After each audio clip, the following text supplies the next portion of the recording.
Chapter 1, The Dark Epoch, Awakening the Devourer Sequence. Earth, January 1, 2000. According to expert observations, a blackbird suddenly appeared, regurgitated a massive stomach sac, and swallowed the entire sun. Then, the blackbird swallowed back into its stomach and vanished without a trace. The sun disappeared, and Blue Star plunged into the age of darkness. But life on Blue Star did not completely perish. Humans managed to survive barely. Currently, a large number of researchers are dedicated to uncovering the reasons behind this phenomenon. On the same day, deities appeared en masse across Blue Star, with the majority harboring hostility and slaughtering humans. Led by countless unsung heroes, humanity established a unified government and erected several large safe zones. From then on, humans lived exclusively within these sanctuaries. For some reason, the deities cannot enter the safe zones to slaughter humans, and currently many researchers are studying the cause of this phenomenon. In history class, the teacher was lecturing about the history of the Dark Age's descent upon Blue Star, emphasizing that there were 3 key test points from this material, points that hadn't appeared in last year's exam but were certain to be tested this year. Sitting in the corner of the classroom, I couldn't help but sigh. Studying history won't save humanity, much less this history full of loopholes. In this world, only knowledge related to sequence abilities holds any real significance.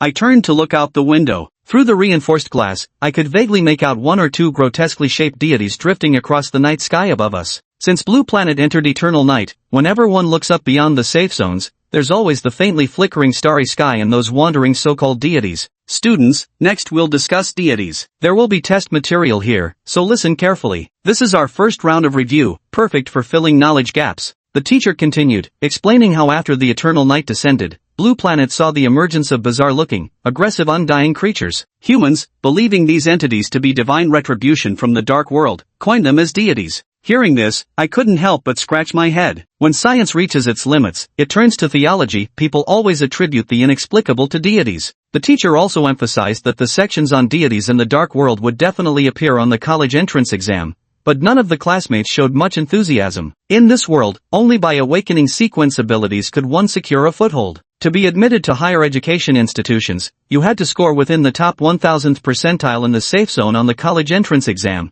which offered a chance to land a respectable job in the federal government. But it was too difficult. I didn't achieve it in my past life, and in this rebirth, I stood even less of a chance. In my past life, I was an orphan. After performing poorly in the college entrance exam, I eventually passed the postgraduate entrance exam and landed a decent job after graduation. But in middle age, I was optimized by the company, and while demanding compensation, I was accidentally beaten to death by security guards only to be reborn at 18. After rebirth, the people around me remained the same, but the world had turned bizarre, as if a parallel dimension ruled by deities and sequence ability users. After the Dark Epoch, various creatures underwent mutations, and humans began to mutate as well, giving rise to sequence abilitators. On January 1, 2005, humanity witnessed the birth of its first sequence abilitator, a man who could transform his hand into a revolver, capable of firing 6 bullets a day. Initially, many dismissed this mutation as useless, especially since even nuclear weapons couldn't kill deities. Yet, he managed to slay 2 minor deities, shattering the long-held belief in their immortality and heralding a new era. Soon after, many more awakened their sequence abilities one after another. Killing deities was no longer a rarity for humanity, as most sequence abilitators earned substantial rewards by hunting deities. However, the awakening of these abilities didn't change the fact that humans still lived confined to safe zones, because large deities remained invincible.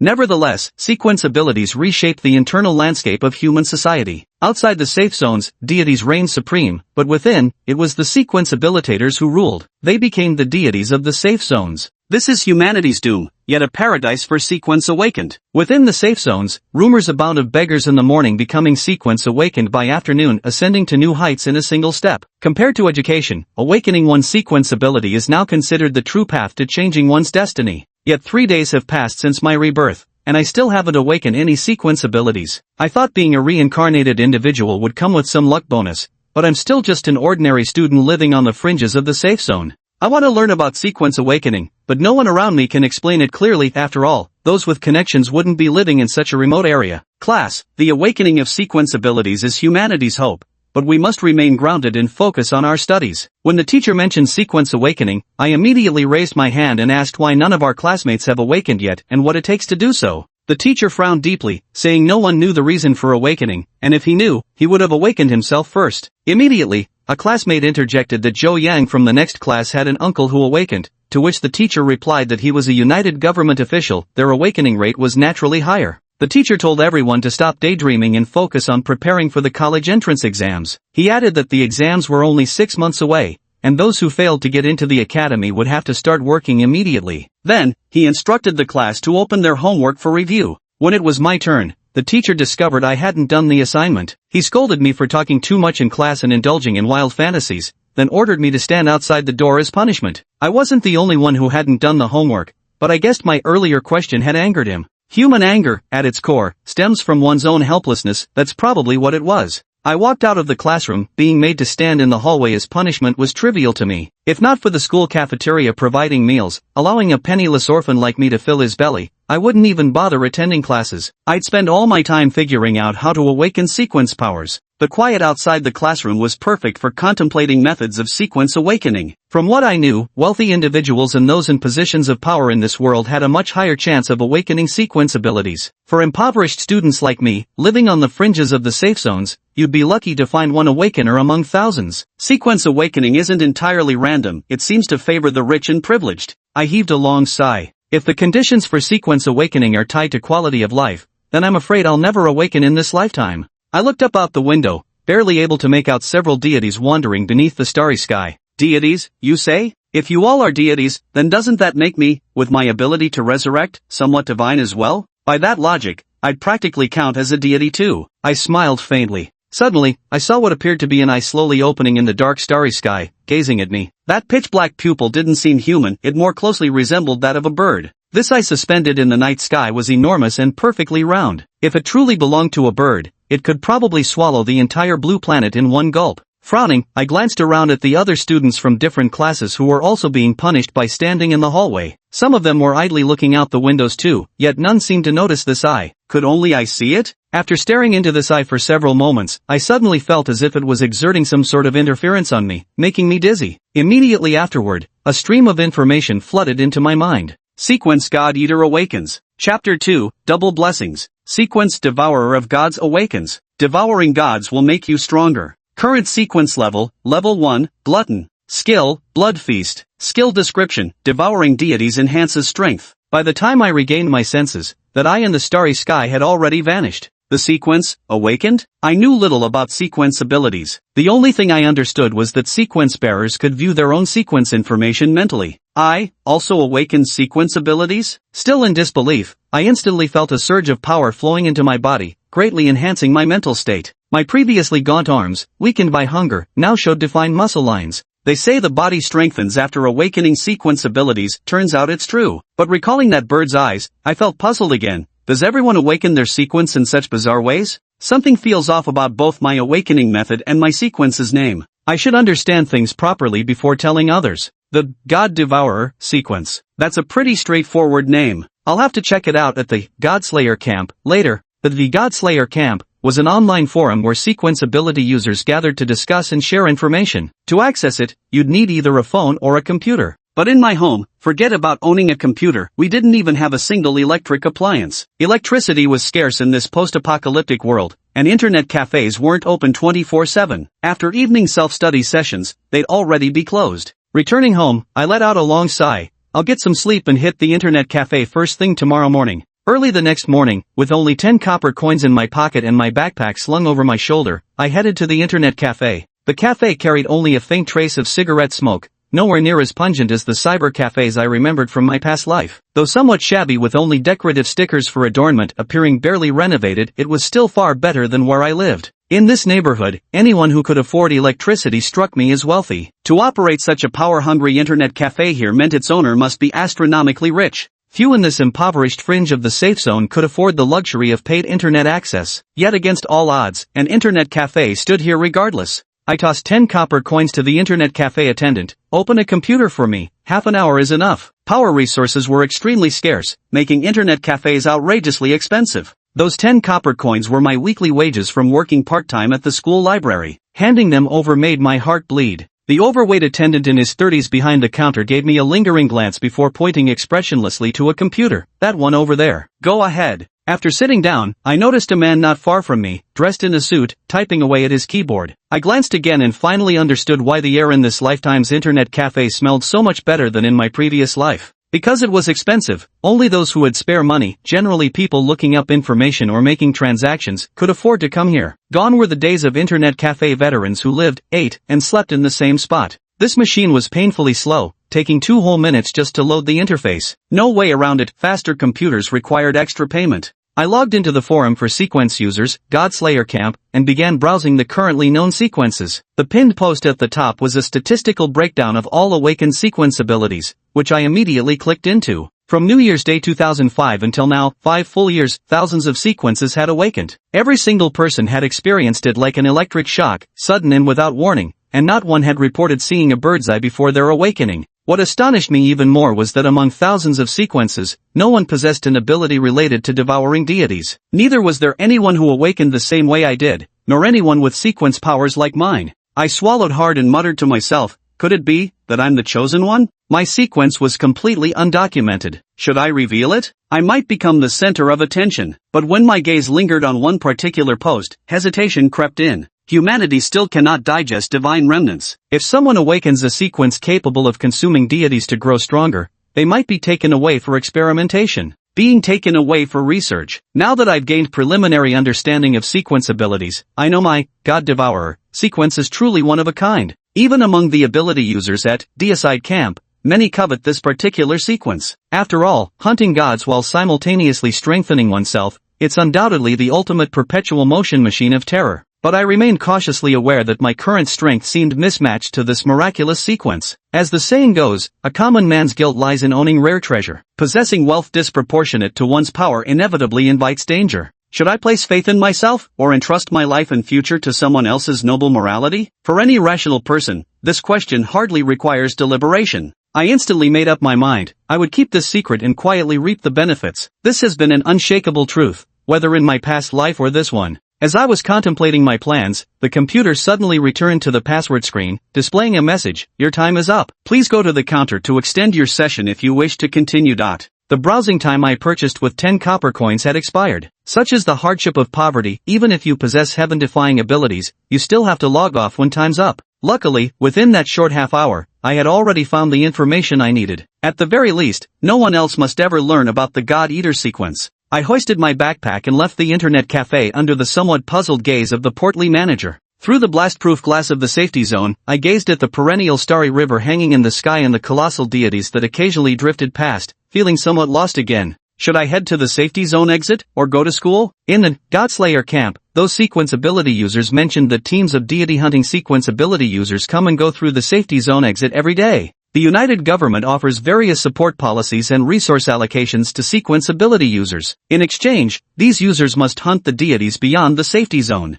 Moreover, the more and greater the deities one hunts down, the more abundant the rewards for sequence wielders become. To prove they had slain a deity, sequence users would retrieve a special part from the divine corpse as evidence to claim their reward. So I reckon, if I wait near the safe zone exit, I might just get a chance to take a bite out of a god's flesh, test whether this God Eater sequence actually makes me stronger. If the verification succeeds, then perhaps I can soar rapidly to great heights. I could lurk outside the safe zone, hunting deities relentlessly until I become a peerless master. Only then would I return to the safe zone to dominate everything. I can enhance my strength during the process of hunting gods, essentially becoming a perpetual motion machine. Yet after reviewing the information panel in my mind and calmly analyzing my skills, I shook my head. The Blood Devourer skill states I can grow stronger by consuming gods raw, but it never mentioned anything about filling my stomach. If it can't satisfy hunger, that means I can't rely on eating gods to save on food expenses. For me, the issue of meals takes priority over all other matters, a matter that demands utmost caution. Even the mightiest hero can be brought low by an empty stomach. I stopped thinking about where to go because there was only one option left, heading to school. Going to the safe zone's exit to try my luck did hold some potential for becoming stronger. Today's calendar marked the day as unlucky for all affairs. It seemed fortune wasn't on my side. I was never superstitious, but with nonsensical events like rebirth and the apocalypse happening now, indulging in a little superstition hardly seemed unreasonable. When faced with things beyond rational comprehension, people inevitably become superstitious. The school provided lunch and dinner, and today was Friday. Since the cafeteria would close for the weekend, if I missed today's meals, I'd have to starve for 2 days, without a single coin to my name. So not only did I have to go to school, but I also had to plead with Auntie Zhang in the cafeteria to give me extra portions for my weekend meals. Knowing I was an orphan, she usually looked out for me. On the weekend, I returned to the exit of the safe zone. Sequence users didn't take weekends off, they had to turn in divine remnants to the United Government in exchange for resources, functioning like small individual vendors without strict work or break schedules. I'd made up my mind. The dim main road was dotted with faint streetlights every few dozen meters, casting just enough light for 2 or 3 steps ahead. Above them, shatterproof glass connected the lampposts, likely serving as structural support. To me, these streetlights only served to mark this stretch as the main road at the edge of the safe zone, otherwise, they were practically useless. The lights in the internet cafe were several times brighter. After walking along the road for about 10 minutes, I arrived at the school. In my previous life, I attended an ordinary high school in the county town with average conditions,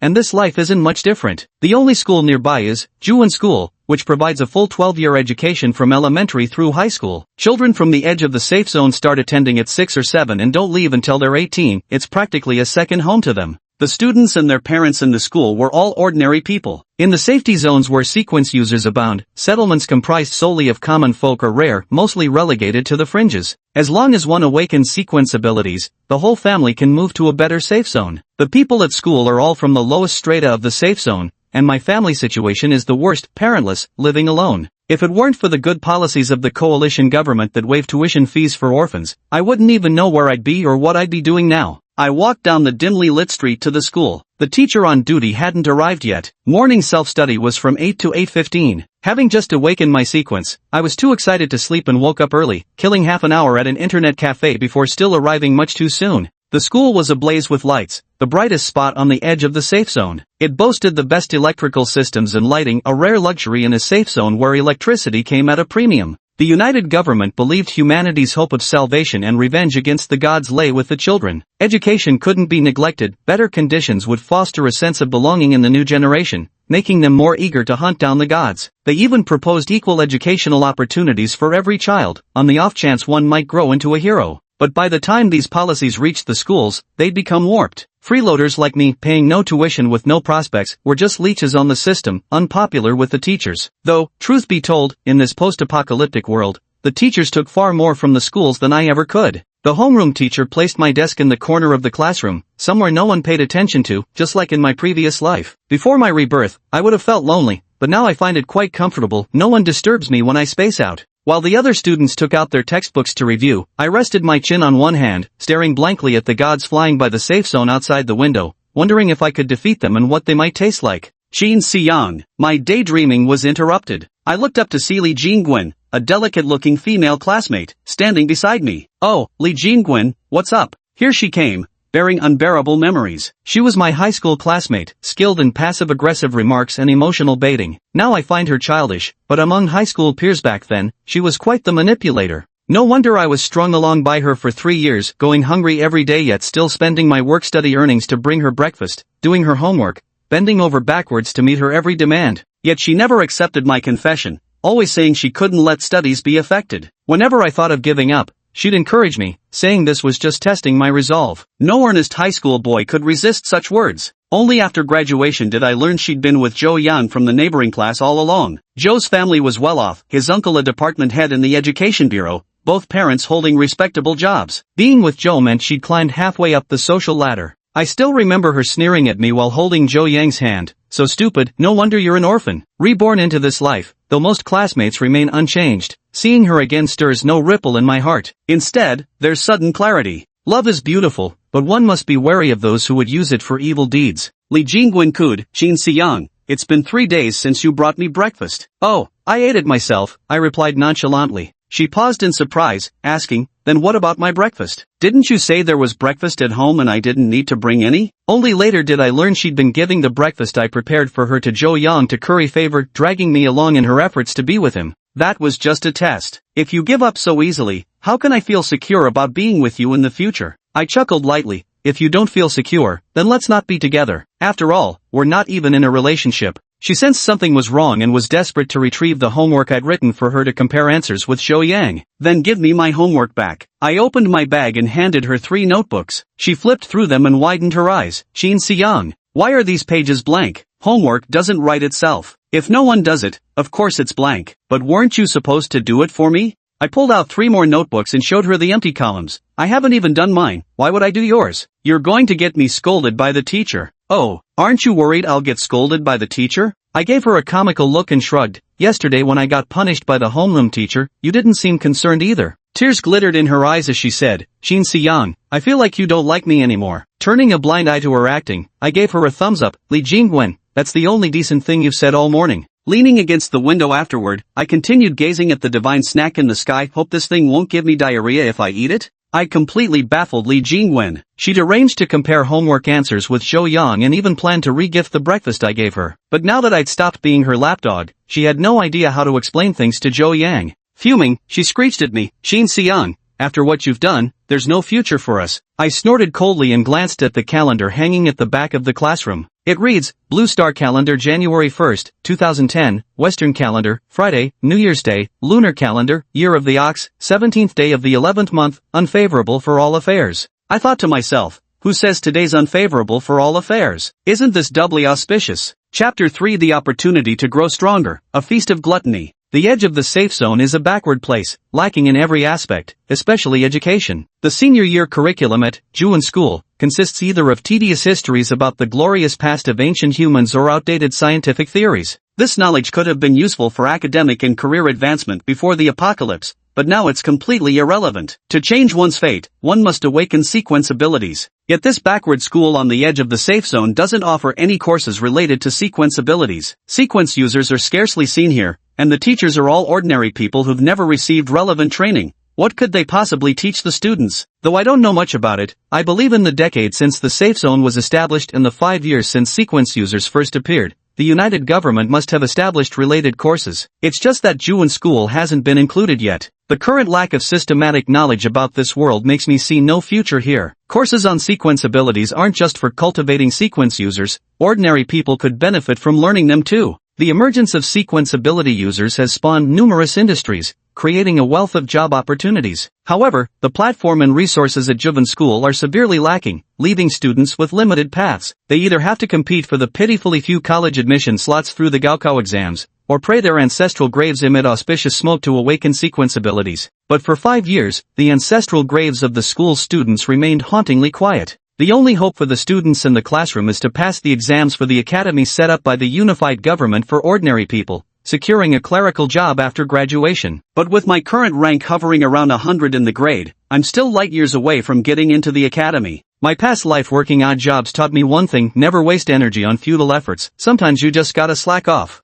I just waited for lunch and dinner times to go to the cafeteria and get extra meals to save for weekends. I hadn't done any assignments, so all my teachers scolded me. Li Jingwen and her best friend were in the same boat. Her best friend copied her homework, and Jingwen's assignments were all done by me. But I'm done being a doormat. I just destroyed this entire homework supply chain. All day long, Jingwen kept glancing at me with those pitiful eyes, but I completely ignored her. Her girlfriends were still giving her advice after all. Back when I was fawning over Jingwen, they'd benefited from it too. Whether it was asking me to buy things or fetch meals, I never refused. Now that I've stopped groveling, they're feeling the pinch. Jingwen, don't worry. Shin Si-young must be upset about something. Yeah, he's been zoning out. Maybe something really got to him. Li Jingwen said anxiously, what should we do then? When Zhou Yang and I were checking homework answers today, I told him I hadn't done it because I was sick, but he said he couldn't tell I'd been ill. My grades are too poor, doing homework on my own is just too hard. Uncle Zhou Yang awakened his sequence ability a few days ago. If I stay with Zhou Yang, I might be able to help you all too.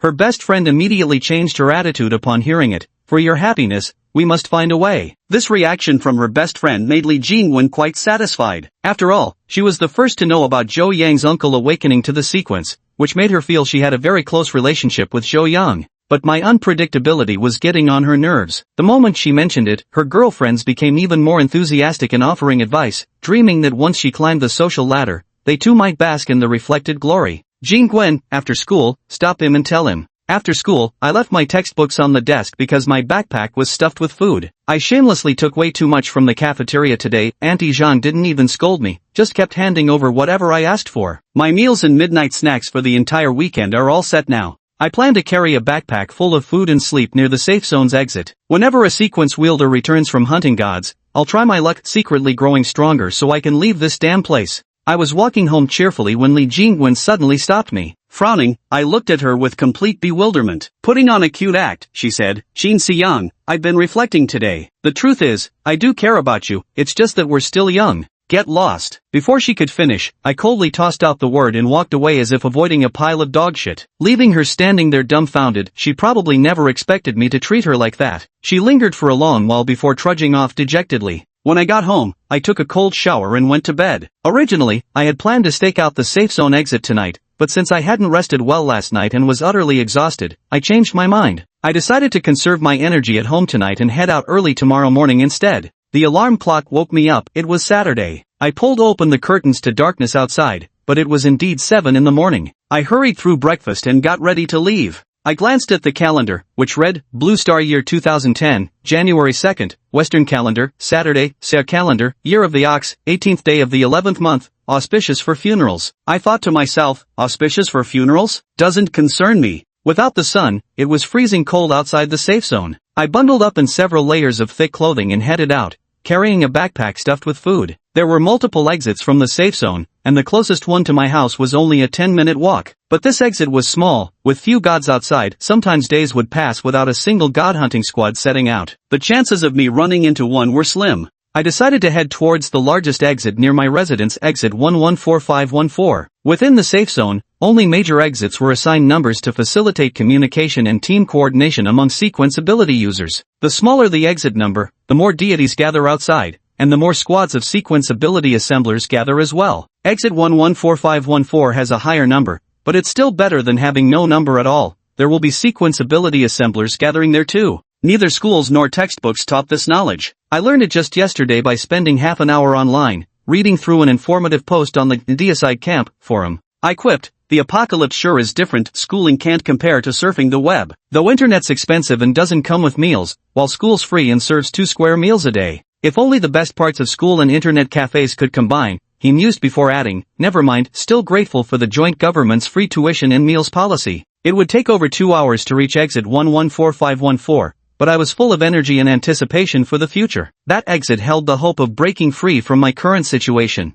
I walked along the road, seeing nothing but dilapidated houses along the way, most of which had already collapsed. The road itself was strewn with rubble and dust, neglected and untended. To get through these collapsed buildings and rubble, I often had to scramble up and down, panting breathlessly from exhaustion. The journey was long, and I encountered few living souls. The occasional passerby wore hurried expressions, clearly not residents of this place. For years ago, several panels of the protective glass here suddenly shattered for unknown reasons. Since these panels served as the barrier keeping the deities from entering the safe zone, their rupture left the residents without their sole means of protection. Many deities seized the opportunity to flood in, launching an assault on the safe zone. To prevent the situation from escalating, the joint government urgently dispatched a team of sequence-powered soldiers to eliminate and drive away the invading deities, then swiftly deployed an engineering team to repair the damaged air defense glass. Fortunately, the arrangements were made in time, preventing any major deities from entering the safe zone. Otherwise, the consequences would have been unimogen. Nevertheless, the incident still caused significant losses. The original residents either perished in the attack or relocated.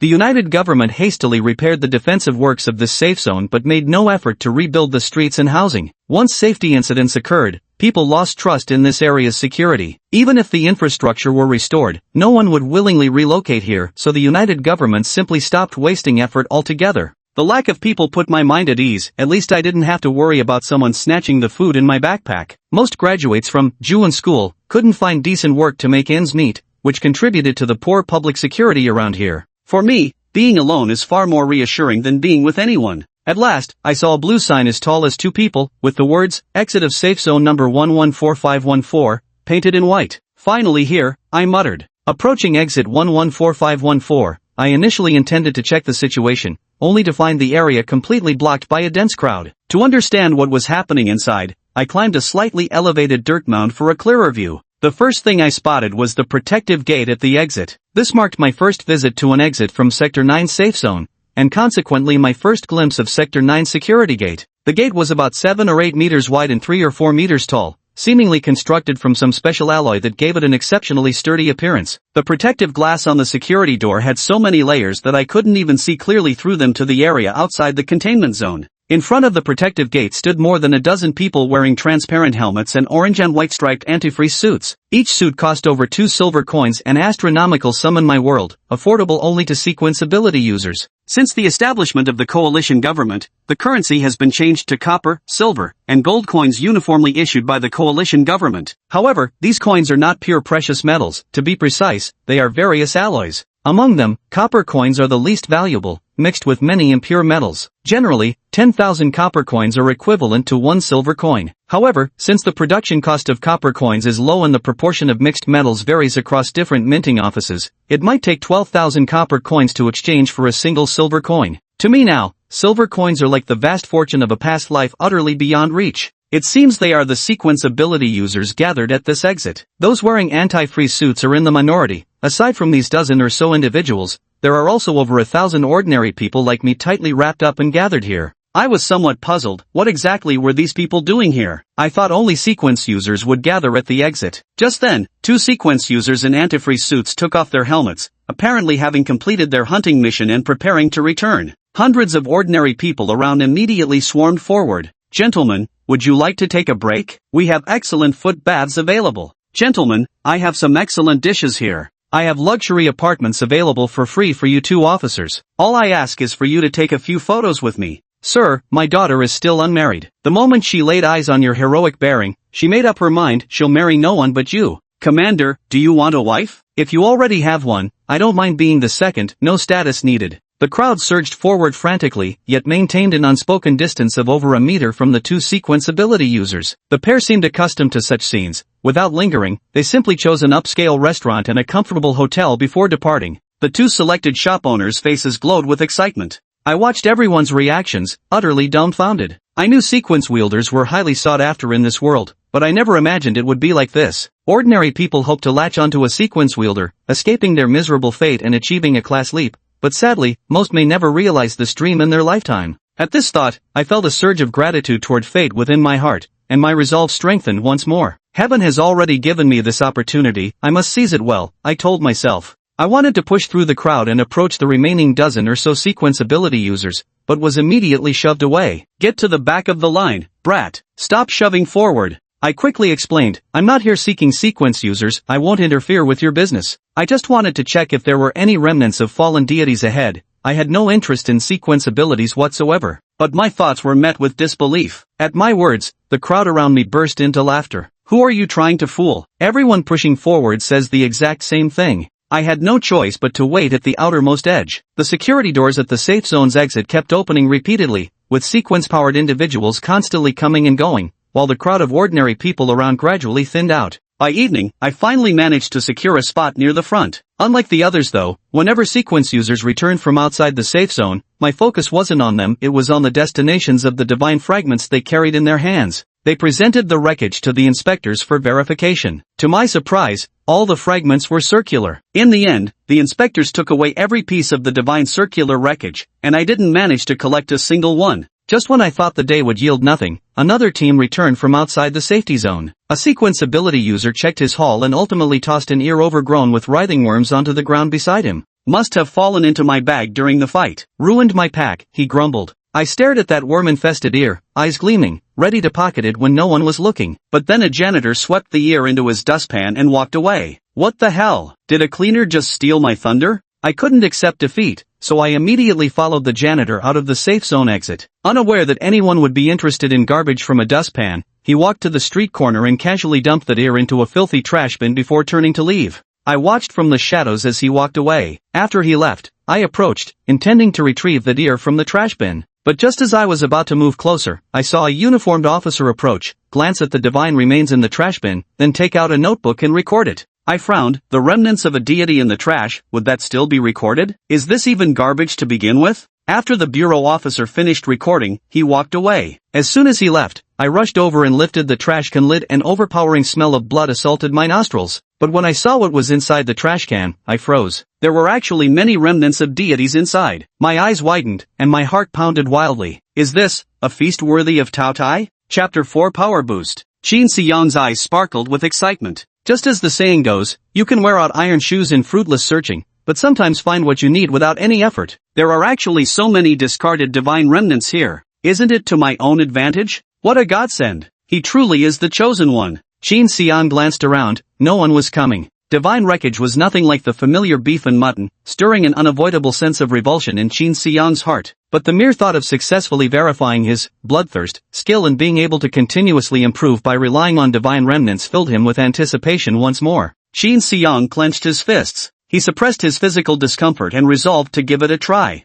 In the face of a burning desire from the depths of the heart, all instincts fade into insignificance. No missions, no sacrifices, just nibbling on the crumbs from the gods. What's there to complain about? He remembered what was said in God-slaying camp: when humans consume the remnants of a deity, there will be no reaction whatsoever. This is a substance that transcends the biological realm of humans, impossible to digest or absorb. Even after awakening sequence abilities, it remains the same. If I could truly assimilate the divine remnants, that would be nothing short of heaven's own fortune. He closed his eyes and swallowed the remnants of the deity in one gulp. To his slight surprise, the divine remnant appeared rather unfriendly in demeanor, but tasted surprisingly pleasant. It's actually no worse than the cafeteria food. He wasn't sure whether the deity's flesh genuinely tasted decent, or if the canteen cook was simply that terrible. I thought it wouldn't taste good, and I was wondering how much I could force myself to eat. But since it's unexpectedly flavorful, I won't hold back now. Qin Xiang opened his eyes and breathed a long sigh. Sequence God Eater. Devouring gods will make you stronger.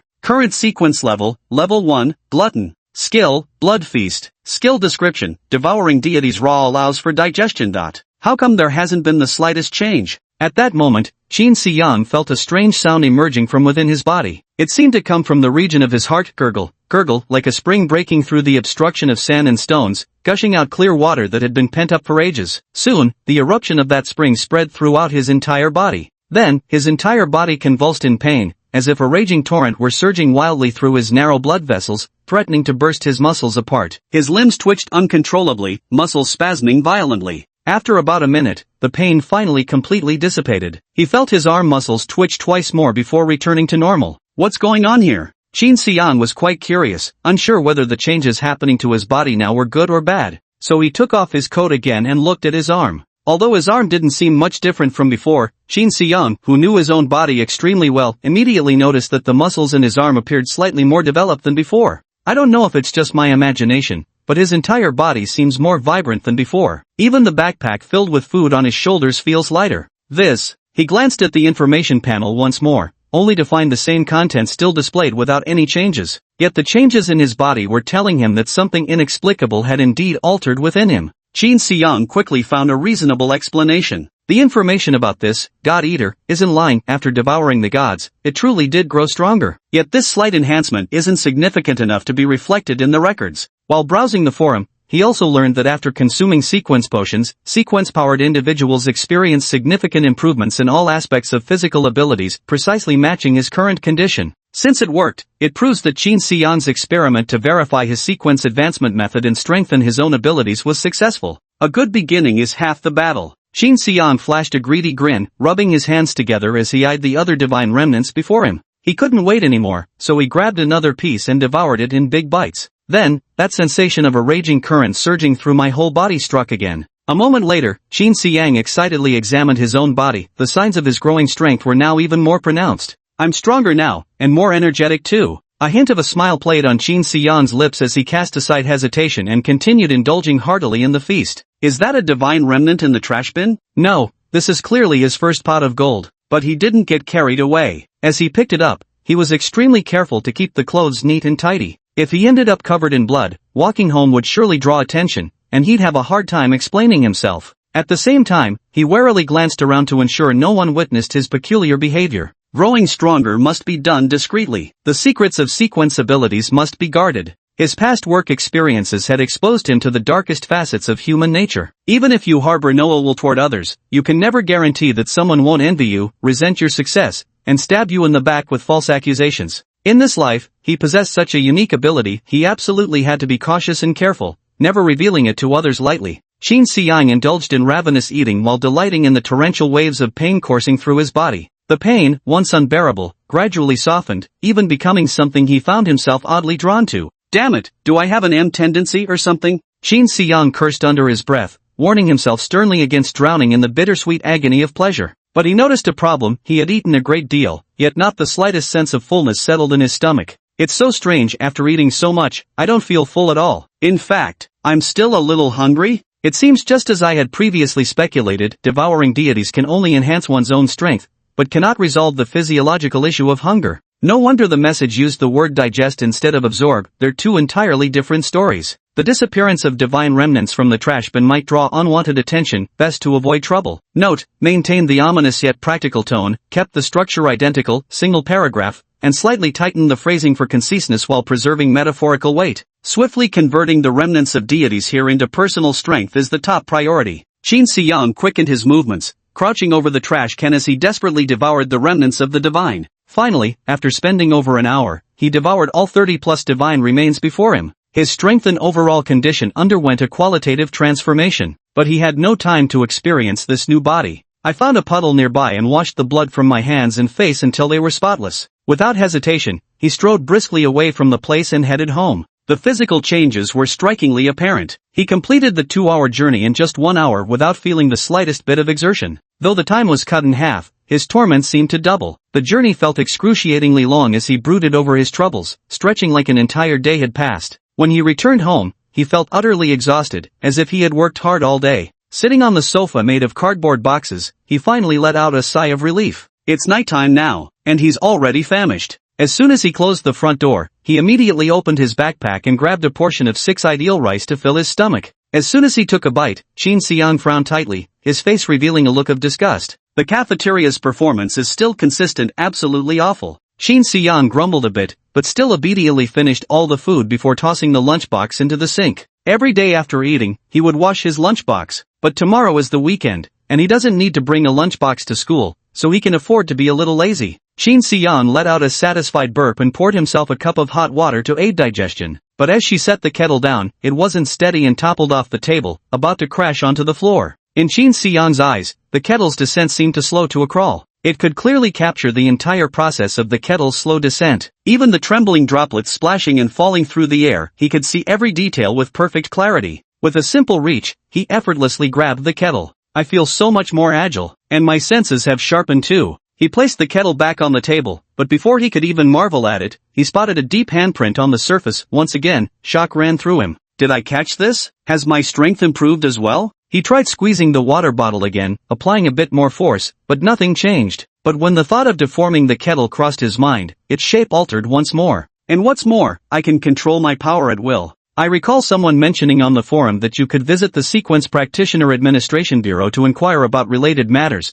but you must first prove yourself to be a sequence practitioner to gain entry into the bureau. He had no immediate intentions of revealing the changes in his sequence abilities. At least wait until you have a general understanding of sequence abilities before making plans. Thus, Godslayer Camp became the only place where he could obtain information. To visit the Godslayer Camp, you'd need an internet-connected computer or phone. All of this was a luxury to him. He could only go to the internet cafe. But even 10 copper coins for half an hour at an internet cafe was a hefty sum. Qin Xiyang found himself at the impoverished fringes of the safe zone, where even adults fought tooth and nail for a single job opportunity. No work was ever set aside for students here. The only way to make money was by participating in the work-study program at the school library, earning 10 copper coins a week. Fortunately, Teacher Zhu at the library understood Qin Xiyang's circumstances and showed him special consideration. The solitary work-study position as a librarian was reserved for him. When school starts next week, he will continue helping out at the library organizing books.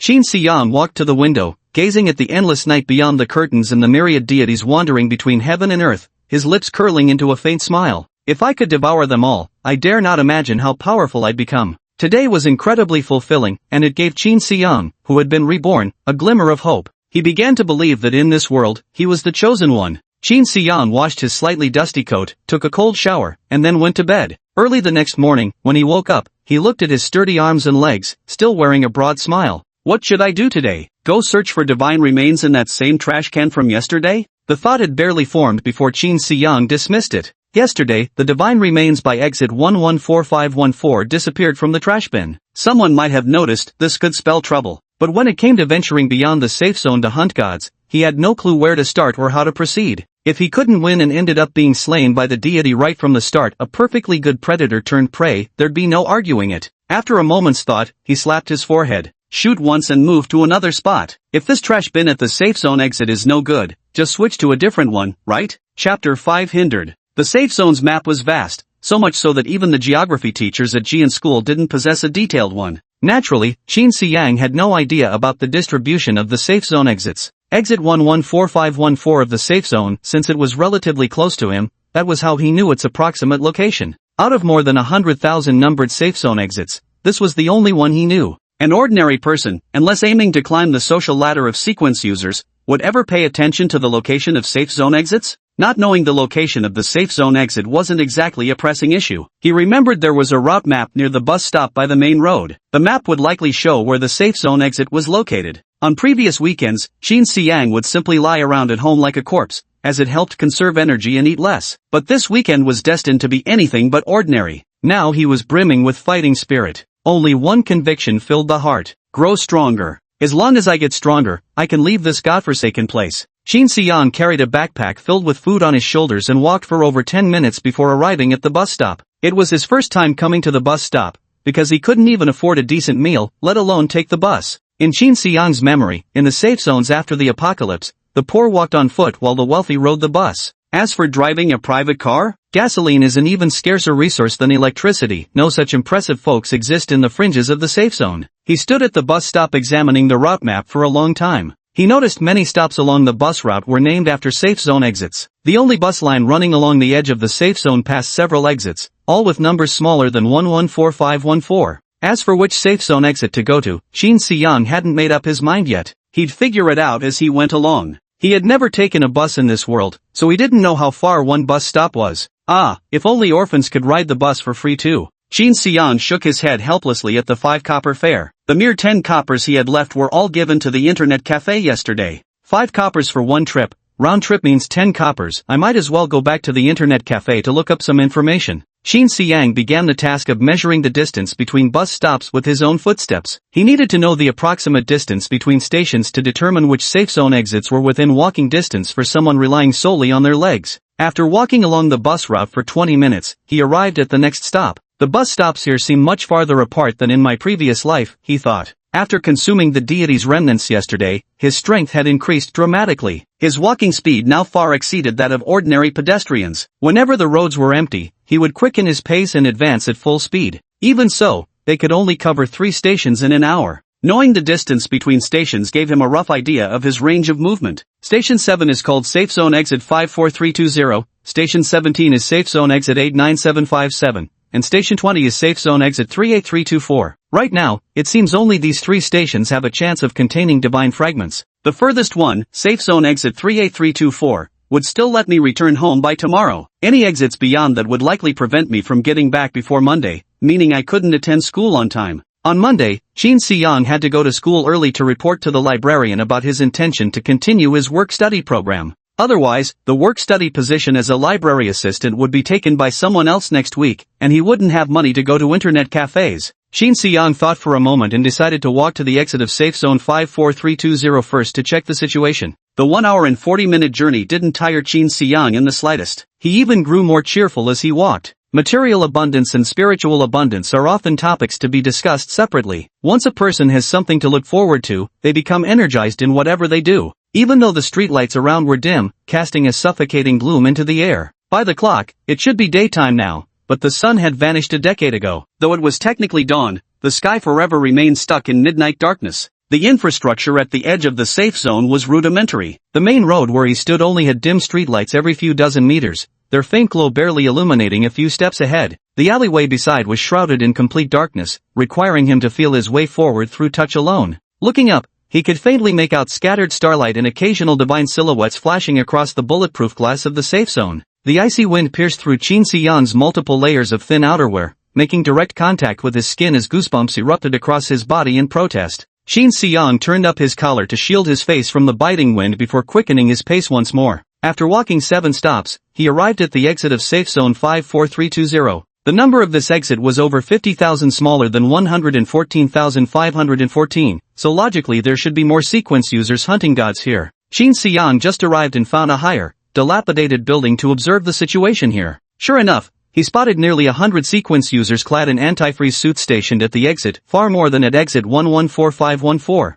The civilians dressed similarly to him had completely surrounded the exit of the safe zone, likely numbering nearly 10,000 strong. He surveyed the crowd and the sequencers conversing at its center. No one had noticed him. Qin Xiang pretended to wander aimlessly through the area, searching for the trash bin containing the divine remains. At last, just a block away from the safe zone exit, he spotted the trash bin holding the remnants of the deity. And the garbage bins at this exit far exceeded in size those at exit 114514. If the garbage bins at exit 114514 of the safe zone were a luxurious banquet, then the garbage bin area at exit 54320 was like a grand Manchuan imperial feast. 7 or 8 garbage bins stood in a row, each filled to the brim with divine remnants. The dazzling array of bizarre and twisted godly remains whet Qin Xiang's appetite. If he could empty these 7 or 8 bins, wouldn't he be set for life? Qin Xiang's heart pounded wildly as he pondered how to sweep away the divine remnants here with utmost speed. Yet suddenly, he noticed 2 sanitation workers covered in bloodstains standing by the garbage station. Qin Xiang had initially planned to wait from a distance until the 2 workers left before approaching. But the moment he appeared within their line of sight, both cleaners simultaneously raised their heads to look at him. After a brief exchange of glances, the 2 resumed cleaning the trash bin. Yet Qin Xiang's heart tightened, prompting him to alter his plans. He didn't stop but kept walking forward, approaching both the trash bin and the 2 sanitation workers. Pretending to be a passing student, Qin Xiang walked past the 2 men without a second glance, maintaining perfect nonchalance. 2 janitors glanced at Qin Xiang, taking in his simple attire and youthful appearance, and promptly dismissed him from their minds. Only when he had walked far enough to leave the neighborhood completely did Qin Xiang finally let out a sigh of relief. What's going on? Why would anyone be guarding a dumpster? And plainclothes officers at that? Could it be that uniformed inspector from yesterday who reported me? Are they really keeping watch over trash cans? When Qin Xiang locked eyes with those 2 men, his nerves were stretched to the breaking point. Though his face remained expressionless, his mind was racing, scrutinizing every detail with razor-sharp focus. He realized those 2 people definitely weren't ordinary janitors. The stains on their clothes were deliberately too dirty. The divine remnants in the trash bin had long departed from their celestial torsos, their blood completely drained during the hunt. The janitor he saw yesterday at sector 114,514's exit only had a light dusting on their clothes. Even though there are many divine remnants at the exit of safe zone 54320, there aren't many bloodstains on the trash bins. Yet those 2 are completely covered in bloodstains, as if they've just killed someone, splattered from head to toe. Definitely not how sanitation workers should look. It's clearly deliberate smearing. They've overdone it. Moreover, when Qin Xiang appeared far away from the garbage bin, the 2 of them unexpectedly looked up at him simultaneously. The moment their eyes met, Qin Xiang sensed extreme wariness from them. Cleaners should just focus on doing their jobs properly. Why be so alert and observe their surroundings? And both of them acting this way. Perhaps it was the disappearance of the deity's remains from the garbage bin last night that caught someone's attention. I suspect those divine remnants were taken away for some other purpose. His worries before coming here weren't baseless fears. In just one night, the United Government investigators had already launched an inquiry into the matter. It went without saying that there would be far more plainclothes officers waiting for him near the garbage bins at exit 114514 of the safe zone. Qin Xiang sighed. What if I'd only taken 1 deity fragment yesterday? Would things be less troublesome now? But taking just 1 divine remnant each day, while seeming safe, requires over 30 trips to the dumpster to achieve his current strength. Making so many visits significantly increases the risk of exposure, making it highly likely to get caught red-handed. Might as well go for one big score. This exact reasoning was why he decided yesterday to clear out all the divine remnants from the dumpster in one sweep. Qin Xiang knew that his plan to obtain divine fragments from the trash bins might be falling apart, but he hadn't completely given up yet. Even though he had a favorable impression of the Federation government, he remained skeptical about the efficiency of its lower-level operations. Otherwise, why would Yuran School still not offer any courses related to sequence ability users? Perhaps the situation hadn't escalated to the point of cutting off all his possibilities yet. Forget it, no luck with these trash bins. Let's walk further and try my luck. Even if I strike out, yesterday's haul made me much stronger, can't complain about this outcome. Qin Xiang left the exit of safe zone 54320 and continued walking along the bus route into the distance. The next safe zone exit would be safe zone 89757, 10 stops away. 10 stops, ugh. That's over 3 more hours of walking. Who knows if I'll make it home today. Might end up sleeping rough tonight. Chapter 6 Sequence Promotion. On the road, Qin Xiang took out a portion of millipede mushrooms he'd gotten from the cafeteria on Friday, eating them as lunch while walking. In the cafeteria, mushrooms were considered top-tier delicacies. With their meat-like texture and the unique flavor of fungi, even a simple stir-fry could produce respectable results. Yet Qin Xiang had no mind to enjoy them, his entire focus preoccupied with how to grow stronger in the future. Shin Si-yang arrived at the exit of safety zone 89757 by the afternoon. Fortunately, his body had undergone enhancement upgrades the day before, giving him astonishing stamina. After nearly 6 hours of walking since leaving home, he still hadn't felt any fatigue. But he knew this state probably wouldn't last much longer, as he could no longer maintain the rapid pace he'd started with. This made him pessimistic about reaching the more distant exit of safety zone 38324. Going back and forth would add another 2 hours to the trip. That wouldn't be a wise decision at all. The sight of the exit 89757 sign made him exhale in relief. Finally made it. This time, he didn't head straight for the safe zone exit. After all, his target wasn't the sequence-capable individuals at the safe zone exit either. To avoid exposure, he chose to detour through a side alley first to check the dumpsters. Having searched near both emergency exits, he already had a rough idea of where the dumpsters would be located. Sure enough, after crossing one block, he spotted 3 dumpsters filled with divine remains. Watching the deep purple tentacles slowly crawl and adhere to the edges of the dumpsters, Shin Si-yang's heart pounded wildly. He carefully looked around. No one was there, not even a cleaner. Opportunity or trap? He walked casually while analyzing the situation intently. The disarray of this trash can seemed untouched by deliberate hands. Shin Si-yang glanced again at the filth on the ground, only a set of striped shoe prints stomping back and forth around the trash can. Probably a janitor. As for whether someone was secretly watching, highly unlikely. The exit of safe zone 89757 had far fewer sequence-capable individuals compared to emergency exit 54320. Relatively speaking, the trash cans here couldn't possibly attract as much attention as those in zone 54320. If the massive garbage dump at safe zone 54320 only had 2 plainclothes officers, then without a doubt,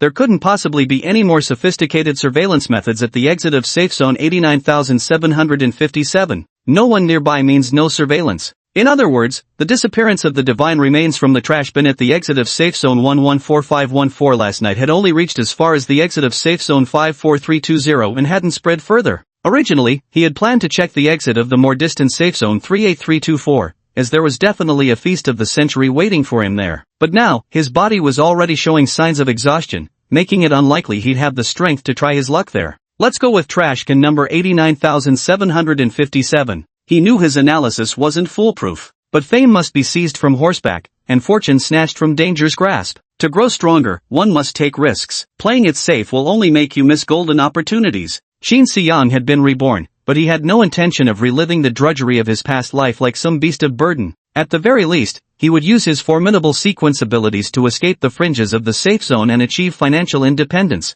Therefore, he needed to grow stronger. And he needed to grow stronger at the fastest pace possible. Shin Si-yang made up his mind and immediately decided to take advantage of the absence of others to rush to the trash bin and wolf everything down. The divine remains in the trash bin this time were 3 to 4 times what he had consumed yesterday. He had to speed up and finish everything as quickly as possible. If he took his time chewing carefully and sipping water like yesterday, there was no telling when he'd finish these 3 bins of delicacies, and worse, he might even get caught. But once he sped up, he wouldn't be able to carefully watch his clothes. If bloodstains splattered on them, it could bring catastrophic trouble. So before eating, he carefully took off all his coats and hung them on a nearby street lamp. The metal casing of the street lamp had several cast hooks. Shin Si-yang didn't know what they were originally intended for, but they proved handy for hanging his coats now. Then, bare-chested, he approached the dumpster. This was near the exit of the safe zone, much colder than other areas. The biting wind that rushed in whenever the safe zone's gate opened whipped through the streets, raising goosebumps all over Shin Si-yang's skin. Safety came first. To ensure his clothes wouldn't get bloody, he had no choice but to endure the bitter cold while eating. Gazing at the dazzling array of divine remnants, Shin Si-yang shivered with excitement. He swallowed hard. Let's feast. Whether it was due to practice making perfect or his enhanced physical constitution strengthening his swallowing ability, this time he devoured the divine remnants several times faster than yesterday. Previously he would often choke, but today he could swallow instantly by stuffing remnants into his mouth with both hands. His hands barely stopped moving, and within just over 10 minutes, he had nearly finished all 3 trash bins worth of divine remnants. As he fed, his entire body continued to strengthen. By the time he was nearly done consuming the divine remains from 3 garbage bins, he realized that even bare-chested, he no longer shivered from the cold here. His whole body brimmed with power. Such immediate results? Shin Si-yang looked at his increasingly defined pectorals and abdominal muscles, revealing a gratified smile. At that moment, the information in his mind changed. Sequence God Eater promotion. Devouring gods will make you stronger. Current sequence level, level 2, Greedy Madman. Skill, Blood Feast. Skill description, can digest even raw divinity. Skill, Brutality. Description: within 10 minutes, your strength, agility, and physical durability are tripled, and you will not feel any pain during this period. Level up.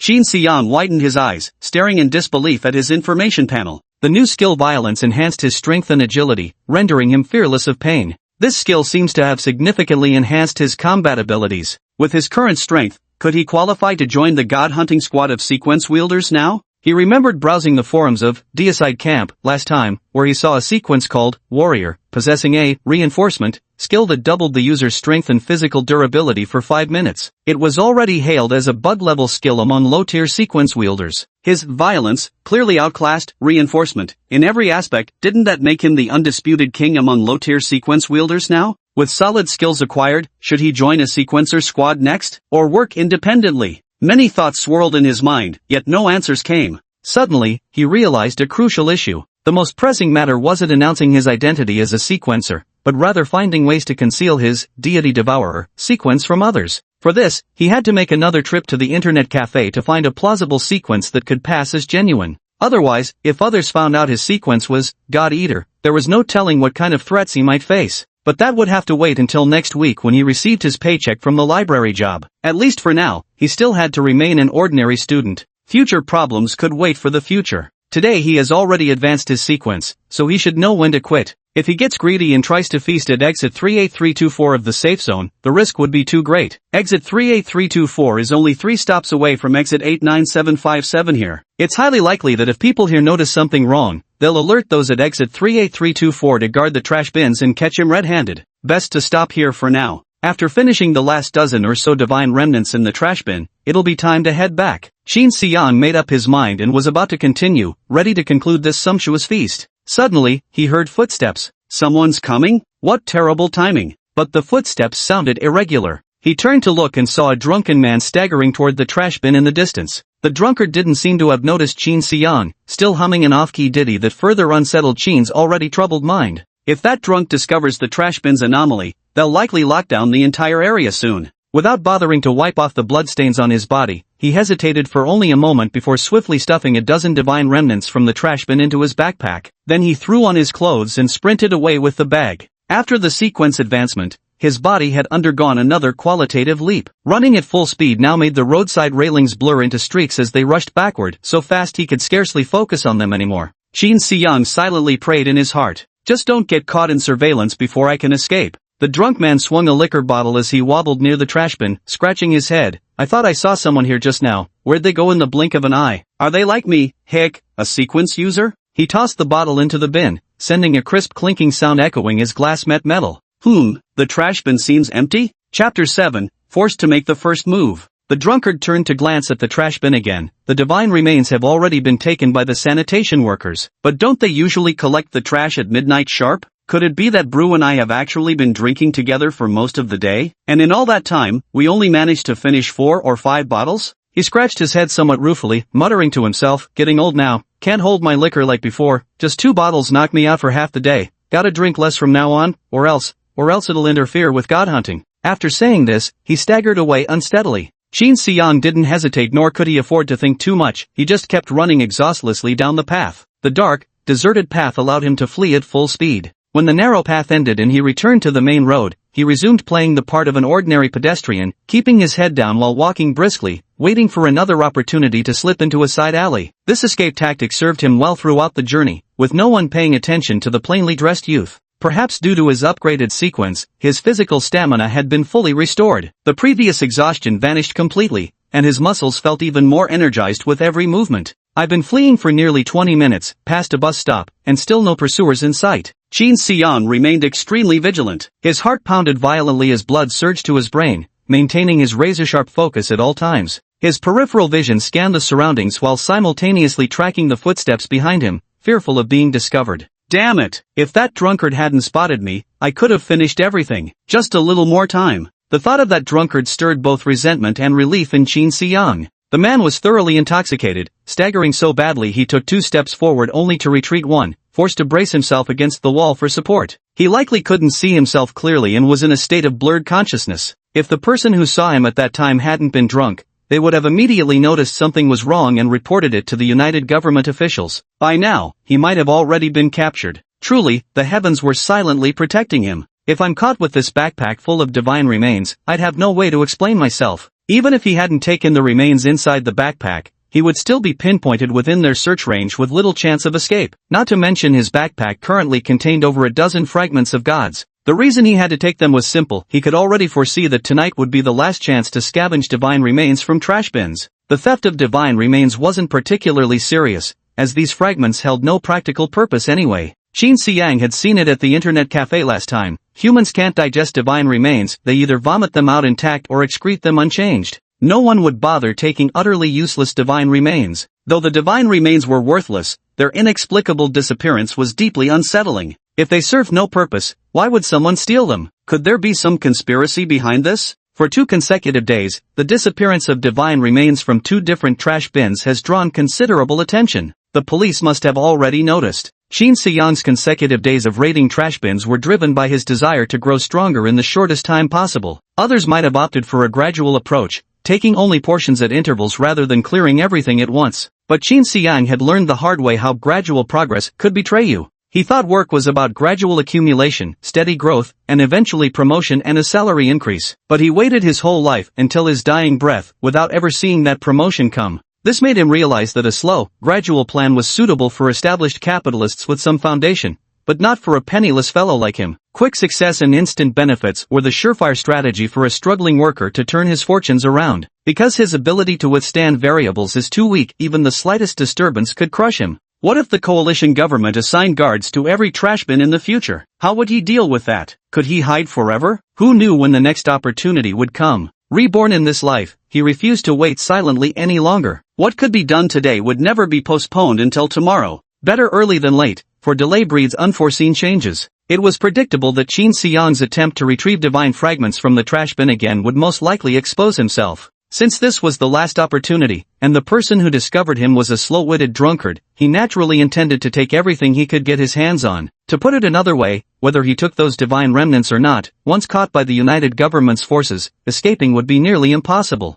Fortune favors the bold, those who hesitate are doomed to suffer. Noticing the backpack was already bleeding slightly, Qin Xiang hugged it against his chest instead, then slipped into a side alley and continued sprinting back. Unlike the main road, where dim streetlights were spaced at regular intervals, the narrow alley was shrouded in complete darkness. The only source of light was the starry sky above, its glow streaming through the anti-aircraft glass atop the safety zone. With his enhanced physical abilities, Qin Xiang could see the alleyway's path with perfect clarity despite the darkness. The pitch-black surroundings became his advantage, concealing his features. Even if others were present, he could sprint past without hesitation, free from any fear of being recognized. All he had to do was make it home like this, everything would be fine. However, just as he turned into a dim alleyway, an unexpected turn of events arose. From the shadows, a small knife came flying straight toward his right eye. What's going on? His reflexes far surpassed ordinary people's. The moment he saw the knife, he immediately dodged to the side. The knife clattered to the ground, striking the cobblestone path of the alley with a sharp, metallic ring. Qin Xiang's gaze locked onto 3 figures by the roadside.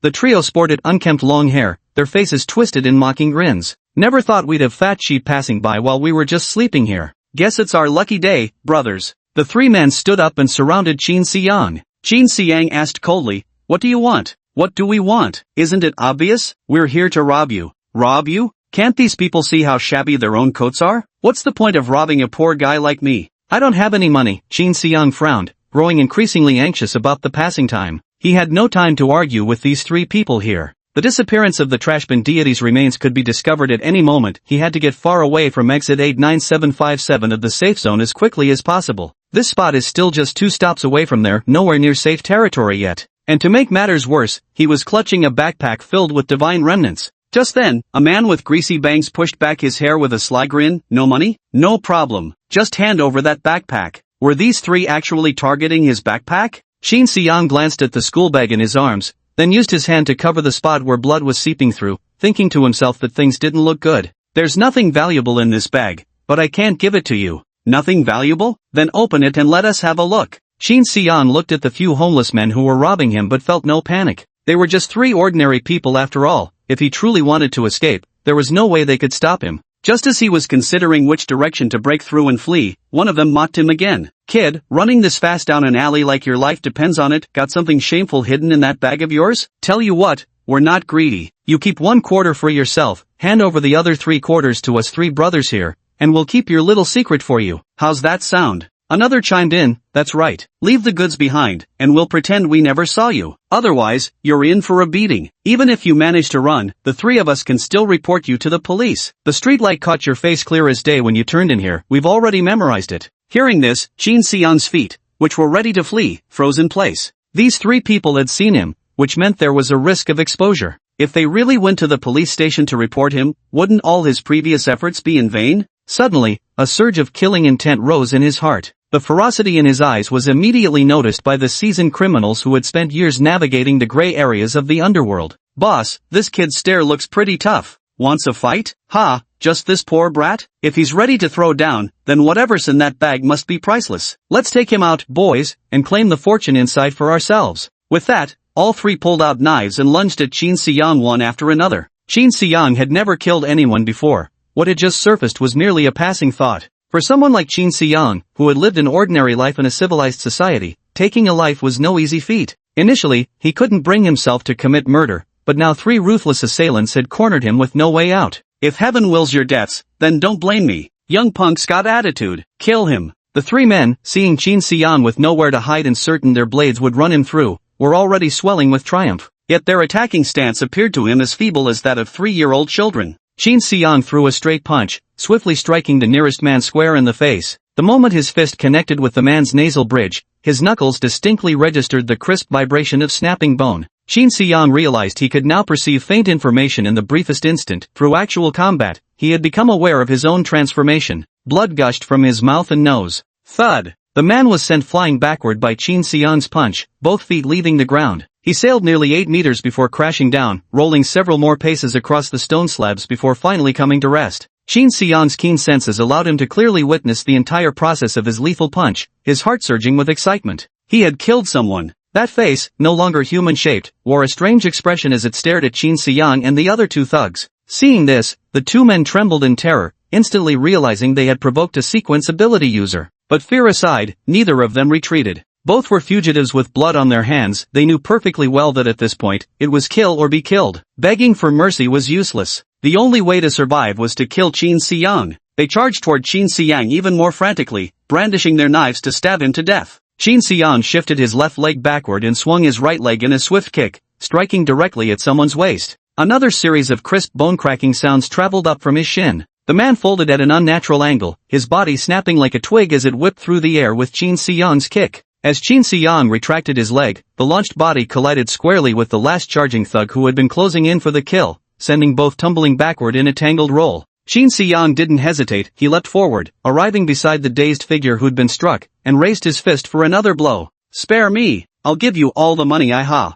But even at this desperate hour, the thug's survival instinct compelled him to beg for mercy. Shin Se-young gave him no chance to finish. This punch landed squarely on the man's temple, shattering his skull. "I'll kill you, and the money on you will be mine." After killing 3 people in succession, the murderous intent in Shin Se-young's heart gradually faded, quickly replaced by an inexplicable emptiness. He let out a somewhat despondent sigh. Never thought he'd actually kill someone, but this was also for self-preservation, nothing more to say. Moreover, Shin Se-young couldn't shake the feeling that killing these 3 might not be an end, but a beginning. A beginning meant to acclimate him to the act of taking lives. Shin Se-young quietly steeled himself, willing his trembling body, shaken from the killing, to calm down. After calming down, Shin Se-young didn't leave immediately, because he remembered that the Godslayer camp had certain sequences capable of extracting the final memories from corpses. To avoid exposing himself, he used another person's clothes to wrap his fists and pounded the 3 faces beyond recognition, deeming everything properly handled. After scouring the scene, meticulously cleaning away the bloodstains, he took all the money from their clothes and stuffed the 3 corpses into a dark, abandoned storeroom. He set a fire, burning the 3 bodies to ashes while also disposing of his own bloodstained jacket in the flames. This was done to prevent sequence-powered individuals from tracking him through the scent on the corpse. Although he wasn't sure if any sequence-powered individuals could track people by scent, he felt it was highly possible. The reason he chose this warehouse was also to prevent anyone from tracking him by scent. He noticed the muddy path before the warehouse bore many different footprints, indicating frequent visitors, a perfect way to mask scents. To avoid leaving footprints on the muddy path, he carefully leapt from stone to stone with strength and agility, leaving no trace behind. I hope nothing goes wrong, he thought. Qin Xiang feared the firelight might attract unwanted attention, so after confirming the flames had engulfed all three figures, he fled the scene at full speed. This time, he ran with every ounce of his strength, as if driven by madness. If anyone had seen him in that narrow alley, they would have thought it wasn't a person who had just passed by, but a speeding train at full throttle. Qin Xiang ran continuously for over half an hour before finally returning to the main road. His heart still raced with excitement from committing murder for the first time, but there was no trace of panic left in him now, and his gaze had grown even more resolute. I regret their deaths, and that's all there is to it.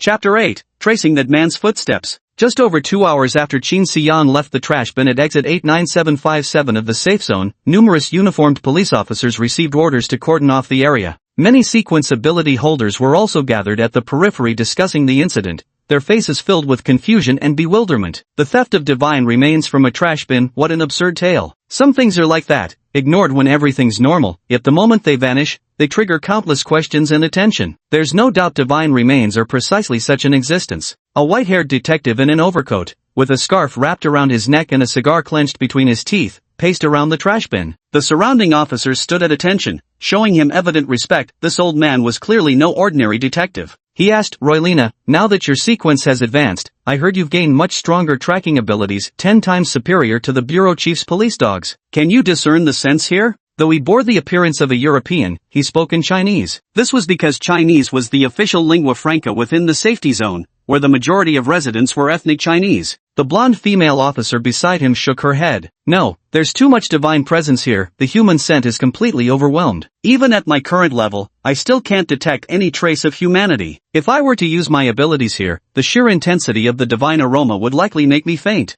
Olaf looked disappointed. Alright, what a damnable skill. Being unusable in divine matters will cause us a lot of trouble. Yes, I thought so too. Unfortunately, I awakened as part of the scent tracker sequence, and there's no changing it. Sequence users like me are born destined to operate only within safe zones. Olaf impatiently took a couple of puffs from his cigar, flicked the ashes into the trash bin, then turned to address the gathered sequence users nearby, who first discovered the problem with this trash bin. That was me. Inspector Olaf, it was me. I'm Hans Van, a sequence user who hunts deities at the exit of safe zone 89757. At this moment, a man in a grayish-brown jacket approached, his hair somewhat disheveled and carrying a faint scent of alcohol. He was the very same drunkard who had bumped into Qin Xiang. Yet now he showed not a trace of intoxication, appearing utterly sober, his expression filled with tension. Upon sobering up, Hans realized with shock that someone had stolen the divine remains from the trash bin. He originally didn't want to get involved in this matter. Anyone who would steal the remains of a deity was definitely not normal, and he dared not provoke such people. After awakening his sequence, all he wanted was to rely on his identity as a sequence wielder to coast through life in the safety zone. Unfortunately, he couldn't keep his hands to himself and had to toss a liquor bottle into the trash bin. The bottle carried his scent. This was an ironclad fact he couldn't deny. If a scent tracker were to use their skills, they could quickly trace it back to him, and then he wouldn't be able to wash his hands clean of the matter. To avoid having the police show up at his door and cause trouble, he reported the incident to the police station first, hoping for leniency. Tell me how you discovered it. Detective Olive, I had just had a few drinks with brew at the bar before heading home. On my way out, I grabbed another bottle to drink on the walk back. After finishing it, I spotted a trash bin nearby and thought to toss the bottle in. Upon hearing this, Roylina scolded sternly, Hans, you're a sequence ability holder too, don't you know the trash bins near the safe zone exit are only for deity remnants? All deity remnants in the bins are processed collectively. This is interference with the joint government's work. I drank too much, didn't think this through. Qin Xiang gambled right. Hans' intoxicated mind gave him the time needed to escape. Otherwise, this might have been a completely different story. Oliver seemed accustomed to sequence users who neglected their duties. Unlike Roylana, he showed no anger at Hans' words and simply waved his hand. Let him continue, Roylana. Understood, Inspector. The blonde Roylana stared at Hans, her eyes filled with indifference. I vaguely remember seeing a figure rummaging through the trash bin before quickly disappearing. Of course, I can't be certain if anyone was really there, because I was drunk. And then what? Then I tossed the liquor bottle in. At that moment, I heard the sound of the bottle hitting the empty bin. Assuming it was already midnight and the sanitation workers had collected the divine remnants, I went home. When was that supposed to be? I was too drunk to know. After getting home, I collapsed into bed and fell asleep. As someone of the sleepless sequence, I normally don't need sleep. Even when drunk, I'd wake up after 2 hours at most. When I came to and realized it was still afternoon, the memory of the empty trash bin struck me as odd. Then you called the police? Yes. Inspector Olaf, considering I voluntarily reported the crime and admitted my mistake, could you please not punish me for throwing liquor bottles into that trash bin, as well as for delaying the investigation? Olaf took another puff of his cigar and pondered for a long while. As he pondered, Hans waited anxiously, deeply worried about whether he would face punishment. Royalina, remember to inform the other security checkpoint managers about this matter and have them keep a close eye on the trash bins. Yes. Detective Olive, what about me? Hans asked eagerly again. Only then did Olive realize Hans was still present. I was just thinking about the case. What did you want to say? I'd like to ask, if I report this to the police myself, could it make up for my mistake and spare me punishment for what I've done wrong here? I truly realize my problem now, and I swear I'll never do it again. Please, give me this one chance. Olaf couldn't even be bothered to look at him. Business is business. The scales of justice at the police station will never tilt in anyone's favor. Your rewards will be given where due, and your punishments will be meted out where deserved. Hans felt a bit aggrieved. Despite voluntarily reporting the case and fully cooperating in solving it, he still had to face punishment. What rotten luck. Take him back to the police station. Upon receiving her superior's order, Royaliana immediately instructed the officers to escort Hans away. Yes. Hans looked thoroughly disgruntled, cursing in his heart that blasted thief who stole the divine relic. After sending Hans away, Olaf continued to frown and thought, acting alone? What on earth would someone want with stealing the fragments of a deity from a trash bin? You might as well raid some warehouse for moldy firewood if you're that desperate for fuel. Roylina added, a similar incident occurred yesterday at the exit of Safe Zone 114514. I reported it to the director, but unfortunately it wasn't taken seriously enough. They only deployed defenses near the exit of Safe Zone 114514. As a result, he struck again in a slightly farther location. At that moment, Roylina's pager beeped. Hello, please speak. What? Okay, go ahead.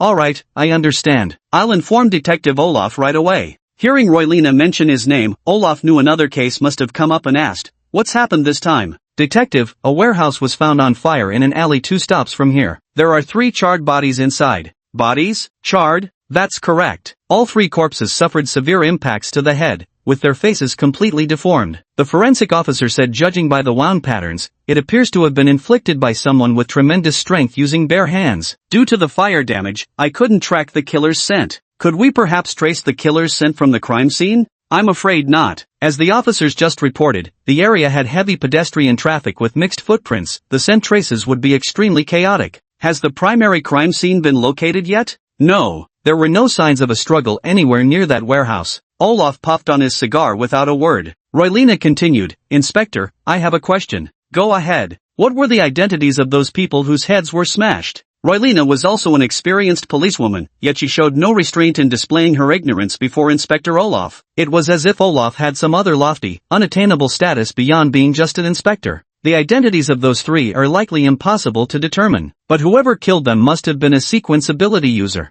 Otherwise, how could they have killed all 3 without leaving any signs of a struggle? The fatal wounds corroborate this, crushing 3 heads with bare fists? That's something an ordinary person could hardly accomplish. Olaf glanced at the empty trash bin again and blew out a smoke ring. The crime in that alley occurred right after the theft of the deity's remains from this trash bin. Considering the distance, if a physically enhanced sequence wielder ran at full speed, they could have made it in time. So maybe it was the same perpetrator. Roylina frowned. The same person? First stealing the deity's remains here, then traveling 2 stations away to commit murder and arson? Neither case left any useful clues from the perpetrator. Let's make a bold hypothesis first, then verify carefully. For now, let's analyze under the assumption that the same person committed both crimes. Olaf stroked his white beard. I believe this person isn't particularly knowledgeable about sequence abilities. Why does the inspector think so? Aside from the skull, the bodies bear other fatal wounds. Most likely, the skulls were smashed after death. After shattering all 3 victims' skulls, he chose to burn the corpses. My guess is he destroyed their skulls fearing that practitioners of the undying sequence could use their abilities to extract memories from the corpses. But what he didn't know was that the undying sequence's memory retrieval skill has limitations. Once the brain undergoes pathological changes or loses its original biological structure, the undying practitioner's skill becomes ineffective. In other words, whether or not he smashed the 3 victims' skulls, simply burning the corpses to char would be enough to obstruct investigation by undying sequence ability users. Oilalana asked doubtfully, Inspector, are you saying he didn't even know such basic sequence knowledge? Other than that, I can't think of any other reason why he'd go to such unnecessary trouble. Of course, we can't rule out that he's laying false trails, trying to make me think the perpetrator is a novice sequence user. But I doubt criminals of that caliber would likely appear in District 14121. Royalana nodded, finding the inspector's reasoning sound, then said, his ignorance about sequences might be because he suddenly awakened his sequence abilities without proper preparation. We just need to stake out the Sequence Management Bureau, we should be able to catch the culprit there. Your premise about inadequate preparation doesn't hold water. Olaf shook his head. He knew to choose places with chaotic sense to throw you off, and he knew to burn the bodies to destroy evidence. Roylina, you need to understand, he's not some calm, methodical killer who meticulously planned these 3 murders. He did all this while panicking and fleeing after stealing the divine remnants. I must say, while this criminal may be ignorant, he's certainly not careless. A mind sharper than a needle's eye in a tailor's shop wouldn't have let him steal divine relics unprepared and expose himself. His actions prove he had no channels to obtain additional information. Roylina smoothed her slightly disheveled golden hair, her face showing confusion. How is that possible? The ability descriptions of sequence users are all publicly available in Godslayer Camp. Everyone can check them on their phones or computers. No, you're wrong. If these assumptions all hold true, then there's one type of person that perfectly fits the description, someone who can't access this information. Who's there? The poor. Chapter 9, Internet Cafe Inquiry. Olaf pondered for a moment. Since that corpse-burning arson case occurred 2 stops away in the direction toward the edge of the safe zone, let's investigate toward the perimeter. See if anyone's been spotted carrying multiple bags of unidentified objects on the streets. He glanced again at the empty trash bin. All the divine remnants from 3 containers are gone, no small amount. If he took them directly, he must have been carrying a massive bundle, hard to miss. Yes, I'll report this to headquarters right away. Alright, good work. But Inspector, what if we can't find anyone carrying a large amount of unidentified objects near the border of the safe zone?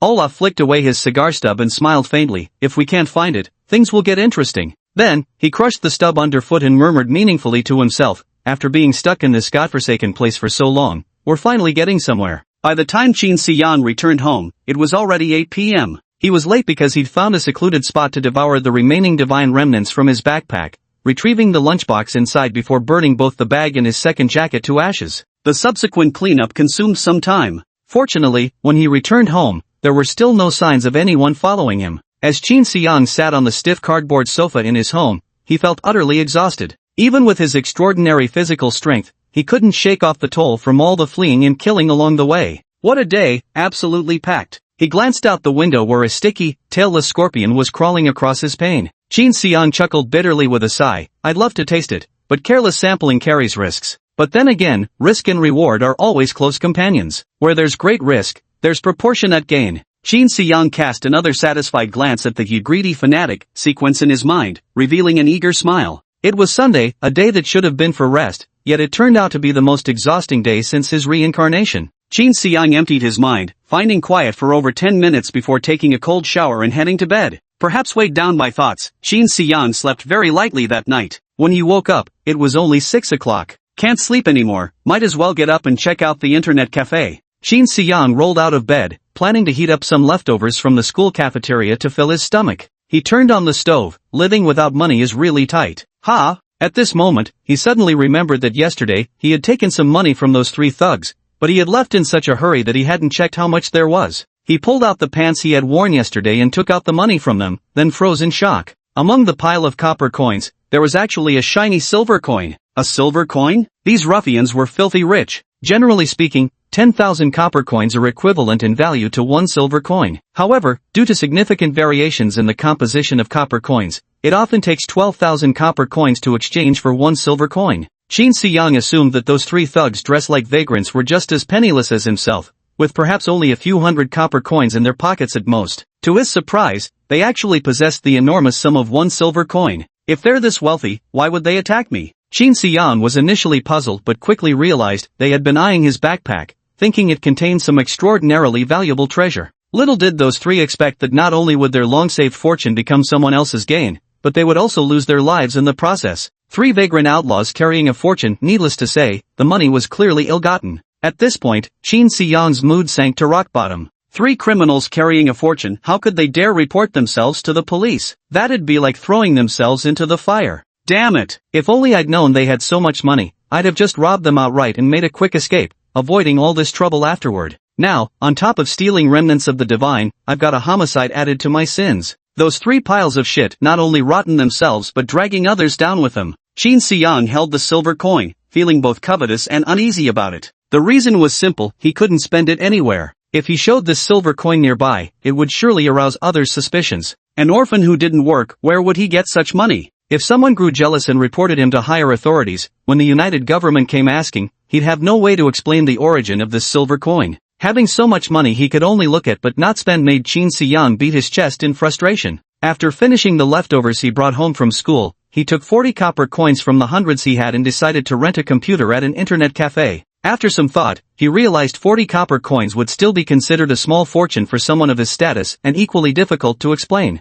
He had no choice but to put down another 20 copper coins. Holding 20 copper coins, going to an internet cafe for 1 hour of computer time seemed much more reasonable. Damn it, even spending money has to be done so timidly, how frustrating. Qin Xiang grumbled curses as he stepped out the door. He also became aware of his current limitations. With the identity of an orphan impoverished student, he couldn't freely manage his finances at all. Still, that wasn't the most pressing matter for him at the moment, money was secondary for now. Instead of how to justify a substantial income, what he urgently needed was to establish a suitable identity for himself. A publicly acceptable identity as a sequence ability user. Find a plausible sequence to announce to everyone, then join a sequence ability team to hunt gods outside the safe zone and learn combat techniques. Once trained, hunt and devour gods alone for power enhancement. He was convinced that as long as he could lay low and survive, he would gradually grow stronger. When he finally reached the stage where he could act as he pleased, he would then reveal his true sequence and abilities. By that time, no one could pose a threat to him anymore.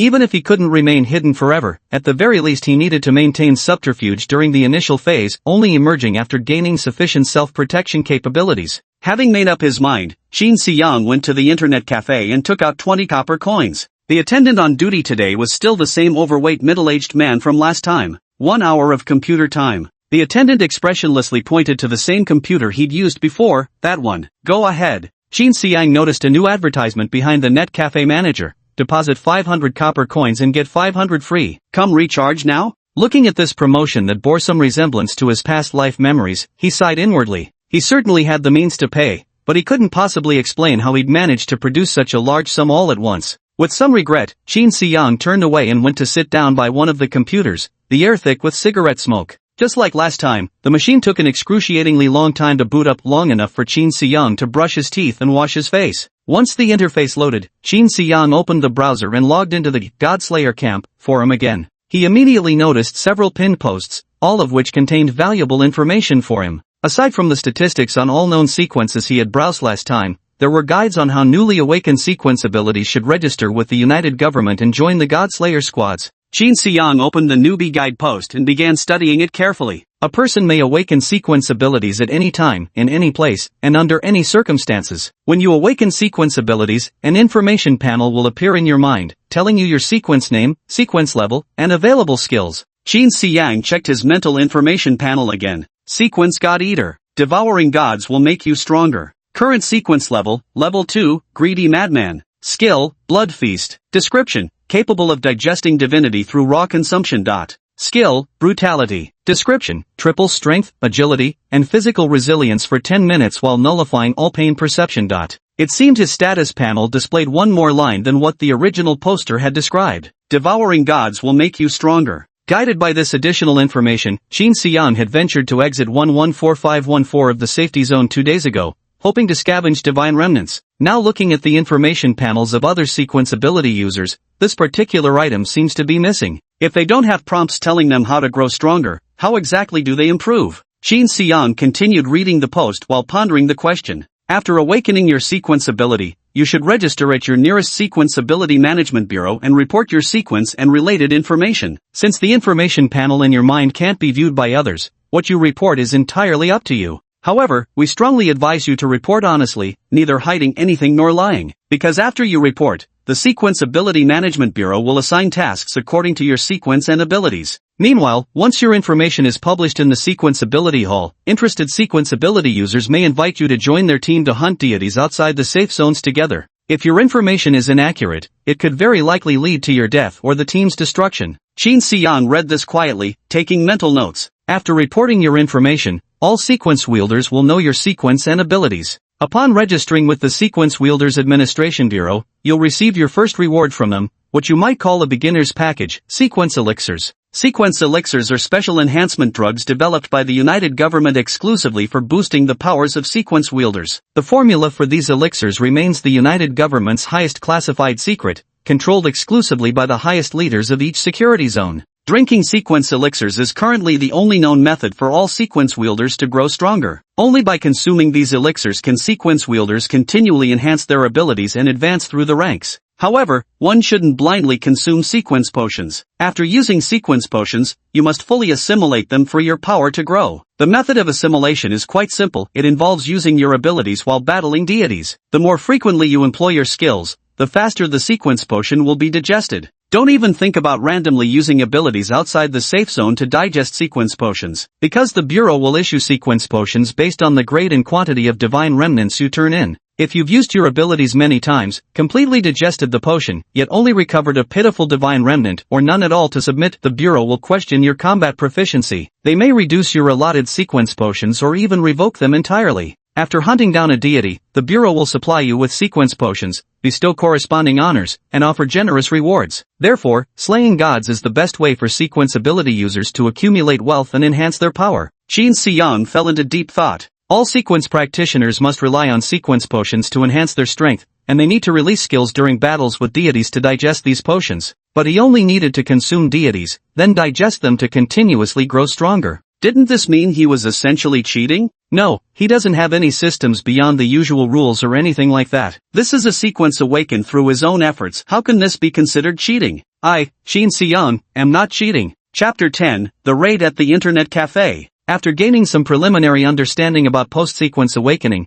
Qin Xiang browsed through that forum post summarizing different sequences and abilities once again. He needed to find a sequence that could conceal his identity, one that could be masked by his existing abilities without revealing any flaws. If he wanted to register at the Sequence Ability Management Bureau, he had to find such a facade. Originally, Qin Xiang had planned to fabricate a sequence himself, tailoring both its name and skills to suit his God Eater ability, but after some consideration, he ultimately abandoned the idea. First, he wasn't sure if the Sequence Ability Management Bureau had methods for verification, such as detecting potential loopholes in a fabricated sequence. Second, his information is visible to all sequence holders. A completely new sequence will inevitably draw attention and scrutiny from everyone. Under the magnifying glass of countless people, he's bound to slip up eventually. There's even a chance, if his luck is particularly bad, that someone later awakens with a sequence identical to the fabricated name he created, exposing his deception immediately. Therefore, it's far safer to search among existing sequences instead. Qin Xiang didn't have any specific direction.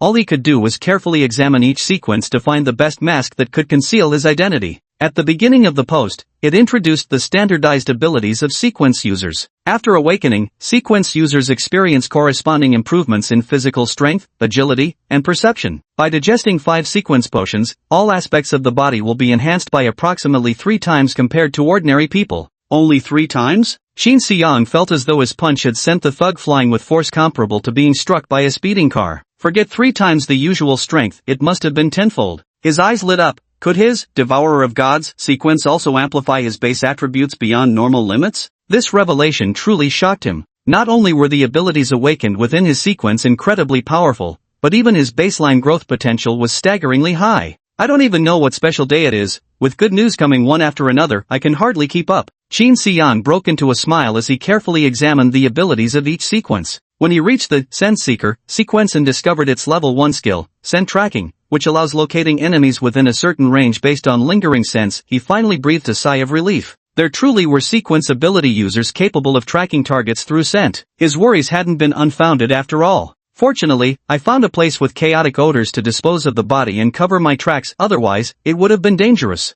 The skills of a Scent Tracker fail in areas with heavy divine presence. Forcing the skill to activate may cause fainting, bleeding from all orifices, or even brain death. Since the abilities of Scent Trackers are ineffective against deities, they are one of the few sequence users who can receive the Administration Bureau sequence potions without having to fight on the battlefield against gods. However, if Scent Trackers wish to receive sequence potions, they must join an organization under the United Government, typically assisting in solving cases at police stations. Especially when he saw the words assisting in solving cases, Shin Se-yeon let out a long sigh of relief. Needless to say, the trouble he had caused yesterday at the exit of Safety Zone 89757 would surely attract the police and likely a scent tracker sequence user as well. Having narrowly escaped disaster, he felt immensely joyful. He continued reading, gaining substantial knowledge about sequence power users from its contents. Shin Se-yeon desperately wanted to record everything with pen and paper, as his mind simply couldn't retain all the abilities belonging to sequence power users. However, taking out writing materials to document such information would undoubtedly raise suspicions. Shin Se-yeon had no choice but to commit to memory the more crucial and commonly encountered sequences. However, he discovered that after awakening his sequence abilities, his memory seemed to have improved as well. Although he couldn't achieve total recall after just one glance at all sequence abilities, he could still remember most of them. He couldn't help but marvel inwardly at how wonderful it was to have awakened sequence abilities. Just as he was feeling pleased with himself, he spotted another sequence, Undying. It was precisely because during his last browse through Godslayer Camp, he had accidentally glimpsed information about how the Undying sequence could read the memories of the deceased, which led him to smash all three criminals' skulls to pieces. He secretly counted himself lucky in his heart. The brief glimpse of information had actually saved his life. What incredible fortune! Shin Se-yeon carefully studied the skills of the Undying sequence. Death's Edict can read the memories of the deceased during their final moments. However, the deceased's brain must still retain its biological properties, meaning it cannot have undergone decay or damage, such as from fire or acid corrosion. Otherwise, the skill will fail. At this point, Shin Se-yeon froze in shock. Does burning corpses also prevent Necromancer's decree from activating? Then wasn't smashing those three skulls just unnecessary? This redundant action probably won't cause any trouble, right? The description of the Undying sequence appears quite early in the forum post, suggesting it's either a common awakening or one of the earliest recorded sequences. If that's the case, would abilities from the Undying sequence be common knowledge among sequence wielders? To verify his conjecture, he searched the forum again for posts related to Undying, discovering nearly 100,000 relevant threads. This showed that Undying was truly an extremely common sequence. It could practically be described as basic knowledge. Yet, he had been completely unaware of it before. Shin Se-yeon couldn't stop wondering in his mind if someone discovered this flaw of his, would it expose his true identity? The unnecessary addition when disposing of the corpse indicated a lack of understanding about sequence abilities. Feeling guilty, he couldn't help but carefully consider this possibility. If someone pays attention, could this be a giveaway? Shin Se-yeon wondered if he might be overthinking things. Perhaps criminals all become paranoid after the fact, reacting to every rustle in the grass. Yet he couldn't shake the conviction that he was teetering on the edge of exposure. Just then, he heard boisterous voices approaching from outside the internet cafe. What's going on? Amid the chaos, Shin Se-yeon could hear what sounded like many people arguing. Then, through the confusion, he faintly heard someone say, "Officer, this is just a small business. I can't handle inspections like this." Officer? Shin Se-yeon's heart missed a beat. Surely it couldn't be such a coincidence. Just as he was worrying about being exposed, the police would come knocking at his door? Were the police really this efficient? Whether it was directed at him or not, he had to face it. In a moment of panic, Shin Se-yeon quickly cleared his browser history and then devised a cover-up method. The moment he finished his task, 7 or 8 officers entered the internet cafe. "Everyone, get away from your computers immediately. Put your hands on your head and crouch to the side. Now!" Shin Se-yeon put on a flustered expression and quickly obeyed the officer by crouching down with his hands behind his head. "You, what are you doing? Get away from the computer now. Hands up!" The officer raised his gun, roaring at a scruffy young man in the corner. The man frantically pulled up his pants, stammering, "Officer, I was. The officer immediately rushed toward the man who hadn't followed orders. "Get lost." "Hey, yes, officer." The man didn't even bother to pull up his pants, squatting to the side with his hands on his head. Glancing at the content on his computer, the officer said disdainfully, "Watch less of this stuff. Being too unrestrained at such a young age will bring you trouble later." With that, the officer left. Then, these 7 or 8 officers checked the browser history and content at each computer station. When approaching Shin Se-yeon, the officer glanced at his face, then at the computer screen and browser content, patting his shoulder sympathetically. "If a girl doesn't agree, she's rejecting you. Don't waste your time and energy anymore." With that, the officer moved on to check the next person's computer. Shin Se-yeon gratefully smiled at the officer, but inwardly sighed with relief. He knew the officer would check browser history, but there hadn't been enough time to generate substantial browsing records, so he opted for the simplest way to browse: reading ebooks. On the desktop, there's a document file titled 3 Sentences That Made the Goddess Fall for Me, Ultimate Confidential Edition. He clicked it open and found that it was indeed teaching how a desperate simp could lavish attention on his goddess and win her favor. So, he simply scrolled the document's progress bar to a midpoint,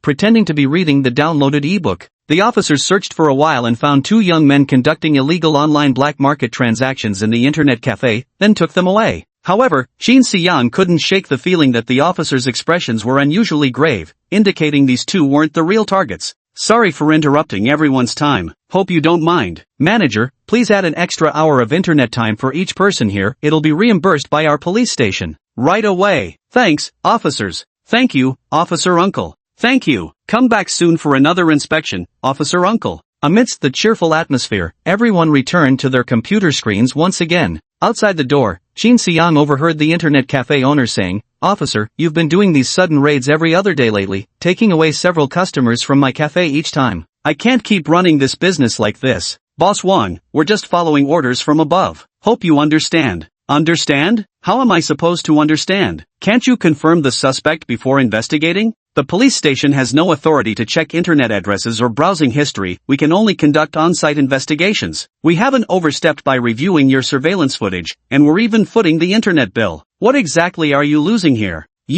This is utterly unreasonable. Shin Si-young was moved by what he heard. Had the police station been conducting surprise raids these past 2 days? Right after he had committed murder? Could it really be such a coincidence? But the police saying they had no authority to check internet addresses and browsing records was actually good news. Yet who knows if the police were telling the truth or not? We still can't let our guard down. Shin Si-young sighed deeply and decided to open Godslayer Camp to continue his investigation. At that moment, a dialog box appeared on his computer screen. Shin Si-young's eyes widened as an icy chill ran down his spine. He immediately turned his gaze toward the bar counter. The internet cafe manager was lighting a cigarette, smiling at Shin Si-young with amusement. The dialog box on the screen continued flashing relentlessly. Network administrator's friendly reminder. Was it you the officer was looking for just now? Chapter 11, The Threat. Exposed? Even having lived a second life, he had never experienced the terror of facing justice. Shin Si-young's heart began to race with panic. This was more frightening than eating divine remnants from trash bins or committing murders in dark alleys. Not even that first night of rebirth, when he'd seen countless black moths with glowing eyes pressed against the window, had scared him as much as this moment. Sitting blankly in front of the computer, unsure of what to do.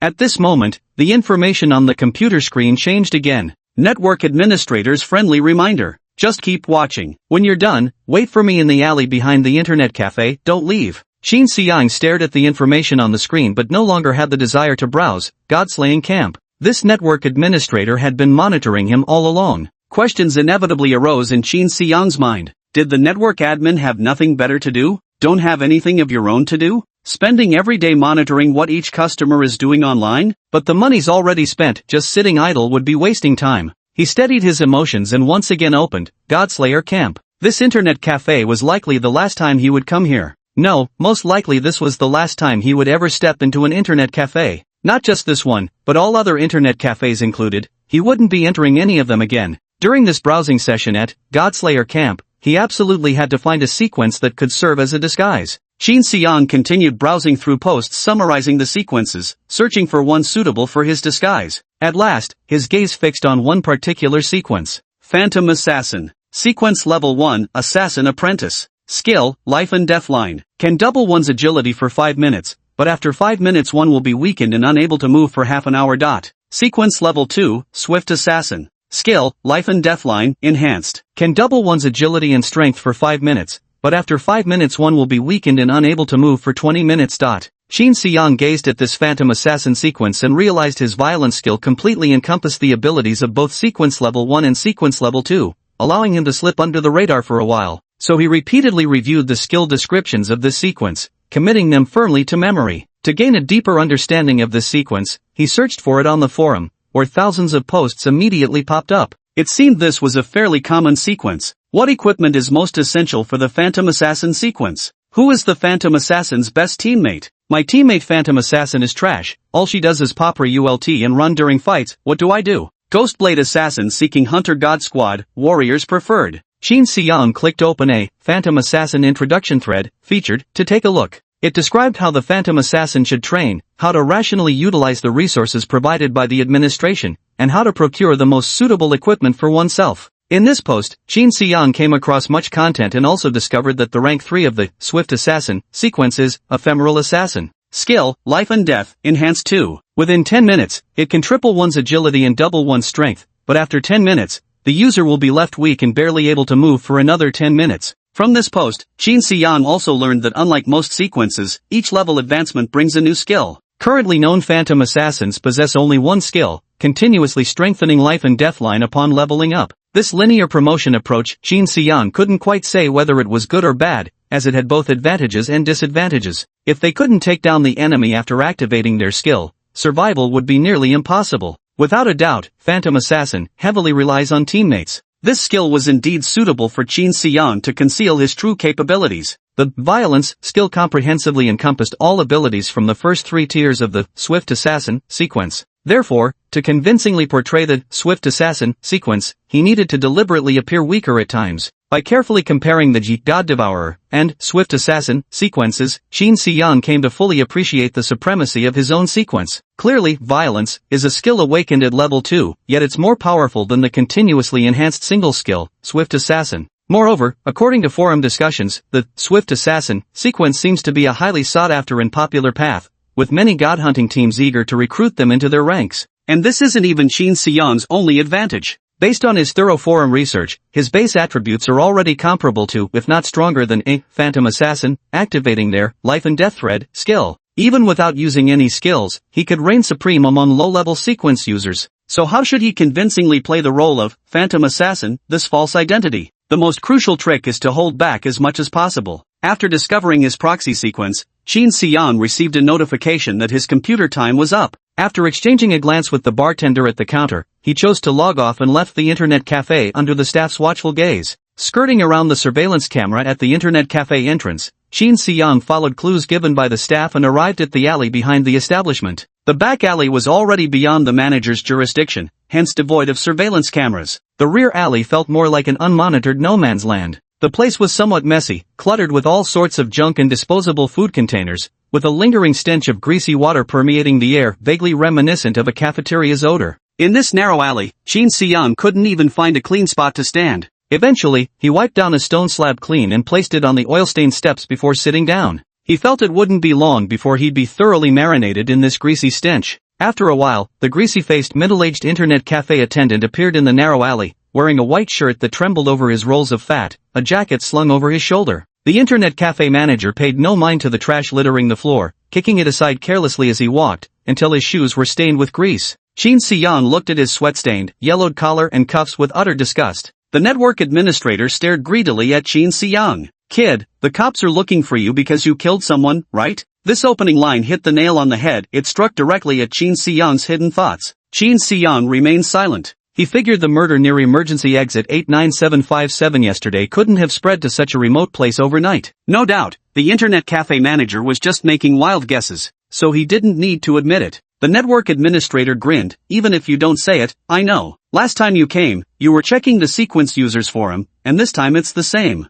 The administrator proactively addressed Qin Xiang's confusion, so he took the opportunity to ask, "Can you remember everyone?" "Of course not. I'm not a sequence user with memory skills. Just remembered me?" Qin Xiang didn't know why he was so unlucky to be targeted by this greasy internet cafe manager in front of him. "Because of your shabby appearance, anyone can tell you're some poor guy from the edge of the safe zone. Surprisingly, you'd spend money to come to an internet cafe. Of course I'd take a second glance. Coincidentally, you were wearing the same jacket both times, so I remembered you. You lingered for a long time on the Undying and Scent Reader sequences after checking the forum, and most ability users in those two sequences are police investigators. Then the police suddenly showed up. You quickly deleted your browsing history and opened a text document on the desktop, pretending to read an ebook. That's when I guessed you must have killed someone and were checking whether the police department's sequence users could detect you." The network administrator's fleshy face trembled with excitement, seemingly celebrating his great discovery made through keen observation. Yet Qin Xiang remained non-committal. Regarding any conjecture about himself, Qin Xiang would never offer any response, even if the administrator's guesses were entirely correct. Never let your enemies see through your thoughts. Qin Xiang couldn't remember which movie's line he had heard in his past life,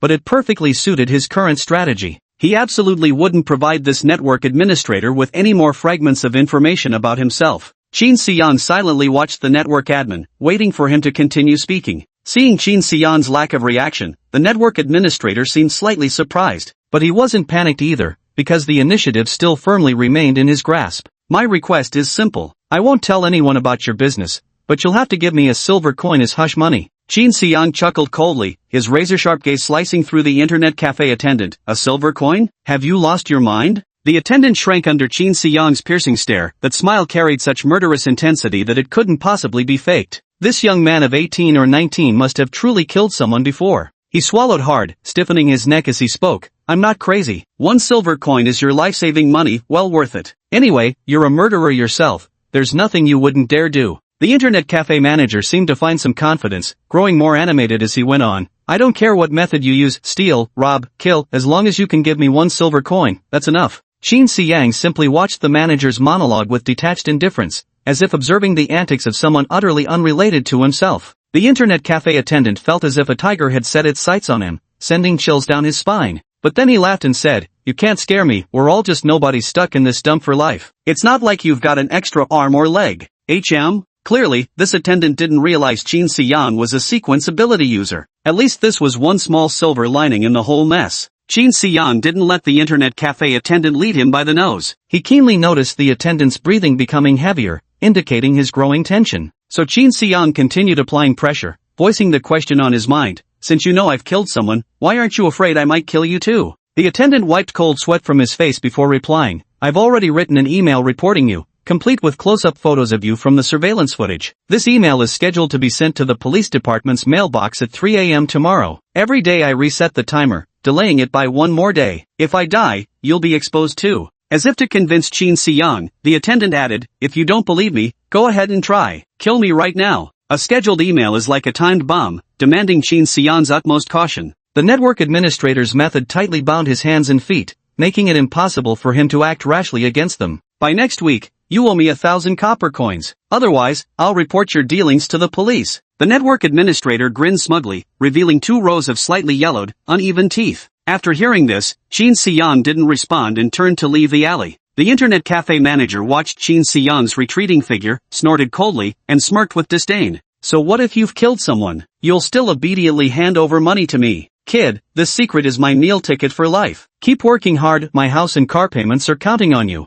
Suddenly, the internet cafe manager remembered that he didn't actually know Qin Xiang's name yet. By the way, I'm Lu Daji. What's your name? Qin Xiang continued walking back silently, still not responding. A dead man doesn't need to know his name. Chapter 12, Return to School. After leaving the internet cafe alley, Qin Xiang didn't go home. Leaving was just his cover. He hid on the other side of the internet cafe, carefully listening to the faint footsteps in the alley. Lu Daji was leaving. He concealed himself and stealthily followed Lu Daji. Though Lu Daji remained vigilant for any pursuers, Qin Xiang never appeared in his line of sight. Utilizing his keen hearing, he tracked Lu Daji's movements, cautiously closing the distance while remaining unseen. When Lu Daji finally opened his door, Qin Xiang silently committed his home address to memory before quietly leaving. On his way home, Qin Xiang couldn't stop thinking about Lu Daji's threats toward him. That scheduled email is really troublesome to deal with. He didn't know much about Lu Daji as a person, so he had no idea how Lu had set up those timed emails. What email account was used? How many email accounts were used? And at what point was the send time adjusted or delayed?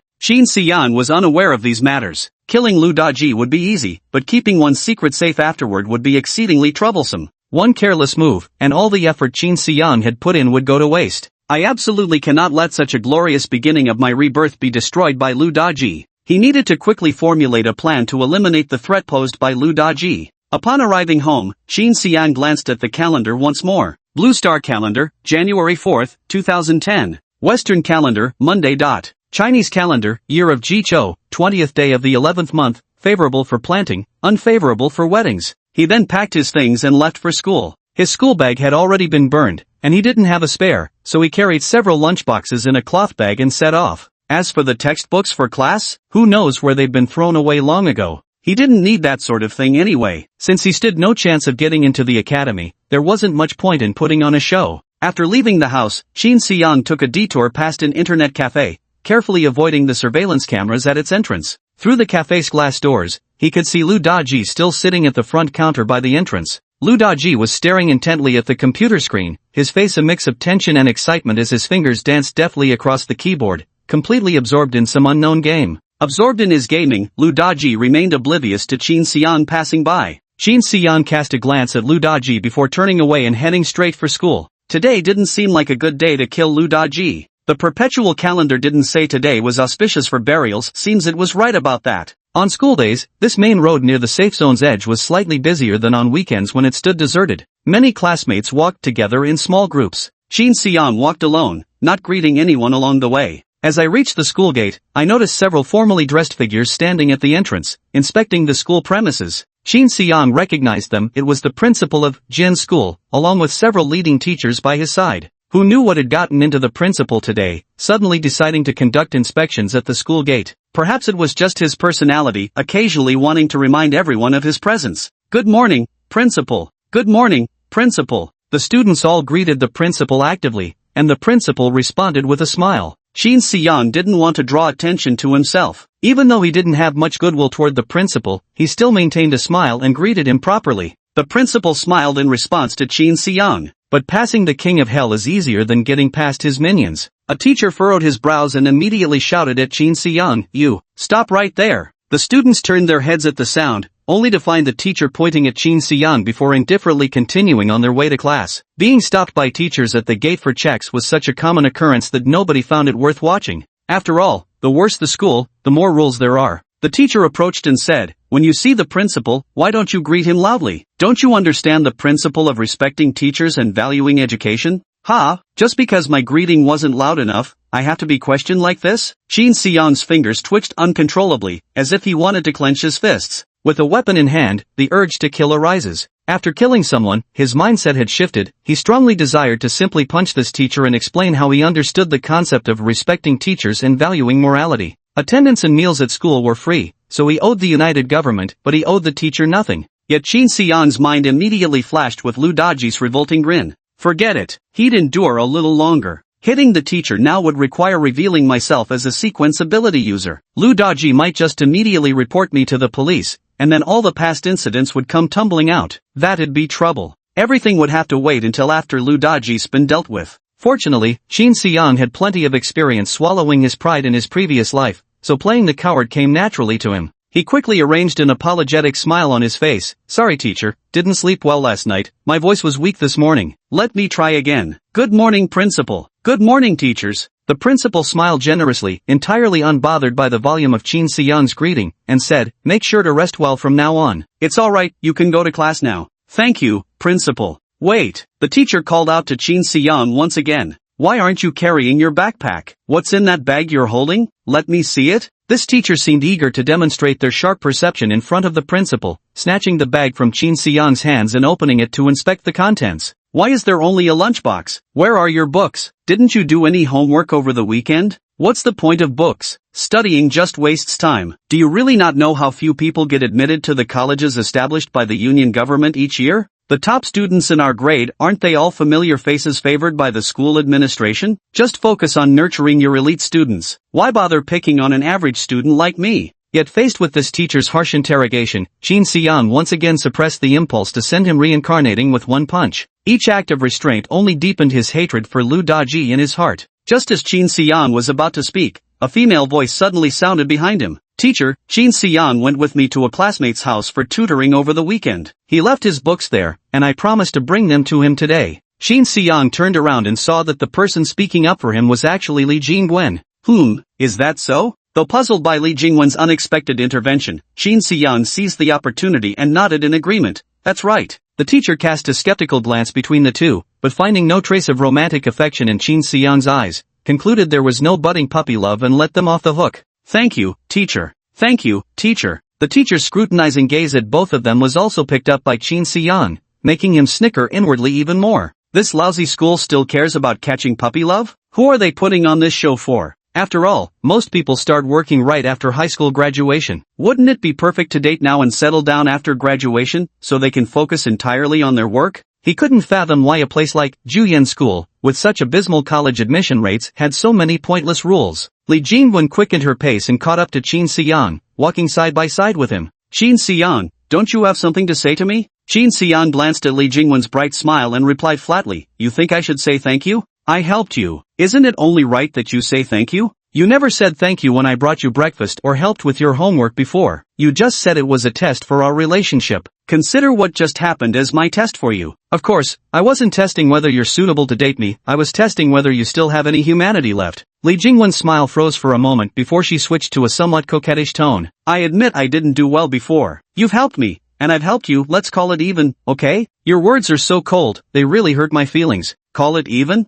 Qin Xiang found it amusing. In his memories, he often stayed up late to help Li Jingwen with her homework. To bring her breakfast, he would regularly go hungry himself. Did one insignificant act of defense cancel everything out? In Li Jingwen's eyes, his devotion must seem truly worthless. Fortunately, his rebirth allowed him to cut his losses in time. Being even was just fine. After settling the debts, he could completely sever ties with Li Jingwen, sparing himself the daily disgust of having to look at her. Good, we're even. Since we're even, let's start fresh. Qin Xiang, I'll be more proactive with you from now on, could you? Can I still bring you breakfast and help you with homework? Li Jingwen heard Qin Xiang answering immediately, completely oblivious to the accusatory tone in his voice. Thinking he had agreed, she nodded with a smile. Yeah, really? I truly love seeing your caring side. My daily motivation comes from you. I feel like I can't live without you anymore. Then, she flashed a smile that she thought could charm Qin Xiang. This overly sweet confession was concocted by Li Jingwen and her best friend over the weekend. Based on their understanding of Qin Xiang, they were absolutely certain it would win him over. But Qin Xiang just said calmly, Li Jingwen, there's something I've always wanted to ask you. Go ahead, if I know the answer, I'll definitely tell you. Why do you insist on deceiving me alone? Were there really no other male classmates willing to be your lapdog? Li Jingwen didn't expect Qin Xiang to say such things and was momentarily speechless. What do you mean? If you want to chase Zhou Yang, work for it yourself. Stop trying to piggyback off my efforts, alright? You bring him breakfast but want me to make it. You check answers with him but need me to help write them. If you want me to do everything, should I just marry him myself? Qin Xiang's ruthless words laid bare Li Jingwen's intentions, startling her into a brief panic as shock flashed across her face. Li Jingwen, quit clinging to me, find another sucker to do your homework for you, if you bother me again. Qin Xiang smirked disdainfully. You wouldn't want Zhou Yang to know about this either, would you? Chapter 13, College Entrance Exam Application. Having long since lost patience, Qin Xiang wanted no further entanglement with Li Jingwen. Every additional word he spoke to Li Jingwen made him feel like he was descending into depravity. Since ordinary words couldn't make this dull-witted zombie Li Jingwen understand his stance, then he might as well be direct blast her with metaphorical artillery. Now, she should clearly understand that Qin Xiang would no longer be her obedient lapdog, yielding to her every whim. Watching Li Jingwen's expression shift through increasingly ugly shades, Qin Xiang felt an overwhelming sense of lightness in his heart. This time, his words finally took effect. He strode towards the classroom. Li Jingwen indeed stopped pestering him, walking slowly behind alone. Qin Xiang glanced back at her. She didn't even dare to meet his gaze, just kept staring at the tiled path ahead, lost in who knows what thoughts. Qin Xiang cheerfully entered the classroom, found his own little corner, plopped down, and began another day of idle daydreaming. His entanglement with Li Jingwen had already come to an end. He wondered in his mind if he lied about his sequence abilities, would anyone find out? Did the Sequence Ability Management Bureau in charge of registration possess technology to detect sequence abilities? He really needed to plan this out carefully. Li Jingwen arrived at the classroom with a face as dark as an eggplant soaked in sauce, absolutely dreadful. Glancing at Qin Xiang's carefree expression only deepened her irritation. Seeing this, her close girlfriends immediately gathered around her and began asking what was wrong. Jingwen, what's happened? Yeah, you seem to be in a bad mood. Didn't get enough rest last night? Li Jingwen was beautiful and somewhat cunning, always the center of their little circle. Now that she was getting close to Zhou Yang, and Zhou Yang's uncle had awakened sequence abilities, she had practically become the undisputed queen of their clique. Clenching her teeth resentfully, Li Jingwen muttered, how the hell did Qin Xiang find out about me and Zhou Yang? Her best friends were dumbfounded. How did Qin Xiang, that blockhead, suddenly gain some sense? Li Jingwen's eyes flashed with resentment. There's no way he could have known about this. Someone must have told him, that's why his attitude did a complete 180. Or was it one of you, she hissed. Couldn't stand seeing me happy, so you secretly told Qin Xiang? Li Jingwen swept her gaze over her close friends, her eyes brimming with venom. Yet the girls exchanged glances, each wearing an innocent expression. Jingwen, you know I've never exchanged a single word with Qin Xiang. Jingwen, with my unfortunate looks that pale next to yours, I'll be relying on your kindness forever. How could I possibly undermine you? Right, Jingwen, don't you think you've got it wrong? We all support you. What good would it do us to tell Qin Xiang about your situation? We can't even finish our homework as it is. Haven't we suffered enough already? Listening to her friends' protests, Li Jingwen nodded. She truly didn't believe they had any motive to inform Qin Xiang about the matter. After all, They also benefited from her efforts to rein in Qin Siyang. There was no reason for them to do something that harmed others without benefiting themselves. Homework was my means of communicating with Zhou Yang, and breakfast was how I showed him my feelings. Now Qin Siyang has ruined everything. Li Jingwen's best friend voiced her concern with some worry. Jingwen, you know exactly how skilled we are at doing homework assignments. We've been relying on you all along. We can't really contribute much at all. Yeah, and the breakfast you gave Zhou Yang is gone too. You know our family's situation. We can't provide breakfast for Zhou Yang. Yes, sometimes we can't even have breakfast ourselves. We really can't spare an extra portion for you. Maybe you should figure something out on your own? Before Li Jingwen could even bring it up, her close friends were quick to distance themselves, making it clear they couldn't offer any substantial help. She's well aware that these so-called best friends only want to take advantage of her generosity without offering anything in return. She'd long stopped valuing these friendships and knew she'd cut all ties with them once she married Zhou Yang. For now, she's just keeping up appearances because she still needs their help scheming. Fine, I'll come up with another excuse to get closer to Zhou Yang. That's wonderful. Jingwen, a promising young man like Zhou Yang is someone you definitely shouldn't let slip away. Yeah, Jingwen, with your qualities, you're definitely going to end up with Zhou Yang. Li Jingwen was the most attractive among them and the most socially adept. If they could cozy up to Zhou Yang, they might stand to gain some benefits. Being with Zhou Yang might just get you out of this dump on the edge of the safe zone and skyrocket you to success. No sooner had the girl spoken than another girl beside her yanked her sleeve, her eyes filled with disgust, as if scolding her for speaking without thinking. They were all destined to live their entire lives on the fringes of the safe zone. If Li Jingwen, someone they relied on, left this place and moved elsewhere, how could they still turn to her for help? Li Jingwen turned a blind eye to her friend's selfish motives. Everyone has their own calculations in mind, no one is a fool. Li Jingwen would never let go of any opportunity to venture beyond the edges of her safe zone. This was how she had been raised since childhood. This principle wouldn't change just because of a superficial friend's remark or two. Still, the questions raised by her girlfriends were worthy of consideration. With neither breakfast nor homework as excuses left, what reason could she possibly find to approach Zhou Yang again? Zhou Yang wasn't some sheltered orphan like Qin Siyang. His family background ranked among the elite at school, the kind where even the principal would enthusiastically greet him when they met. Li Jingwen, who'd studied male psychology extensively, understood that someone like Zhou Yang couldn't be won over by direct pursuit. Such aggressive tactics would only make him despise her. Yet for the life of her, she couldn't think of any reliable way to solve her current predicament. Li Jingwen gritted her teeth and hissed, "It's all the damned Qin Siyang's fault. If I ever catch that bitch who snitched on me, I'll tear her mouth to shreds." Seated in the back row of the classroom, Qin Siyang naturally paid no further attention to Li Jingwen's affairs. At this moment, all he felt was an overwhelming sense of relief. This sense of ease didn't last long, because he remembered Lu Daji yet again. Qin Siyang suddenly remembered he ought to go sort books at the library. Since he had nothing better to study, he might as well head to the library. Arrived at the library. "Mr. Zhu, I'd like to continue working as a book organizer in the library. Would that be possible?" The manager of the library was a kind-hearted retired female teacher who had been rehired by the school to serve as the library administrator. It was called a library, but in reality, it only had 3 rows of bookshelves and a few small tables. It had been set up merely to pass inspections by the education authorities,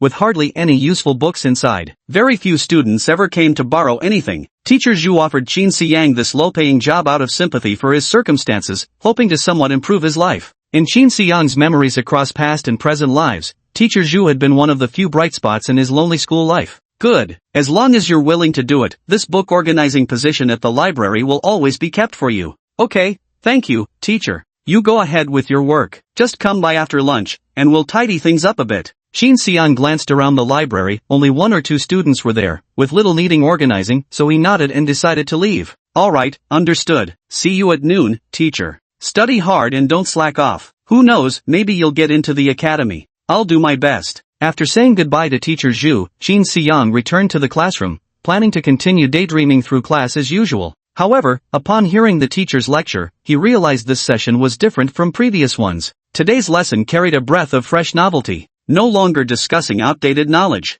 Instead, it's about college entrance exam application strategies. Qin Siyang is already in his senior year of high school, with just half a year left before taking the college entrance exam. That's why the teachers specially set aside a whole day to explain the application process. However, not a single student in Qin Siyang's class has any hope of entering higher education. So in his view, these lessons are still completely meaningless, nothing but a waste of time. Classmates, you will be taking the college entrance exams in 6 months, followed by filling out your applications to choose which of the Federation government's established institutes you wish to attend. The Federation government has set up very few institutes in our safe zone, only 8 in total. Competition for the entrance exams is extremely fierce, with countless candidates vying for limited spots. Although it's likely that most of you won't gain admission to these 8 institutes and will instead begin your lives working in various parts of the safe zone after graduation, I still believe it's important to take this opportunity to share with you all about these institutes. First, all 8 institutes are designed for ordinary people like us. Those with sequence abilities are ineligible to apply to any of them. Hearing this, Qin Xiang felt somewhat perplexed. He didn't know much about college entrance exams. He had just learned that the academy was only open to ordinary people. Does this mean awakened sequence practitioners can't continue their education after high school? What will he do from now on? This question must be asked clearly, so he immediately raised his hand. Qin Xiang, what's your question? Teacher, does that mean if someone becomes a sequence ability user, they must go hunt gods after graduating high school? The teacher glared at Qin Xiang with visible disdain. I'm talking about filling out your college applications, something that actually concerns you, and you bring up sequence ability users that have nothing to do with you? Sit down. Qin Xiang was asking about something deeply personal and refused to back down. He pressed on, but what if one of us awakens our sequence ability before the college entrance exams? Maybe someone in our class will have that kind of good luck. What if? There is no what if. This school has never produced a single student who awakens sequence abilities. The teacher felt explaining about sequence ability users would be even more time-consuming than explaining college application forms. The top student in class might still have a chance at taking the college entrance exam route, but when it comes to the path of sequence ability users, there isn't the slightest hope for anyone in this class. Because some things are simply destined. For 5 years now, among thousands of ordinary students at this school and their ordinary parents, not a single one has awakened sequence abilities. How could any exception possibly emerge in his class? Yet the teacher's experience doesn't necessarily reflect what students believe. For the students, they still held some aspirations for the future, and having been spared the harsh realities of society, they often carried an air of lofty pride. Thus, Qin Xiang's words gave them food for thought. Just because it hadn't happened before didn't mean they couldn't become the lucky ones themselves. So, they chimed in with Qin Xiang, saying, Teacher, please tell us. That's right, teacher. Who knows, we might actually awaken sequence abilities. Exactly. Didn't Zhou Yang's uncle suddenly awaken sequence abilities? How dare you compare yourselves to Director Zhou? The teacher looked at these fanciful students, utterly exasperated. After all, Zhou Yang's uncle was the Education Bureau director of this district, never an ordinary person to begin with. His awakening sequence abilities was only to be expected. As everyone knows, government officials under the union have an exceptionally high probability of awakening sequence abilities. But the students still wouldn't let it go, insisting that he tell them where sequence ability users go after the college entrance exams. He had no choice but to explain. Apart from establishing 8 colleges for us ordinary people, the United Government has also set up over 100 universities specifically for sequence ability users. These universities only accept students who awaken their sequence abilities before the exams, and they get just one chance to apply. The moment he finished these 2 sentences, the classroom erupted in chaos again. Over 100? Did I hear that right? There are hundreds of schools for sequence ability users, but only 8 for us ordinary people? This is so unfair. Quiet, quiet. If you don't settle down, I won't continue. The teacher sternly restored classroom order while shooting a disgusted glance at Qin Xiang, the instigator of this commotion. Meanwhile, Qin Xiang completely ignored the teacher's warning and instead listened with great excitement. This was the first time he had learned about higher education institutions for sequence ability users. He had thought that the only path after awakening as a sequence ability user was to hunt deities outside the safe zones, never imagined there could be opportunities for further education. Indeed, this world already had an established education system tailored for sequence ability users. But he'd never seen any posts about sequence users attending school in the Godslayer camp forum. Why was that? Qin Xiang temporarily suppressed his doubts and continued listening to the teacher's explanation. Sequence users also undergo a standardized examination similar to the college entrance exams, organized by the Sequence Users Management Bureau. This assesses their sequence abilities and skills to produce an evaluation score. With this score, they can apply to their preferred universities. If any institution is willing to admit them, they can proceed with higher education there. Alright, telling you all this won't do much good. If any of you are curious, you can check out the Sequence Education forum. There are plenty of relevant posts there. Qin Xiang suddenly understood after hearing this. So he had been looking in the wrong forum all along. No wonder the discussions there only covered the Godslayer topics. If I get the chance in the future, I must check out this forum. Sequence Education forum? I can try looking it up next time I go to an internet cafe. Oh no, I shouldn't go to internet cafes anymore. The detestable image of Lu Daji once again surfaced in his mind. Qin Xiang harbored an immense obsession with Lu Daji, an obsession so intense that he'd envision countless ways for Lu Daji to die. He could hardly wait to put them into action. Chapter 14 Troubles in the Women's Restroom. Going to an internet cafe was no longer feasible. He needed to find a safe channel to browse information with peace of mind. This was also an extremely urgent matter. After explaining the complications caused by Qin Xiang, the teacher once again steered the topic back to introducing the 8 institutes and their admission procedures. But Qin Xiang wasn't listening at all. He was no longer an ordinary student. His mind was completely preoccupied with thoughts about the elite academies for sequence holders. Would the exams for sequence holders be conducted concurrently with the National College entrance exams? Is that in 6 months? Only students who awaken their sequence abilities before the college entrance exams can apply to universities for sequence ability users, and they're given just one assessment opportunity. Does this mean I must publicly declare my sequence ability and register with the Sequence Ability Management Bureau within 6 months? Time is running out. He pondered again, what if he didn't attend a sequence ability user's high school, entered society after graduation instead, and waited for the right moment to publicly reveal his sequence ability? He absolutely couldn't team up with others. Otherwise, he'd have to find ways to conceal the fact that he devours deities. Too much trouble. But hunting deities alone outside the safe zones, could he even win? The most important thing is that the coalition government could establish a university for sequence ability users. This indicates there must already be a developed education system and curriculum in place. Instead, why not go to the university for sequence ability users and properly learn about matters concerning them, while exploring outside the safe zone, fighting gods to enhance oneself. As the saying goes, sharpening the axe won't delay the cutting of firewood. Having preparations on both sides can never go wrong. After contemplating the future, Qin Xiang's mind returned to the present. 3 words once again surfaced in his heart. Lu Daji. This person's name had been echoing in his mind repeatedly since he first opened his eyes at dawn. He couldn't wait any longer to eliminate Lu Daji and proceed with his plan to publicly reveal his identity as a sequence ability user. Lu Daji. It's about time for him to die. After school, Qin Xiang brought food from the cafeteria and headed to the library once again. Hello, Teacher Zhu. Teacher Zhu was tidying up the bookshelves when she saw Qin Xiang arrive, looking slightly surprised. Xiao Qin, why have you come again after school? Didn't we agree before that you only needed to come at noon? Don't let this interfere with your study time.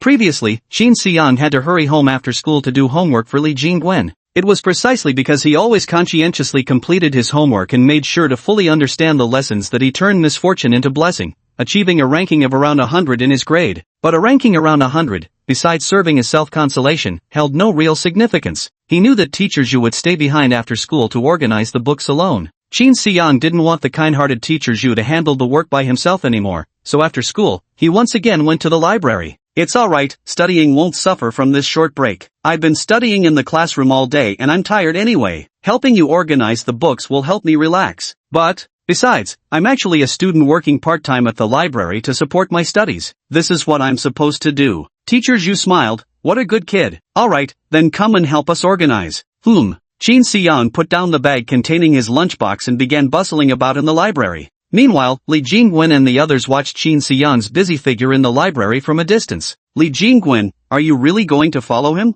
I need to see if he has any issues or weak spots. I can't keep letting him threaten me like this. Normally, he leaves school right after classes, but today he came to the library. There's definitely something suspicious about this. Maybe meeting with the informer. Find the informant, make sure to teach them a proper lesson on how to speak. Okay, we'll help you together. Her best friends accompanied Li Jingwen, squatting vigilantly in the distance outside the library. While organizing books, Qin Xiang noticed a girl sitting on the floor near the bookshelf, carefully flipping through an exercise workbook. This was another characteristic feature of the school library. In addition to regular books, it also housed various workbooks related to college entrance exams, available for students to borrow. However, precisely because of these workbooks that couldn't be found in classrooms, some financially disadvantaged yet academically outstanding students visited the library every day. Otherwise, the school library would surely be deserted. Qin Xiang reminded the studious girl, "Excuse me, miss, the library is closing. Please leave now." Ah, okay. The girl looked up at Qin Xiang and obediently returned her exercise book to its original spot. When their eyes met, Qin Xiang's gaze froze for a brief moment.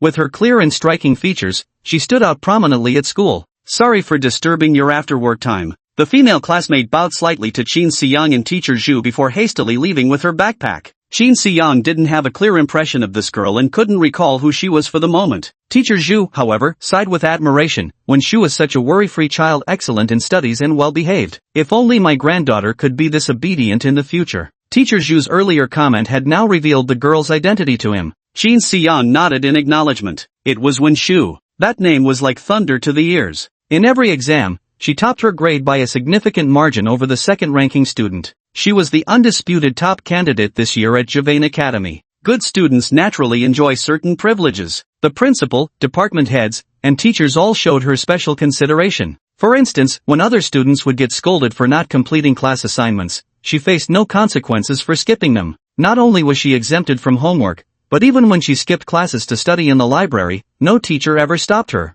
A student like her had already surpassed all subject teachers in terms of Gaokao examination skills. With both good looks and top grades, she was universally acknowledged as the school belle. Many boys pursued her, but she tactfully rejected every one of them. In this lifetime, Wen Shu, like Qin Siyang, also came from a poor family background and lived with her grandmother. In her past life, Qin Siyang remembered Wen Shu's family circumstances seemed fairly decent. She was said to have been admitted to Tsinghua or Peking University in the end, and then all news of her ceased. After all, following the college entrance exams, the two were no longer part of the same world, not to mention that he had no interest in finding out more. However, during a later class reunion, he heard from some fellow female students that she had passed away young from illness. When he came to his senses, he saw Teacher Zhu walking past him with a stack of heavy books. He immediately said, "Teacher Zhu, put those down. That stack looks really heavy, let me handle it." "No need, I can manage on my own." Seeing this, Qin Siyang had no choice but to set down the books in his hands and rush over to take the stack from Teacher Zhu. "Let me do it. I'm young and full of strength. You're getting on in years, you should rest whenever you can." Teacher Zhu smiled and said, good child. Thank you. Thank you for keeping this position open for me, I'm the one who should be grateful." After his rebirth, Qin Siyang felt such enthusiasm for another person for the first time. But in his heart, he believed Teacher Zhu was worth it. After tidying up, Teacher Zhu locked the door. "Teacher, see you tomorrow."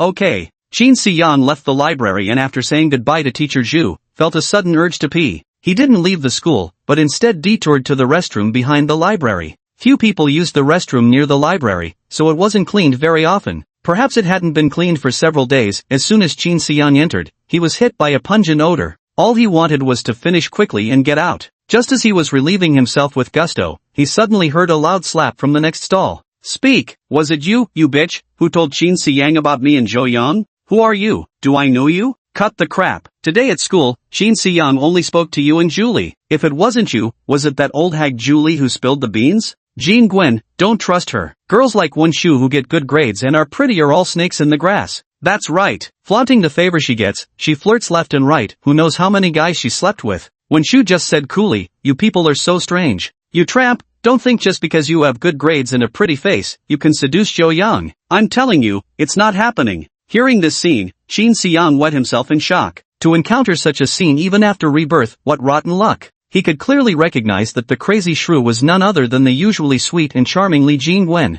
That damn Li Jingwen clung to him like a stubborn plaster stuck to someone's ass. Wen Shu was also innocently dragged into this mess, so out of both emotion and reason, he had to step forward. Qin Siyang washed his hands and walked into the women's restroom. "Li Jingwen, such a fuss over nothing. Can't you even let me pee in peace? Do I have to report this to Zhou Yang to satisfy you?" Upon seeing Qin Siyang, both the previously unreasonable Li Jingwen and her girlfriends froze in shock. Meanwhile, two fiery red handprints had already appeared on Wen Shu's originally delicate face. Qin Siyang was puzzled for a moment. Wen Shu took a slap, yet simply brushed it off by saying they were so weird. A thought suddenly surfaced in his mind. This woman definitely has something up her sleeve. Li Jingwen froze briefly before regaining her composure. She turned to Qin Siyang and said, "Qin Siyang, I'm not picking a fight with you. Why do you care so much? Are you joking?" Qin Siyang looked at Li Jingwen as if she were an idiot. "Remember when I did your homework every day, brought you breakfast, and followed you around like a dog trying to please you? What gives you the right to start trouble with me?" Li Jingwen also flared up.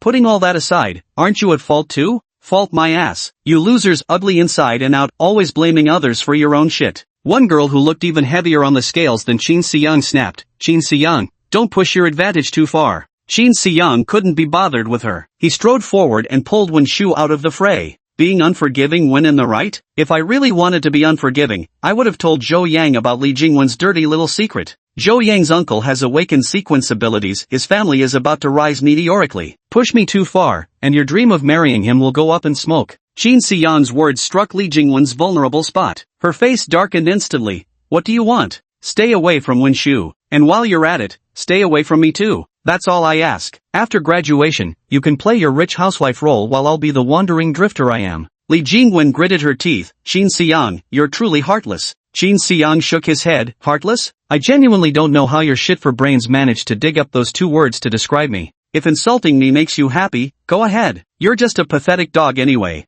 I've got nothing more to say to you. Let's go. Hold it. Li Jingwen and the others were blocked by Qin Xiang at the women's restroom entrance. Qin Xiang, what are you up to now? Qin Xiang turned to the red-cheeked Wenshu beside him. Did they hit you? Wenshu looked at Qin Xiang without a trace of gratitude. They did. Smack, smack. As soon as Wenshu finished speaking, Qin Xiang immediately slapped Li Jingwen twice across the face. Everyone was dumbfounded. Wenshu stared at Qin Xiang in shock, seemingly unable to comprehend this unfamiliar male classmate's actions. Qin Xiang, Li Jingwen covered her face, glaring at Qin Xiang with fury. Don't bark like a dog. You and I are even. As for you and Wenshu, consider this debt settled, got it? Li Jingwen's eyes flashed with menace. Qin Xiang, you'll regret this. Qin Xiang pondered for a moment. In his recollection, Li Jingwen's uncle seemed to be some kind of street thug. He wasn't particularly afraid of local ruffians himself, but Wenshu could very likely end up getting hurt. He couldn't possibly keep staring at Wenshu and Li Jingwen all the time, could he?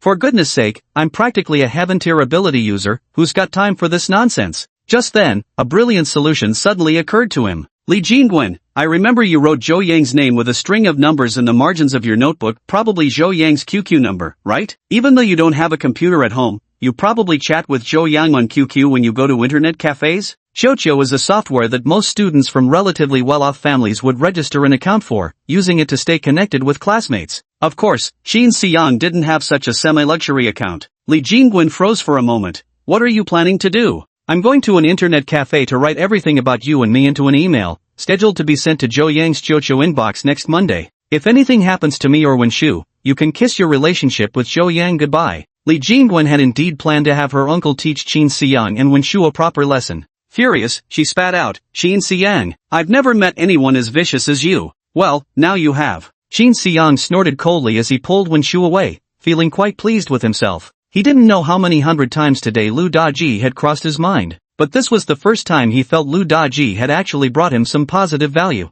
Chapter 15, Internet Cafe Boss Wang Defa. Qin Xiang and Wenshu walked side by side as they left the campus. At a street corner, they were about to go their separate ways. Qin Xiang kept checking behind them to confirm that Li Jingwen and the others weren't following. He then said, don't worry, they didn't follow us. I'm really sorry you got dragged into today's mess. Wenshu glanced at Qin Xiang with a complicated expression. In the end, she still whispered softly, thank you. Only her cheeks were already swollen and red from the beating, making her words slightly unclear, which deepened Qin Xiang's guilt. Qin Xiang waved his hand, don't mention it. You got beaten because of my business. When you think about it, it's my fault. Seeing you in such a state doesn't sit right with me. No, my beating was due to Li Jingwen and her group, it has little to do with you. You saved me and even handled the aftermath for me. I should be the one thanking you. Qin Xiang looked at Wenshu's far from docile gaze and shrugged. But what your eyes convey contradicts your words. I can see the disgust in them directed at me. Your perception is accurate. Rationally, I know you've done nothing wrong. But emotionally, I can't help feeling somewhat distant. I hope you understand. Qin Xiang pondered for a moment. Even though I slapped Li Jingwen twice for you and eliminated the trouble she would have caused in the future?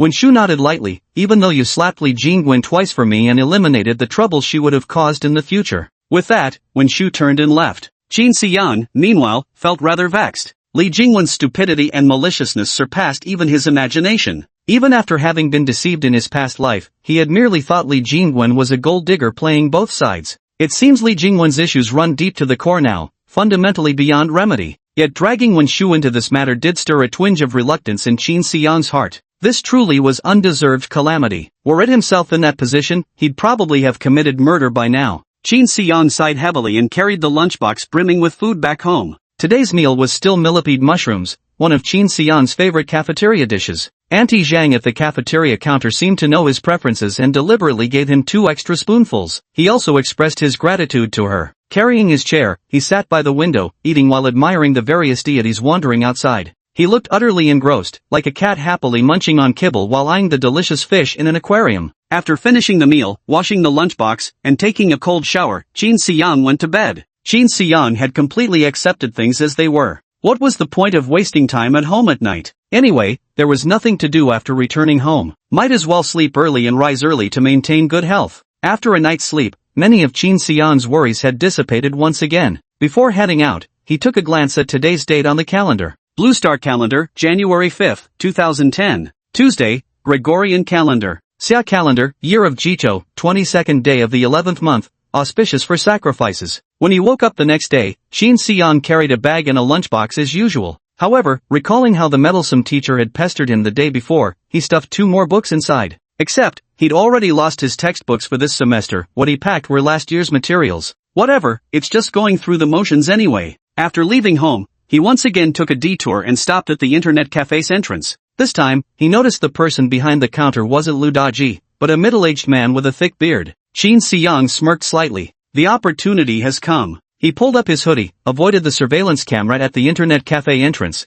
and waved at the middle-aged man with a thick beard behind the counter, signaling for him to come out. The middle-aged man pointed to himself curiously, asking, "Me?" Qin Xiang nodded. Yes. The middle-aged man looked somewhat confused, but he still stepped out. After all, Qin Xiang appeared young, looking almost like a student, hardly the type to cause any trouble. Once the man came out, Qin Xiang led him to the alley behind the internet cafe. The trash in the alley was still piled up there, and the stench of greasy waste had grown even stronger. Even Qin Xiang, who detested canteens, had to admit that compared to this place, the canteen was heaven. The internet cafe owner also walked over with his nose covered, looking around with disgust, apparently unaware that the trash had been dumped behind his establishment. He muttered, "That crafty Lu Daji, I told him to take the trash to the dump, and he just left it here. I'm definitely going to give him a piece of my mind." Qin Xiang heard but didn't respond. When they reached the spot where he had spoken to Lu Daji that night, Qin Xiang finally asked, "Are you the owner of the internet cafe?" "It's me. One of the 2 people the police took from your internet cafe the other day was a friend of mine."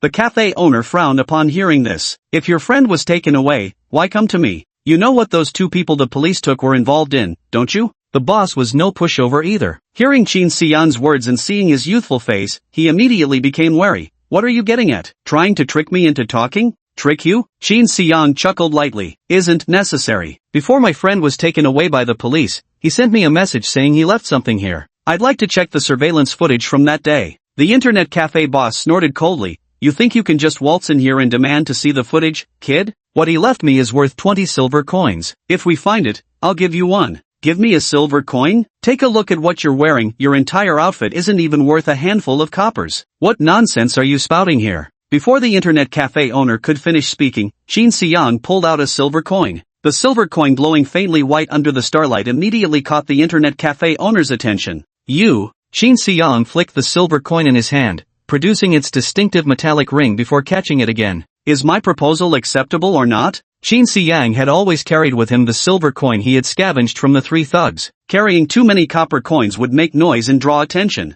but he possessed only 1 silver coin easily concealable in a pocket without notice. Moreover, silver coins were valuable. A single one could accomplish much. But due to his status, the silver coin couldn't be spent at all. He couldn't register at the Sequence Ability Administration now, nor access deeper transactions. He knew nothing about black markets or the like. This silver coin had become utterly useless. Yet Qin Xiang clearly realized that as he grew stronger and became a registered Sequence Ability user, the coin's value would steadily decline because he would no longer be short of money. Possessing the talent of a god-eater, wealth scattered returns again to hand. Therefore, to maximize the benefits of this silver coin, Qin Xiang chose to use it as soon as possible. For example, using it to buy Lu Daji a coffin. The storekeeper gulped. "You, what exactly are you people?" Qin Xiang smirked. "You don't know? That's for the best. If you don't know, you'll avoid a lot of trouble. Now back to my earlier question. Can you handle this silver coin?" The internet cafe owner's eyes flickered twice before he gritted his teeth and said, "Follow me." With that, he led him to a dimly lit storage room next to the internet cafe. Qin Xiang frowned. He hadn't known this perpetually closed door next to the cyber cafe also belonged to the owner. The warehouse was packed with miscellaneous items, including many scrap machines, all coated in dust.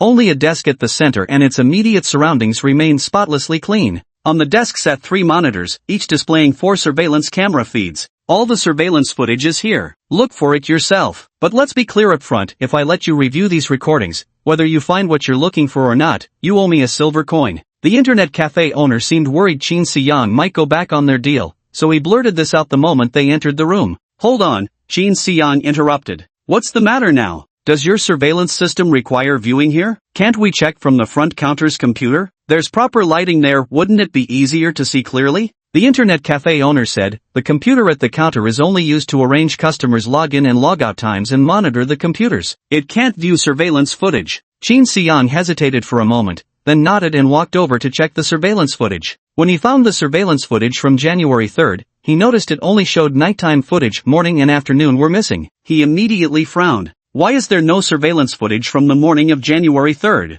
The internet cafe owner curled his lips. Electricity is so expensive, of course that surveillance camera can't be kept running all the time. I usually turn it on every few days. It only records a full 24 hours if I know the United Government inspectors are coming. Qin Siyang clenched his fists and stared coldly at the internet cafe owner. Are you messing with me? Without the footage from when the police came that morning, how am I supposed to investigate? The internet cafe owner gave a sly smile and picked up a hammer from nearby. We agreed beforehand, even if you don't find anything, you still owe me a silver coin. Otherwise, Qin Siyang planted his foot on a scrapped monitor nearby. Under the internet cafe owner's gaze, he slowly crushed the bulky metal shell display until it flattened into an iron pancake. He kicked the iron disc at his feet away, instantly shattering 3 or 4 monitors. Otherwise, what then? The internet cafe owner immediately panicked. You're a sequence practitioner. Qin Siyang glanced disdainfully at the owner. What kind of person do you think could conduct a 20 silver coin business in this rundown internet cafe at the edge of the safe zone? Didn't you have any preconceptions about my identity? Or did you think someone like me couldn't possibly be involved in a 20 silver coin deal at all? The internet cafe owner was completely dumbfounded, his body trembling with fear as the hammer slipped from his hand. Qin Siyang always spoke in half-truths, never making anything clear, leaving the cafe owner's imagination running wild. In an instant, the internet cafe owner conjured up the image of a secret organization of sequence ability operators dealing exclusively in the black market. And Qin Siyang? He must be one of their collecting enforcers. Spare me, I know nothing. I didn't mean to interfere with your business. Qin Siyang realized the internet cafe owner mistook him for an outlaw involved in underground dealings, so he decided to play along and embody the role the owner had imagined for him. Of course I know you know nothing. If you did know something and dared hide it from me, you'd already be a corpse. Yes. Thank you for understanding. The internet cafe owner listened as Qin Siyang made excuses for him and quickly seized the opportunity to climb onto the offered ladder. But luck's on your side today. I'm a pretty easygoing guy. With that, Qin Siyang tossed the silver coin to the internet cafe owner. The internet cafe owner stared at the coin in his hand, feeling it burn against his palm, and hurriedly refused. No, I can't accept this. You didn't even find the footage. I can't take it for nothing. Later, I might still come here looking for things. I don't want to make a big deal out of this. This silver coin is your hush money. Is this appropriate? If I'm giving it to you, then take it. Qin Siyang walked up to the internet cafe owner again and lightly patted his shoulder twice. There's only one thing I'm worried about. You wouldn't tell the police about what happened between us, would you? If you betray me, next time my people come, what we give you won't be a silver coin anymore, understand? No. Absolutely not. You can trust me. You should also know that being able to run an internet cafe in this godforsaken place means I have some connections. As long as there's no evidence, the police won't be able to touch me. Then the internet cafe owner chuckled with an ingratiating expression. Besides, if I were to betray you, I'd have to hand over this silver coin, wouldn't I? With so much money at stake, why would I go looking for trouble? You're welcome to come anytime, and if I find what you're looking for, I'll keep it here waiting for you. Fine, but I might need to use your computers in the future, and I expect you to keep it confidential. The internet cafe owner said, just come straight to the warehouse. Use the computer there. My surveillance monitoring system is brand new. Plus, the login port for that computer's network connection is encrypted, not even the police could trace it. With that, he took a key from his keyring and handed it to Qin Siyang. Qin Siyang took the key and nodded in satisfaction, then suddenly thought of something. There's no monitoring software on this computer, right? None. I'm the only one who can access this warehouse, and I'm the only one who uses this computer. Why would I monitor myself for no reason? Understood. Thank you. You're too polite. Just let me know if you need anything. My name is Wang Defa. You can call me IFA. Alright, IFA, I've got it. I'll report your matter up the chain. You can rest assured, as long as I'm safe, you won't face any trouble. This was both a reassurance and a stern warning. It made Wang Defa think twice about trying any underhanded tricks behind his back. Don't worry, my lips are sealed. By the way, I remember last time I came to your internet cafe, wasn't it someone else sitting at the counter? Oh, you're talking about Lu Daji, right? He rests at home on Tuesdays and Wednesdays. Shin Si-young nodded. Then I'll come to see you on Tuesdays and Wednesdays from now on. I've got other matters to attend to, so I'll take my leave now. Ah, alright, you go ahead with your business. After seeing Shin Si-young off, Wang Defa looked at the silver coin in his hand, glanced at the monitor he had stepped on and flattened, and let out a long sigh. He spotted the hammer nearby and irritably kicked it away with his foot. For an ordinary person like him to dare raise a hand against a sequence ability user, he must have a death wish. Luckily, this sequence ability user had a decent temper,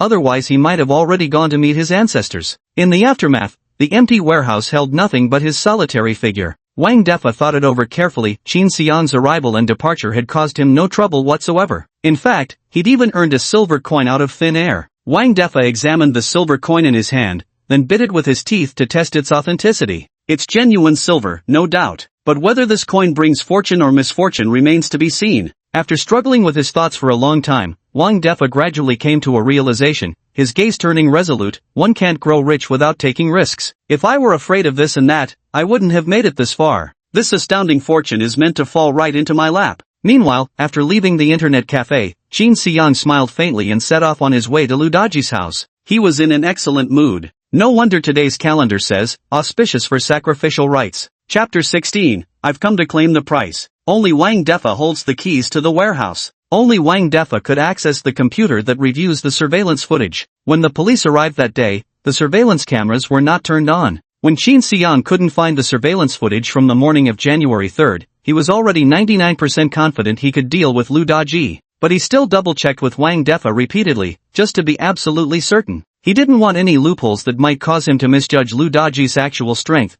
potentially exposing himself and bringing trouble upon his own head. In the end, all the evidence pointed Shin Si-young to one conclusion. Lu Daji was bluffing. The so-called surveillance screenshots never existed. Lu Daji probably never dreamed that Shin Si-young would find a way to uncover his flaws through Wang Defa's testimony. After all, in Lu Daji's eyes, Shin Si-young was nothing more than a desperate small-time thug. Shin Si-young gazed at the starry sky and the gods, walking along the dimly lit street with a light and joyful heart. He could finally pronounce Lu Daji's death sentence with peace of mind, though only 2 days had passed since he'd been threatened by Lu Daji until now. But Shin Si-young was counting the days and couldn't wait anymore. He ran at full speed, determined to reach Lu Daji's house as quickly as possible. He approached Lu Daji's residence quietly, an old, dilapidated 2-story wooden building, housing 4 or 5 households on each floor. Lu Daji's place was behind the 4th door on the left side of the 2nd floor. Shin Si-young arrived here and saw a pile of garbage stacked at Lu Daji's doorstep. The stinking trash had attracted a swarm of flies. Strangely, each fly had 3 or 4 eyes, as if they'd mutated in some post-apocalyptic world.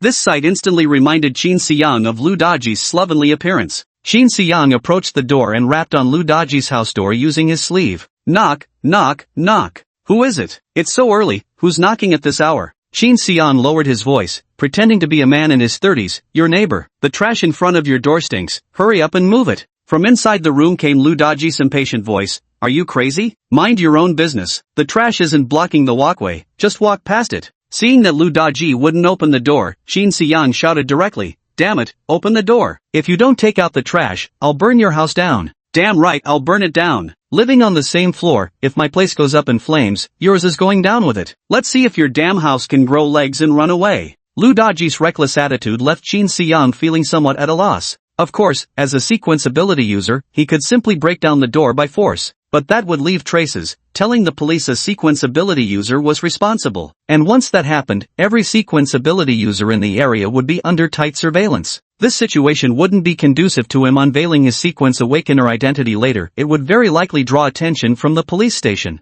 Therefore, he needed to stage the scene as a home invasion robbery and murder. If you don't open the door, I'll camp outside and wait you out. See how long you can hold out in there. I don't believe you don't have to work. When you go to work, I'll report you to your boss. In this impoverished place, finding a job was no easy feat. Even being a small-time internet cafe attendant counted as a decent source of income. Lu Daji might not care about other things, but this job, he definitely cared about it. It wasn't just the salary. More importantly, if he couldn't keep working as the internet cafe manager, where else could he go to get money from Shin Si-young? From start to finish, there was only one place where the two of them could meet, the internet cafe. Sure enough, Shin Si-young had struck Lu Daji's weak spot. Lu Daji's imposing demeanor instantly deflated inside the room. Alright, you've got me. I'll take out the trash later. You're pushing your luck, saying later. Now, immediately. Oh, hang on a second, I'll put on some clothes and come out to throw it away. There was the sound of someone dressing, and once ready, Lu Daji came to the door and unlocked it. Before he could finish his sentence, he lost consciousness and fainted. Qin Xiang controlled his strength and delivered a swift uppercut to Lu Daji's chin the moment the door opened, knocking him unconscious. He then immediately slipped into the room, supporting Lu Daji to prevent the thud of his bulky body hitting the floor from alerting the neighbors. After shutting the door behind him with a backhanded motion, he dragged Lu Daji into the inner room in one fluid movement. Once Lu Daji was securely tied up, Qin Xiang gagged him with his own foul-smelling socks before proceeding to ransack the house. Lu Daji's family didn't possess much property, just a few hundred copper coins at most. Qin Xiang pocketed the money while creating signs of a home invasion. After working for a while, Qin Xiang heard muffled MMPH sounds behind him. When he turned to look, Lu Daji had already regained consciousness and was staring at him in terror. Qin Xiang noticed that Lu Daji's chin seemed slightly twisted and shook his head. It appeared he still hadn't controlled his strength properly. He'd broken Lu Daji's jaw in one go. This wasn't good. Spotting a baseball bat in Lu Daji's room, he picked it up, stepped closer to Lu Daji, and took aim at his chin. Lu Daji frantically shook his head, begging for mercy, then his eyes turned fierce again as if threatening Qin Xiang. Qin Xiang said nonchalantly, I had a chat with Wang Defa today. Guess what? Lu Daji froze, the corner of his eye twitching uncontrollably as he stared at Qin Xiang's smile, as if he'd seen the king of hell himself. Woo woo! Lu Daji kept shaking his head in panic. Even with his mouth stuffed with dirty socks, Qin Xiang could guess exactly what he wanted to say. It was nothing more than the same old meaningless phrases like I was wrong, I won't do it again, or spare me. Qin Xiang glanced again at Lu Daji's house, cluttered with various comic books and novels. He shook his head inside. Look at your place, not even a computer in sight, yet you dared to brag like that to me. With that, Qin Xiang stopped paying any further attention to Lu Daji. Holding back some strength, he swung the baseball bat and delivered another fierce blow to Lu Daji's chin. This time, Lu Daji's chin twisted even more grotesquely, the jawbone shattered into several pieces. This should be unrecognizable now. Lu Daji, writhing in near unconscious agony, had tears welling up in his sharp, triangular eyes. Qin Xiang walked into the kitchen and took out a bottle of cooking oil and a knife. Greed demands payment in full. I've come to collect what's due. To avoid blood splatter on himself, Qin Xiang employed a method he'd long contemplated. He picked up a few books, wedged the knife between them, and stood them upright on the ground. Then he measured the distance and pulled Lu Daji to his feet. Woo woo! Lu Daji was still pleading for mercy. Qin Xiang pressed against Lu Daji's foot, then gave his back a forceful push. The tremendous force sent Lu Daji crashing forward, his heart impaled precisely by the upright blade on the ground. Woo woo! Qin Xiang helped Lu Daji up again, doused his entire body in cooking oil, and set the house ablaze. Only after witnessing Lu Daji's corpse being engulfed by the flames, stacking the blood-stained book embedded with the knife along with all the other books in the house onto him to burn, did he finally exhale in relief. When the entire house was consumed by fire, Qin Xiang exited and ran downstairs, shouting at the top of his lungs, "Fire! Run for your lives!" At his cries, people immediately rushed out to check,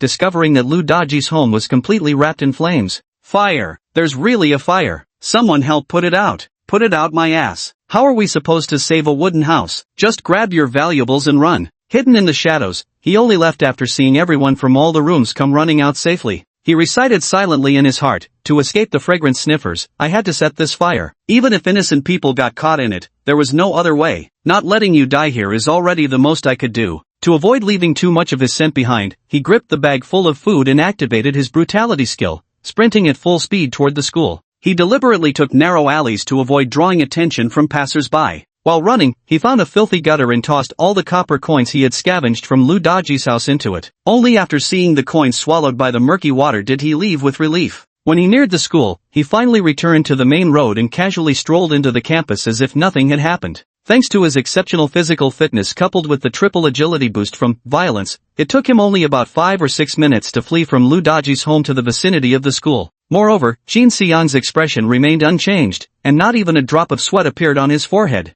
From the moment he left his home to arriving at school, nearly 20 minutes had passed. Perfect timing. Qin Xiang smiled faintly. 20 minutes, though slightly slower than his usual commute to school, was still acceptable. A near-perfect alibi. He hoped the police would quickly classify this case as a home burglary. In just a few more days, once the heat dies down, he should go register at the Sequence Ability User Administration Bureau. This feeling of being strangled is more painful than suffocation. From now on, I must be extra careful, can't let anyone get leverage over me again. Arriving at school, he still maintained his calm expression. No one could possibly imagine that merely 10 minutes earlier, he had just killed a man. Shin Se-young didn't go straight to the classroom, but instead headed to the library. Teacher Zhu was already sitting in the library, sipping hot water. "Well now, little Chin, what brings you here so early again?" "Just came to check. Please stay seated, there might be some students coming to borrow exercise books in the morning. I can help with the registration." "How terrible. Your top priority right now is studying. I don't need your help here, hurry up and get to morning study." Shin Se-young grinned cheekily. "Teacher Zhu, you're well aware of my grades. What difference does studying really make?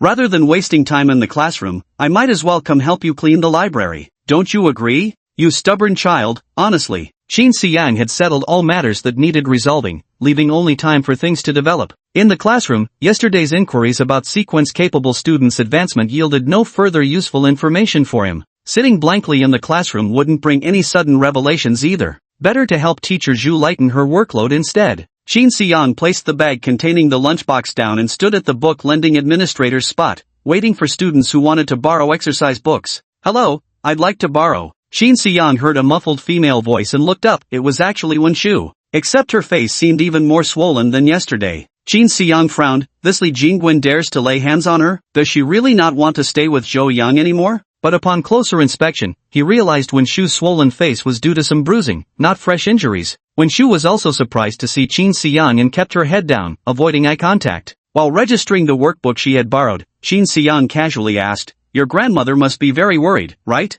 Upon hearing this, Wen-shu looked up at Shin Se-young, whose meaning Chin couldn't decipher. Was it like looking at a weirdo? Wen-shu shook her head slightly. "She doesn't know." "You don't know?" Without answering his question further, Wen-shu picked up the workbook and left. After she left, Teacher Zhu said, "Her grandmother is quite old. I heard she became blind 2 years ago and can't see anything, so she probably didn't notice her granddaughter's swollen face since the girl takes care of her." Sigh, who could be so cruel as to hit even a good and well-behaved student like Wen-shu? This school is really getting worse year by year. Teacher Zhu continued complaining to Shin Se-young for a while about the declining academic atmosphere of the school, feeling quite emotional about it. She had been teaching at this school before the apocalypse arrived, having devoted most of her life to Juwon School, and held an extremely deep affection for the institution. So watching the students at school increasingly give up on themselves didn't sit well with her heart. Shin Se-young comforted Teacher Zhu for a while, contemplating the family situation Wen-shu had just described, and sighed. Though his own life was already quite difficult, he still couldn't wish misfortune upon others. Then he thought of the people who'd been rendered homeless after he burned down their houses. The guilt suddenly welled up inside him. But what could he do? A person has to live for themselves after all. Chapter 17, The Police Station's Suspicion. Because the wooden building had long been deteriorating, shortly after Shin Se-young left, the entire structure burst into flames. The raging fire was utterly uncontrollable. When the firefighters arrived, they could only helplessly watch as the flames consumed everything. Half an hour later, this wooden building with 3 or 4 decades of history, a witness to the apocalypse before and after, was reduced to ashes. The fire brigade searched through the ashes and ultimately discovered a charred corpse, still impaled by a knife blackened by the flames. They immediately contacted the police station. Upon receiving the report, the police station promptly dispatched officers to the scene. Leading the team was none other than Inspector Olive. Olaf kicked the upright black wood, which instantly split apart and shattered into numerous pieces. Scanning the area, he shook his head. Such large fires seem quite common lately. Roy Lana remarked, "Indeed, as more people become aware of my scent tracker sequence, they've all learned that only fire can completely erase their lingering scent. That's why criminals especially favor using fire when committing their crimes." "Criminal? This fire wasn't an accident? You've already had people investigate the scene?" "Yes, Inspector Olive. Among the ashes, there's a charred corpse with a knife in its chest, positioned with hands tied behind its back, clearly murdered. Take me to see her." "All right." Both men were sequence-capable individuals, their physical abilities far surpassing ordinary people. They kicked aside some charred wooden planks along the way before arriving at Lu Daji's badly disfigured corpse. Olive crouched down, pulled out a cigar, clipped its end with a small cutter, then lit it using a still-burning piece of wood nearby. He took a drag from his cigar, then carefully examined the corpse. On the surface, it appears he was indeed tied up and then stabbed directly through the chest. "Hand me a pair of gloves." An officer nearby handed Olive a pair of white gloves. With the cigar still in his mouth, he put on the white gloves and began manipulating Lu Daji's corpse. The man's jaw is broken, seemingly from being struck by something heavy. "Any leads?" The officer nearby shook his head. "Nothing. A fire destroyed much of the evidence. Judging by the bone deformation, it looks like the result of a baseball bat strike." This area is impoverished, baseball bats are uncommon here. Even if there were any, they'd likely be wooden ones, so we wouldn't be able to find the murder weapon regardless. Olaf nodded, finding the officer's analysis quite reasonable. Does any of the neighbors know anything? Yes, the deceased was named Lu Daji, working as an internet cafe manager nearby. The estimated time of the incident was between 7:20 and 7:25. Before the fire, his neighbors heard someone knocking on his door, telling him to take out the trash at the entrance. There seemed to be some argument. Based on the timeline, the person who broke in and killed Lu Daji, then ransacked his house, must be that guy. Do we know what that guy looks like? The officer shook his head. No one saw it. It was too early, and many people hadn't woken up yet. Those who heard Lu Daji arguing were all early risers heading to work. Olaf remained silent upon hearing this, lowered his eyebrows in thought, and then asked, was Lu Daji's family the most well-off in this building? No, there were 2 female workers from the cosmetics factory living in this building who earned more than Lu Daji. Both of them owned mobile phones. It was their calls to the fire department that summoned the fire trucks. Are they married? One is married, the other lives alone. Hearing this, Olive shook his head. We shouldn't label this case as a home invasion robbery just yet. Why? Olive didn't immediately respond. He narrowed his eyes and took 2 puffs of his cigar. If it's a home invasion robbery, why didn't they target the single female worker at the cosmetics factory rather than Lu Daji, an ordinary internet cafe manager? Was this, perhaps impulsive? Impulsive? This person doesn't seem the type. First the argument that made Lu Daji open the door, then entering to kill, rob, and set fires, all done with practiced efficiency and clear purpose. If it were impulsive, he would have waited here, grabbed whoever stepped out alone, then used their keys to break in and rob. Luo Yiliana asked, Inspector Olive, are you saying someone was specifically aiming to kill Lu Daji? I'm just saying, it's quite possible. We'll need to investigate further for specifics. By the way, you mentioned he's the internet cafe administrator? Exactly. Olaf glanced around and said, anyone who can operate an internet cafe on the fringes of a security zone probably isn't just some ordinary resident with no background. Let's go question him, we might get something useful. Wang Defa was idling in the internet cafe when Olaf and his team arrived. Well, officers, what brings you to my humble little internet cafe? Anything I can help you with? Wang Defa's face showed deference, but in his heart, he was wondering exactly which of his misdeeds had been exposed to bring the police here. Running this internet cafe, he'd dabbled in plenty of shady dealings. Any one of them, if revealed, could land him years of hardship behind bars. We're not here for you. We just want to ask about someone. Who would that be, officers? You know Lu Daji, right? Oh, you mean our internet cafe's administrator. He's taking a day off at home today. Are the officers looking for him? He doesn't have a phone or computer, so I can't contact him. You might have to come back tomorrow. Olaf shook his head. No, we're not looking for Lu Daji. We're here for you, because just this morning, Lu Daji was murdered. Murdered? Wang Defa's eyes widened. That shut-in loser? Why would anyone want to kill him? Olaf noticed that Wang Defa's surprise didn't seem feigned, and asked further, do you know if he's recently offended anyone? Wang Defa was utterly baffled. He's just an internet cafe attendant. His job is taking payments and turning on computers. Who could he possibly offend? And even if he did, who would actually kill him over it? This morning he had even mentioned Wang Defa to Qin Xiang, yet subconsciously dismissed the possibility that a sequence-powered individual would go through the trouble of killing an overweight, basement-dwelling internet moderator. Olaf continued, evidence from the scene suggests it was a home invasion. Do you have any leads on that? Sir, a home invasion robbery means stealing lives along with money. How would I have any clues if you're asking me? Olaf felt that Wang Defa might not be much of a suspect, but still asked, were you at the internet cafe all day today? Yeah, he's been here the whole time. You can ask anyone surfing the internet here, they'll all vouch for him. That's right, Boss Wang has always been here. Yes, I can confirm. If Lu Daji died, it definitely had nothing to do with Boss Wang. Boss Wang, I remember you left for a while this morning because someone came looking for you? A pockmarked young man said with a smile. Wang Defa frowned, realizing this young man was someone he'd scolded before for unpaid internet fees. I never expected to trip him up right in front of the cops today. Wang Defa narrowed his eyes at the man, contemplating how to teach him a lesson. Olaf heard the pockmarked youth's words and asked, Wang Defa, is what he said true? It's true. Wang Defa didn't care either. In his view, Lu Daji's death definitely had nothing to do with Qin Xiang. Who was looking for you? When did they come? How long did they stay? My memory is a bit fuzzy now. Oh dear, I don't know why but my head hurts so much I can't recall anything. You'd better ask that pock-faced young man, he probably remembers better than I do.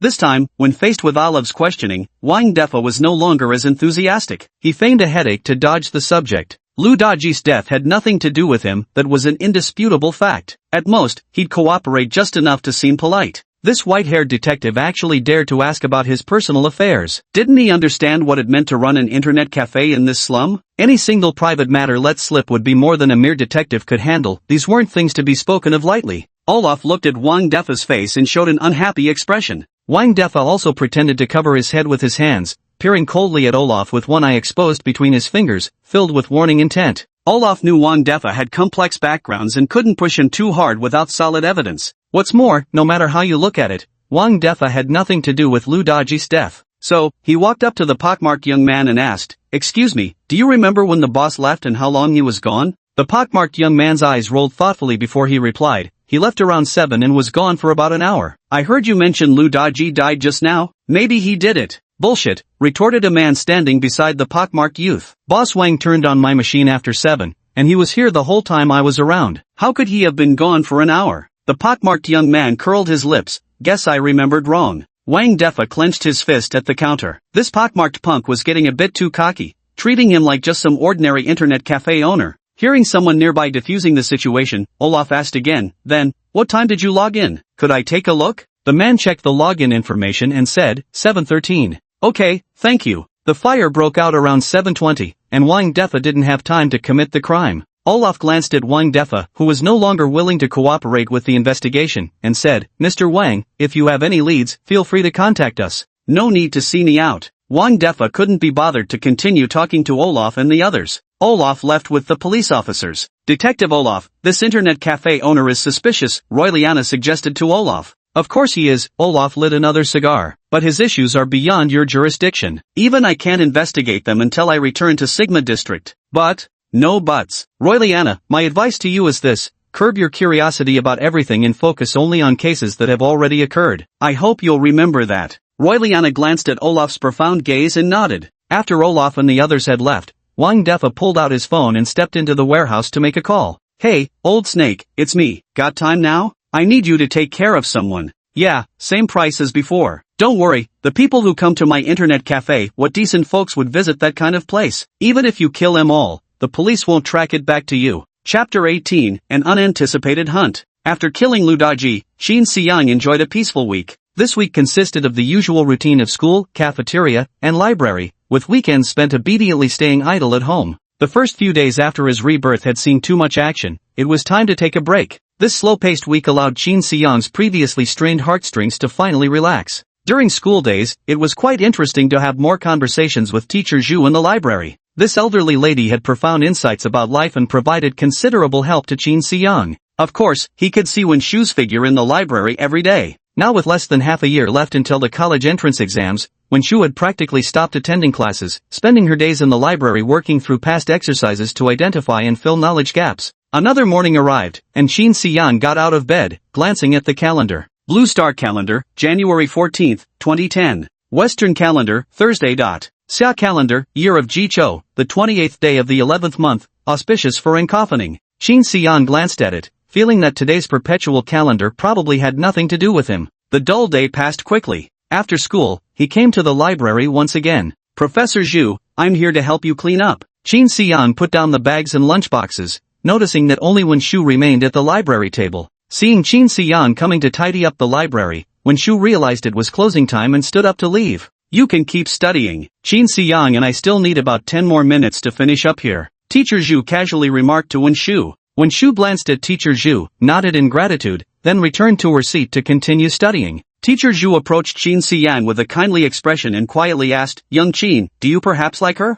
Qin Xiang froze for a moment. "Huh? No." "Oh." Teacher Zhu's expression showed she wasn't entirely convinced. Qin Xiang waved his hand dismissively with a touch of disdain. "Things like dating are pretty pointless." Teacher Zhu smirked contemptuously. "Dating is pointless? If it's so pointless, how come I remember you trotting after some girl before, grinning like a blooming flower?" With Teacher Zhu bringing this up, Qin Xiang had to admit he was in the wrong. Before his rebirth, hadn't he been nothing but a simp trailing behind Li Jingwen? He could only say, "It's precisely because I've talked about it, that it seems so uninteresting." Teacher Zhu patted Qin Xiang on the shoulder. "Xiao Qin, there are some things I, as someone who's been through it, really must tell you." "Please go ahead." Qin Xiang smiled, continuing to tidy the books on the shelf while listening to Teacher Zhu's words. Qin Xiang knew that Teacher Zhu, being advanced in years, always enjoyed a casual chat with younger people. He quite liked Teacher Zhu's amiable way of speaking, and even more so, this kindly person who treated him with such warmth. If the old lady wanted to chat, he might as well keep her company for a while. That girl you were following before clearly had a somewhat flighty temperament, not someone suited for a stable life. So it's understandable you might feel emotionally wounded after that relationship,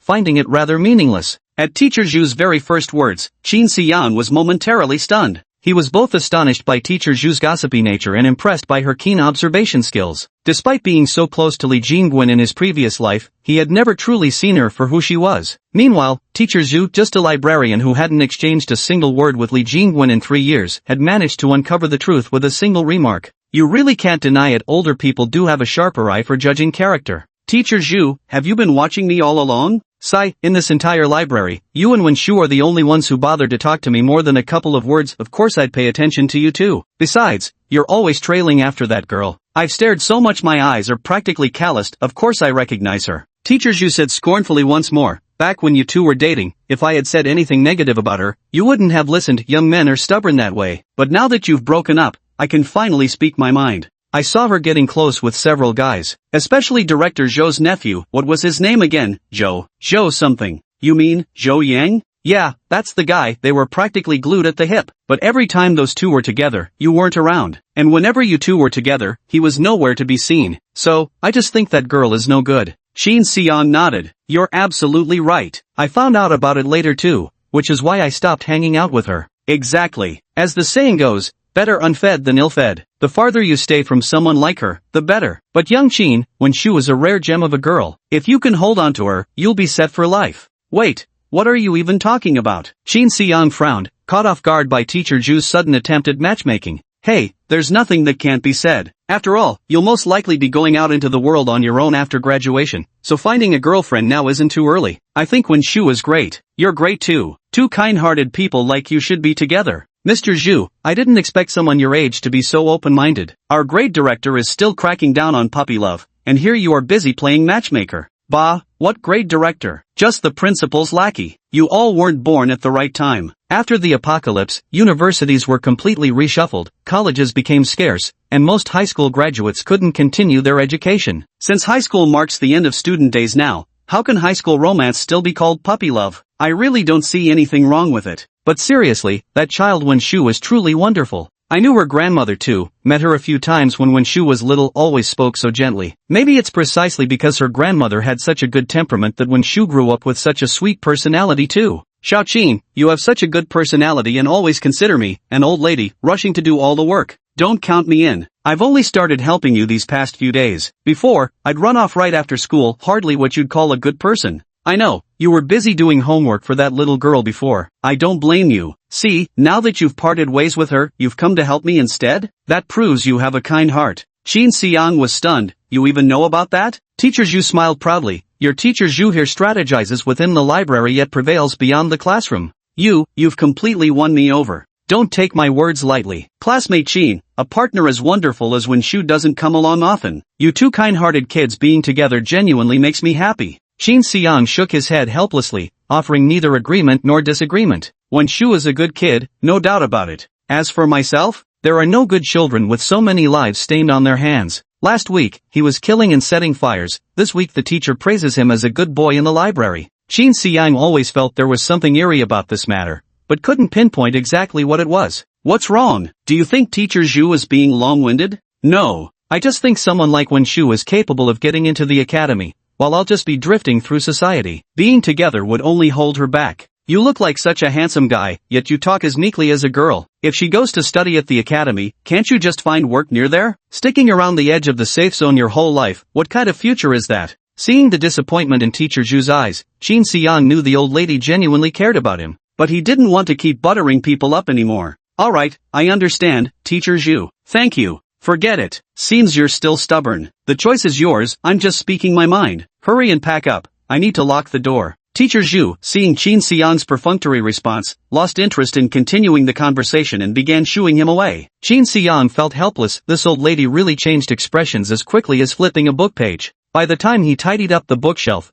Wenshu had also packed her bag and was ready to leave. Teacher Zhu locked the door and said, I need to use the restroom. You two go ahead. With that, she left Qin Xiang and Wenshu standing at the library entrance. Qin Xiang glanced at Teacher Zhu's retreating figure with mixed feelings in his heart. The old lady meant well, but this was clearly like casting sheep's eyes at a blind man. There wasn't the slightest trace of affection between them now. Let's go. The two walked side by side as they left the school. Once again, they reached the crossroads. Once again, it was time to part. Goodbye, said Wen Shu. She was about to turn away when Qin Xiang suddenly grabbed the strap of her backpack. A faint smile played on Qin Xiang's lips, but his eyes were filled with icy indifference. Today, I'll walk you home, he said. Wen Shu couldn't comprehend why Qin Xiang had suddenly become a different person, taking the initiative like this. No need. Without giving her a chance to protest, he took her hand and pulled her along in the direction of her home. Wen Shu frowned, trying to break free from him, when Qin Xiang's voice dropped to a deep murmur. I warned Li Jingwen last week. Never thought she'd dare follow us again today.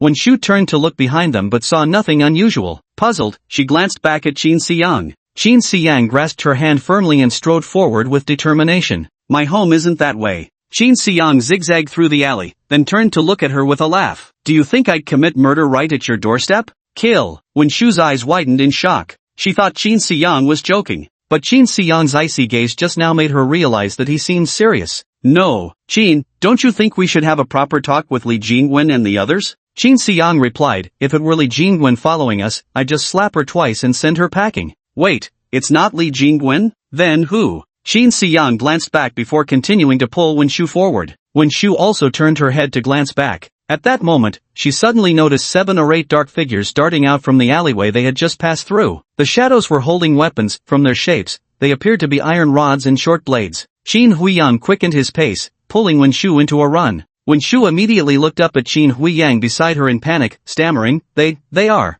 It must be Li Jingwen's uncle. Her uncle is a notorious local thug who's even had blood on his hands before. Then why has her uncle been following us? Qin Xiang pondered for a moment. To kill both of us. For me, they'd probably beat me before killing. As for how they'd deal with you. He didn't finish his words, just gave Wen Shu a perfunctory glance up and down. Immediately, Wen Shu clutched her collar. But why? Why kill us? Didn't you also hear what I said to her last time? Because she and Zhou Yang. Because of what happened between her and Zhou Yang. Yes. Who exactly is Zhou Yang? Just an ordinary guy. But his uncle awakened sequence abilities, so he's on the rise lately. Li Jingwen probably wants to cling to Zhou Yang's coattails and live the life of a wealthy mistress. But didn't you say you set up a timed email to stop her from acting recklessly? Qin Xiang gave Wen Shu a slight smile. I lied to her. Lied? Internet cafes are so expensive, where would I get the money for that? She must have realized this too, which is why she got her uncle to deal with us. But how did her uncle know whether you went to an internet cafe? Was he following you the whole time?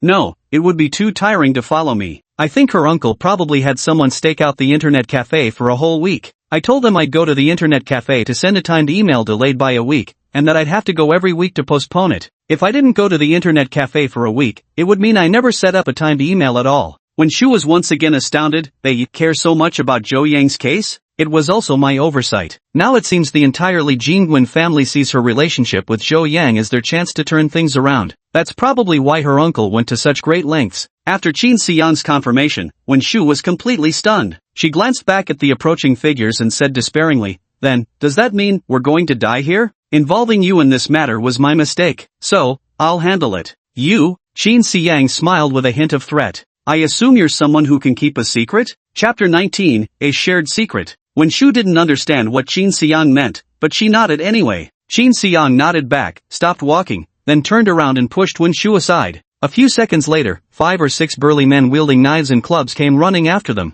The leading man, sporting a small braided queue, looked at Qin Xiang and sneered, Go on, run. Why aren't you running now? Weren't you good at running? Qin Xiang scoffed disdainfully, We've already arrived. Why would I keep running? Arrived? Arrived where? The burly men glanced around and realized they were in the ruins of an ancient, deserted estate. The wooden houses and pigsties had long collapsed, leaving only crumbling walls amidst the debris. In the courtyard, besides the abandoned stone mill, there was also a stone well of unknown water level. At first glance, it appeared uninhabited for at least 5 or 6 years. Upon closer inspection, the dust on the ground and spiderwebs at the gate proved this place wasn't just unoccupied, it hadn't even received visitors. Perhaps this rural dwelling had been abandoned before the apocalypse, or maybe its owners had fled elsewhere after catastrophe struck. The entire courtyard was pitch black, with only the starlight filtering through the anti-aircraft glass casting faint illumination to vaguely make out the surroundings. Qin Xiang also carefully scanned his surroundings as he ran, deliberately choosing this location. The ponytailed man asked, "What's wrong with this place?" "Before answering your question, let me ask first, you're Li Jingwen's uncle, aren't you?" The man with the braid sneered, "That's right, it's me. The matter between Jingwen and Zhou Yang is our family's only hope. We won't let you ruin it, kid. You lied to Jingwen, saying you delayed the email by a week. Well, my buddies and I took shifts staking out the internet cafe nearby for a whole week, and we didn't even catch a glimpse of you. Oh, I thought the internet cafe was too expensive, so I changed my mind when I got there, set the email to send in a month instead. If you stop me now, Zhou Yang will still find out about me and Li Jingwen in a month. Your family's hope will stay buried." "What? A month? Are you messing with me?" Qin Xiang smiled faintly, believe it or not. The few people who had followed him were all dumbfounded. They never expected that after going to the internet cafe, Qin Xiang would change his mind and delay the previously agreed email sending time. Wen Shu, on the other hand, looked at Qin Xiang with a puzzled expression, unsure what kind of scheme he was up to. The man with the braid said, "If you cancel that email, we'll pretend none of this ever happened. Think I'm stupid? Even if I cancel it, won't you two still come after us? Then what do you want to do?"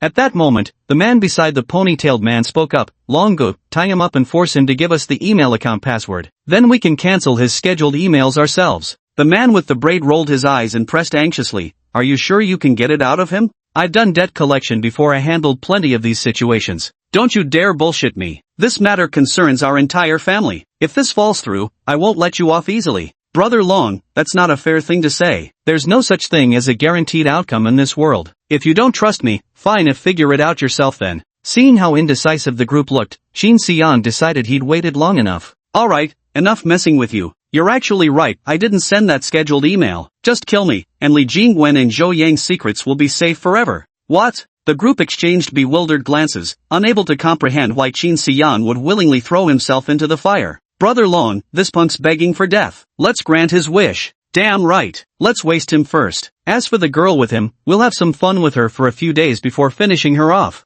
The pigtailed man still looked somewhat worried. That bastard might be ready to go down with the ship. Maybe he really did set up a timed email, but knowing he can't escape, he's decided to die quickly. That is a possibility. Brother Long makes a good point. But this is your family's affair after all, you should be the one to decide how to handle it. The group hesitated once more. Qin Xiang felt helpless. When he lied, people believed him. When he told the truth, no one did. How ridiculous. "I'm not lying to you. There's no email set up. Just none at all. Stop your nonsense. Brothers, tie him up and squeeze the account credentials out of him. Whoever succeeds gets 1,000 copper coins." The man with a braid hardened his heart. Deciding to spare no expense, he was determined to get hold of Qin Xiang's supposedly email-linked inbox. "Great. Brother Long is straightforward." "Brother Long, it's a promise then. I really didn't set up any scheduled emails. The reason is simple, if I had scheduled emails, I wouldn't have lured you all here." The man with the ponytail frowned, "You've been talking about this place the whole time without making anything clear. I think you're just being deliberately mysterious to scare me."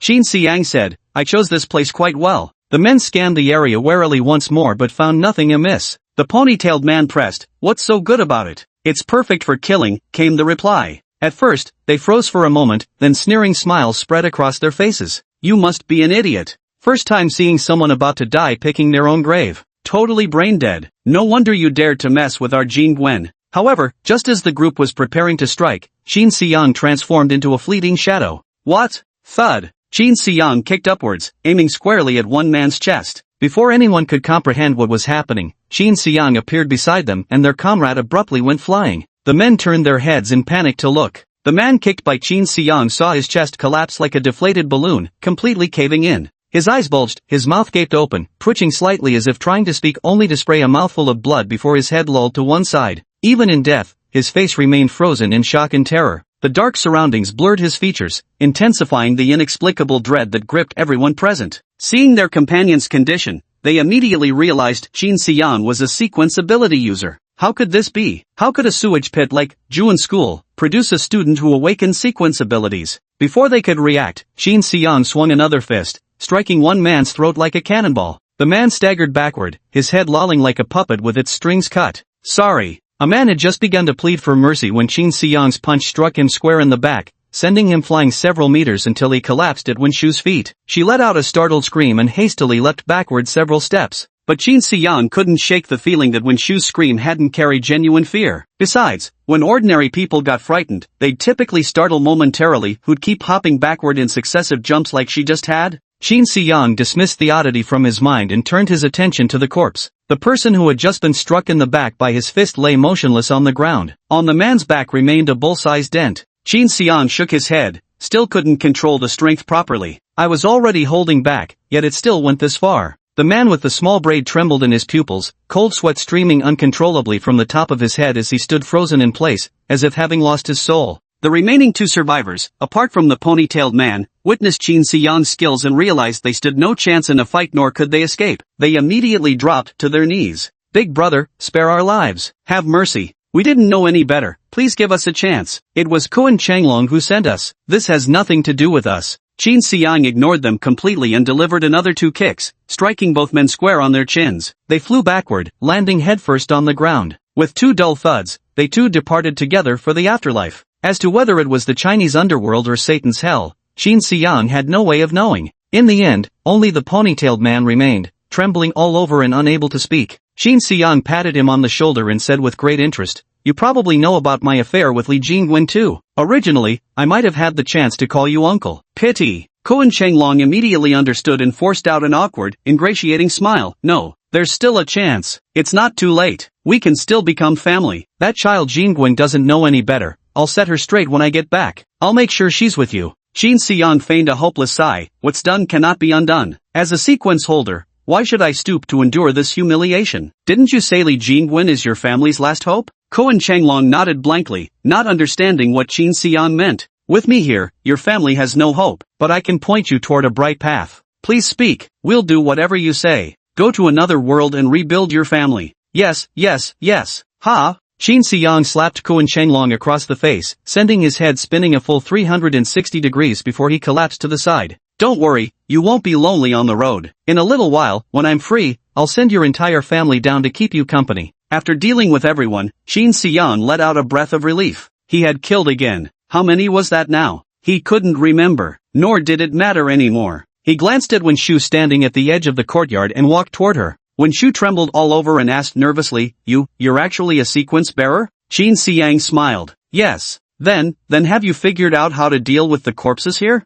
Qin Xiyang didn't expect Wenshu to ask this question. "Aren't you afraid I might kill you too?" Wenshu also seemed unprepared for Qin Xiyang's counter-question, tilting her head up at him in confusion. "Why would you kill me?" "Because you witnessed my murder." Wenshu looked at Qin Xiyang with an innocent expression. "If you wanted to kill me, you could have just let me go home. They would have done it. Why go through all this trouble?" Qin Xiyang nodded. "You're quite clever. It's your first time witnessing a murder, yet you remain so calm." Wenshu lowered his head and didn't respond. Qin Xiyang threw all the corpses into the well, hearing the dull thud as they hit the bottom. To avoid giving themselves away, Qin Xiyang didn't even take the money from their pockets. It was a dried-up well. He moved another stone to cover the well. "That should do it. No one comes here anyway, let's go." Wenshu replied, "If we do this, we'll leave our scent here. If the police notice, they might track us down." "What do you suggest then? Burn the place down?" This spot was deserted to begin with. It wouldn't attract attention. But if we set it on fire, wouldn't that actually draw people here? Getting rid of the scent doesn't necessarily mean we have to burn this place down. Qin Xiyang paused in surprise. "Then what else can we do?" "The smell of cafeteria food is quite strong. You can scatter the food you brought from the cafeteria here, and sprinkle some in the well as well. Before long, it will naturally mask our scent." Qin Xiyang nodded, then looked at her with confusion. "How did you know about these things?" "I usually enjoy reading books, and I learned them from books." "Even this kind of thing is in books? What books were you reading?" 100 Ways to Commit Crimes Without Getting Caught by Sequencers. "Why are you reading this book?" "I just enjoy reading, anything and everything. Didn't it come in handy today?" Qin Xiyang took another look at the fragile-looking girl standing before him, her head barely reaching his chin, and marveled at how appearances could deceive. After handling the scene according to Wenshu's instructions, he left the place with her. The two walked side by side through the dimly lit alley. "You're really amazing," Qin Xiyang remarked sincerely. "Thanks, but I think you're even more impressive. Just so. How does it feel walking side by side with a murderer?" "Actually, not bad at all." Wenshu smiled at Qin Xiyang, her bright eyes reflecting the starlight. "After all, we now share a secret between us." Chapter 20, Taking Wenshu Home. "By the way," Wenshu spoke up again, "when do you plan to announce you're a sequence ability user? If you don't declare it before the college entrance exams, you won't be able to take the sequence ability assessment. I thought you'd first ask me when I awakened my sequence ability. Why would I ask so many questions?" Qin Xiyang couldn't resist stealing another glance at Wenshu. There was something different about her. Quite recently. I need to check what preparations are required before going to the Sequence Ability Management Bureau. My background is somewhat complicated, as you saw today, so I must ensure nothing goes wrong during registration. That makes sense. Also, I need to look into the assessment for sequence users. Since I'm planning to participate, I should prepare everything in advance. That way, once my identity is revealed, I won't be bogged down by random issues that might come knocking, leaving me overwhelmed. That makes sense. Got nothing else to suggest? When Shu shrugged, everything you said is spot on, nothing to add. Alright. What about Li Jingwen? How do you plan to handle her? With her uncle missing, she'll likely figure out it was you soon enough. Qin Xiang said lightly, just give her a glimmer of hope to keep her hanging on. You mean, without ruining her affair with Zhou Yang, so she still has something to hope for? Yes, let her keep this hope, until I have everything settled, then personally shatter her hopes. Then kill her? Then kill her, and her entire family. Mei Chem, makes perfect sense. A pair of fresh-faced teenage boy and girl were casually discussing murderous plans. Had outsiders overheard this conversation, they'd surely assumed these youngsters were just spouting childish nonsense. After a while, Qin Xiang asked again, which academy are you planning to apply for? I haven't decided yet, but it has to be one that assigns independent dormitories. I want to bring my grandmother with me. Are there very few academies with independent dormitories? When Shu chuckled, just one look at you and I can tell you didn't pay attention during last week's school-wide college application guidance lecture. I'm a sequence-capable individual. Why would I waste my time listening to that nonsense? Fine, you're amazing, my mistake then. Among the 8 academies, only 2 offer private dormitories. Just 2? What about the others? The rest have shared dormitories, either 4-person rooms or 6-person rooms. It sounds like the colleges with separate dormitories must have better conditions, probably the top 2, right? With your abilities, you should definitely get in. When Shu initially meant to say something, but another glance at Qin Xiang revealed his beaming smile, a genuine well-wishing directed at her. The words were on the tip of her tongue, but she swallowed them back. Thank you. Qin Xiang nodded silently and said no more. They walked for a while longer. When Shu asked, do you know the way? No, I don't. You don't either? You were the one dragging me along, how could I possibly remember the way? So where are we going after walking for so long? Forget it, let's keep going forward. Once we see the main road, we'll recognize it. The 2 walked for another half hour before finally spotting dim streetlights. We've reached the main road, let's check the street signs. The 2 walked onto the main road and checked their bearings, only to realize they were heading in the exact opposite direction from home. To return home now would require another 40 minutes of walking. Fewer people are on the road now. Let me walk you home. Okay, thank you. Side by side they walked, speaking less and less. They both knew their boundaries well and didn't ask each other too many questions. Especially when it came to unspeakable private matters, none were mentioned at all. For example, when Shu didn't ask Qin Xiang what his sequence was. Nor did Qin Xiang ask when Shu why she could immediately recall how to deal with the smell of corpses. The 2 had committed an unimaginably terrible deed together, and now their relationship had become intensely intimate, yet there remained an unspoken distance between them. This dynamic made both parties remarkably comfortable. After a while, when Shu broke the silence, Qin Xiang, you're so capable and brilliant, why would you ever fall for Li Jingwen? Though the question didn't delve into private matters, it nevertheless struck Qin Xiang as utterly mortifying. He looked down at Wenshu and noticed she was gazing ahead, seemingly without any intention to tease him.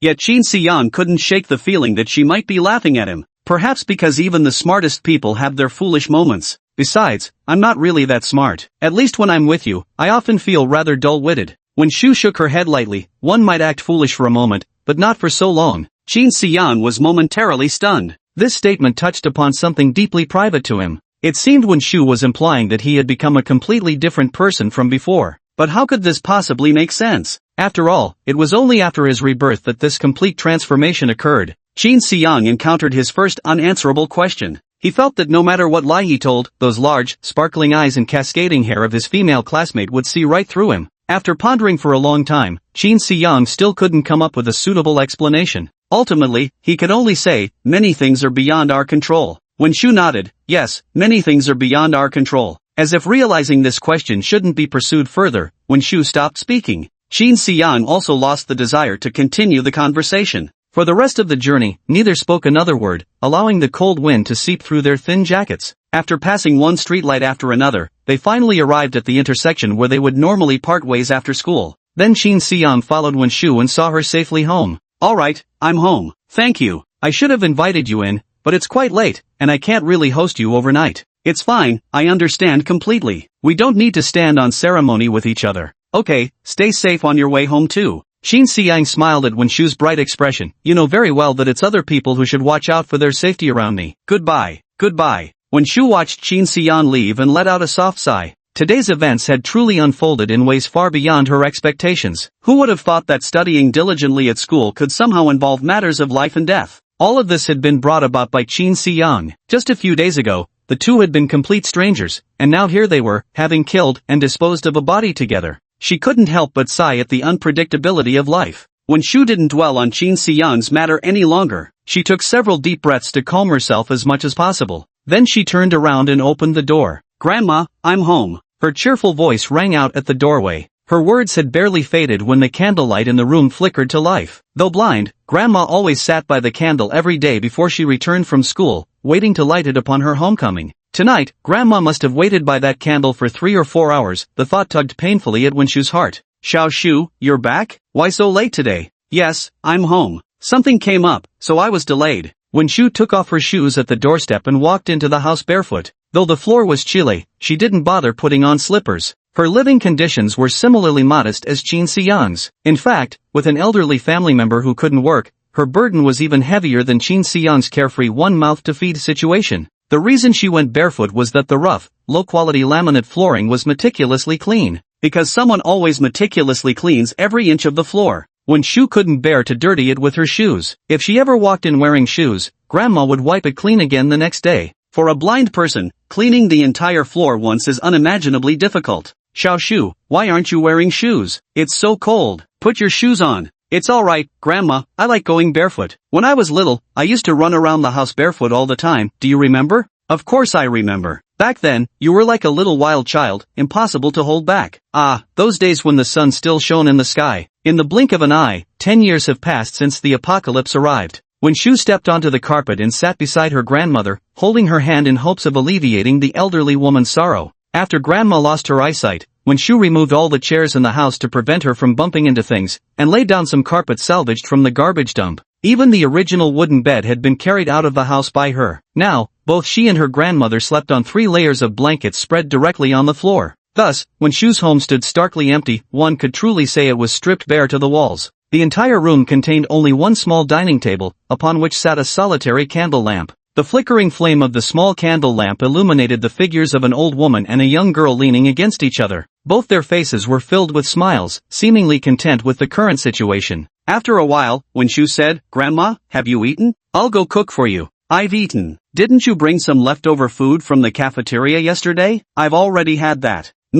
That's good. I was worried you'd wait for me and go hungry. I haven't eaten yet. I'll make something quick for myself later. Wen Shu had just risen to leave when her grandmother's gnarled hand caught her wrist. Xiao Shu, dear, I have a question for you. Go ahead, Grandma. The moment you came home, I caught the scent clinging to you. Wen Shu froze for a moment, her heart tensing immediately before she forced a smile and asked, what kind of scent? The scent of another person. Little Shu, are you in love? Wen Shu secretly sighed in relief. She had worried that Grandma had smelled blood. She had checked repeatedly before coming home. There was definitely no bloodstain on her clothes, only dust on the soles of her shoes. She was afraid her grandmother might detect the scent, leaving her with no way to explain. Ever since Grandma's eyesight failed, her sense of smell had become extraordinarily sharp. She could usually tell what Wen Shu ate at school just by sniffing. Today, Wen Shu returned home with her heart in her throat, terrified that their secret with Qin Xiang might be exposed. Oh, I studied with another classmate today, so his scent might have rubbed off on me. Xiao Shu, you've always studied alone. With grades like yours, ranking top in the whole grade, who could possibly help you? Why would you study with someone else now? Faced with her grandmother's concerned questioning, Wen Shu could only respond with silence. The more one explains such matters, the more suspicious they seem. Better not to say anything at all.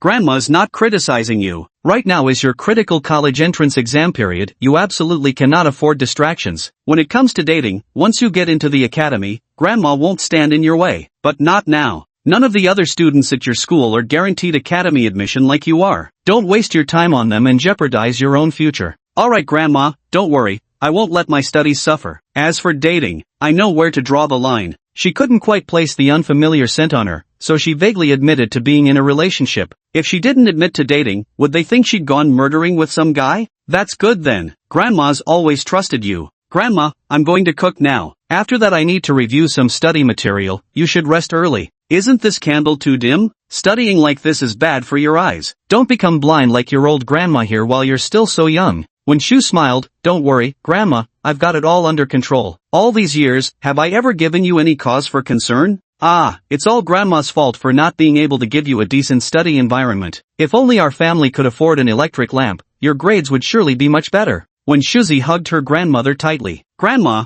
being with you is what makes me happiest. With or without electricity, I won't let you down. I'll go warm up the food now. Alright, you go ahead. When Shu walked into the kitchen and poured the food she'd gotten from the cafeteria today into the pot, the clattering sounds echoing in the air. Like Qin Xiang, she also had the privilege of getting extra servings from the cafeteria. However, while Qin Xiang's privilege stemmed from the cafeteria anti-sympathy, hers was genuinely granted by privilege. The principal personally instructed Aunt Zhang to serve Wen Shu as much rice as she wanted. As this year's top college entrance examination candidate at the school, the principal would never allow any shortcomings in the school's hardware provisions for her benefit. Watching the three-winged flying fish turning in the wok, Wen Shu's thoughts unconsciously drifted to the series of events that had occurred today. Listening to Wen Shu bustling about in the kitchen, her grandmother's smile gradually faded, replaced by an expression of profound bitterness. In the candlelight, her deeply wrinkled face concealed a love and concern reserved solely for the younger generation. Sigh, you carry someone else's scent, along with a faint trace of blood. Don't tell me you've been killing again with others. Chapter 21, Jolly Wen's Obsession. Early morning the next day, Qin Xiang leisurely made his way to school. In the past, Qin Xiang always arrived at the classroom early. After returning home from school, finishing dinner, and washing up, he would go straight to bed, no nightlife to speak of. Keeping such hours, he was naturally used to early mornings. By contrast, Li Jingwen typically arrived at the classroom just in time. But today when he arrived at the classroom, Li Jingwen was already there. And the moment she caught sight of Qin Xiang's figure, she visibly panicked. Qin Xiang smiled slightly, knowing full well that Li Jingwen's behavior clearly betrayed a guilty conscience. Li Jingwen stood up as if to ask Qin Xiang something, but seemed unsure how to phrase it. After hesitating for a moment, she sat back down. Qin Xiang walked past her repeatedly with an unaffected air, maintaining the same indifference he'd shown in recent days, exchanging not a single word with her. Last night her uncle Kuan Changlong didn't return home, making the whole family somewhat worried. Considering Qin Xiang and Wen Shu were just two ordinary students who posed no real threat, they thought perhaps Kuan Changlong had simply gone to handle follow-up matters, which would explain his absence. But today, Li Jingwen saw Qin Xiang at school. This meant her uncle had failed. Or rather, perhaps he never went to kill Qin Xiang at all, having gotten entangled in some other trouble himself. Looking at Qin Xiang's still calm expression, which showed no apparent resentment towards Li Jingwen was more inclined to believe the latter. Her uncle had been busy with something unknown since last night and had surprisingly failed to kill Qin Xiang and Wen Shu as promised. Li Jingwen clenched her fists. Kuan Changlong, this idiot. He always brags about how capable and reliable he is, yet he can't even prioritize properly. Who knows what he's up to now? Seated in his spot, Qin Xiang casually glanced at Li Jingwen, noticed she seemed angry, and promptly averted his gaze. Before publicly revealing his identity as a sequence practitioner, he wouldn't tell anyone about having met Kuan Changlong. Let Li Jingwen's family muddle through in their confusion. Right now, they might feel irritated, anxious, eager to know the outcome. When they finally learn the truth, they'll look back fondly on these days of mere irritation and anxiety, days utterly free from fear. Qin Xiang's lips pressed downward. Feeling he had been too lenient with Li Jingwen, she deserved a bit more mental torment. Right now, however, his mind was fully occupied with researching what materials to review before publicly announcing his awakened sequence, and he couldn't spare even a second to waste on Li Jingwen. At noon and in the afternoon, he continued sorting books at the library.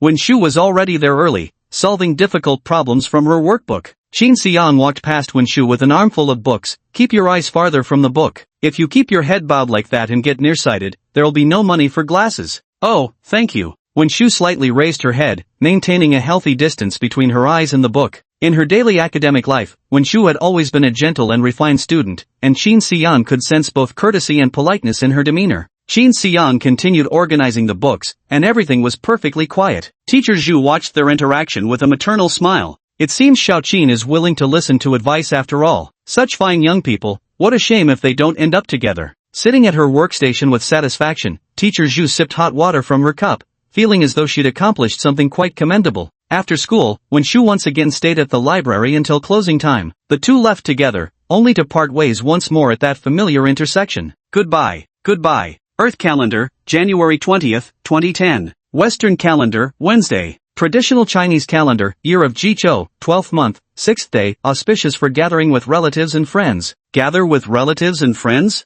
What relatives and friends do I have? Qin Xiang shook his head at the calendar as he got up, then grabbed a bag containing his lunchbox and headed out. In the classroom, he planned to sit and space out as usual before heading to the library to work later. Just then, a male student walked up to him. Are you Qin Xiang? Qin Xiang turned to see a refined-looking male classmate. Though not lavishly dressed, his attire was impeccable, clearly indicating a family background far superior to Qin Xiang's own. Yet he had no recollection of this person whatsoever. Though unfamiliar to Qin Xiang, the gazes of female classmates around them seemed to stir with interest. Even Li Jingwen, who had been gloomy these past few days due to her uncle's disappearance, cast him a bright, attentive glance. No need to say, this must be another campus celebrity. But no matter how influential someone was, Qin Xiang wouldn't know them. He couldn't even remember what Wenshu, the campus belle, looked like before. Why would he care about some random guy's popularity? Frowning, Qin Xiang asked, and you are? I'm Zhao Liwen from class 2. Zhao Liwen? Qin Xiang frowned slightly. That name did ring a distant bell, though only faintly. Sorry, but I don't think we've met.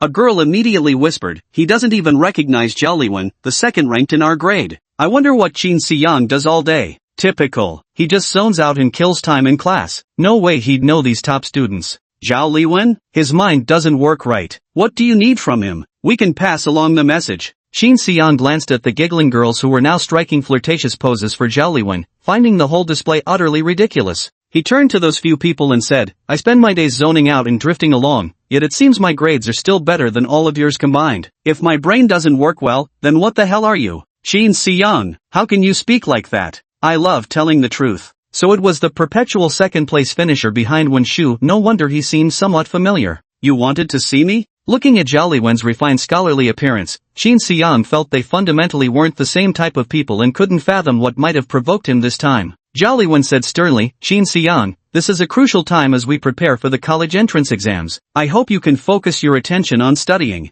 This only left Qin Xiang even more baffled. Huh? What do you mean? Literally, I hope you'll study hard and avoid future regrets. Qin Xiang burst out laughing, you're really ridiculous. What does it matter to you whether I study or not? Then she turned her head away again, no longer looking at Zhao Liwen, but staring at the starry sky and deities outside the window. Seeing Qin Xiang ignoring Zhao Liwen, several girls started playing the White Knight again. Qin Xiang, even if you're better at studying than I am, Zhao is just trying to help you. Why are you behaving like this? Exactly. Completely hopeless. Zhao, I really want to study hard, but no one will help me. Could we study together? I want to study too. Qin Xiang turned back to look at them. You're all here straining to win his favor. Has he even glanced at you once since he arrived? To me, Zhao Liwen clearly looks down on all of you. Save your effort. You. What did you say? Those who plan to latch onto classmate Zhao and soar to success once he gets into the academy, better give it up. Classmate Zhao has discerning tastes. He wouldn't spare a glance for you mediocre lot. Unlike certain male classmates who'll take anything that comes their way. With that, Qin Xiang shot Li Jingwen a meaningful look. Li Jingwen knew Qin Xiang was mocking Zhou Yang for having no standards,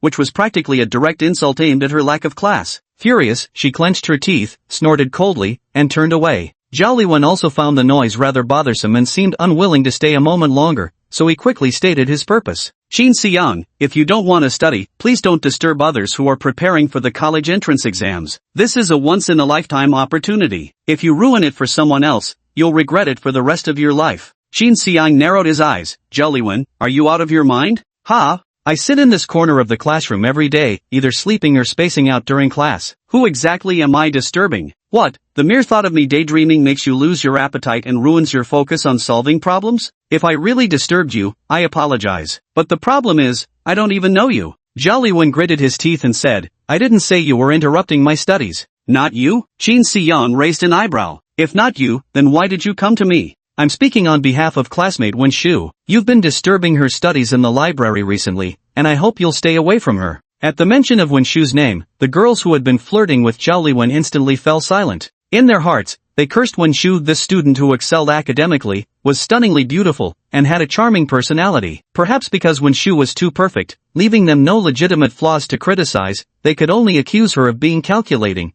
claiming everything about her was just an act. Qin Xiang sized up Zhao Liwen and said, no wonder you weren't interested in these girls, it turns out you've got feelings for Wenshu. Sharp eye. Then, with a laugh, he added, so you're her boyfriend. Can't blame me, she never mentioned having one. Hey, brother Zhao, let me apologize. I had no intention of stepping on your toes, don't get the wrong idea. When Shu and I are just friends, nothing more. Zhao Liwen was taken aback for a moment. I'm not her boyfriend, and we're not dating. But after the college entrance exams, we're going to the same university. We'll be together then. Ha! Qin Xiang was also stunned. What do you mean? Are you also a simp? Why do you say also? That's not important, going to the same university as her? Qin Xiang curled his lip. Buddy, it's not that I don't believe you, but you score dozens of points lower than Wenshu in every exam. How are you supposed to get into the same university as her? I know my grades aren't as good as hers, but applying to the two lower-ranked colleges would be a sure bet. Coincidentally, the Tiantong College and Renxing College that Wenshu favors happen to be the lowest ranked among the 8 institutions. Qin Xiang hesitated for a moment in his heart. Could it be that what Wenshu mentioned that day, the college offering independent accommodation, wasn't the best but actually the worst? With Wenshu's excellent grades, wouldn't that be a disadvantage for her? As the only friend at Juyin School, Qin Xiang immediately felt a wave of pity for Wenshu. He instantly realized that Wenshu's compromise was ultimately about money. Without it, no matter how well she performed in academics, moving within the safe zone would be nearly impossible, let alone while supporting her blind grandmother. So, I hope you won't disturb Wenshu while she's preparing for her exams. Qin Xiang, some things are simply not meant to be part of one's life. I hope you can recognize this reality. Qin Xiang once again looked at Zhao Liwen as if he were an idiot. Well then, why don't we go ask Wenshu later if she'd be willing to be with you after graduation? Zhao Liwen didn't seem to expect Qin Xiang to say that. After a brief hesitation, he said, even if she's unwilling now, I'll win her over eventually. She's bound to accept me. Win her over? Accept you? Qin Xiang pointed at Li Jingwen sitting in front. Ask that woman how I treated her before. Did I win her over?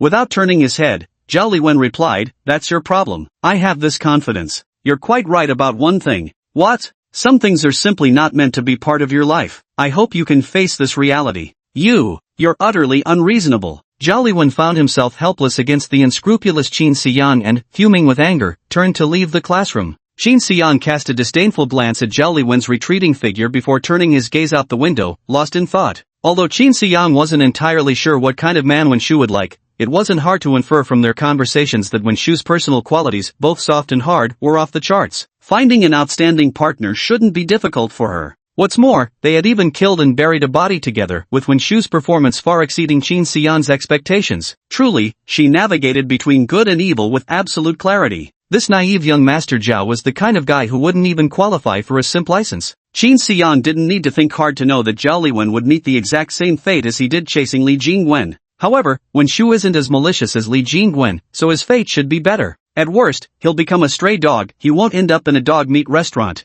Qin Xiang carefully reconsidered Zhao Liwen's words. What he said actually makes some sense. With this level of bootlicking, it really might affect Wenshu's studies. Zhao Liwen is right, Wenshu can't afford to be distracted during this crucial exam prep period. I'm going to take the sequence aptitude test after the college entrance exams anyway, so I might as well publicly announce my awakening sequence soon to prepare. Might as well do Wenshu a favor while I'm at it. Once I announce my sequence awakening, I can finally leave this miserable orphan's life behind. Just thinking about the scene after announcing his sequence awakening made him practically giddy with anticipation. Time to soar. I was planning to rest properly during the 5 school days and look up information about the sequences over the weekend. Whatever, I'll sleep less today and go check the forums at Wang Defa's place after school tonight. Qin Xiang remarked with emotion, I really am such a kind person. Chapter 22, Wang Defa's Intel. After school, Qin Xiang tidied up the library and once again walked with Wenshu. But Qin Xiang caught sight of Zhao Liwen's furious gaze as he was leaving the school gate. Don't mind him. Ha! Before Qin Xiang could speak, he heard Wenshu's words. I said, you don't need to pay attention to Zhao Liwen. Oh, Qin Xiang and Wenshu gradually walked away, while Zhao Liwen remained standing under the streetlight at the school gate, staring intently at Qin Xiang. The exceptionally perceptive Qin Xiang naturally sensed this hostile gaze. Wenshu, what's wrong? Zhao Liwen keeps staring at us, he must bother you often, right? Wenshu shook her head, no. Wenshu refused outright. There's no need to trouble yourself, I'm fine. We never spoke much anyway. She added this sentence as if afraid Qin Xiang might take unnecessary action, which could complicate matters further. He warned me to stay away from you when we go to the same school in the future. Wenshu was startled and looked at Qin Xiang. You went to find Zhao Liwen? It was him who came to me. Qin Xiang rolled his eyes at Wenshu. I don't even know him, why would I look for him? Hearing this, Wenshu pouted slightly and didn't respond further. Whatever he says, just ignore it, treat it like a passing gust of noisy wind. It hasn't affected my studies anyway. Explaining so much,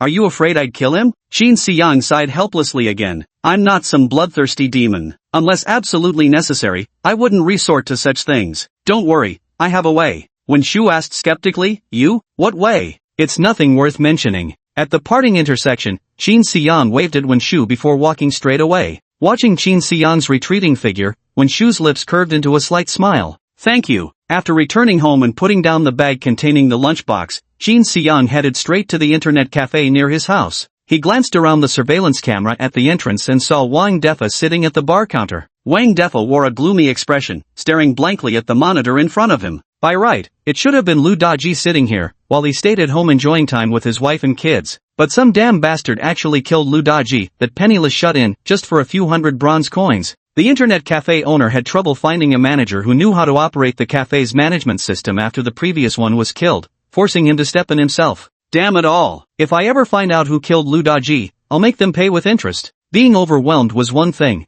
but the hardest part was yet to come. He had no idea why the police station had suddenly gone crazy, sending officers to inspect his internet cafe every single day. It was devastating for his business. Wang Defa's internet cafe was situated in this slum area, with its primary purpose far from offering web browsing services. Instead, it served as a gray zone for illegal transactions. The computers in his cafe could modify backend data to conceal login addresses, enabling anonymous online transactions. Since the network login addresses were randomly generated, the federal government's cyber administrators had no way to trace them. Whenever someone requested Wang Defa's IP masking service, the internet fees would skyrocket 20-fold. Internet access was already expensive to begin with, and a 20-fold increase in fees made it astronomical. Yet despite this, Wang Defa's internet cafe still had a steady stream of customers. The profits from illegal transactions far outweighed those exorbitant 20-fold internet fees. The cafe's main revenue came from shady operations, a boldly risky venture. That it could stay open at all proved Wang Defa was no simple country bumpkin without powerful connections. Within the joint government, there were people specifically ensuring his internet cafe could safely open for business. Of course, the vast majority of Wang Defa's gray income was also handed over to his patrons. Internet cafes offered considerable room for maneuver, and with the owner's solid background,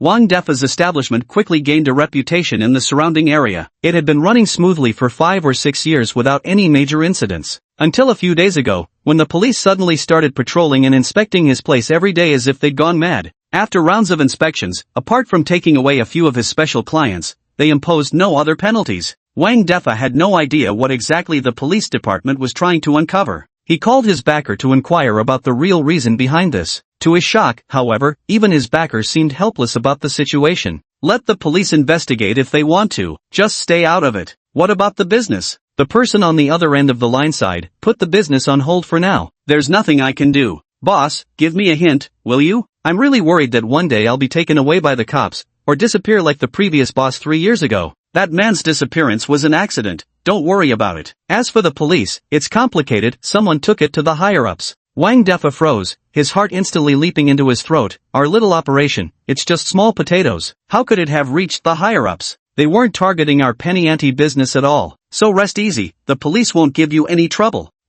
Okay. By the way, you haven't run into any suspicious characters recently, have you? Suspicious characters? Wang Defa immediately thought of Qin Xiang, but for the hush money of that silver coin, he chose to keep quiet. No, they're all business people. Alright, that'll do for now. Got a meeting to attend. Goodbye, Commander. Knowing that the people at the police station had ulterior motives, Wang Defa gradually relaxed. Wang Defa's side income plummeted due to frequent visits, leaving him utterly miserable. These days, I'll have to cut expenses as much as possible, he sighed. As he wallowed in worry, he spotted Qin Xiang at the door. To his eyes, Qin Xiang was the dual embodiment of both the god of wealth and the god of death. So when he caught sight of Qin Xiang, he felt both apprehension and delight. Wang Defa glanced at the few scattered customers seated in the internet cafe, all intently focused on their screens. Holding a roll of paper, he called out, I'm going to the toilet. If anyone comes, ask them to wait a moment. Thanks. Alright, Boss Wang, go ahead. Wang Defa stepped out the door, skirted around the surveillance, and walked over to Qin Xiang.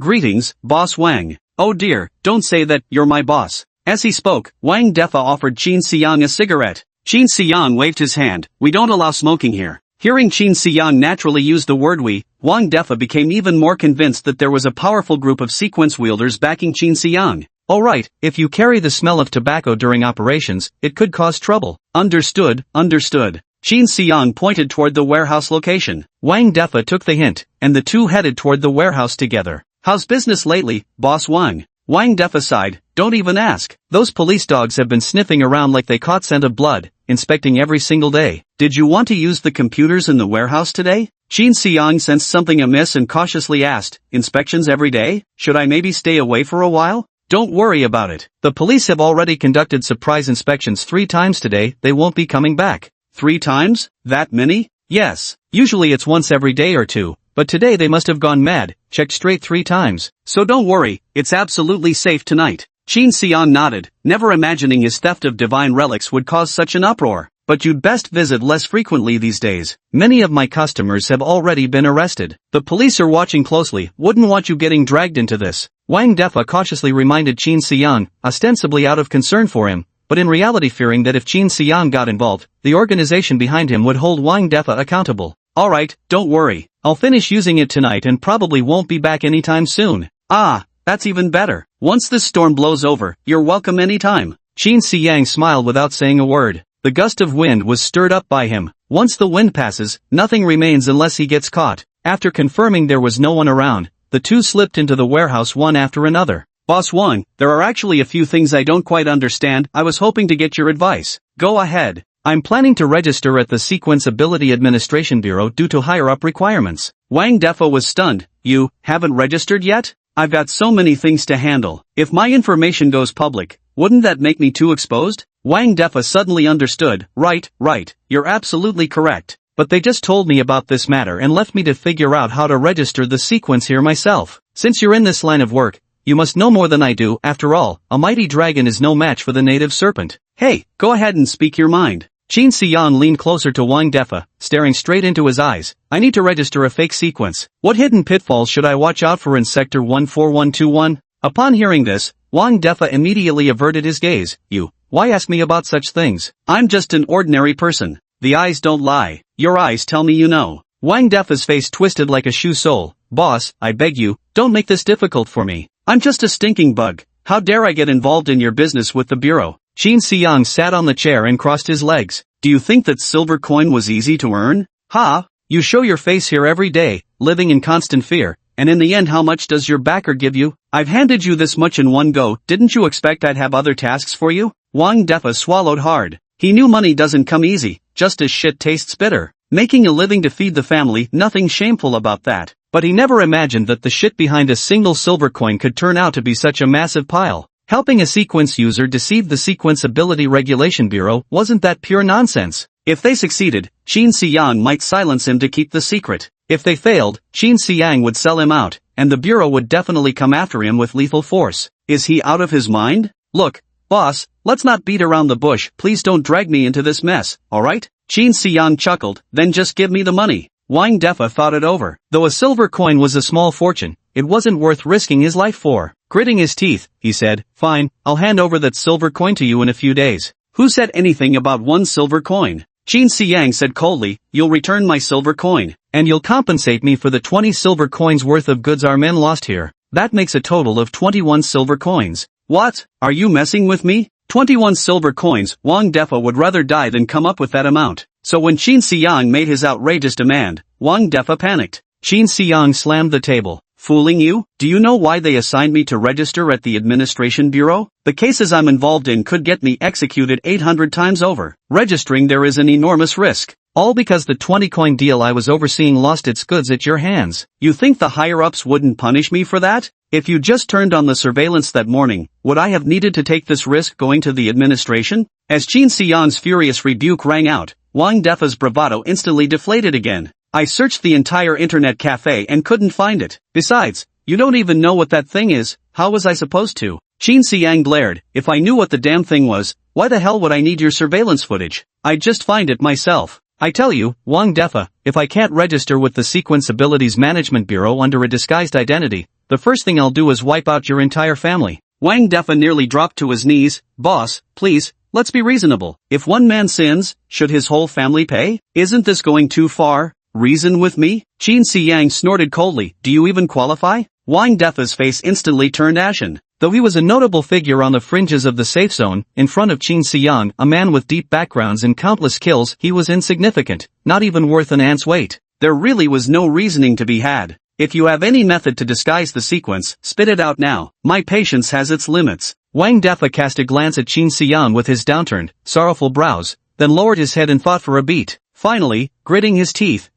Alright, I'll tell you, but you must promise not to tell a soul. Cut the crap. Who do you think I'd tell? The cops? Or the folks at the Sequence Ability Management Bureau? Wang Defa thought it over and realized Qin Siyang had a point. As a Sequence Ability user who operates in the shadows, he wouldn't dare expose this matter. To be honest, I only have a general idea about this matter, my understanding isn't particularly detailed. From what I know, if you don't declare your true sequence when registering with the Sequence Ability Users Administration, they can detect it quite easily. But exactly how they uncover such discrepancies, I couldn't say. That's classified information within the Sequence Ability Users Administration. What? The Sequence Ability Regulation Bureau actually has methods to verify sequences? Qin Siyang's heart tightened upon hearing this. Good thing he consulted Wang Defa first instead of blindly preparing how to fake a sequence on his own. Otherwise, the day he stepped into the bureau might as well have been the day he bought his own coffin. Chapter 23, Coercion and Temptation. Qin Siyang's inner turmoil didn't show the slightest trace on his face. With his back to the computer, he stared directly at Wang Defa, his entire face concealed in shadow, keeping Wang Defa's heart suspended in midair. Wang Defa swallowed hard, causing his beard that extended to his Adam's apple to twitch twice, followed by a bead of sweat trickling down his chin.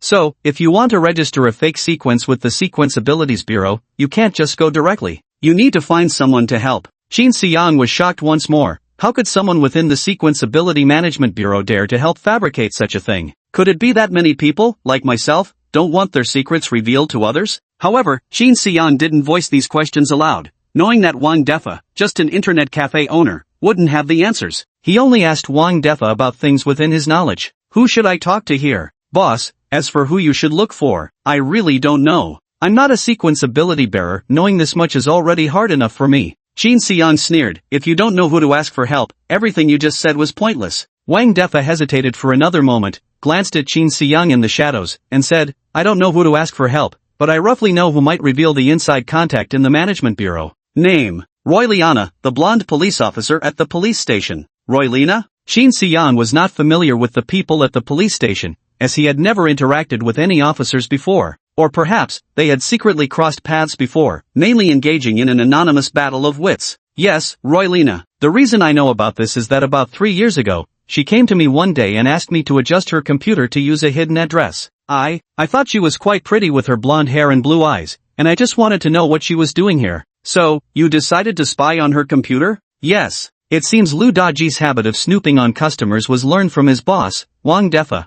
The difference is, Wang Defa knew his limits, he understood what lines shouldn't be crossed after peeking. Lu Daji, however, only picked up Wang's bad habits without learning his clever discretion. She was chatting anonymously with someone through the interface, talking about this very matter. She wanted that person to help her settle her identity issue. As a sequence-powered individual, what kind of identity would she need to settle? I can only guess it must be about forging a sequence. Later, I heard that Roy Lina had joined the police force, and not just any department, but the scent trackers, the kind of unit the police favor most. That only made me more convinced she was up to no good. If she's truly of the Fragrance Master's sequence, why would she worry about her identity? Qin Siyang nodded slightly, agreeing with Wang Defa's deduction, there was most likely an issue with Roy Lina's sequence. Did that person leave any clues? Wang Defa thought for a moment and shook his head. No, that person was also anonymous. I only remember the alias they used in the chat room, it was called Dreammaker. But those aliases in the chat room seemed to be randomly assigned and changed daily. That day they went by Dreammaker, next time no one would know what name they'd use. So, I don't think it counts as much of a clue.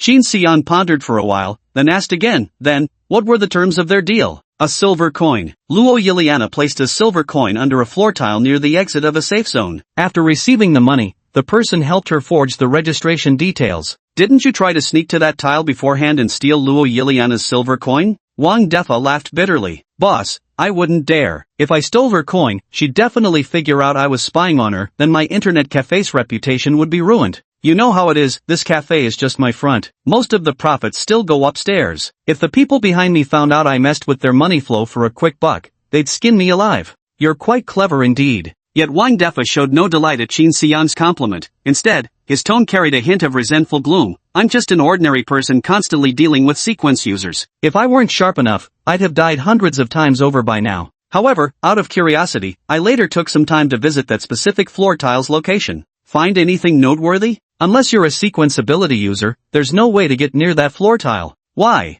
Because that floor tile is right near the exit gate of the safe zone, in the area where sequence ability users rest. There are always people coming and going every day. Since people are constantly coming and going daily, how did Roylina manage to place the silver coin underneath? No idea, maybe she specifically chose a time when nobody was around to put it there. Boss, that's all I know. Qin Xiang fell silent for a long time, pondering what to do next. From Wang Defa's explanation, it wasn't hard for him to guess that the inside contact in the administration, Dream Fulfiller, could obtain all of Luo Yiliana's information. Otherwise, it would have been impossible to create a tailor-made fake identity for her. Yet this anonymous method of transaction made Qin Xiang believe that Luo Yiliana probably didn't know who this Dream Fulfiller was. This meant Qin Xiang would have to trade with an unknown person, selling out all his personal information. Yet the other party could remain hidden in the shadows the entire time. It was equivalent to handing leverage to this person. They could blackmail him anytime. Qin Xiang absolutely couldn't accept being so vulnerable. Alright, I understand. Thank you, but there's one more thing I need your help with. Go ahead. I'm a bit short right now. Could you lend me a silver coin to complete the forged identity registration? Wang Defa was dumbfounded. Hadn't he been running around like a dog all this time precisely because of this one silver coin? Now, Qin Xiang actually wants to go back? What is he after this time? Qin Xiang knew perfectly well that what he was doing wasn't exactly honorable, but when it came to scraping together the cost of a single silver coin, he truly had no other options. Surely he couldn't just kill someone again over one miserable silver coin, could he? Boss, isn't this going too far? Are you making a fool out of me? I told you, this is just a loan. Once I join the Sequence Abilities Bureau, I'll pay you back double. You should know that if I wanted to take it by force, I wouldn't need to explain this much to you. Wang Defa couldn't care less about Qin Xiang's empty promises. Boss, I've seen customers ask for credit before, but you're asking to owe a whole silver coin at once. I don't have time to chit-chat with you. I'm borrowing a silver coin, or I'm taking a silver coin, your choice. If you want to report me to the police station, go ahead and try. Note, this translation preserves the tone, threatening/demanding, the options given, borrowing versus taking, and the challenge to report to authorities. The format matches the original with a single paragraph. Finished speaking, Qin Xiang didn't even wait for Wang Defa's reply. You're a smart person. You know what choice to make. Please step out now, I need to use the computer. Tomorrow evening, I'll come to the entrance of your internet cafe. Have a silver coin ready for me then. Wang Defa clenched his fists, standing still as he stared at Qin Xiang's receding figure, offering no reply. Don't do anything foolish, think of your family. Qin Xiang casually reminded them. Chapter 24, Delivering the Letter. Wang Defa immediately envisioned his happy family in his mind, a loving wife and two obedient children. Nothing is more important than home. Give him the silver coin, consider it as taking a small loss. Okay, I understand. Wang Defa quietly left the warehouse, closing the door behind him for Qin Xiang. Qin Xiang then opened the forums of Godslayer Camp and Sequence Education, browsing for the knowledge he sought. Since this would likely be his last visit to consult these resources in the near future, he meticulously reviewed every detail available. For more complex matters, he even recorded them with paper and pen from the warehouse, fearing that any lapse in memory might lead to catastrophic mistakes. By the time Qin Xiang left the warehouse, it was already midnight. The internet cafe had long closed, and Wang Defa had already gone home. After locking the warehouse door, he checked that no one was around and then hurried back home. What a fruitful day today. After taking a cold shower and lying on the bed, he looked through his notes and said sincerely, there's going to be plenty to do in the coming days. At around 6 o'clock the next morning, he got up, packed his things, pulled his collar over his face, and put on a wide-brimmed hat to ensure no one could recognize him before heading out. He didn't go straight to school. First, he stopped by the grocery store, where he spent a copper coin to buy 2 envelopes, a sheet of letter paper, and a worn-out pencil. Then, he asked the shopkeeper to place one envelope and the letter paper inside the other envelope. Though the shopkeeper didn't understand why Qin Xiang wanted it done this way, he complied anyway. Holding the envelope,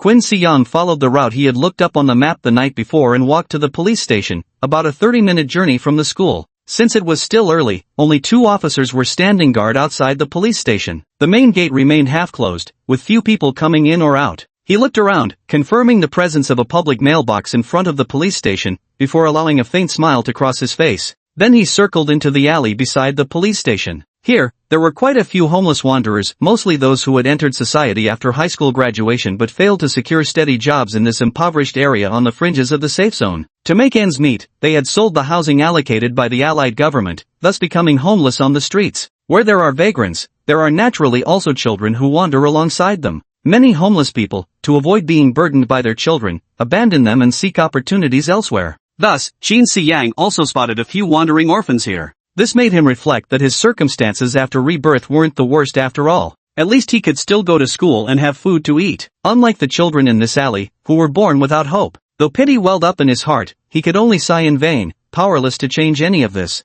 Qin Siyang walked down the dimly lit alley until he reached the youngest-looking orphan. "Can you read?" he asked. The child's face was covered in dust, chewing on blackened fingernails while staring at Qin Siyang with wide, curious eyes. But Qin Siyang's entire face remained shrouded in shadows, the boy could see nothing. Qin Siyang repeated his question, "Do you know how to read?" The child shook his head. "All right." Qin Siyang handed him the envelope. "Open this envelope." Though the child didn't understand, he complied. "Take out the envelope and writing supplies inside." Seeing the child take out paper and pen, he picked up a wooden stick and found a patch of wet, soft soil. "Copy the patterns I draw on the ground with this stick, and write them on the letter paper." Qin Siyang wrote 2 characters, but the child stared at them for a long time without understanding much. "Just copy them as they are." The child grabbed a handful of pencils and began tracing Qin Siyang's handwriting on the letter paper. After finishing, the child looked up again, innocent wide eyes gazing at Qin Siyang. "Very good. Now put this letter paper into the envelope you just took out." Hearing Qin Siyang's praise, the child smiled shyly. "Then write these words I've written on the envelope again." After the child obediently complied, Qin Siyang nodded in approval. "You're amazing. Could you help me put this envelope into the big box in front of the police station?" The child looked somewhat puzzled. Qin Siyang wiped away the mark he had just drawn on the ground, flung the stick deep into the alley, and said, "Follow me." Qin Siyang led him out of the alley and into sight of the brightly lit police station. "Did you see that big blue box over there?" The child nodded. "Could you put this letter in for me? You're so capable, I'm sure you can do it." Seeing the police station, the child inexplicably grew somewhat afraid. "No, please don't." The child's eyes showed strong resistance, as if they'd suffered some mistreatment at the officer's hands before. "If you help me put it in, I'll give you something tasty to eat." With that, Qin Siyang opened the lunchbox from his bag, revealing a steaming mushroom rice dish. The child's eyes instantly lit up at the sight of the food. "Promise." I won't go back on my word. I'll wait right here for you." The child gritted their teeth, as if steeling themselves with great resolve. Staring at the police station mailbox, they clenched their jaw and ran toward it with all their might. Qin Siyang watched as the child dropped the letter into the mailbox, then came running back. Panting heavily and slightly slurring their words, the child gasped out, "Food. That's amazing." Qin Siyang smiled as he handed the lunchbox to him. The child immediately wolfed down the food. Qin Siyang watched the child finish eating from the side, then put away the lunchbox. "Is it good?" The child nodded with a smile. "If it's good, I'll bring you more next time. Oh, and if someone asks you anything, you must say first that you can't read, remember that?" Qin Siyang left the alley and turned to walk back toward school. He could have given the child better food to eat, but only the strong-smelling cafeteria meals could mask his own scent, preventing anyone from tracing it back to him. "I hope we can meet happily tomorrow, Officer Roylina." An hour later, police officers began arriving at the station one after another, with Roylina among them. "Roylina, good morning. Li Wei, good morning." Luo Yiliana greeted her colleague warmly. "Luo Yiliana, there seems to be a letter for you here." The receptionist frowned as they carefully examined the handwriting on the envelope, not entirely certain. "It might not be for you, but I think these words probably say to Roylina, don't you think?" Roylina took the envelope and looked at the distorted handwriting, equally puzzled. "When was it received?" "I'm not sure. Maybe last night, maybe this morning. I just found it while sorting the mailbox. Could be some kid's prank. The envelope isn't sealed either. I can open it and take a look. If it's not for me, I'll just leave it here for someone to claim." I think that's a good idea, Roylana." Roylana smiled as she opened the envelope. With just one glance at the contents, her smile froze instantly on her face. Chapter 25. The calm still holds. Then she laughed again. "It's my letter, thank you." "Oh, no problem. It's my job, you know." "Good morning, Roylina." "Oh, morning, Peter." Roylina was still greeting people warmly, appearing no different than before. But when she reached her office and locked the door behind her, she immediately tore open the envelope with barely contained urgency, reading its contents once more. "Tonight at 9, the woods beside Chunlu Lane. Let's discuss your sequence. I'm both merciful and friendly. I'd hate for you to do anything disappointing." Roylina clenched her fists, her waterfall of golden hair trembling with equal parts fear and fury. Damn it, how could anyone know about me forging sequences? She glanced at the letter again, then thought, could it be that this person doesn't actually know about it, and just genuinely wants to learn about the fragrance seekers? Yet she immediately dismissed the thought, no, impossible. If someone wanted to understand the fragrance seekers, they could just check the Godslayer camp. There's no need to arrange a meeting with me. She pulled out a badge from her chest pocket and placed it atop the letter. A red light suddenly glowed from a certain spot on the metal. Roylina immediately showed a delighted expression. The person who wrote the letter is nearby. She immediately loaded her pistol, put on her police uniform, pretended to be on duty, and left the police station. Following the red dot's guidance on the metal, Roylina made her way to the alley where Qin Xiang had been earlier that morning. She looked at the homeless orphan sleeping soundly before her, then glanced at her medal, her face twisting with disdain. An orphan? How can that be? Yet the guidance of the medal couldn't be wrong. She nudged the sleeping child with the tip of her leather shoe. Wake up! The child rubbed their eyes and looked up to see Roylina in full police uniform, immediately sitting up in fright. Did you write this letter? The child nodded at first, then, as if realizing something, shook their head vehemently. Roylina pressed immediately. Who told you to write this? What did he look like? The child suddenly remembered Qin Xiang's parting words and replied in a tearful voice, I can't read. I can't read. I don't know who. Roylina frowned, puzzled why the child answered so irrelevantly. But since it was this child who wrote the letter to her, then the child must die. She could never allow all her efforts to be ruined by this letter. Just as she drew the pistol from her waist to shoot and kill this weeping child, the contents of the letter suddenly came back to her. I am kind and friendly, and I hope you won't do anything to disappoint me. What does this sentence imply? Warning me not to kill him? The child continued to cry and shout, I don't know the words. I don't know the words. So, this is what the child meant by saying he didn't know the words. It was all arranged by the one who had asked me here. It seems I can't kill this kid yet. At the very least, I'll have to wait until tonight after dealing with the mastermind behind the letter before coming back to finish him off. Roylina slowly lowered the gun in her hand, gave a cold glance at the tear-streaked child, and strode away. Qin Xiang sat in the classroom, gazing at the starry sky and the deities beyond, pondering how to talk to Roylina tonight. Yet he couldn't shake the feeling that a pair of eyes was watching him. Qin Xiang glanced over, it was Li Jingwen. Li Jingwen's uncle had been missing for 2 days now, yet Qin Xiang and Wenshu were still alive and well. As the primary beneficiary of Qin Xiang and Wenshu's deaths and most likely the mastermind behind them, Li Jingwen naturally couldn't sit still. Today, she even forgot to seek out Zhou Yang for their usual heart-to-heart talks. She sat restlessly in the classroom, glancing back at Qin Xiang from time to time, hoping to glean something from his demeanor. Just as ants cannot comprehend the height of mountains or the vastness of seas, how could Li Jingwen, a sheltered schoolgirl with no worldly experience, possibly match wits with Qin Xiang, a man who had taken multiple lives and lived through lifetimes? She secretly glanced at Qin Xiang numerous times, yet couldn't decipher even the slightest clue from his expressionless, composed face. Unable to tell if it was just her imagination or own guilty conscience, Li Jingwen felt she was understanding Qin Xiang less and less. From the day Qin Xiang stopped revolving his world around her, he seemed to have ventured into territories utterly unknown to her. Looking at Qin Xiang again, she noticed his vacant eyes gazing out the window, pupils seemingly filled with stories she couldn't begin to comprehend. For no apparent reason, she suddenly felt afraid. An unbelievable thought even crossed her mind. Qin Xiang might actually be a hidden sequence abilities user who had counter-killed her uncle. I must be going crazy, how could there possibly be a sequence abilities user here?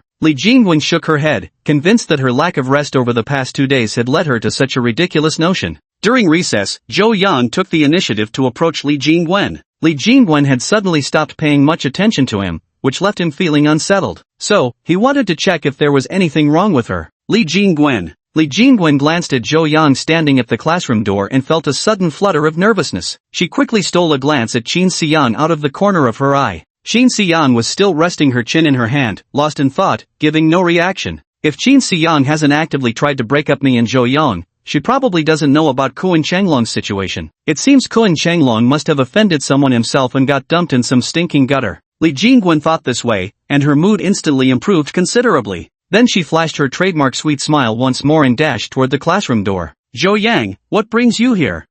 You've seemed a bit off these past couple days. I wanted to check if everything's alright with you. I'm fine, it's just that something unexpected happened at home recently, so I've been a bit distracted. A sudden flash of sadness crossed Li Jingwen's eyes. What's wrong? Can I help you? Li Jingwen shook her head. I don't know, but right now I really wish I had someone to lean on. Zhou Yang, I know we're just ordinary friends, but after school, can I borrow your shoulder to rest on for a while? Zhou Yang hesitated for a moment, then nodded and said, okay. Thank you, you're so kind. See you after school. Li Jingwen bid Zhou Yang farewell and walked back to the classroom door. From a distance, she noticed Qin Siyang, who had been sitting by the window, had already fallen asleep on the desk. Seeing Qin Siyang so at ease only strengthened Li Jingwen's belief that he had no idea Kuan Chenglong was planning to kill him. The gloom that had weighed her down vanished in an instant, and Li Jingwen's heart returned to its former state. She wished Qin Siyang would just drop dead already. Who knows if Kuan Chenglong is actually dead or not? If he's still alive, someone better hurry up and finish off that useless waste. I can't stand the sight of him. Chapter 26, The Meeting with Roylina. Qin Siyang returned to the library after school to organize books once again, but this time, he noticed that aside from teacher Zhu and Wenshu, there was one more person in the library, Zhao Liwen. Zhao Liwen was also studying at one of the library desks. Although she wasn't sharing a small desk with Wenshu, she was seated directly across from her. Wenshu's face showed no expression whatsoever. Her large eyes remained fixed on the exam paper before her, appearing to be fully immersed in her studies. But Qin Siyang knew her mood wasn't good, because in the past, when he came to the library after school to organize books, she would always greet him with a smile and a relaxed expression. Unlike now, like a learning machine. At this moment, Zhao Liwen walked up to Wenshu and asked her a question. Wenshu answered with an expressionless face, keeping it brief and unwilling to say even one more word than necessary. Qin Siyang shrugged, ready to chat with Zhao II again, but Teacher Zhu nearby cleared his throat. Teacher Zhu tapped a note on the table with his hand and said, "For you." Qin Siyang picked up the note and recognized Wenshu's handwriting. Zhao Liwen attends Juan school because his father is a probationary employee at the engineering bureau here, making it convenient for him. His father is about to become a regular employee and has considerable background and influence. You'd better not provoke him now. Qin Siyang wore a resigned expression. Wenshu had already anticipated his reaction. What more was there to say? Teacher Zhu said, "Hurry up and finish tidying, then lock the door and go." All right. Qin Siyang knew Wenshu was suffering in the library, so he packed up swiftly. Soon after, Zhou Liwen and Wenshu were told, "The library is closing, students please leave now." Wenshu didn't speak, just returned the exercise book to the shelf, shouldered his backpack, and left. Zhao Liwen dawdled until Teacher Zhu was about to lock the door before finally coming out. "Qin Siyang," Zhao Liwen called out to Qin Siyang who was turning to leave. "What do you want now? I hope you'll consider what I said yesterday. I meant no harm." Everything was spoken in earnest. Qin Siyang couldn't be bothered to acknowledge him anymore and kept walking toward the school gate. Zhao Liwen chased after him and added, "I hope you understand that being with Wenshu will only disturb her." "What's your problem? I haven't even spoken a word to her. If anyone's disturbing her studies, it should be you, no?" Zhao Liwen pursed his lips. Even if disturbed, she could easily get admitted to one of the two lower-ranked academies, so I'm not really affecting her. But for someone like you who can't even get into an academy to take up her energy is simply wasting her time. Zhao Liwen's words sent a surge of anger through Qin Siyang's heart. What did he mean by saying Wenshu wouldn't be affected? Such shameless words, one wonders how Zhao Liwen managed to utter them. Thought he was just a bookworm, but turns out he's actually a refined egoist. If not for the fact that he was meeting Roylina tonight, Qin Siyang would have waylaid Zhao Liwen on his way home and given him a good whack. "Your words are even more delightful than a fart." Qin Siyang threw out a sentence before striding away. Zhao Liwen watched Qin Siyang's retreating back coldly, then snorted disdainfully before heading home as well. Qin Siyang returned home, dropped his backpack, and prepared to meet Roylina. He recalled the information he had gleaned from the Slaying God camp. Luo Yiliana isn't a practitioner of the scent reader sequence, yet she has experience in tracking down criminals. She likely possesses low-level scent tracking artifacts. It was 7 in the evening, and pedestrians steadily streamed through Spring Willow Alley. This alley served as a shortcut from the edge of the safe zone to the central district, frequented by those who couldn't afford bus fare to save time. Qin Siyang had learned about Spring Willow Alley while browsing the forums. Those sequence-capable individuals heading to the exit of Security Zone 114514 were usually not particularly strong, having slain few deities and earning rather meager incomes. To save money, they sometimes had to walk home. Spring Willow Alley was a route they frequently took. Qin Siyang waited for a moment when the path was empty, then slipped into the agreed-upon grove and crouched in hiding. He then opened his lunchbox and smeared the 3-winged flying fish from the cafeteria onto his clothes. The low-level scent tracking tool is far inferior to the Fragrance Hunter sequence ability user skill, Scent Trail. If a stronger scent is used to mask it, the tool becomes ineffective. The smell of cafeteria food should be adequate. This information was also provided in a discussion thread on the Godslayer Camp forum. After applying it to his clothes, he covered the food container again and quietly waited for Roylana to appear. At around 8:30 in the evening, a figure in a trench coat appeared among the trees. Qin Siyang could hear the dull thuds of leather shoes stepping on stones and knew it must be Roylana arriving. Roylana had come half an hour early. What for? Qin Siyang didn't know. He remained hidden in the woods, quietly observing Royliana. Roylina took out a bottle of perfume, sprayed it on herself, then stood still without further movement. Soon, this fragrance drifted into Qin Xiyang's nostrils. The delicate scent refreshed his mind, easing some of his anxiety. Is this just ordinary perfume? Or is it the prerequisite for activating a certain sequence skill? Qin Xiyang frowned in thought. He still didn't know what Roylina's true sequence ability was, so he remained extremely cautious. Roylina appeared to be growing impatient while waiting, repeatedly checking her phone. Only after confirming there were no traps set by Roylina did Qin Xiyang cover his face and step out from the nearby bushes. However, the clothes used to cover his face were tainted with the smell of cafeteria food, which made him quite uncomfortable. Luo Yilian saw Qin Xiyang emerge from the side, paused for a moment, then asked coldly, "You've been here for a while. Why didn't you show yourself sooner?" "I didn't want to come out right away." Qin Xiyang truthfully voiced his thoughts. Roylina flicked her golden bangs and asked, "What brings you to me?"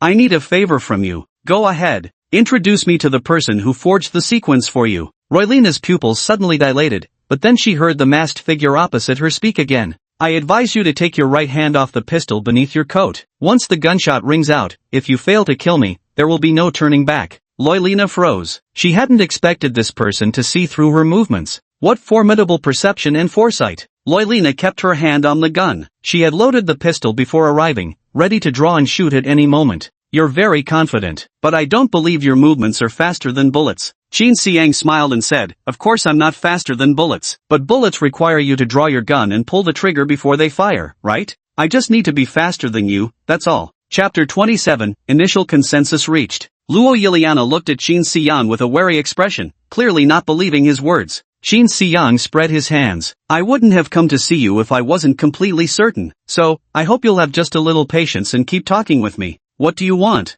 Haven't I already said it? I want you to introduce me to the person who forged your sequence for you." Luo Yiliana pressed further, "And then what?" "Then, sigh, it seems my words truly fell on deaf ears. First, take your hand off the gun holster." Seeing the murderous intent in Roylana's eyes, Qin Xiyang realized she was determined to attempt shooting him no matter what. With resigned frustration, he continued, "Don't waste your effort. Before coming here, I set up a timed group email to be sent to all police station personnel. By tomorrow morning, the entire police force will know your serial number is forged. If I don't return tonight to adjust the email delay settings, you'll be exposed by tomorrow. So even if you kill me, it won't serve any purpose." "What?" Roylina froze. He never expected this masked figure actually had another trick up their sleeve. Now she was genuinely panicking. The situation was developing in the worst possible direction for her. "Besides, you don't have the capability to kill me in the first place." Right when Roylana was momentarily stunned, Qin Xiyang activated his violence skill, planting one foot against the ground before catapulting forward.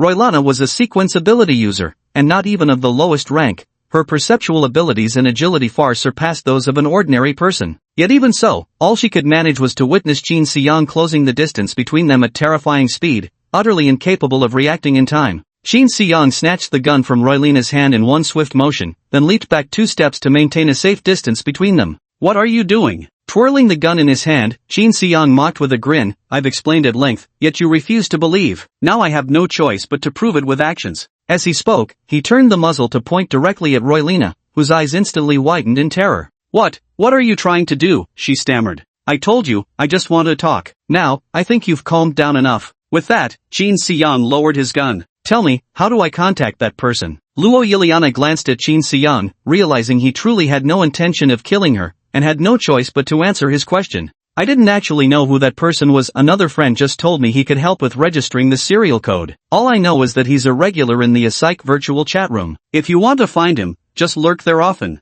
"How do I confirm which person is him?" "If you observe carefully in the chat room, you'll find him." Qin Xiyang could tell Luo Yiliana wasn't being entirely forthcoming and chuckled. "Observe carefully? I don't have that kind of time. If I just ask, who can help me the same way you helped Luo Yiliana? Would that work?" Roylina gritted her teeth in anger upon hearing this. "If you enter the chat room 8 times repeatedly, that person will actively seek you out." "Good. And then?" "Then you give him your name and personal information, and tell him the sequence you intend to impersonate. He'll help you pass the registration assessment by the Sequence Ability Management Bureau." "Do I not need to go to the Sequence Ability Management Bureau myself?" "Yes, you do. Just go at the time he specified to collect your registered sequence ability certification." "So, I can skip the assessment directly?" "Yes, you can skip the assessment." Qin Xiyang mentally reviewed what Roylina had said and found no major issues. I've told you everything you wanted to know. Can you give my gun back now? Qin Xiang looked up at Roy Liana and shook his head. No? Then what else do I have to do for you to return my gun? Every officer at the police station is issued their own service weapon. Each firearm has a unique serial number and is regularly collected for inspection to check for signs of wear and tear. If an officer fails to surrender their weapon, it will be immediately detected. Losing a firearm is considered an extremely serious incident, warranting at minimum a suspension from investigative duties. Should the lost weapon be involved in a severe crime, the responsible officer will undoubtedly face dismissal. Roylina went so far as to forge her serial identity just to join the police force, showing how desperately she needed this job. She couldn't allow all her efforts to be destroyed by Qin Xiang's hands. You only answered my question because I know your secret. To prevent me from exposing your secret to the public, you must answer me about the forged serial matter. And this gun, it was taken from you when you tried to kill me. That doesn't count as answering the previous question. Qin Xiang laughed. If you want the gun back, that's a separate bargain. Tell me, what do you want me to do? Roylina had already been driven to the brink of collapse by Qin Xiang. She never expected Qin Xiang to be this troublesome. Throughout their entire conversation, she had been at a disadvantage, unable to gain control of the situation. Tell me your true sequence. You're dreaming. Roylina trembled with rage. Beneath the dim starlight she resembled a golden lion, radiating lethal intent. I'm a man of my word. Since you answered my question just now, I can assure you I won't tell anyone about your forged sequence. But there's no way you're getting this gun back. With this weapon, killing will become much easier for me. However,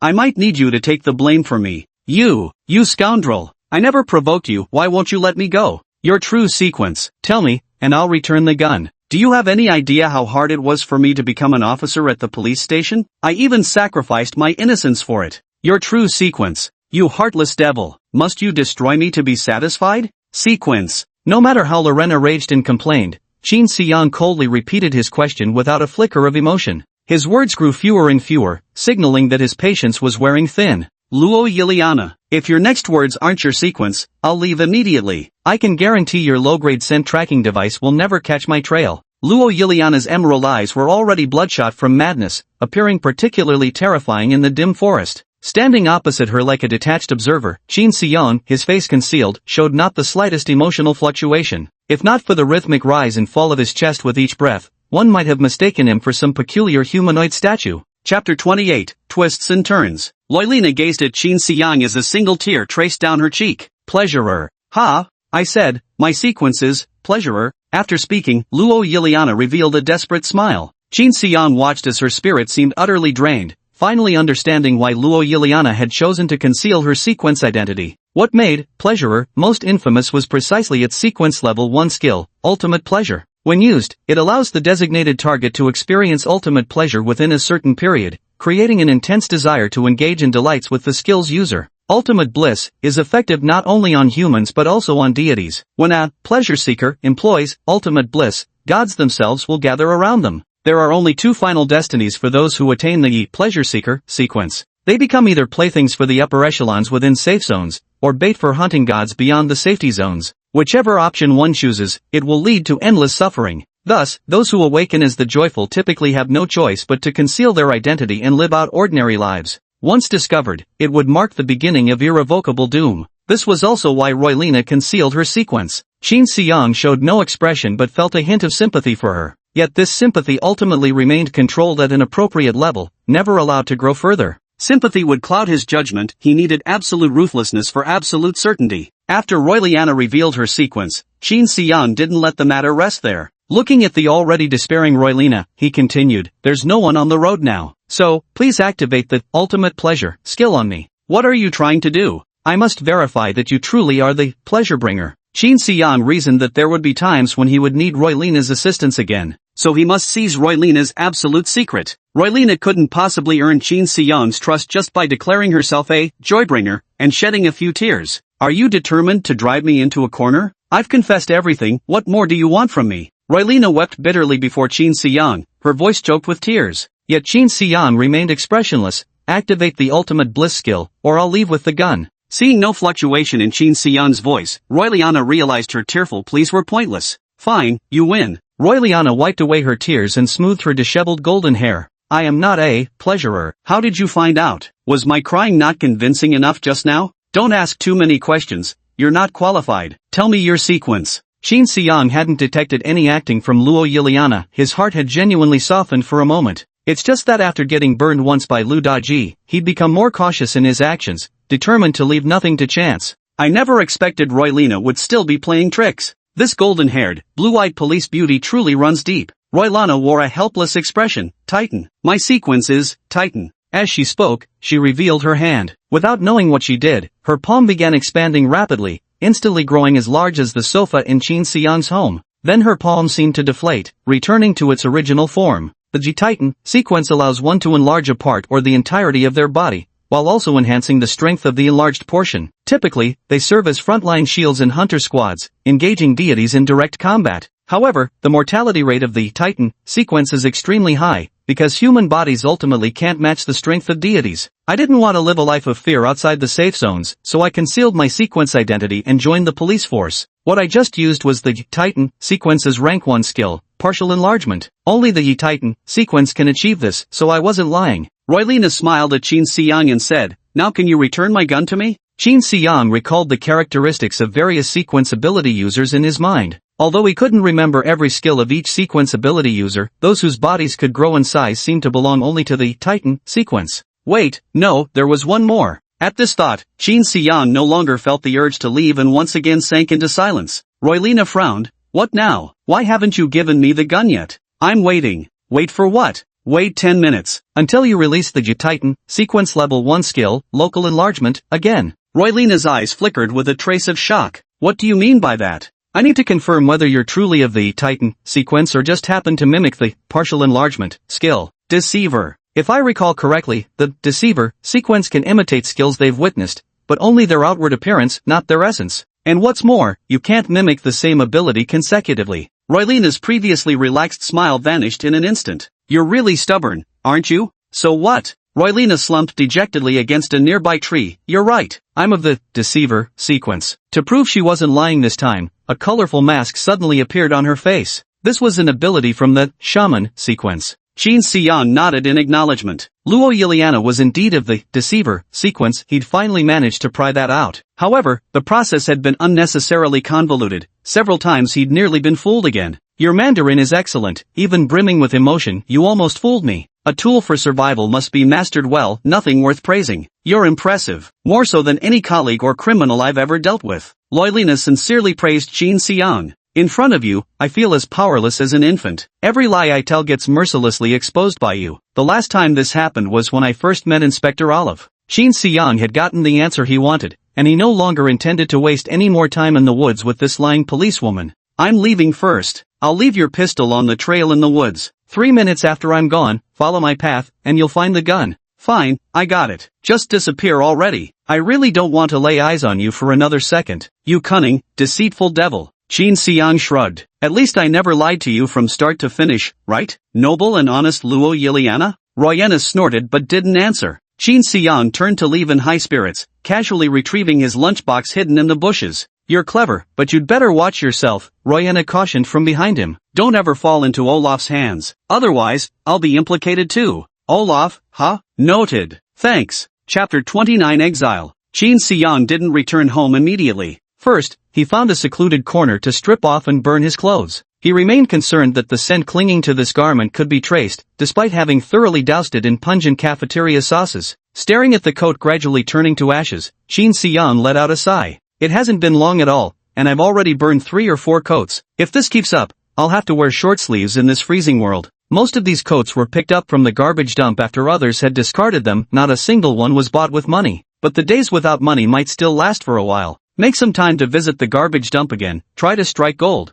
Then he dumped the food from his lunchbox into the stinking gutter, cleaned the box, and only then returned home. He hastily ate some leftover food he had brought home the day before and went out again. After confirming no one was following him, he returned to the internet cafe. Wang Defa saw Qin Xiang standing at the entrance of the internet cafe and reluctantly walked out. Boss, your silver coin. Yesterday, Qin Xiang had made an agreement with Wang Defa. Today he would come to retrieve this silver coin to cover the cost of forging serial information. Wang Defa fished the silver coin out of his pocket and placed it in Qin Xiang's hand, but his fingers didn't let go just yet, his face still tinged with reluctance. Thank you, I'll pay you back. Qin Xiang snatched the silver coin from Wang Defa's hand and stuffed it into his pocket. Though it was somewhat shameless, Qin Xiang couldn't help it. A silver coin wasn't exactly easy for him to come by. Wang Defa drooped his eyelids. Boss, if there aren't any issues in the future, let's not interact anymore. Consider this lesson you've taught me. Wang Defa got no advantage from Qin Xiang and might even get into trouble with the Sequence Abilities Management Bureau. He felt as miserable as if he had eaten shit. But Qin Xiang couldn't care less. He still had many tasks that required internet access,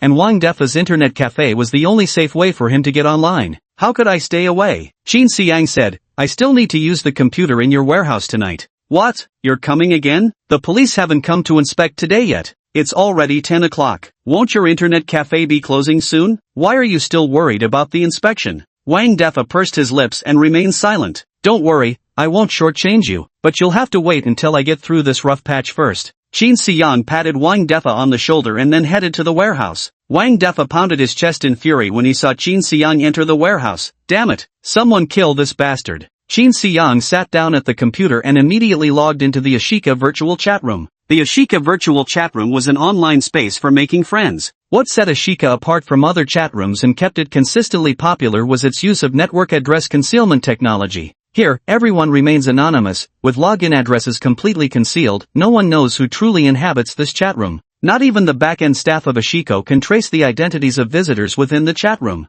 This absolute confidentiality creates a naturally gray zone for transactions. Inevitably, law enforcement has set its sights on this chat room, with undercover officers lurking among its users. To avoid mistakenly identifying police officers as trading partners during transactions, everyone doing business here employs various encryption methods. For instance, the person who forged the sequence used 8 consecutive entries into the chat room to identify their intended trading partner. As for how this trading method spread or how Luoy Liana came to know about it, Qin Xiang had no idea. Following Luoy Liana's instructions, he repeatedly entered the chat room 8 times and then remained still, quietly waiting for the mysterious person to make contact. The chat room interface was extremely simple. On the left was a list of current visitors, the middle contained various advertisement links for gaming and betting companies, while the right side displayed your current chatting partner. Below was the public chat area, where Qin Xiang could see endless scrolling advertisements for loans and fake identity documents. This chat room interface couldn't help but remind him of his past life. Of course, both in his past life and current one, he remained impoverished, too poor to afford a computer. So, the only time he would occasionally visit an internet cafe nearby was to contact Li Jingwen, using his dinner money to chat with her in the chat room. Usually, Li Jingwen would open a private channel in the chat room with others to play games together, while he quietly listened in as he helped her with homework. Looking back now, it really did feel like being a dog. But in this lifetime, things shouldn't be so pathetic anymore. Qin Xiang's thoughts flashed by and returned to reality once more. The right side of his chat room interface was now completely blank. After a few minutes, the empty chat box finally flickered to life. Qin Xiang clicked it open. It was someone named Exile, initiating a conversation with him. Are you looking for someone? No, I'm waiting for someone, Qin Xiang replied. He noticed that his current username in the ASIC chat room was Future. Who are you waiting for? I'm waiting for someone who won't waste time asking such questions. Exile remained silent for roughly 2 minutes before replying. When asking for favors, one ought to maintain a better attitude. Let's hear your rules, Qin Xiang cut straight to the point. No. First, I need to know where you got my contact information. Qin Xiang didn't hesitate to recite his prepared excuse. A friend who wishes to remain anonymous told me. You're spouting useless nonsense. With this attitude, cooperation will be difficult. Business is business. Matters unrelated to business shouldn't even be discussed. If you're not interested in doing business, I'll find someone else. It seems you're terrified of your friend. Would revealing their name bring you trouble, maybe even get you killed? Qin Xiang did not respond to his speculation. Leaving room for the other person's imagination was his way of maintaining control. Tell me your rules, Exile. I'm still very eager to close this deal. Provide me with your personal information, then find a way to place a silver coin under the 10th tile from the left in the 10th row at the exit of safe zone 38324 before tomorrow ends. After that, just wait for the bureau agents to come for you. What personal information do you need? Thumbprints from both hands, a recent 1-inch personal photo, name, current occupation, home address, and of course, what identity you need. This is the internet. Even in an anonymous chat room someone might be watching, so I can't be too direct. You understand what I mean, right? Qin Xiang immediately understood. This so-called identity referred to the fabricated serial number he needed. Too much stuff, I can't get it all to you today. It's alright, just to be on the safe side. These were meant to be offline transactions anyway. You can give me the money first. I'm often idle in the chat room. Whenever you find time, just come back to the chat room and contact me. Same as today? No. For paying friends, after entering the chat room, first say I'm new here in the public chat area, then enter and leave the chat room 5 times in a row. Chapter 30 Failed attempt at waiting for gains without pains. After chatting with Exile, Shin Se-yeon left the warehouse, returned home, washed up, and went to bed. May everything go smoothly tomorrow, Shin Se-yeon murmured to himself before falling asleep. Blue Star Calendar, January 22, 2010. Gregorian Calendar, Friday. Sia Calendar, Year of Jicho, the 8th day of the 12th month, Laba Festival, auspicious for travel. Today was Friday, but Shin Se-yeon didn't go to school, because time was too tight. The exit of safety zone number 38324 was 21 bus stops away from his home. Even if he has now advanced in sequence and further improved his physical condition, he would still need to walk for 5 or 6 hours to get there, and the round trip would take over 10 hours. And that's not even counting the time he'd spend waiting for an opportunity to hide the silver coins. If everything is factored in, he likely wouldn't return home until early Saturday morning. As for taking the bus, there was no way to get off before the bus arrived at the stop, which would limit his mobility. Walking is the foolproof way to travel. Of course, that's assuming you have enough stamina. To avoid running into other delays on the road that would waste time, Shin Se-yeon chose to set off early in the morning. By the time he approached the exit of safe zone 38324, it was already 1 p.m. At this hour, there weren't many people at the security checkpoint. The sequence ability users had all gone for lunch or were taking breaks. The ordinary folks hoping to sip some soup off the sequence users' tables had naturally dispersed as well, leaving only a few solitary figures loitering near the safe zone exit. Shin Se-yeon hid his face under the oversized hood of his sweatshirt, meticulously counting the floor tiles before casually walking past. When no one was looking, he swiftly lifted a tile just enough to create a small gap, then flicked a silver coin inside. After lowering the tile back into place, he stepped on it firmly, wanting to make sure its height matched the surrounding tiles perfectly, leaving no visible trace.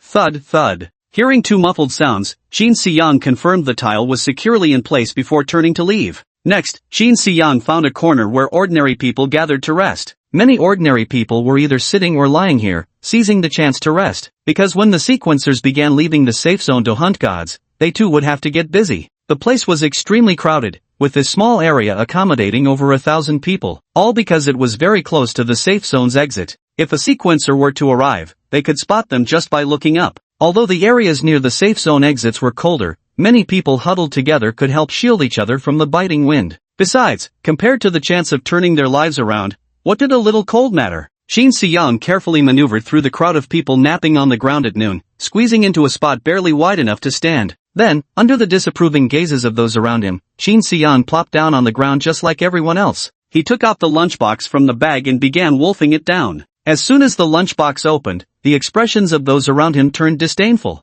Though they were all ordinary people, they could still afford ingredients and cook meals at home. No one's cooking smelled as foul as the contents of Shin Se-yeon's lunchbox. Even just stir-frying it plainly with some oil and salt, there's no way it could emit such a nauseating stench. A middle-aged woman nearby couldn't hold back any longer and said to Shin Se-yeon, "Young man, judging by your youth, your mother must be the one cooking, right? Your mom's cooking smells terrible. It's such a waste to put ingredients in her hands." Shin Se-yeon swallowed the 9-tailed black rat meat and then said impassively, "My mother has been dead for a long time." The middle-aged woman was taken aback for a moment before asking, "So it's your dad who cooks for you?" "My father is dead too." The middle-aged woman stood there for a long time with her mouth slightly open, as if wanting to say something, but in the end, she remained silent and ceased to make a sound. The elderly woman beside Shin Se-yeon muttered softly to herself, "Such a pitiful child, barely out of high school, yet his life already has no future." Shin Se-yeon continued eating the cafeteria food from his lunchbox, ignoring the chatter of others around him. After finishing his meal, he packed up the lunchbox, placed it back into the bag, and intended to use the bag as a pillow to lie down and rest. This time, without him having to push his way in, the people around him spontaneously made some space, giving him room to lie down and take a break. "Thank you." Shin Se-yeon didn't specifically look at anyone in particular but offered a general expression of gratitude for the subtle kindness shown by those around him. As he lay there, he didn't close his eyes to sleep but instead stared blankly in one direction, lost in thought. Others might think he was lost in melancholy or reminiscing about something, but in truth, his gaze remained fixed on the floor tile concealing the silver coin. Though Exile had instructed him to leave the coin before nightfall, he didn't believe Exile would necessarily retrieve it after tomorrow. "If I were Exile, I'd find a way to retrieve this silver coin tonight." This was an inherently unequal transaction from the start. Exile could obtain all the genuine information about the forger, yet the forger didn't even know whether Exile was male or female. No forger would willingly tolerate being manipulated like this. The agreed transaction deadline is tonight. By tomorrow, the other party will likely focus all their efforts on staking out this place, trying to discover who took the silver coins. That would significantly increase his risk of exposure. Qin Xian was utterly convinced his reasoning was flawless. He stood quietly by, observing. As the lunch break ended, teams comprising those with sequential abilities began departing from here. The crowd surged forward once more, completely blocking the exit of Safe Zone 38324. Qin Xian also moved forward with the crowd, staying near that floor tile the entire time to ensure it remained within his sight. Whenever a sequence wielder enters or leaves this place, these people would swarm forward, promoting the trades they wished to make with them. Some were selling houses, some were offering services, some were promoting their daughters. Qin Xian was swept along by the crowd, back and forth, making no move of his own. His numb expression was hidden beneath a hoodie, leaving those around him clueless about what this silent young man was actually doing here. But no one would question his purpose for coming to the security zone exit. To the other ordinary people, one more silent fool in their midst meant one less competitor to worry about. Perhaps because he was too introverted to say it outright. Or maybe he was hoping to become some female sequence practitioner's favorite,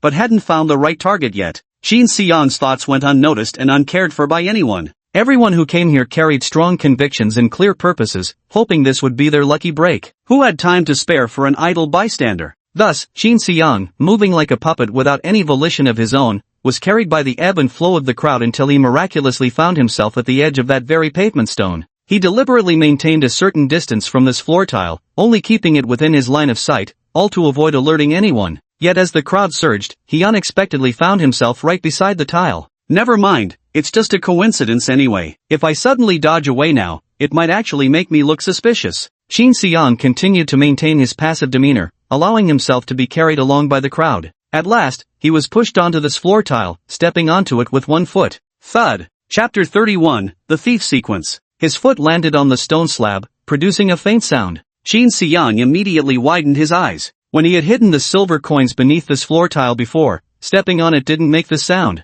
Back then, it produced a dull thud. Now, the sound was crisp and clear. Qin Xian's heart suddenly tightened. The floor tile beneath seems hollow. Could this mean someone has already taken away the silver coins he placed here? No way, I must verify this immediately. Qin Xian stopped drifting with the crowd and planted himself firmly atop this particular tile, refusing to budge an inch no matter how others jostled against him. What's wrong with you? Why aren't you moving? Are you sick? Just as the surrounding crowd was about to criticize him for obstructing the way, several sequence-capable individuals in anti-freeze suits passed by. The crowd's attention was instantly diverted, swarming around them to promote their businesses. Without hesitation, Qin Xian seized the moment when no one was paying attention to him, immediately squatting down and pretending to shake sand out of his shoe. He adjusted his posture, using his body to block the floor tile, preventing those around from noticing any changes to it. Then, while taking off his shoes, Qin Xian hooked a finger into the gap between the tiles and gently lifted the floor tile. Taking advantage of the bright light above the safety zone exit and relying on his sharp vision,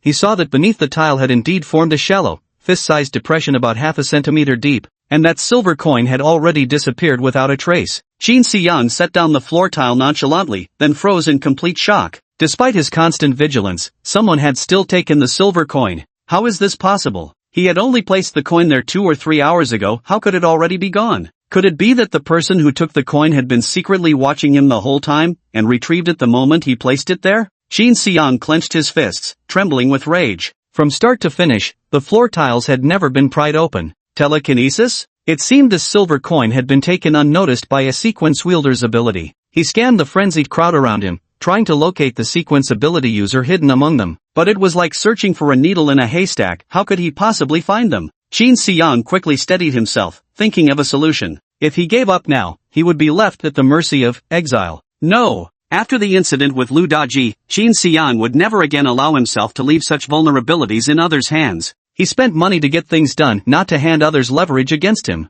Damn it! Qin Xian cursed under his breath. If the person who took the silver coin turned out to be a sequence ability user disguised as an ordinary person, then he would have no way to turn the tables. But, if the one who took the silver coin was a sequence-powered individual from some hunter god squad, there might still be a chance to turn the tables. At this thought, Qin Xian stopped waiting. Instead, like the others, he began pushing and squeezing his way toward the location of the sequence-powered individuals. Qin Xian's strength was formidable, allowing him to effortlessly push his way to the front. But this would be too deliberate and could easily catch the attention of the sequence users from the hunter team. This is definitely not a good idea. Soon after Qin Xian placed the silver coin down, it was taken by a sequence user, so the person who took it most likely watched him place the coin and knew exactly what he was wearing. If Qin Xian's actions were too conspicuous, he'd be recognized immediately. To avoid being noticed by serial ability users, he had no choice but to slowly push his way forward. When he finally neared the front row, he took off his jacket, revealing his youthful student face. He believed that now, the person who had taken the silver coin wouldn't recognize who he was. Qin Xian kept praying silently in his heart, hoping that whoever took the silver coin was a member of a hunter team rather than just some random passerby. He recalled the sequence information he had checked that day at the He Godslayer camp in his mind. The one who took the silver coin was likely a thief sequence ability user. Using the skill, steal, they can take any object within a certain range of space around them. In the safe zone, the steal skill could be considered one of the top divine abilities. Taking objects remotely is as easy as snapping one's fingers, and becoming rich overnight is no longer just a dream. Therefore, the United Government strictly prohibits thief sequence ability users from activating their skills within safe zones. Once discovered, they are executed immediately. Yet ability users of this sequence serve little purpose in the God Hunting Squad, because their theft range is too limited, and the thief sequence lacks any life-preserving skills. If they attempt to use their abilities against a deity, they'd be killed the moment they got close. So in the God Hunting Squad, they can only play a marginal role.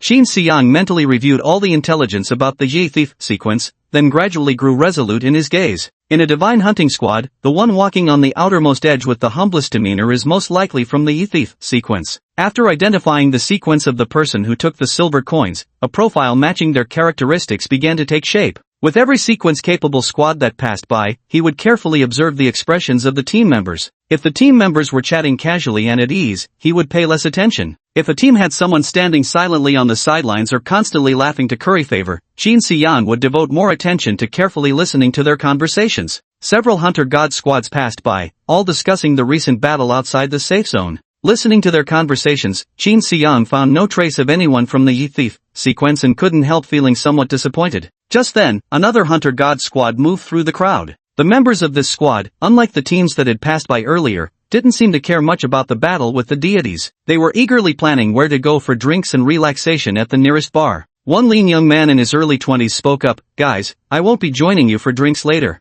"Ha, why not?" The thin young man hesitated for a moment. "Hey, needless to say, he didn't lift a finger. How could he have the nerve to drink with us? Just some petty thief from the low ranks. He can only play assistant for us outside. If it weren't for the bureau officials pushing him in, who'd even want him around?" The team members sneered and jeered, but the lanky young man clenched his teeth and remained silent. The others gave him a disdainful glance before turning away arm in arm. The gaunt young man fell behind the crowd, walking alone in silence. However, such disputes were merely internal conflicts within the hunting god team, and did not dampen the frenzy of the surrounding ordinary people. Even if he had been ridiculed, a sequence ability user was still a sequence ability user and existence worlds apart from ordinary folk. Seeing the gaunt youth isolated, the surrounding crowd eagerly pressed in closer, encircling him completely. Chapter 32, Pretty Good Luck. People rushed to recommend their well-rehearsed business propositions to the lean young man yet again. "Hey there, young man, don't feel down. Come to our shop for a good meal, it'll lift your spirits.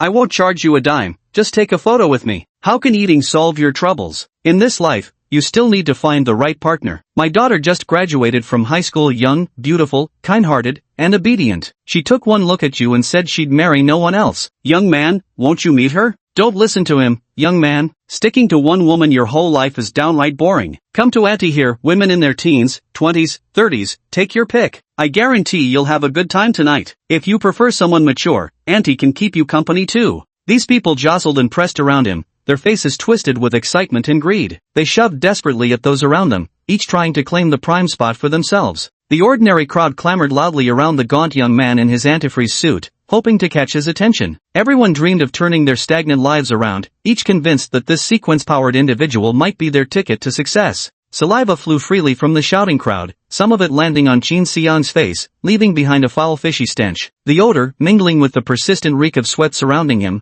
made him increasingly uncomfortable. However, this attempt by everyone was destined to fall short. The lanky young man cast an indifferent glance at the crowd without uttering a word, then walked away without hesitation. Though the surrounding people continued their relentless sales pitches without pause, they instinctively made way for him. Only when the slender figure had drifted far into the distance did they finally cease their chatter and disappointment, then collectively turned their expectant gazes toward the safety zone's entrance, awaiting the next opportunity. Shortly after the lanky youth exited the safety zone, an 18 or 19-year-old boy, like a wild bull, effortlessly pushed through the densely packed crowds under suspicious glances, silently following behind. Shin Se-young first confirmed the gaunt young man was taking the main road, then found a corner to alter his clothing, ensuring he wouldn't be recognized. Either you're from the thief sequence or have connections with the bureau director. If it wasn't you who took the silver coins, then I'll have to accept my fate. Before long, he was once again tailing the gaunt young man. Shin Se-young's current appearance was rather comical. To prevent his outfits from being recognized while tracking the young man, he wore both his jacket and pants inside out, drawing curious glances from passers-by. Mom, that big brother seems a bit mentally unstable. Shoo, keep your voice down. Stay far away from people like that who aren't quite right in the head. Remember that. Shin Se-young paid no attention to the pointing and whispering from passers-by,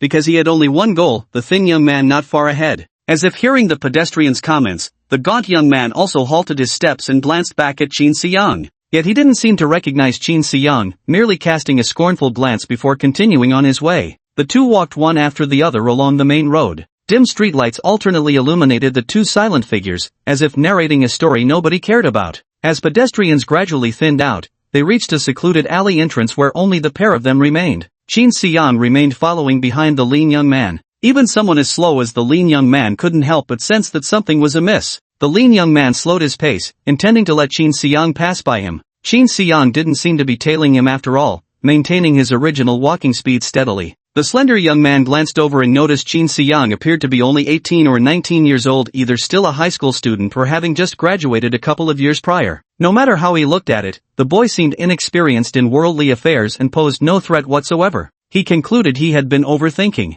Must have gotten too tense during the godslaying, getting a bit paranoid. Should really try to relax more. So the lean young man stood under the streetlight, pulling a cigarette case from his pocket, taking out a cigarette and putting it between his lips. Then deftly fetching matches from another pocket, he shielded the flame with the cigarette case, struck a match, and was about to light up. At that moment, the light from the street lamp before him suddenly vanished. The lean youth looked up to see that student-faced boy who had been following him all along, now staring at him with a radiant smile. I hope it's you. The lean young man immediately realized something was wrong, but before he could react, a dark shadow suddenly flashed past. Next, he felt as if he'd been hit by a truck in the chest, his entire body being flung uncontrollably into the dark alley behind him. Bang bang bang. The gaunt youth crashed into trash cans in the alley, sending garbage scattering across the ground. Shin Se-young straightened his legs and stood steady, glancing around to confirm no one was on either side of the road before swiftly stepping up to the lanky young man. The gaunt young man was buried under a pile of filthy, stinking garbage, his orange and white antifreeze suit stained with sewage. Yet he had no time to care. Clutching his chest in pain, his face contorted with agony, he stared at Shin Se-young in terror and gasped, Who are you? Shin Se-young didn't respond, delivering another punch straight to his jawbone. The gaunt young man felt as if his brain was violently slamming against his skull. After a shuddering resonance reverberated through his entire body, he lost consciousness. Shin Se-young dragged the unconscious, emaciated young man out from the garbage pile and searched his body, finding nothing noteworthy. His gaze then fell upon the distinctive black backpack exclusive to members of the Hunter God Squad. He opened the backpack, its interior divided into over a dozen small compartments, each sealed with a zipper. Shin Se-young ran his hands over them and detected what felt like objects in a few of the compartments. In one compartment lay a glass bottle containing a pale cyan liquid. Shin Se-young picked it up for closer inspection and noticed the label, Bureau of Sequence Abilities Special Supply Sequence Elixir. So this is what a sequence elixir looks like, he murmured. He opened it again and took a sniff, a sweet aroma wafted into his nose. But surrounded by the revolting stench of garbage, mingling with that sweetness, it only made him feel even more nauseous. He closed the lid and slipped the sequence potion into his pocket. Just how precious sequence potion was to sequence ability users, he had already learned that from Godslayer Camp. Taking this bottle of sequence potion meant he could probably coerce the lanky youth into doing quite a few things for him. Wait, no, not coerce. It should be framed as an invitation asking the lanky youth to help him out with a few small favors. He opened the other compartments in his backpack and found a phone, some copper coins, and a silver coin. Shin Se-young turned off the phone and put it in his pocket. Such luxury items worth thousands of copper coins were exactly what Shin Se-young desperately needed. There was no doubt they would come in handy later. Picking up the silver coin for a closer look, he realized it wasn't the one he had hidden beneath the floor tiles. The silver coin I put down was minted by Lee's Mint, while this one comes from Henry's Mint. Did I approach the wrong person? He searched through the backpack and the lanky young man's belongings but couldn't find that silver coin anywhere. Just as he was puzzled, he noticed the bottom of the backpack didn't feel quite smooth. Something was poking uncomfortably against his hand. After examining it for a while, he finally discovered a hidden compartment in the backpack. This secret pocket was concealed beneath other layers and nearly invisible. Had Qin Siyang not had ample time on his hands, he might never have spotted it. He opened the hidden compartment to find some clods of dirt and a silver coin. Qin Siyang took out the coin, noticing the large characters Li's Mint engraved on its side. Glancing at the unconscious lean youth, he revealed an eerie smile. As expected, cheerful boys always have good luck. Chapter 33, An Easy Interrogation. Qin Siyang was not skilled at interrogation. Compared to interrogation, he was more adept at killing. Unfortunately, killing can't solve all problems. He sat on a tree stump, gazing at the emaciated young man suspended before him by hemp rope, feeling somewhat weary. I always thought killing was troublesome before, but now I realize not being able to kill seems even more troublesome. In search of a completely secluded spot, Qin Siyang carried the gaunt young man, who was as still as a corpse, through various alleyways before finally finding a deserted, abandoned courtyard. As a thief, sequence ability user, skill activation required the use of his own hands. So before the emaciated young man could wake up, Qin Siyang carefully bound the fingers of both his hands together, then firmly tied his palms, and finally restrained his arms before hanging him from this ancient tree, withered but still standing. 10 years since the apocalypse began, and yet this tree stands despite its death. Remarkable resilience. Qin Siyang gazed at the emaciated young man hanging from the tree, feeling immensely satisfied. He had also prepared some tools like hammers and nails in the nearby abandoned warehouse to assist with the interrogation. Everything seemed foolproof now. All that remained was waiting for the skinny youth to wake up. Yet half an hour passed, then an hour, then 2 hours. The gaunt young man still hung with his head low like a corpse, showing no signs of regaining consciousness. Qin Siyang became increasingly uneasy. Did I accidentally kill him with that punch? He placed his hand under the gaunt young man's nose. He's still breathing. Should be fine. Qin Siyang sighed in relief, then pursed his lips. What a weakling. I didn't even use my full strength, yet he's been knocked out cold for 2 whole hours. Perhaps hearing Qin Siyang's disdain, the gaunt young man's head twitched slightly. Finally awake. Qin Siyang patted the gaunt young man's face and sat back on the tree stump after seeing him open his eyes. The gaunt young man woke up still feeling somewhat dizzy. He blinked hard several times before finally returning to reality. He struggled briefly, realizing he was tied up and hanging, with none other than that 18 or 19-year-old youth who had attacked him now sitting right in front of him.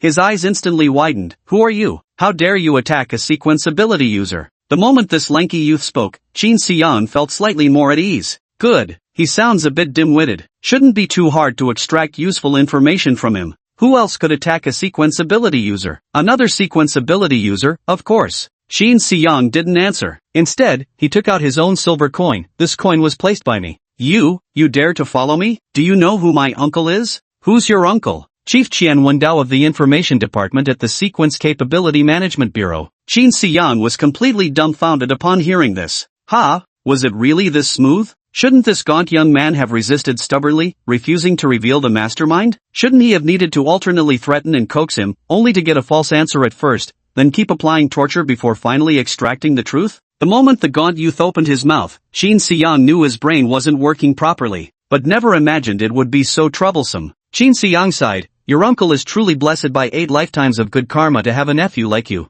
The gaunt young man, sensing Qin Siyang wasn't actually complimenting him, frowned and asked, what do you mean by that? Exactly what I said. Qin Siyang suddenly felt something was off. How could this gaunt young man be so reckless? When he took those silver coins earlier, had no one noticed at all? Even someone as cunning and deceitful as Roylina couldn't track him down? There's something fishy about this. The lean young man spoke up again. Normally it's my uncle who comes to withdraw the money. Today he's busy, so I'm helping him out. You'd better let me go now if you know what's good for you. My uncle will make you regret this if he finds out. Oh, Qin Siyang nodded. That made perfect sense. Previously, Qian Wendao had always come personally to collect the silver coins. As the section chief who'd exploited loopholes in the administration bureau, he was certainly no pushover, a man of extreme caution who'd never left any traces. Today they sent over a greenhorn instead, just in time for Qin Siyang to notice and expose the ruse. Qin Siyang murmured, seems I truly have divine protection. Wait, modern deities are all eldritch beings nowadays. Let's call it, favored by fortune instead. Release me at once, or I'll tell my uncle everything. Such a silver tongue, why didn't you show this backbone when your own teammates bullied you?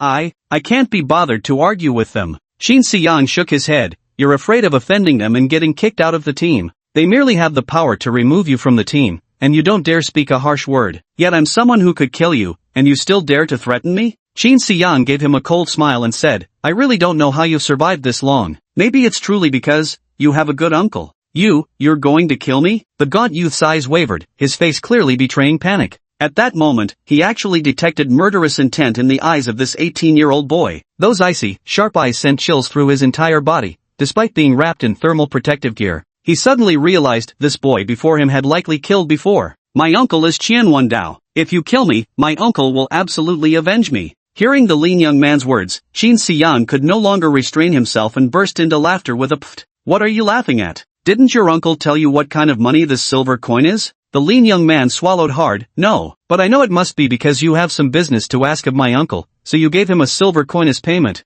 Qin Xiang nodded. He's an idiot, but not completely hopeless. Are you cursing me? Qin Xiang gazed at this young man in his early 20s with incomprehension in his eyes. Despite coming from a good family, being a sequence ability user, and being several years older than himself, how could someone be this foolish? Even Li Jingwen, that utterly withered and vicious woman, was several times smarter than him. Qin Xiang stood up, patted him on the shoulder, and said, even if I killed you, your uncle wouldn't dare say a word about it. Understand? Forget it. Rest a while longer. I need to verify whether what you said is true. Rest? I won't rest. Let me go. Before the lanky youth could finish speaking, Qin Xiang punched him in the jaw again, knocking him out cold. Though there's a 99% chance this fool is telling the truth. But just to be safe, I should first verify in the Excite virtual chat room whether he's really Qianwen Dao before letting this idiot go. Qin Xiang untied the man from the tree and carried him to a pre-selected abandoned warehouse to detain him. He then returned to the tree, gathering the interrogation tools he'd prepared earlier, saws, hammers, nails, scissors, and set them aside. Prepared for so long, yet never got the chance to use it. Qin Xiang sighed faintly. Truly, fortune favors fools. Chapter 34, Conversation Again. Qin Xiang detained the lanky young man securely, then lit a damp piece of wood at the warehouse entrance, smoking the area thoroughly to ensure no lingering scents remained before rushing back at breakneck speed. Time was running out, he needed to return quickly. Once again, he found himself at the internet cafe. Wang Defa groaned inwardly at the sight of Qin Xiang. After telling the customers in the internet cafe that I had some matters to attend to, I stepped out again. Boss, what's the matter now? I need to use the computer in your storage room. Wang Defa sighed. The keys are in your hands. Use it if you want. No, the network is yours, and the warehouse is yours too. When I need to use them, I must inform you first, just to avoid causing you any inconvenience. Wang Defa forced a perfunctory smile. You're quite polite. Qin Xiang took out 2 silver coins from his pocket again and placed them in Wang Defa's hand. Your money back, plus interest. One was Qin Xiang's own, the other was looted from the skinny youth's backpack. He handed both silver coins to Wang Defa, thus fulfilling his earlier promise. Wang Defa stared at the 2 silver coins in disbelief, momentarily speechless. Qin Xiang gave him a pat on the shoulder and then headed toward the warehouse. Wang Defa only snapped out of his daze when Qin Xiang's figure disappeared through the warehouse door. He bit both silver coins between his teeth and found them genuine. Qin Xiang hadn't deceived him. His entire worldview had been completely overturned. Never had a sequence wielder, not once, kept their promise to an ordinary person like him with such integrity. During all his years running the internet cafe as a white glove official, he'd only managed to accumulate a few silver coins total, some of which had already been spent entertaining the various inspectors who frequented his establishment. Doing the math, what he ended up with might not even be as much as what Qin Xiang had offered. He had truly misjudged Qin Xiang before, but who could have guessed that Qin Xiang wasn't actually joking with him? Wang Defa clenched the silver coins in his hand, as if waking from a deep dream, his face clouded with confusion. Damn! I've stumbled upon a living deity. Qin Xiang reopened the Aishi virtual chat room once more. After typing I'm new here, he logged in and out 5 consecutive times, waiting for the other party to contact him. Today's chat room ad was promoting virtual gambling. Its slogan read, take a gamble, maybe today's your lucky day.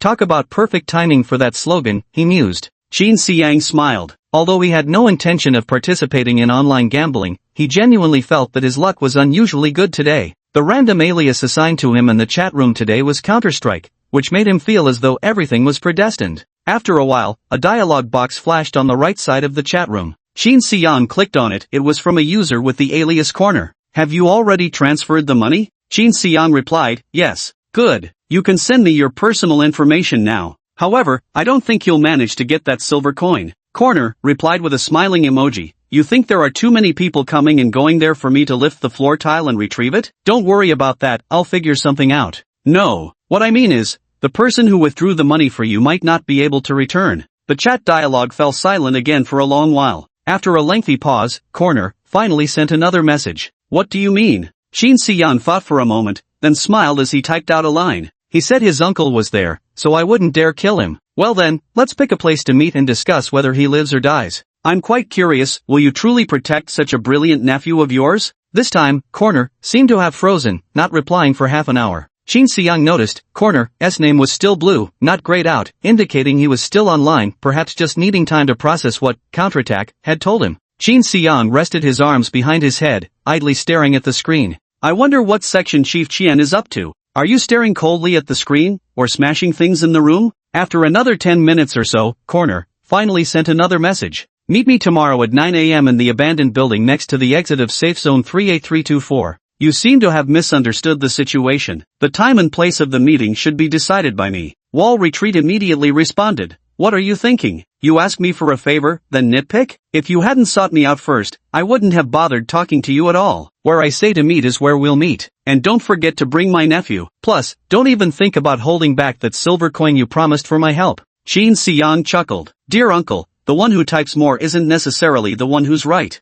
At the very least, do you know who I am? Perhaps because Shin Se-young's ruthless remark exposed his bluff, Wall Retreat soon sent another reply. Time and place, you decide. But bring my nephew and the silver coins. Let's meet at noon tomorrow on the second floor of the collapsed department store next to exit 54320 in the safe zone. Fine. Remember to bring my nephew and the silver coins. Seeing Corner emphasize this demand twice, Shin Se-young had no choice but to politely respond, sorry, but I won't be bringing either of those things. What do you actually want? If I don't get to see my nephew and the silver coins, I won't help you. Listen, uncle, you should know very well who holds the upper hand now. You're being completely unreasonable. Unreasonable? To protect your identity, to prevent Isiko's backend from monitoring our conversation, I didn't even mention your name. And you still think I'm being unreasonable? Shin Se-young deliberately avoided using the term Section Chief Chien in the chat room, fearing the conversation might be monitored. According to Chien Wenda's remarks during their last conversation, even virtual networks could potentially be under surveillance. Despite Isiko Virtual Chatroom's claims of complete confidentiality,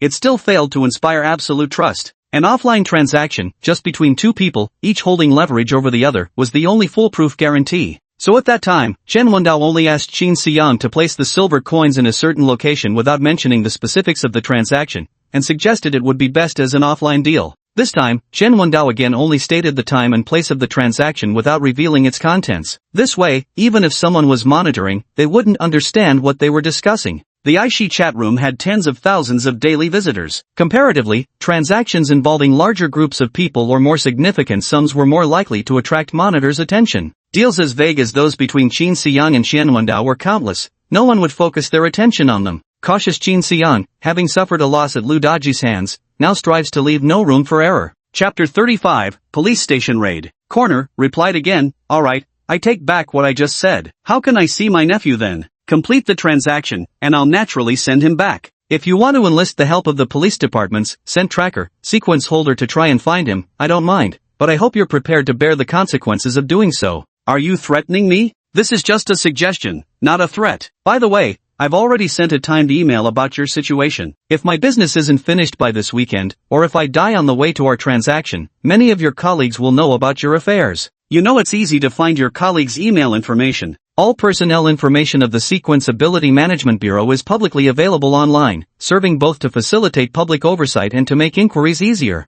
You're truly despicable. What's the big deal? It's just self-preservation. Unless, you were planning to kill me tomorrow all along. Oof, the things going through your mind are utterly revolting. Is there anything else you'd like to say? One last request, you must promise not to harm my nephew. Otherwise, I won't let you off the hook. Sure, I have a question too. Speak. What's the point of keeping such a foolish nephew? If it weren't for him, you'd never have been exposed. Corner didn't answer the question, their name turning gray. Shin Se-young shrugged. What a cold-hearted section chief. Still, he breathed a sigh of relief. His forged sequence was finally coming together. Tomorrow's meeting with Chen Wendao would clarify everything, and this affair would be nearly resolved. A new chapter of his life was about to begin. Suddenly, I feel much lighter in my heart. Just as he was about to leave, he suddenly heard Wang Defa's shout, Officer, it's so late. My internet cafe is about to close. What are you doing here again? A police raid? Wang Defa's loud reminder made Shin Se-young instantly grasp his meaning. Quickly cleared the browser history, then attempted to access the surveillance footage interface.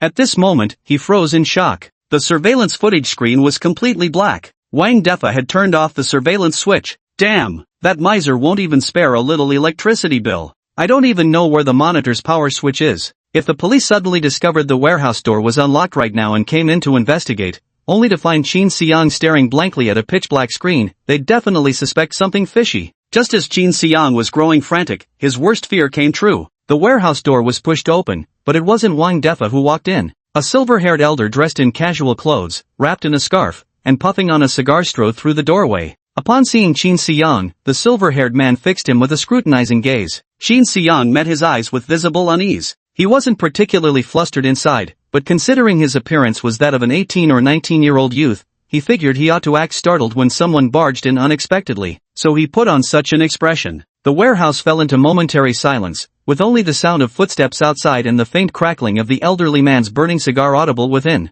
Before long, several more people entered, all clad in police uniforms. Detective Olive, what brings you here? This warehouse was always locked before, but it's open today, so I came in to take a look, see if there's any unexpected finds. Olaf? Wasn't that the detective Roylena warned me to be careful about? If that woman admires his methods, this Olaf must be at least as capable as me. The moment an expert makes a move, their skill level becomes apparent. During that brief moment of locking eyes with Olaf, Qin Xiang had already sensed that the old man before him would be tough to handle, but he never expected it to be Olaf himself. Was the inspector searching internet cafes late at night to investigate the 3 corpses in the alley? Or was it about the stolen divine relics? Or perhaps both? Qin Xiang's heart immediately sank as he steeled himself with full concentration, preparing for what was to come. At this moment, Wang Defa squeezed in from behind, smiling apologetically at Olive. Inspector, what brings you here this time? Don't move. Olive didn't answer him, instead issuing a command to Qin Xiang. Qin Xiang obediently lifted his hands from the mouse and keyboard,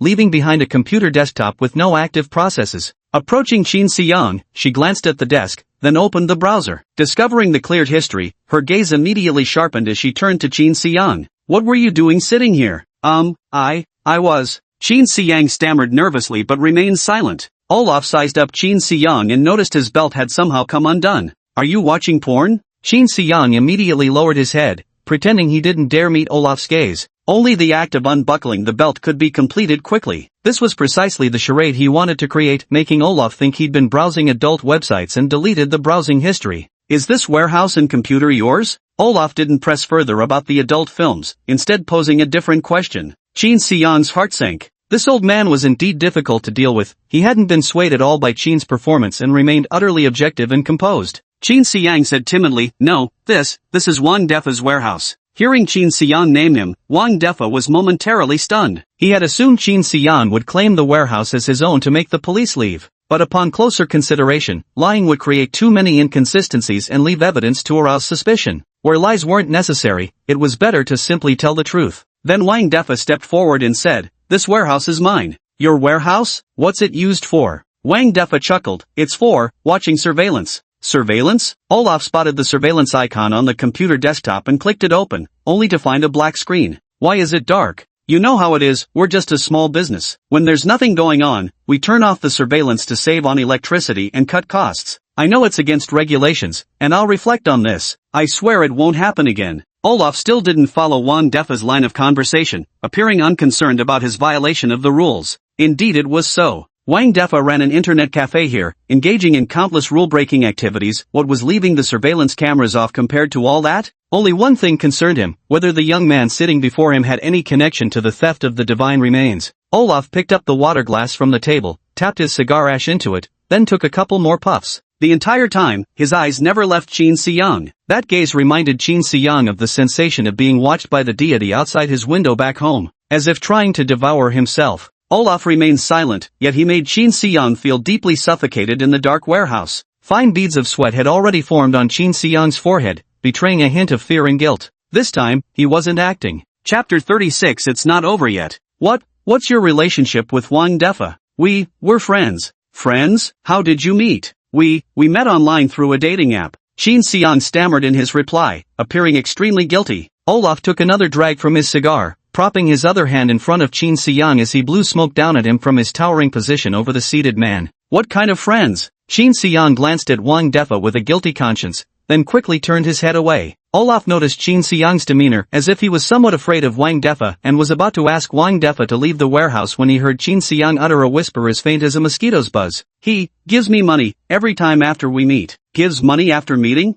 Hearing Qin Xiang's words, everyone was stunned, even Olive's gaze momentarily froze. They all immediately directed looks of intense disgust and loathing toward Wang Defa. Wang Defa was dumbfounded too. It was as if he'd been struck by lightning, reduced to a soulless husk. What do you mean? Making friends, then paying after meeting? Some shady deal? What kind of person do you take me for? Wang Defa dumbly turned his head, scanning his surroundings, only to find Olive and the other officers staring coldly at him. Instantly, his heart swelled with indignation and fury. Wang Defa's eyes widened as he stared fixedly at Qin Xiang. He couldn't fathom how this teenager had managed to concoct such a disgusting story on the spot. Could it be that such vile transactions were commonplace in the organization behind Qin Xiang, allowing him to spew such outrageous lies without batting an eye? But Wang himself was a married man with children. If this got out, wouldn't it destroy his family? From now on, he must keep his distance from Qin Xiang. Though filled with resentment, reason told Wang Defa he had no choice but to keep playing along with Qin Xiang's script. If Qin Xiang's secret got out, Wang Defa would surely be dragged down. Olive wouldn't spare him, neither would Qin Xiang's backers, nor even his own patron. Not helping Qin Xiang meant certain doom, a dead end with no way out. Damn it, Wang Defa cursed under his breath. These 2 silver coins are truly burning my hands. Not just burning my hands, but damn well scorching my crotch too. He never expected in his wildest dreams that his lifelong reputation would be at stake. Wang Defa's face flushed crimson. Don't believe him. He's just some penniless brat. What could I possibly want from him? This is slander. Utter nonsense. Qin Xiang felt a slight relief in his heart. Wang Defa was indeed an old fox who immediately grasped his intention. The more Wang Defa desperately tried to explain, the more people around them believed Qin Xiang's version. Even after uttering, every time we met, he gave me money, he didn't speak another word, just lowered his head and stared at his own toes as if lost in thought. Once the nature of their relationship was inferred, the reason for Qin Xiang being here late at night became perfectly understandable. He was waiting for Wang Defa. Waiting for Wang Defa to give him money.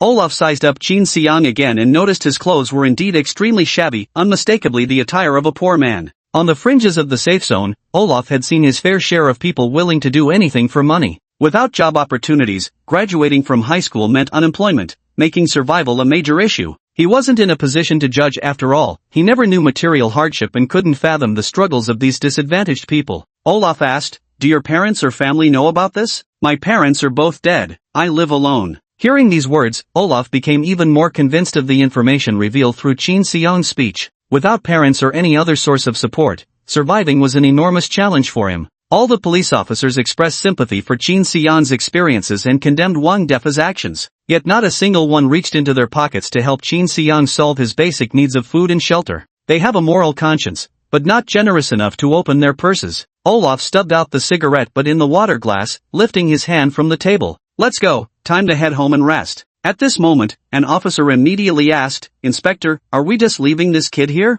Olaf glanced at the officer and asked, "What's this? Are you willing to give him money for food?" "I am willing. It's just a few coppers, it's not like I can't afford it." At this moment, a thick-browed, broad-eyed officer couldn't help but speak up. His conscience had ultimately triumphed over his attachment to money. Olaf pressed on, "This time you give him money, but what about next time? Can you keep supporting him indefinitely?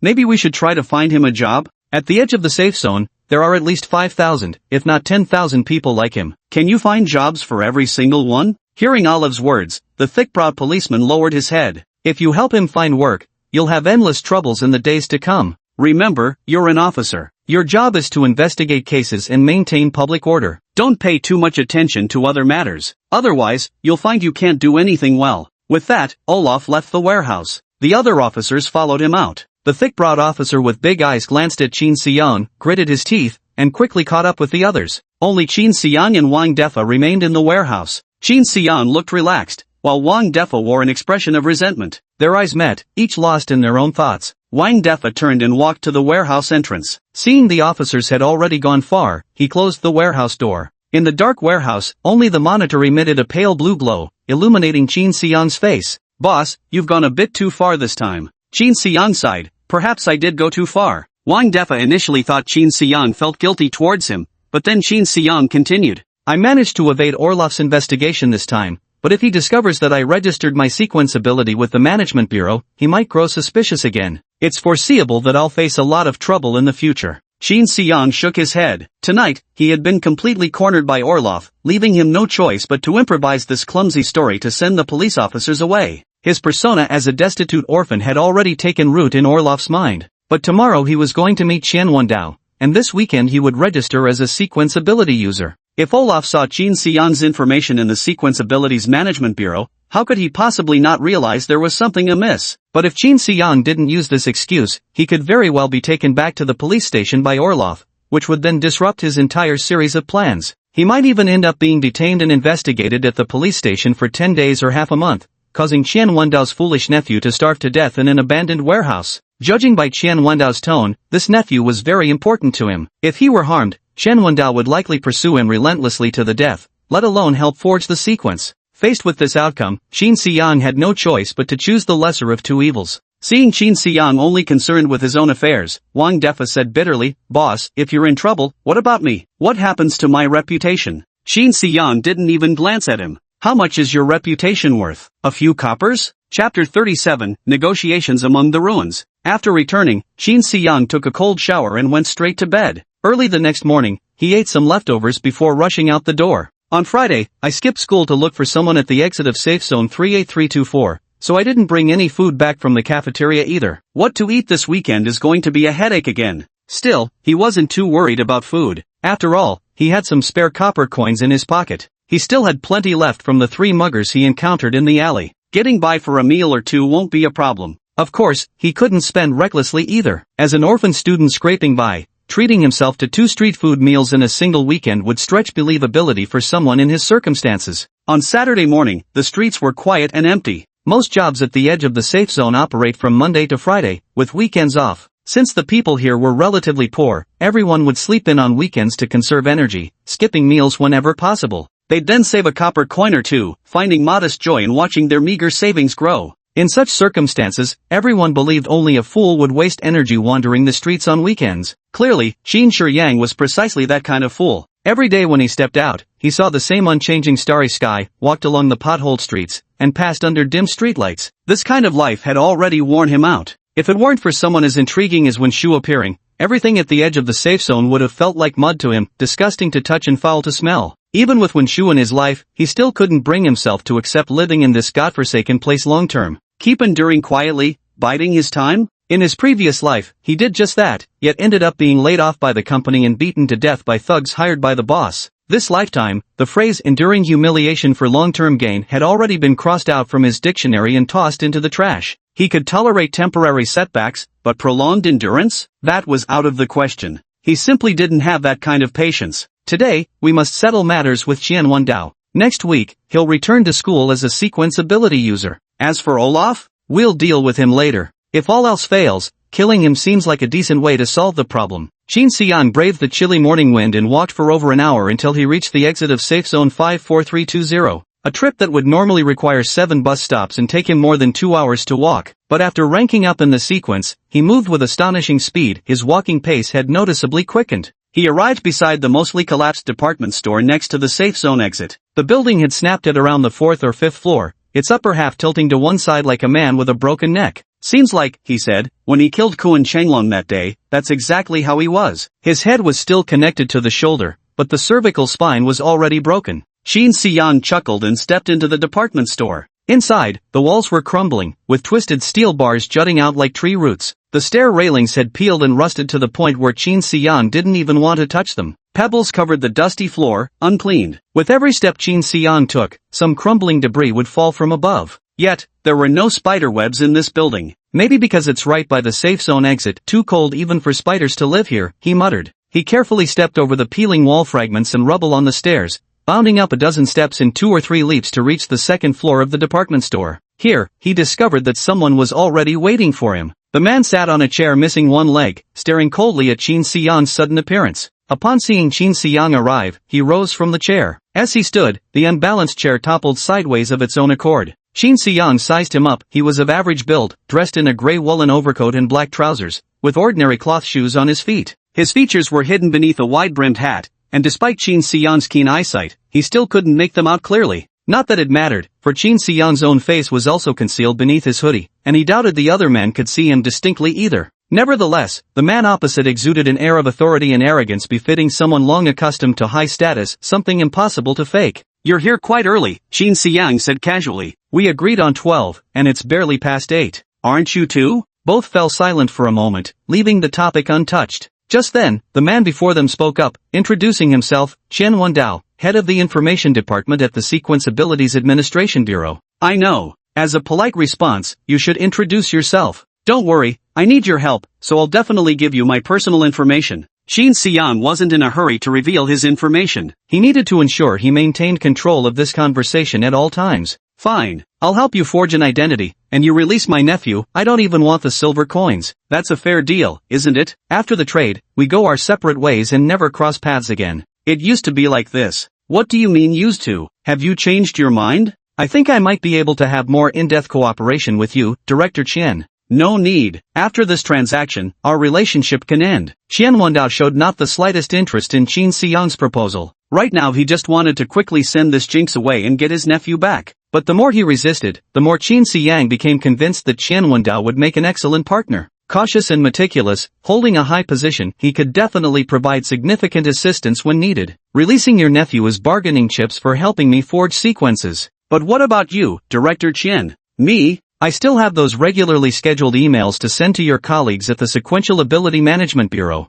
Chen Wendao snorted coldly. "Complete this deal, and you'd still dare to report me? If I'm exposed, you're going down with me." "Oh, in that case, allow me to introduce myself properly." A faint smile played at the corners of Qin Xiyang's lips. "Qin Xiyang, a senior at Juan Academy." When Qin Xiyang uttered the word student, Chen Wendao slowly nodded, seemingly with a trace of anger. "Is this how you amuse yourself, by playing games with me?" Chen Wendao immediately concluded that Qin Xiyang wasn't telling the truth. Zhouan School to this day hasn't produced a single sequence-powered individual, as everyone well knows. Moreover, how could a 17 or 18-year-old high school senior possibly possess such meticulous cunning and terrifying methods? Qian Wendao sneered internally, not buying it for a second. Qin Xiyang directly pulled down his hoodie's hood, revealing his still somewhat boyish teenage face. "If you don't believe me, you can wait at the gate of Zhouan School on Monday morning to see if I'm really a student or not." Chapter 38, Deal Struck. Eyeing Qin Xiyang's appearance, Chen Wendao said with a sinister tone, "This face of yours might not be your real one." "So, your sequence can alter appearances? Stage magician? Or, shapeshifter?"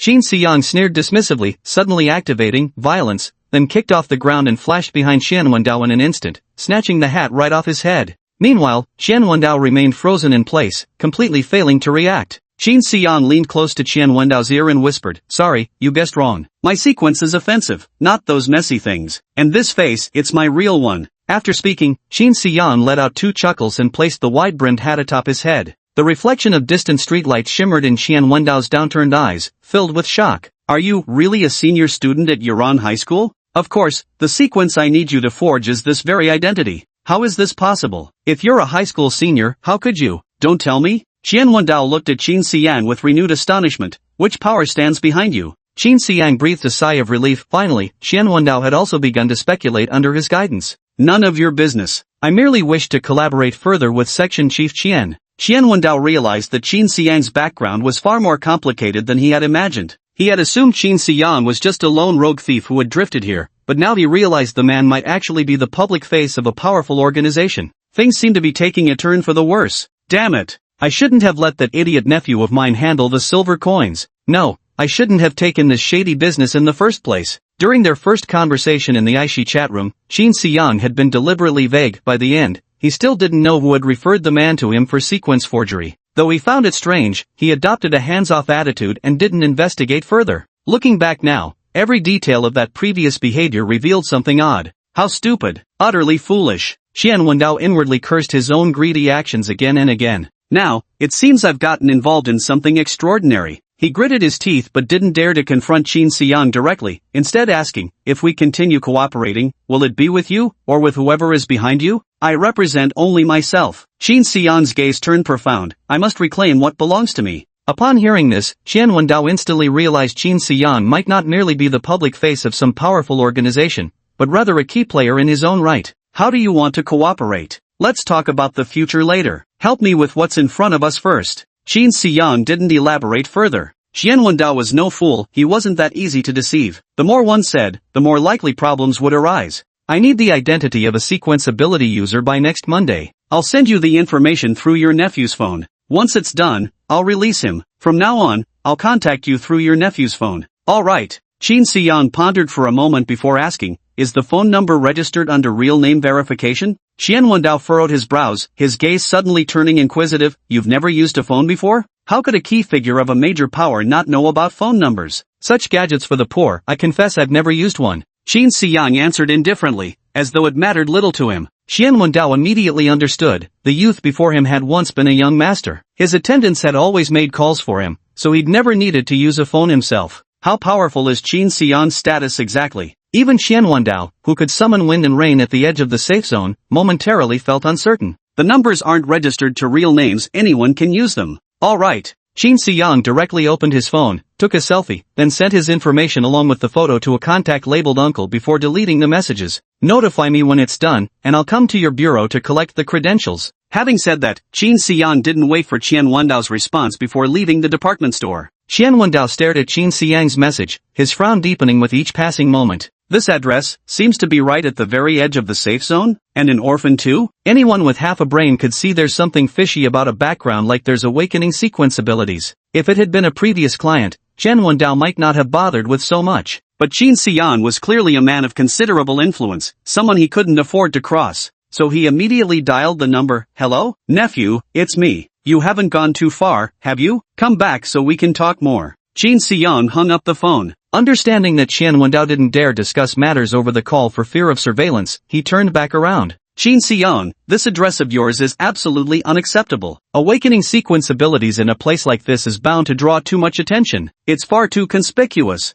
I'm afraid there will be quite a few people interested in your true identity. After hearing this, Qin Xiyang also felt somewhat concerned. Xian Wendao's remark was something he hadn't noticed at all. Section Chief Qian is indeed meticulous. What do you suggest we do? My current identity is that of a poor orphan. If the address turns out to be a relatively well-off place, that would also raise suspicions. You're right, that is indeed another problem. Xian Wendao frowned as he paced back and forth, his shifty eyes darting beneath drooping lids. Finally, he said, if all else fails, we'll just put down wandering. Wandering? Yes, a wanderer. You're a wandering orphan, but you don't necessarily have to wander in any particular place. In the developed areas of the safe zones, staying with kind-hearted families and living without worries about food or clothing is entirely possible. If you're staying with kind-hearted families, can you still call yourself a wanderer? Close enough. At least it's more reliable than your current address. In some well-off districts, there have been precedents of wanderers' awakening sequences, though most are bankrupt merchants or illegitimate children thrown out of wealthy families. Qin Xiyang thought again.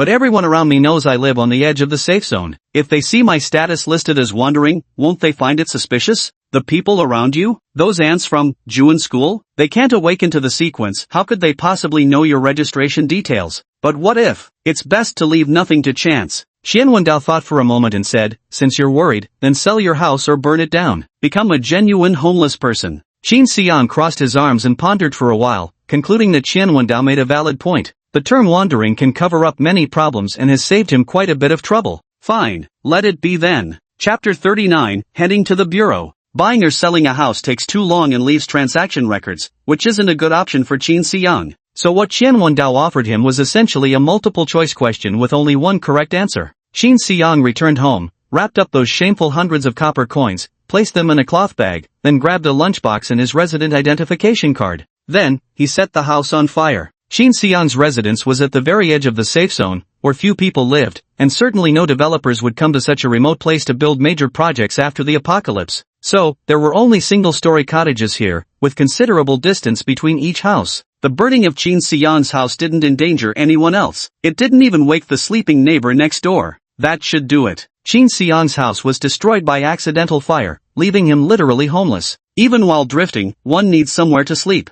He wandered for a long time, but with nowhere else to go, he ended up at Wang Defa's internet cafe. When he saw Qin Xiyang again, Wang Defa wasn't frightened like before or excited as he had been later. Now there was only resignation on his face and a bellyful of complaints. He muttered to himself, he's no boss, just a damn nuisance. Ugh, why did I ever get involved with him? Though displeasure lingered in his heart, when he stepped out of the internet cafe and spoke to Qin Xiyang, he quickly put on a polite smile, reverting to his usual courteous demeanor. Boss, what's the matter now? Oh, I need to stay in your internet cafe's storage room for a while, probably just a few days. Once I get my serial number registration sorted out, finding a proper place shouldn't be too hard. Ha, what? Wang Defa shuddered from head to toe, his eyes widening as he asked. I'm telling you, I need to stay at your place for a while. But, boss, if the police come for another surprise inspection, what am I supposed to say? Just say what you said last time. Wang Defa waved his hands frantically. No, boss, you really can't keep doing this. Last time was an emergency, special circumstances, I could understand. But you can't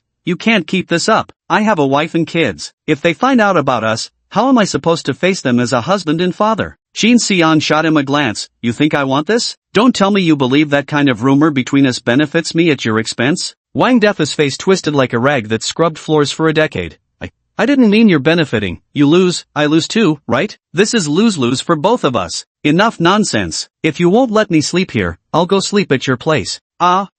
You're being completely unreasonable. Spare me the lecture. Qin Xian couldn't be bothered to deal with Wang Defa any longer. He strode straight to unlock the warehouse door, shook the dust off the carpet, then lay down on it for a rest. Wang Defa couldn't voice his grievances and could only silently sigh as he closed the door for Qin Xian. What the hell is this all about? Wang Defa left while cursing under his breath. Qin Xian lay on the warehouse floor, feeling equally helpless. At this moment, he missed his own bed terribly. I hope Qian Wendao can get things done quickly. This damned place is unbearable even for a single day. After barely surviving the night, Qin Xian woke up a little past 6 in the morning, his back aching from the cold, hard floor. Although he was physically strong, he wasn't quite accustomed to sleeping on the ground. Honestly, killing people wasn't even this uncomfortable. Still irritable from waking up, Qin Xian wiped his face and checked his phone, only to find an unread message. It's done. Sunday at 8 a.m., bring your resident ID. See you at Sequence Ability Management Bureau, number 14121. Look at the source of the information, uncle. Awesome, my dear Chief Qian. Qin Xian was so thrilled he nearly jumped for joy. Qian Wendao was truly reliable, he got it done for him the very same day. He immediately couldn't wait to turn on the computer used for monitoring nearby, searching for the route to the Sequence Ability Management Bureau. It looks like about 6 bus stops away. I need to set off right now. Qin Xian memorized the route in his mind. After clearing the browser history, he placed his bag into the drawer beside the computer desk. Then, taking only his resident ID card, he left the warehouse. He walked 4 stops along the main road, then turned into a side lane. After 10 minutes, he entered another main road and continued walking for half an hour. Bureau of Sequence Ability Holders number 14121, this should be the place. The administrative bureau was a rectangular 3-story building. The exterior walls were painted gray. Streetlights cast their glow upon the edifice, faintly scattering a darkness that bordered on black. Qin Xian couldn't fathom how this dark hue managed to glow, yet it undeniably lent the already solemn building an added aura of intimidation that made people hesitate at its threshold. To this, Qin Xian simply found it amusing. I never thought I'd have my first encounter with this place, which once made me too afraid to even glance at, in such a teasing manner. He gazed at the deserted street and the gray-walled, strictly rectangular building of the Administration Bureau, feeling a surge of emotions. There were no guards at the entrance of the Sequence Ability Value Administration Bureau. Because all personnel inside the bureau had awakened sequence abilities, no thief or ruffian would be foolish enough to come looking for trouble here. Not to mention entering, even approaching the administration requires tremendous courage for ordinary people. Otherwise, if you're accidentally killed by a sequence ability user, there's nowhere to seek justice. According to the United Government's decree, if a sequence ability user kills an ordinary person, regular police stations, prosecutors' offices, and courts are not qualified to handle the case. The case must be transferred to the Sequence Ability User Administration for adjudication. The usual verdict adds quotas for that sequence user to hunt deities, euphemistically termed continuing contributions to the safe zone to atone for their mistakes. But in reality, everyone knows that even without punishment, sequence users would still go to secure zones to hunt gods. This measure is essentially a way to protect sequence users. Yet even though sequence users enjoy privileges, no one dares to voice complaints. First, awakening as a sequence user is entirely random, no one is born as one, making the path to entering this privileged class completely transparent. Second, sequence users can kill gods, they are humanity's hope. If you dare take the lead in stripping them of their privileges, you're stripping humanity of its chance to leave the safe zones. No one could bear the blame that would follow. Thus, in areas near the safety zones, sequence ability users are revered as deities, making everyone keep their distance. Of course, the United Government does not grant sequence ability users unlimited privileges. Ordinary killings might face harsh rhetoric but lenient punishment, whereas sequence ability users are forbidden from killing students or public officials. Students represent the future nurtured by the united government, and public officials are the cornerstone of its governance. Killing either group warrants strict legal action even for sequence ability users. Under such constraints, everyone's hostility toward the privileges of sequence holders diminished significantly. Thus, within this apocalyptic world, a relatively stable yet deformed social structure emerged. Qin Xiang ascended the steps and pushed open the administration bureau's black wooden door. Chapter 40, Registering the Sequence. Qin Xiang was stunned the moment he pushed open the door. He had assumed the interior of the Sequence Management Bureau would mirror its exterior, dull, monotonous, with just a hint of mystery. Never had he been so wrong in his assumptions. The bureau's interior was resplendent and magnificent. Upon entering, there was a gilded foyer with meticulously arranged antique decorations, each accompanied by a corresponding description beneath it. Qin Xiang couldn't help but pause to examine them, discovering ancient Chinese coins, pyramid bricks, and thousand-year-old painters' manuscripts. These artifacts, brimming with cultural and historical significance, exuded an alluring charm under the glow of incandescent lights. He walked around the foyer and arrived inside the management bureau. Yes, the administration building didn't even have corridors or a reception desk. As soon as he stepped through the entrance, he could see straight into the interior. The 1,000-square-meter ground floor contained only about a dozen work desks. Each desk was equipped with 3 computers, 1 standard desktop and 2 laptops. This was his first encounter with laptop computers since being reborn, yet he suddenly found himself looking at dozens of them at once. There was also a coffee bar nearby, offering various complimentary beverages,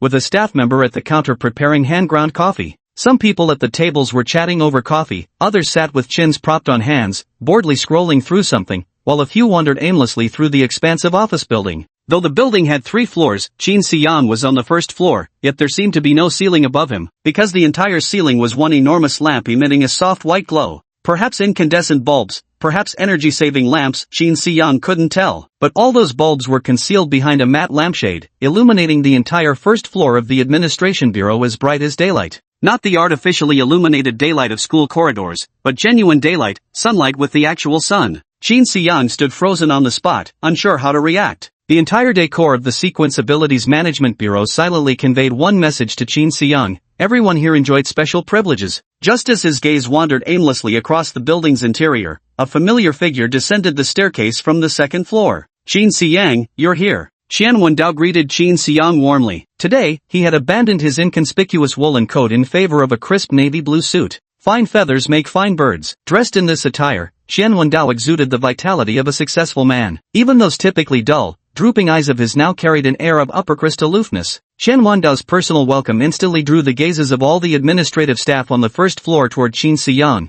their eyes probing to discern what kind of important figure had warranted such a reception. But no one could comprehend. Qin Xiang's tattered shirt, scruffy trousers, and shoes with exposed toes were all etched with destitution. By conventional reasoning, Qian Wendao wouldn't have bothered with someone who had merely stumbled upon awakening their sequence through sheer luck. Director Qian. Qin Xiang bowed respectfully to Qian Wendao, displaying deference in front of his subordinates. Come, let's talk upstairs. All right. Qin Xiang took a few steps forward, ascending the staircase made of dark gray stone slabs, and followed Qian Wendao's enthusiastic greeting to the 2nd floor. The 2nd floor is similar to the first, equally spacious, with soft white lighting on the ceiling. However, there were no desks here, only scattered leather sofas, coffee tables, snacks, and 4 offices built in the corners. Qian Wendao led Qin Xiang into the office in the northwest corner, carefully closed the door, and drew the blinds. My office is the only truly secure place in this entire building. Feel free to speak your mind here. Qian Wendao got straight to the point, and Qin Xiang nodded in agreement. He didn't ask Qian Wendao why this place was secure. Qin Xiang had complete faith in Qian Wendao's meticulous nature. The man never made empty claims without basis. Perhaps being on his home ground gave him more confidence,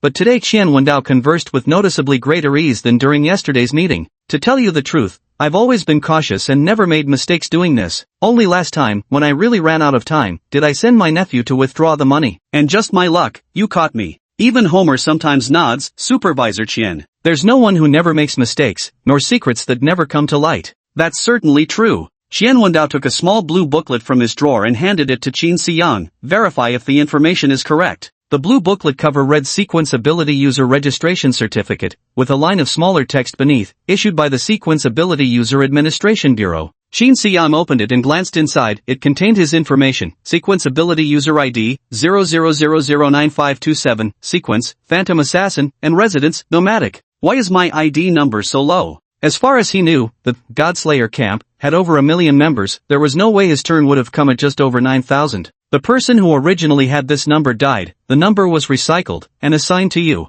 Oh, no problem then. Your house? It's taken care of. Qian Wendao didn't ask Qin Xiyang how he resolved the matter. Both being men of meticulous thought, they shared profound mutual trust. This booklet serves as your identity credential. I didn't have your fingerprints previously, but now that you're here, we can register them in the system. Don't suspect me, this is all standard procedure. Understood. Qin Xiyang pressed both thumbs onto the fingerprint scanner while Qian Wendao tapped several keys on the keyboard. Done. You're now officially a sequential ability user. You can log into the Sequence Ability User Information section of Deicide Camp to view all legally registered sequential ability users. What about my account password? It'll be sent to your phone. You can change it yourself. If you forget the password, you'll need to bring this Sequential Ability User Registration Certificate to the Administration Bureau for fingerprint verification before changing it. It's a hassle, so don't forget. Also, you don't need to worry about your sequence. According to United Government regulations, a sequential ability user sequence won't be tested a second time before being convicted. So now that your identity is in the system, you won't face any questioning as long as you don't cause trouble. Alright, thank you. I'll release your nephew as soon as I leave.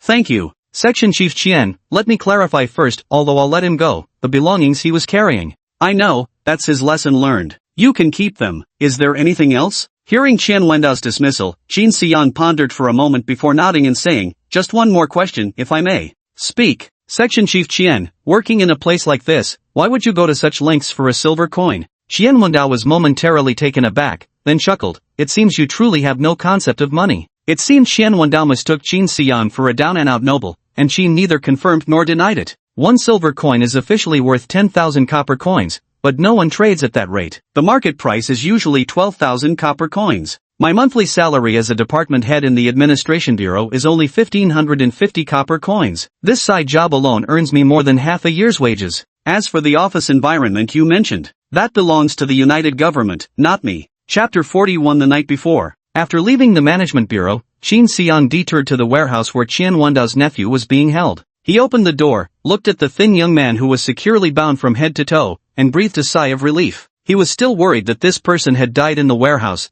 leaving him no way to explain it to Qian Wendao. Whimper? The gaunt young man, blindfolded, didn't know that the newcomer was Qin Xiyang. His mouth was stuffed with a rag, preventing him from crying out. Qin Xiyang walked up to him, removed the blindfold, and pulled the rag from his mouth. Your uncle's calling. With that, she placed the phone against the gaunt young man's ear. Uncle, it's me. Though the emaciated youth hadn't eaten for 2 days, hearing Qian Wendao's voice still drew a vigorous cry for help from his throat. Qin Xiyang silently marveled at how much tougher the physique of sequence ability users was compared to ordinary people. Uncle, what did you just say? Give him the phone? And everything in my backpack too? That includes my sequence potion. Uncle, yes, I understand. The previously agitated, scrawny young man instantly became as deflated as frostbitten eggplant, completely wilted and devoid of fighting spirit. Meanwhile, from the other end of the call came the sound of Qian Wendao's furious reprimands. After silently listening to Qian Wendao's scolding for several minutes, he said to Qin Xiyang, your uncle wants you to take the call. Hello, Section Chief Qian. Alright, he's fine, just let him go. No problem, Section Chief Qian. See you later, MHM. Qin Xiyang hung up the phone and cut the ropes binding the skinny young man. Noticing the young man's fingers twitching, Qin Xiyang warned amiably, you'd better not activate your skill to pick my pockets. Your uncle must have told you don't stir up unnecessary trouble. If you cause more problems, you'll have to pay extra to get them resolved. Understood? The skinny young man clenched his teeth and lowered his head in silence at Qin Xiyang's words. Qin Xiyang turned and left after confirming the lanky young man could move freely on his own. Qin Xiyang didn't bother with farewell pleasantries. Such fools only brought bad luck if he spent another second looking at them out of sight, out of mind. As Qin Xiyang walked towards what he thought was home, he only remembered upon reaching the doorstep that his house had burned down. Now, he was homeless. With no other choice, he headed to the warehouse next to Wang Defa's internet cafe. This time, Wang Defa remained seated at the bar counter, not even bothering to come out. He just gave Qin Xiyang a helpless nod and watched as the latter disappeared into his warehouse. Pursing his lips, Wang Defa muttered, that's my warehouse. Upon entering the warehouse, Qin Xiyang immediately opened Godslayer Camp, logged into his account, and changed the password. Then, he navigated to the Sequence Ability User Information section and began browsing through the contents. The Director of Education in Sector 14121, Zhou Xing, this must be Zhou Yang's uncle. He awakened the sequence. Soft body? Qin Xiang looked puzzled. What kind of sequence is that? I've never heard of it. He checked again. Ability softening can transform the body into a pliable state for 5 minutes. What kind of trash sequence is this? No wonder he didn't receive much favor from the Education Bureau even after awakening his sequence. Turns out he's just a useless sequence bearer. Those who awaken sequences at the edge of safe zones are often worthless sequences like Zhou Xing's. Still, with the physical enhancements from sequence abilities, Zhou Xing's capabilities far surpass ordinary people, so he does receive some preferential treatment. Qin Xiang continued reviewing the other people he knew. Police Bureau Patrol Officer, Roylina, Sequence, Perfumer. It was indeed she who forged the sequence. Administrator Qian Wendao of Zone 14121, alias, Mimicry. Ability, Liquefaction, enables dissolution of the body into water for 10 minutes. This, water source, sequence seems quite interesting. Unfortunately, the information panel here only shows level 1 skills. I checked the forums too, but couldn't find any other sequence level skills for Mimicry, so mysterious. Qian Wandao's sequence was relatively rare, and Qin Xiang couldn't find many related posts. It was likely that this sequence also played a significant role in his ability to serve as section chief. Even though officials from the Administration Bureau aren't required to hunt gods outside the safe zones, a section chief from the Mimicry sequence sounds far more presentable than one from the soft body sequence. Qin Xiang went on to check Orov's sequence. Level 1 detective, transferred out 6 months prior, from Police Station 14121, Orov. Sequence, Libra, skills classified. This was Qin Xiang's first encounter with the Libra sequence as well. He searched the Divine Slayer camp for a long time but found no information whatsoever.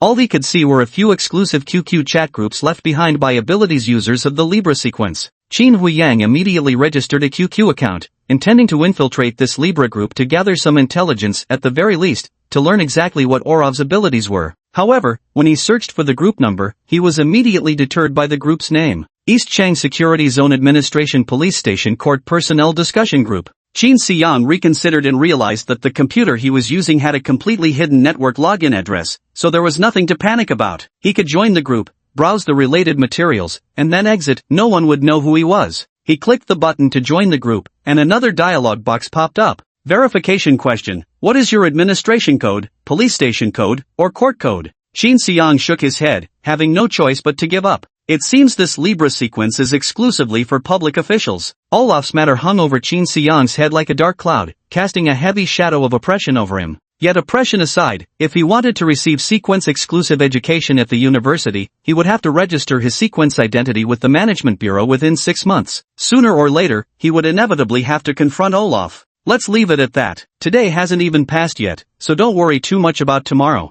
He cleared his browser history, then opened a few adult websites. After fast-forwarding through some videos and leaving dozens of new browsing records, he finally lay back on the floor, ready to fall asleep. Haven't showered for 2 days. Tomorrow at school, I'll sneak into the bathroom during off hours to rinse off. But if the school inspectors catch me, they'll probably scold me again, say I'm not focusing on studies properly, skipping class just to take a shower. Qin Xiang lay on the floor, staring at the dust-covered warehouse ceiling while pondering his plans for tomorrow. In Divine Slayer camp, whenever a student awakens sequence abilities, the Administration Bureau notifies their school to ensure they don't miss the post-college entrance exam ability assessment. So my dear principal must already know about my sequence awakening by now. If that's the case, could tomorrow be my day to do whatever I want? Chapter 42 Happy Times at School. Waking up in the morning, it was still dark outside the warehouse, with no sun in sight. Yet, Qin Xiang's heart was brimming with sunshine. Today is the best day since rebirth. Better than the day the awakening sequence occurred. Qin Xiang didn't even bring a bag, just holding the lunchbox in hand as he directly left the warehouse. The road to school felt both familiar and foreign. Passing under street lamp after street lamp, he was illuminated time and again. At last, she arrived at the school gate. Today, the principal was standing at the school entrance once again. But not for inspections. Looking at that handwritten banner that seemed to have been hastily made overnight, Qin Xiang immediately understood the principal had come to the gate this early just to welcome her. The principal at the school gate today wore an unusually humble demeanor, proactively greeting every student. Qin Xiang was initially puzzled by the principal's sudden change in character, but understood immediately upon drawing closer. The principal held a photograph in hand, seemingly trying to identify which of the students entering campus was Qin Xiang. He didn't know Qin Xiang personally, so to avoid offending this newly awakened sequence ability holder, he broke from his usual behavior by greeting every student, hoping to leave a favorable impression. He had already forgotten that during his last inspection at the school gate, a student who didn't greet him was reprimanded by the teacher beside him. Unfortunately, the principal's showmanship was destined to be a performance for the blind, because Qin Xiang wouldn't fall for such theatrics. Even putting aside his sequence abilities, he was no ordinary high school senior. Qin Xiang stepped forward and looked at the red banner hanging at the school gate. Warm congratulations to Qin Xiang, a senior 3 student of our school, for becoming an ability user of the sequence. The handwritten characters were large and scrawled, barely legible. Qin Xiang had seen that red banner fabric before. It was the same one used for the school's pre-college entrance exam oath-taking rally a few months earlier. He recognized it by the dark stain left behind when a night bird had relieved itself mid-flight during the principal's speech. The unmistakable splotch of droppings remained, a silent testament to that moment. The school really looks shabby. Oh well, I guess they never expected to need any other use for red banners. Beneath the banner stood a crowd of students, all curious to know who this Qin Xiang, the history maker, really was. Qin Xiang walked up to the principal and met his gaze in silence. Principal Li Tianming carefully compared the photo provided by the authority with the young man before him and immediately recognized that this student was none other than Qin Xiang, the pride of their Juan school. Student Qin, you're here. Congratulations on successfully awakening your sequence ability. The surrounding students also burst out in gasps of surprise. That's Qin Xiang? He doesn't seem to come from a particularly well-off family. Keep your voice down. He's a sequence ability user. If he awakened abilities, does that mean I might have a chance to awaken too? Li Tianming extended both hands, intending to shake hands with Qin Xiang. Qin Xiang leaned slightly to the side, initially planning to give the principal some face. But after a moment's thought, he maintained his posture, one hand holding a lunchbox, the other in his pocket, and made no move to reciprocate. Li Tianming's expression froze, his brow furrowing slightly as he regarded Qin Xiang with a hint of scrutiny. Qin, perhaps you should come with me to the principal's office first for a chat? You're the pride of Juan school, and the institution holds you in the highest regard. A teacher nearby also nodded and bowed sycophantically, saying, yes, Qin, we've prepared some gifts to celebrate your awakening sequence. All the teachers are so proud of your progress. With that, he stepped forward to grab Qin Xiang's sleeve,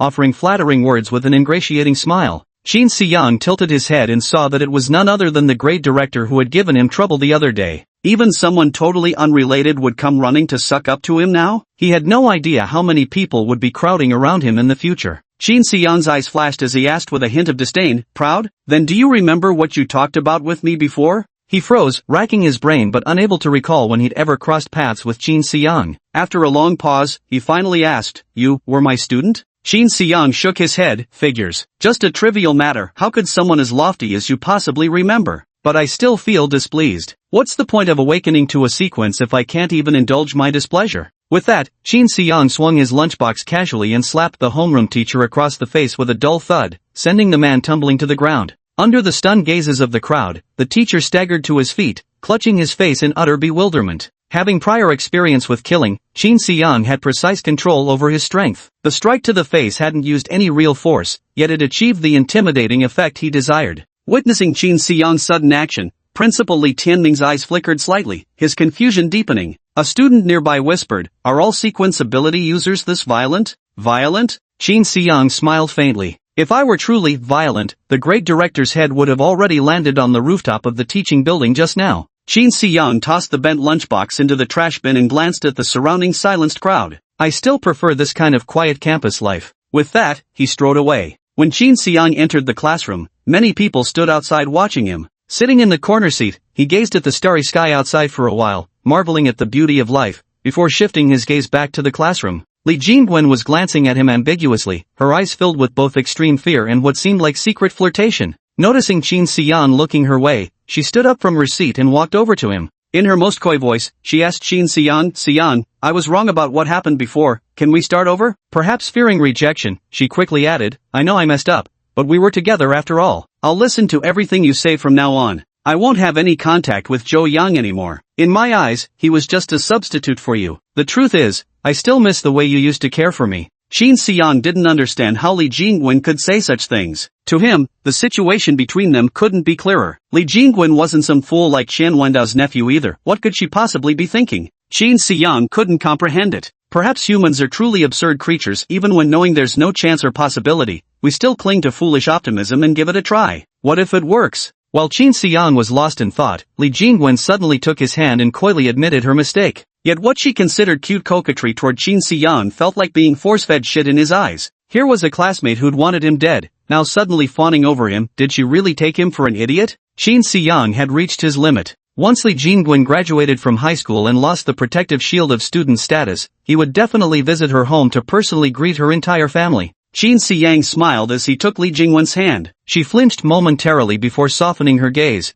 mistakenly believing he had forgiven her. Leaning close to her ear, he then whispered, "I don't have any problem with it, but your uncle in the underworld might have some objections." Chapter 43, Getting Food in the Canteen. Li Jingwen stood frozen in place, her body trembling uncontrollably. Kuan Changlong, dead? He actually died at the hands of Qin Xiang? She didn't dare to look back at Qin Xiang, but her mind raced with terror. When did he kill Kuan Changlong? Kuan Changlong came with a gang of thugs, while Qin Xiang stood alone. There was absolutely no way he could fight them all. If he hadn't awakened his sequence ability, Qin Xiang should have already died at Kuan Changlong's hands. So he must have killed Kuan Changlong after awakening his sequence ability. Didn't he just awaken his sequence ability this very weekend? But Kuan Changlong had disappeared long ago. The timeline simply didn't add up. Could it be? Had Qin Xiang awakened his sequence ability long ago and been pretending to be an ordinary person all this time? Why would he pretend to be ordinary? To kill me? No. I'm a student. Even sequence ability wielders can't just kill indiscriminately. Then why? To take revenge on me? Li Jingwen's thoughts wandered to an unknown place, beyond the safe confines of her mind. Fear quickly eroded everything. At that moment, she suddenly felt her nearly soul-detached body move uncontrollably. Looking down, she realized it was Qin Xiang squeezing her hand. She dared not meet Qin Xiang's gaze, but his tender tone made it easy to hear the smile on his face. "What's wrong? Don't want to be with me anymore?" Li Jingwen trembled, hurriedly pulling her hand back as her face turned deathly pale, not daring to move a muscle. Qin Xiang didn't press her further either, standing up and leaving his seat. Before walking out of the classroom, he turned his head and said to Li Jingwen, "I thought you would say all this was just to test my feelings for you." In Li Jingwen's best friend's eyes, these words seemed like encouragement for her to pursue Qin Xiang more aggressively, but in Li Jingwen's own eyes, they were the devil's whisper. Seeing Qin Xiang leave, her friends immediately swarmed around Li Jingwen. "Jingwen, Qin Xiang is encouraging you, why don't you go after him?" "Exactly. Didn't you encourage Qin Xiang the same way before? Give it one more push,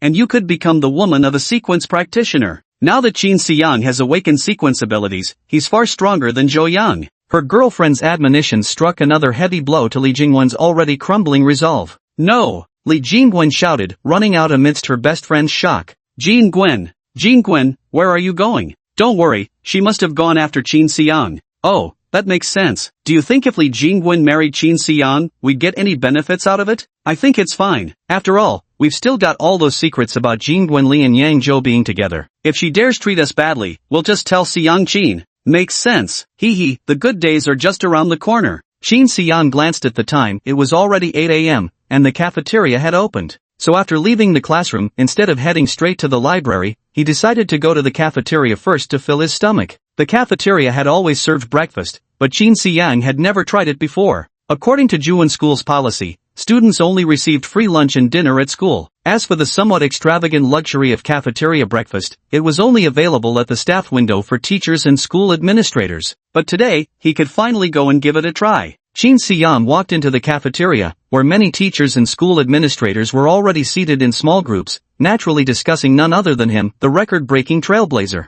As Qin Xiang entered, the teachers' chatter immediately ceased as they watched him in silence. The news of Qin Xiang knocking out the grade director at the school gate had already spread. So instead of their usual disdain and irritation directed at this orphan, the teacher's eyes now held nothing but fear. A bespectacled teacher stood up and walked toward Qin Xiang with a smile, saying, "Classmate Qin, you're the pride of our class. What would you like to eat? I'll order for you." This soft-spoken teacher was none other than Qin Xiang's homeroom instructor. Because Qin Xiang was a poor orphan, he lacked both the means to give gifts to his teachers and any family backing. To keep him out of sight and out of mind, the homeroom teacher assigned him a seat by the window in the far back corner. So, watching this homeroom teacher eagerly flattering him, Qin Xiang found it particularly amusing. He didn't have the patience to exchange pleasantries with this homeroom teacher he barely knew. "Piss off." Qin Xiang coldly tossed out a sentence before walking to the cafeteria serving window. The homeroom teacher, seemingly unwilling to miss this chance to curry favor with a sequence ability student, ignored his colleague's disdainful looks and took 2 steps forward. "Classmate Qin, if there was anything I didn't do well before, Before he could finish, Shin Siang grabbed a cafeteria tray and smashed it across his face. Clang!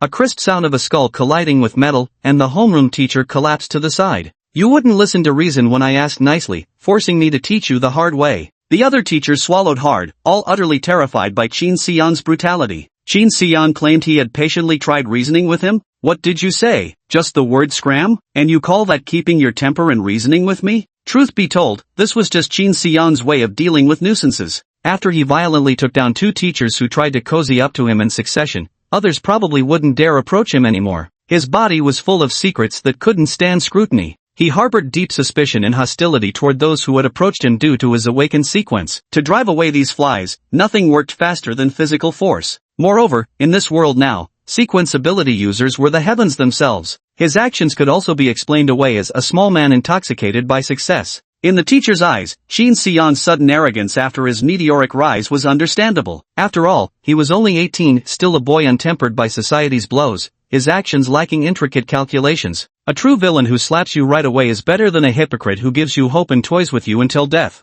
Shin Siang stood before the cafeteria serving window. The plump auntie who always gave him extra portions was so frightened that she dropped her ladle on the floor. Auntie, I'd like 3 breakfasts to go. Pack them up for me. In the cafeteria, only school administrators were allowed to use disposable takeout containers. Now, Shin Siang had acquired this small privilege too, even if no one gave permission for this. Oh, right. I'll serve it for you right now. The aunt hurriedly picked up the rice scoop from the floor and served a scoop of rice, only to realize she'd forgotten to wash it. She quickly apologized and grabbed a new rice scoop instead. When the aunt finally served the rice and forced a smile while handing it to Shin Siang, he responded with a gentle smile himself. Auntie, don't worry, I remember all the kindness you've shown me. Then, Shin Siang turned to the teachers in the cafeteria and said, there's something I'd like you all to relay to the principal. Chapter 44, Repaying Kindness. Shin Siang had originally intended to speak with the principal himself, but the principal should currently be at the school gate beside the unconscious grade-level director whom Shin Siang knocked out,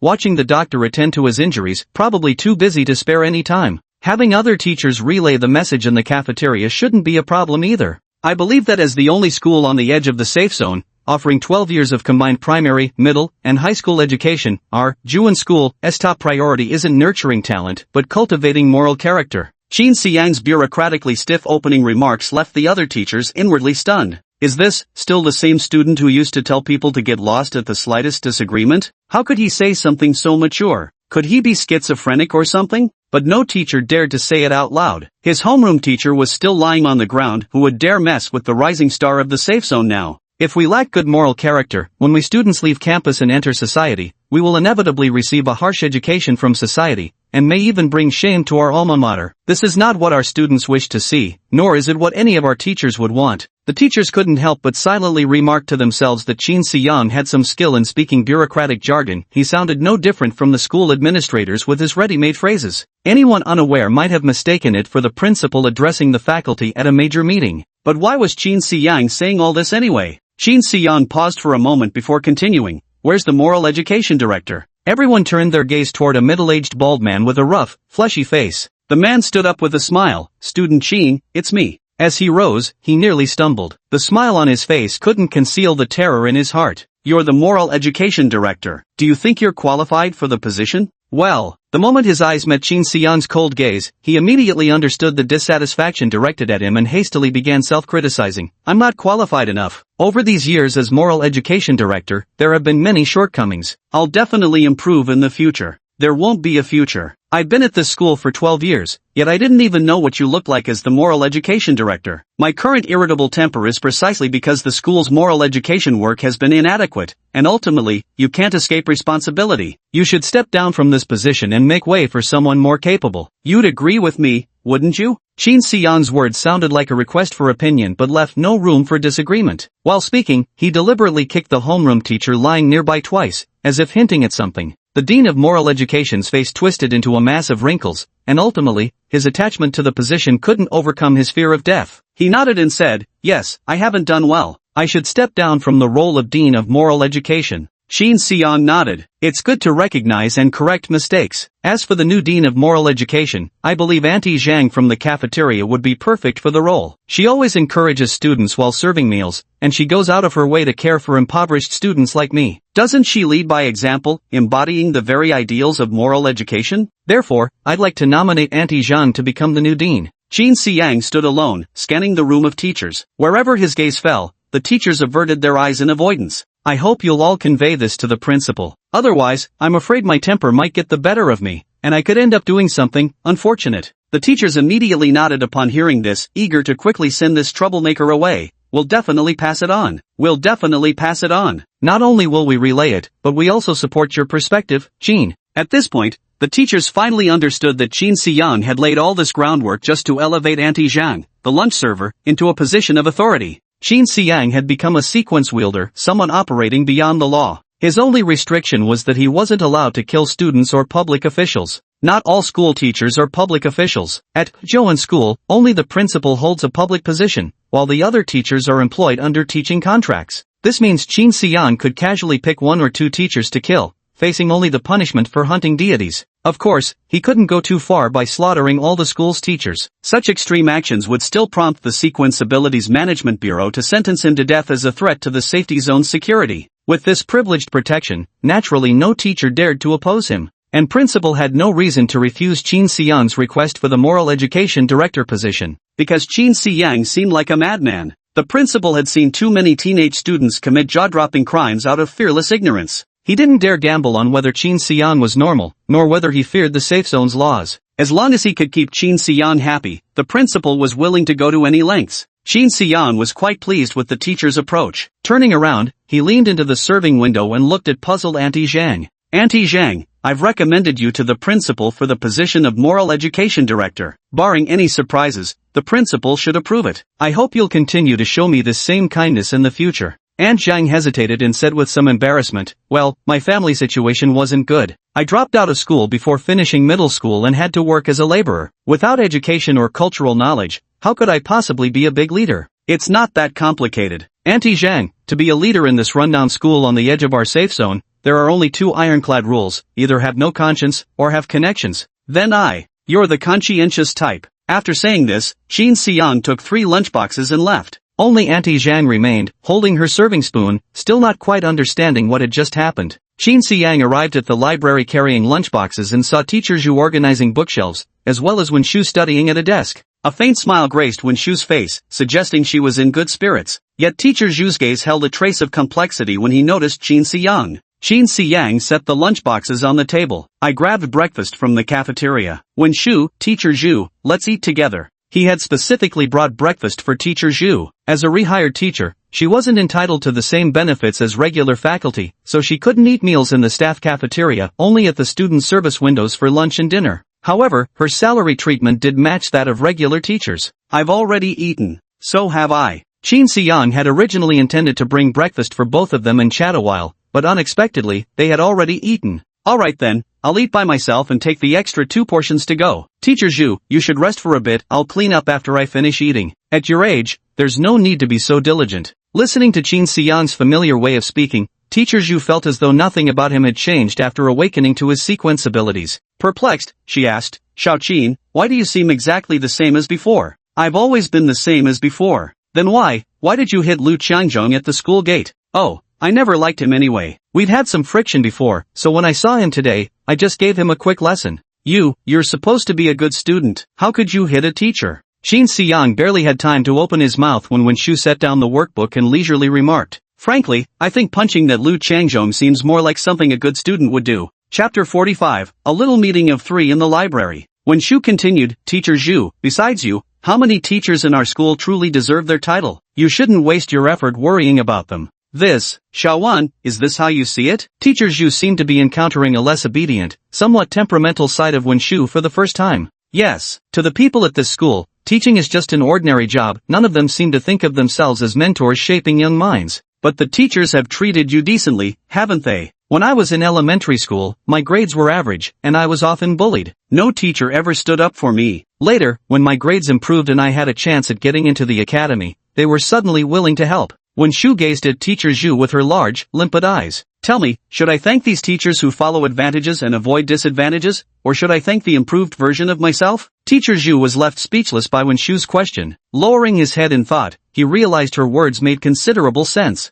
Teaching was merely a profession for making ends meet after all. Imparting knowledge was their duty, while nurturing character was their goodwill. As long as they fulfilled their basic responsibilities, why bother wasting energy building rapport with students who couldn't pass exams anyway? Great! Xin Xiang gave a thumbs up. No wonder you're our grade's top student, your words carry real weight. If you ask me, Teacher Zhu, you should take breaks when needed and spend time with your granddaughter. No need to hover over the library all day. Just give me the keys. With me here, the library won't fall into chaos. Xin Xiang opened the lunchbox and stuffed a giant duck wing into his mouth, crunching away. The moment it touched his tongue, a rich burst of meaty juices flooded in, making his eyes light up. Damn it! The morning meals cooked specially for teachers and administrators tasted way better than lunch and dinner. No wonder the teachers eat so happily in the school cafeteria. Turns out the food at the faculty window tastes worlds apart from the student window. It's not that the cafeteria cooks can't cook, they just refuse to cook decent meals for the students. I really want to throw a punch at those cafeteria cooks. Forget it. I'm just freeloading anyway. Who am I to complain? Beggars can't be choosers. Teacher Zhu had worked as a teacher at Juyan School and knew how the cafeteria breakfast tasted, but Wenshu probably hadn't tried it yet. Xin Xiang's mouth was stuffed with food, leaving him momentarily unable to speak. MMPH, MMPH, he hummed twice at Wenshu. Wenshu looked up in confusion and saw Xin Xiang excitedly pointing at the lunchbox, then wildly giving thumbs up as if praising how good it tasted. Xin Xiang swallowed the delicious food with effort. Try it. It really tastes great. Much better than the cafeteria lunches and dinners. The breakfast at the cafeteria is specially provided at the staff window, and the taste is indeed excellent. Teacher Zhu also chimed in. Hearing both of them recommend it, Wenshu also put down the pen in her hand, walked over, and opened a lunchbox. She picked up a piece of black and white rabbit fish meat with her chopsticks and placed it in her mouth. Wenshu's eyes immediately sparkled with delight. It really is delicious. Told you so. This is specially served at our teacher's window. I can eat here anytime. I'll bring some for you and Teacher Zhu too. Teacher Zhu, don't bother eating at home and wasting money. I'll pack extra portions daily for you to take home to your granddaughter. No need for her to keep eating that pig's wool from the student window. Teacher Zhu smiled faintly. Alright. Xin Xiang then asked, by the way, why didn't Jollywen come to the library to study today? Has he quit studying? Wenshu burst out laughing. You scared him off, that's why. Me? Before you came, he made a special trip to the library to apologize to me earnestly. He said he didn't know his place and had hindered our relationship, asking me to convey his apologies and hoping you wouldn't take it to heart. Xin Xiang curled his lips. That young master Zhao sure retreated fast. I hadn't even had time to look for him yet, and he's already come to apologize first. He knows which way the wind blows. Teacher Zhu said while tidying the bookshelf. You even hit teachers at the school gate. How would he dare provoke a living Yama King like you? Don't bother cleaning up at your age. I'll take care of it once I finish eating, just leave it be. Teacher Zhu, whether from sorrow or sentiment, indeed took the advice and set down the book in her hand. She sat on a nearby chair and sighed. Good, you've grown up now, and the things you say reflect mature thoughts. Seeing both of you fine children grow into your own brings me great comfort. You make it sound like you're about to leave. Xin Xiang cracked a joke, but noticed Teacher Zhu didn't respond. Both he and Wenshu found it strange. Looking up, they saw Teacher Zhu's face was etched with bitterness. Wait, Teacher Zhu, don't tell me you're... Teacher Zhu waved his hand. An old ailment, incurable. Don't worry about me. Each life follows its own course. Mine has nearly run its path, but yours stretches long ahead. Live yours well. What exactly is wrong with you? You can tell me. Stomach cancer. No cure. Terminal stage? Teacher Zhu shook his head. No, mid-stage. But here on the edge of the safe zone, there aren't any hospitals that can perform stomach cancer surgery. The hospitals that can do it are beyond my means. I'll probably hold on for a few more years before it's time to go. I've outlived my husband by many years, seen quite a bit in this lifetime, and have no real regrets. Though speaking words of acceptance, Teacher Zhu's voice still carried a slight tremor. Only then did Xin Xiang realize that Teacher Zhu, always kindly, always smiling, had actually been battling cancer all along. Despite knowing Teacher Zhu for so long, he'd never detected the shadow of illness in her demeanor. Teacher Zhu took another deep breath. Alright, let's not talk about this anymore, it's putting everyone in a bad mood. Matters of life and death, one must learn to take lightly. Don't say that. I was planning to chat with the education department officials to get you an official position. You can't just leave like this. Teacher Zhu looked surprised at first, then smiled warmly. I appreciate the thought, but I'm simply not cut out for that sort of thing. I even managed to get Auntie Zhang from the cafeteria appointed as Director of Moral Education. Getting you a civil service position in education would be nothing. Ha, isn't this blatant nepotism? Though Xiao Zhang is quite capable, but Xiao Qin, this really isn't proper behavior. How is this nepotism? This is meritocracy. Professor Zhu, we're in the apocalypse now, there's no room for outdated moral codes. All the officials near the safe zone borders are wolves and jackals who climbed up either through family connections or their awakened sequences. Where are the actual capable administrators? When Shu chimed in, I agree. With your moral character, working in the education sector would be a blessing for students. Just think, it's been 10 years since the apocalypse began, we've built over 100 universities for sequence users, yet schools like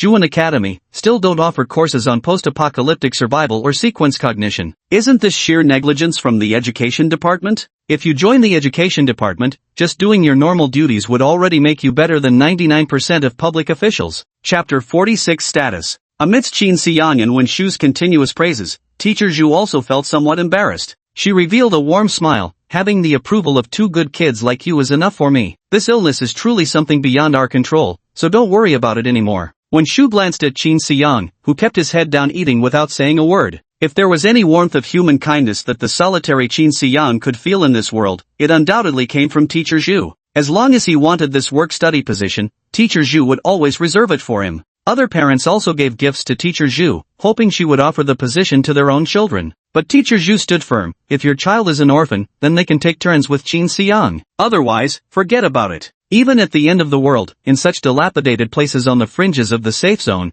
there still exist people like Teacher Zhu. So Qin Xiang genuinely hoped that a good person like Teacher Zhu could have a good outcome. But how do you cure cancer? How much money would it take? He wasn't sure. It seemed he would have to go online tonight and check out Deicide Camp for more information. Qin Xiang didn't make any grandiose claims, as even he was uncertain whether his current abilities could help Teacher Zhu overcome this challenge. After finishing his meal, he began tidying up the books in the library. But once his butt left the chair, he never sat down again. There were an unusually large number of students at the library today. To be more precise, there were an unusually large number of female students at the library today. Qin, would it be possible for me to borrow this book? Classmate Qin, my foundation is relatively weak. Do you have any recommended study guides? Classmate Qin, I have lots of glow-in-the-dark books at home. Would you like to read them together tonight? Qin Xiang's peaceful part-time job at the library was disrupted by a group of overly proactive female classmates who were decent-looking. Because it got too noisy, Wen Shu borrowed an exercise book and went to study elsewhere. Wen Shu was the dream girl all other girls aspired to be, yet also the target of their secret criticism.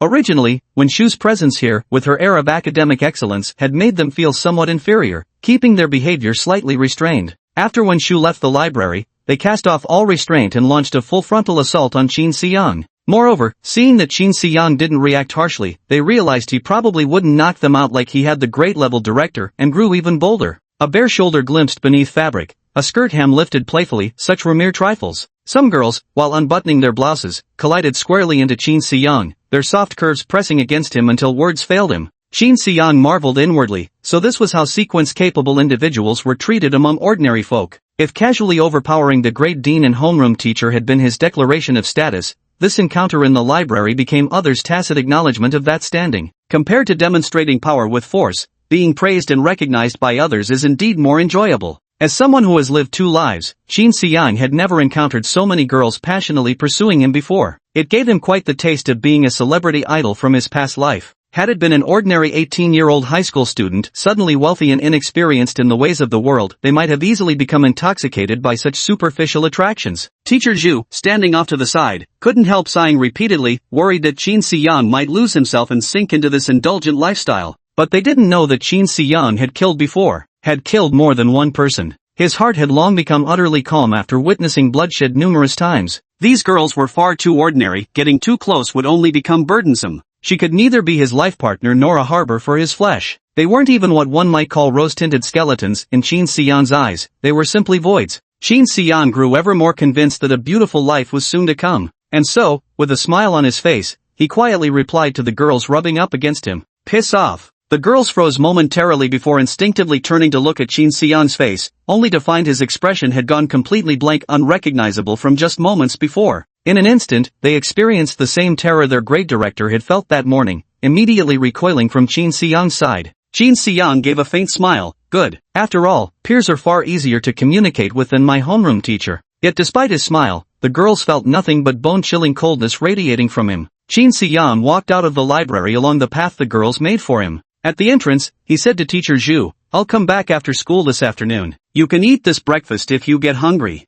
"Good." Teacher Zhu nodded with a smile, seeing that Chin Si-young remained completely unfazed. Chin Si-young was about to clean up the leftover lunchboxes from his earlier meal with Wen-shu when he noticed the table was already empty. It seemed Wen-shu had taken care of the trash when she left. Chin Si-young murmured, "Classmate Wen is quite polite after all." "Exactly." Teacher Zhu immediately chimed in upon hearing Chin Si-young praise Wen-shu. "Classmate Wen excels in studies, has excellent conduct, is kind-hearted, and decisive, not like certain others." As she spoke, she shot a disdainful glance at the girls who had been making noise in the library for ages. Chin Si-young nodded. She really is quite decisive. In other regards, Chin Si-young wasn't sure, but when it came to Wen-shu being a woman with her own opinions, he wholeheartedly agreed. He still remembered that night when Li Jingwen's uncle and a gang of thugs came after them. It was Wen-shu who gave him a thorough lesson on how to dispose of a body without leaving traces. "Alright, I'm off now. Don't overwork yourself." "Ah, sure thing." Chin Si-young didn't return to the classroom after leaving the library. Instead, she found a quiet, secluded spot, took out her phone, and called Qian Wendao.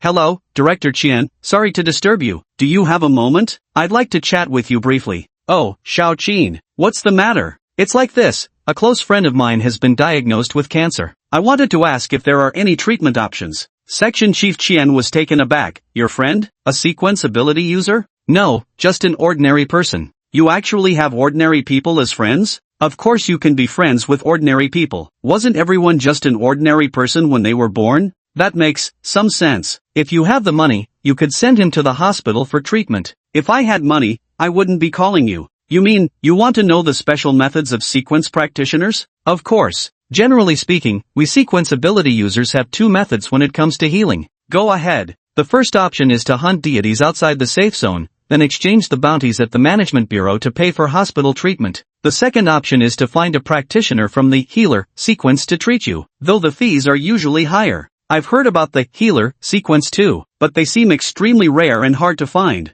"You've got that right. Pretty much all healer sequence ability holders work in hospitals located in the most luxurious districts of the safe zones, exclusively serving the upper class. Ordinary folks can't even get to see them. In that case, my only option is to hunt deities outside the safe zones. But I've just awakened my sequence and joined a Godslayer squad. I'm probably not fully prepared yet." "What kind of friend is this, to make you value them so much you'd slay a deity to cure their illness?" "A genuinely good person who's always looked out for me." Chapter 47, The Reward for Hunting Gods. Good person? Qin, are you joking with me? What's the point of doing so much for a good person? In this world, the most useless thing is being a good person. Director Qian, this matter is simply a case of different perspectives. We're just collaborating on certain things. It doesn't mean we have to align on all viewpoints, right? Alright, my mistake. But now, going to hunt down gods, that's a good thing for you too. How do you mean? You haven't taken the sequence ability test after the college entrance exam, have you? No, I haven't. Then you can use the points from slaying gods to gain more attention from universities during the assessment, increasing your chances of admission. Even after entering university, students with high god-slaying points enjoy many benefits. These are mandatory regulations set by the United Government. You can check them at the Sequence Education Forum. Can it really be done this way? Alright, then I understand. I'll keep an eye on it. Thank you for your help, Section Chief Qian.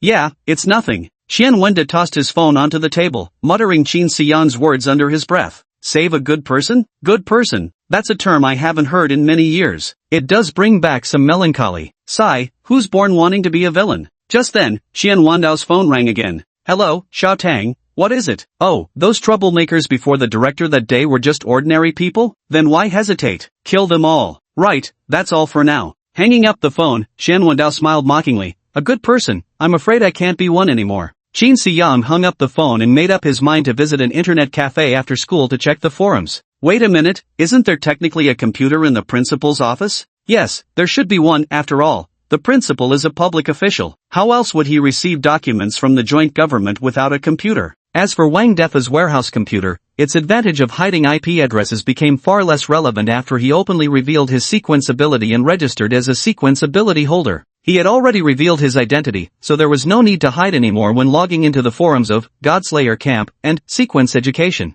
In that case, why not pay a visit to the principal's office? As it happened, hadn't the principal invited him to come earlier this morning? Chin Si-young walked with light steps towards the principal's office. The principal had just returned to his office from the infirmary, wiping the sweat from his shiny bald head with a towel. Ah, what a hassle. I still don't understand why Lu Qianzhong provoked him ended up getting beaten for nothing. Qin Xiyang, that kid, just awakened his sequence ability, and he's a bit hot-tempered now. You really shouldn't mess with him. To secure Vice Principal Zhang's position, he even went and beat up the homeroom teacher again. Ah, really? I'm at my wit's end with him. I'll just arrange for Vice Principal Zhang to take over next week. After today's incident, I don't dare dream of befriending Qin Xiyang to help clear my name. I just hope to smoothly see him graduate, no more entanglements, please. Principal Li, I'm here. Qin Xiyang called out a greeting and pushed open the office door directly. The principal's eyes first showed a hint of despair, but then immediately put on his signature smile. Oh, student Qin Xiao, what brings you here? By the way, about Aunt Zhang's matter.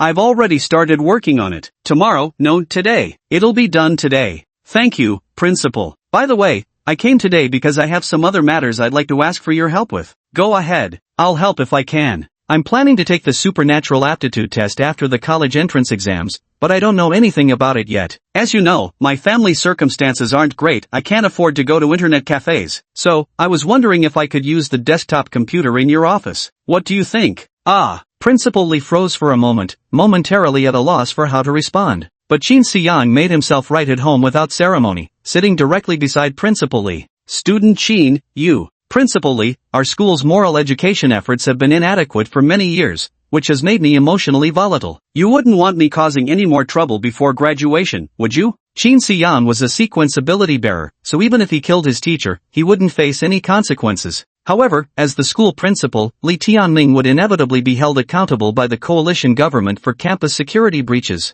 When an unprecedented sequence ability bearer emerged within the school, Li Tianming initially thought it marked the beginning of his fortunes. Little did he know it was the arrival of a ruthless underworld king in this merciless post-apocalyptic era. Li Tianming wanted to say something, but seeing Qin Xiyang's lawless demeanor, he swallowed his words. Go ahead and use it, but only for browsing, nothing else. Great. Qin Xiyang deftly navigated to the sequential education forum and began searching for information on the college entrance exam-related assessments for sequence practitioners. Li Tianming sighed, preferring not to spare another glance at Qin Xiyang as he stepped out of the principal's office in search of a quiet place to rest. Qin Xiyang clicked on a pinned thread titled, Sequence Awakened College Entrance Examination Guide. Sequence Awakened individuals don't need to take the standard college entrance exam. They have a separate evaluation method. The assessment will comprehensively evaluate an awakened individual's sequence ability, on-site performance, and future potential before assigning a final score. After obtaining their results, students should log into the Sequence University application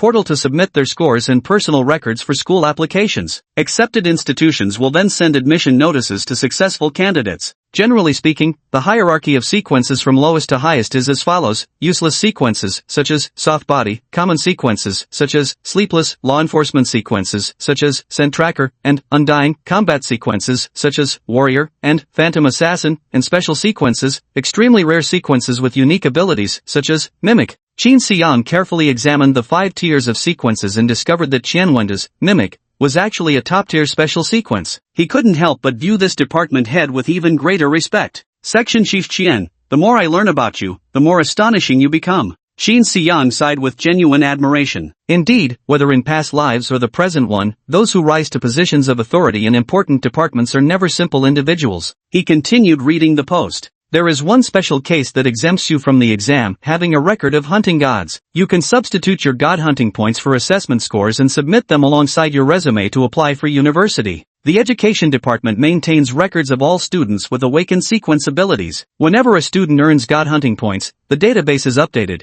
and all university admissions officers can access it. Typically, when a student's god hunting points exceed a certain threshold, universities will proactively reach out with admission offers. Could there really be such a thing? Qin Xiyang thought about the formidable combat abilities bestowed upon him by his God Eater sequence, instantly feeling his blood boil with excitement. Didn't this mean he now had the chance to enter the best university? Chapter 48, The Principal's Secret. In his previous life, Qin Xiyang had average academic performance, and after the college entrance exams could only attend an ordinary university. In this lifetime, he felt a glimmer of hope that he might just secure a place in the most prestigious school within the safe zone. The post also elaborated on the strengths and weaknesses of the university. The quality of the sequence university is a crucial factor in determining the gap between sequence practitioners, as well as a watershed moment that influences the trajectory of one's life. A top-tier sequence university offers the finest learning environment and the most abundant educational resources. High-level mentors, brimming with combat and research experience, abound here. The living and dining conditions are top-notch,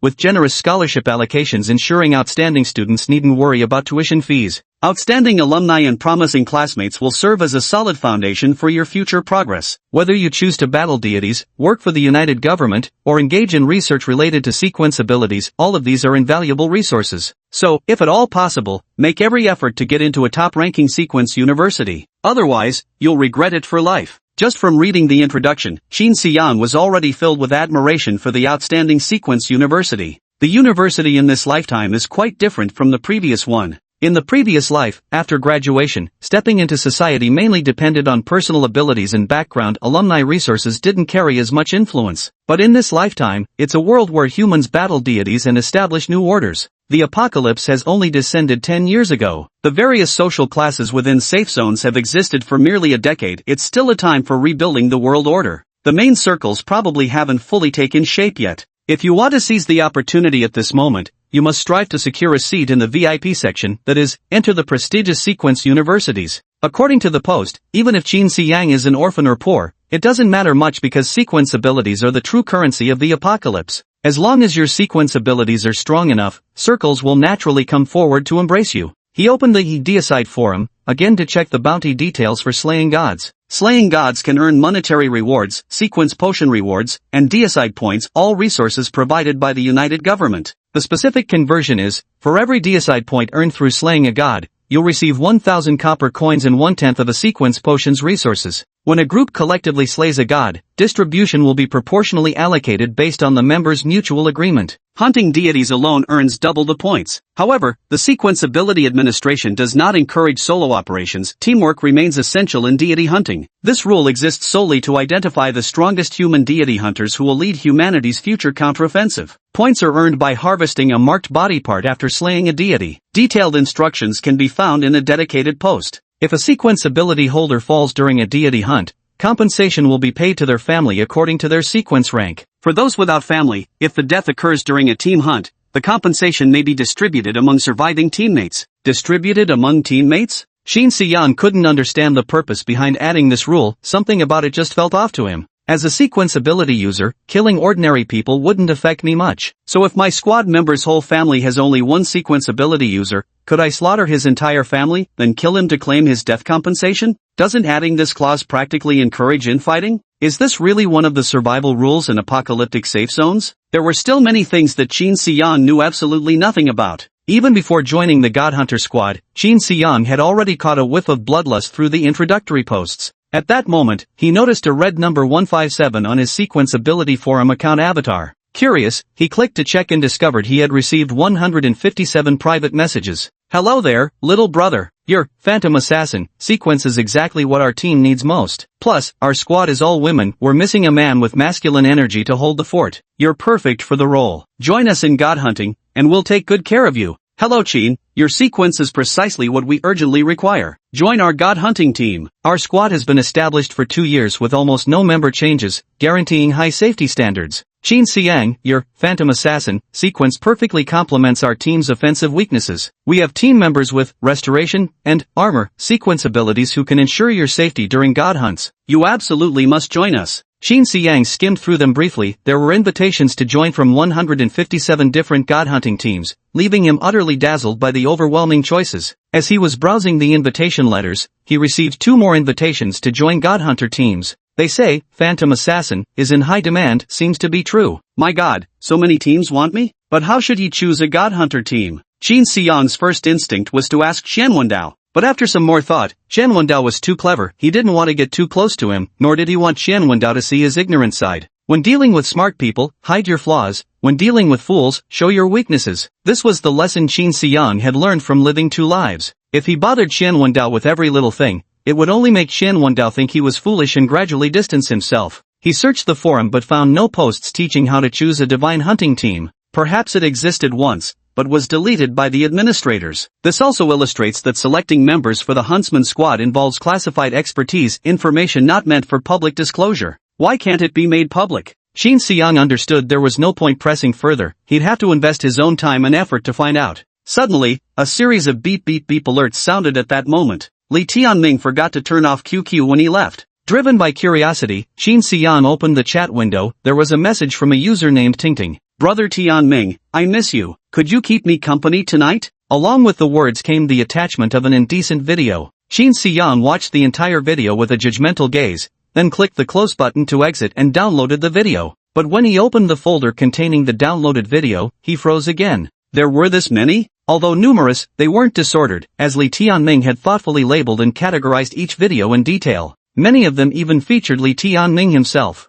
Qin Xiang froze. Wasn't Li Tianming just an ordinary principal? How could there be so many videos like this? And the female leads seemed to keep changing. Qin Xiang suddenly thought of something and immediately opened the Sequence Practitioner Information section, typing in Li Tianming. Over 20 individuals with identical names immediately appeared. Qin Xiang carefully screened through them and found one profile picture that resembled Li Tianming's facial features remarkably, albeit noticeably younger with long, flowing hair. Indeed, in this world, there's only one reason to be popular with the opposite sex, being a sequence ability user. Li Tianming was also a sequence ability user. Yet after serving as principal for so many years, it seemed none of his students had ever discovered this fact. Li Tianming was quite handsome in his youth. Now with a bulging belly and a receding hairline, time truly shows no mercy. When he opened Li Tianming's personal information, the first two lines immediately caught his eye. Li Tianming, Sequence Shaman. Transferred from the Education Bureau for negligent actions resulting in dozens of deaths in Zone 14121, currently serves as principal of Juan School.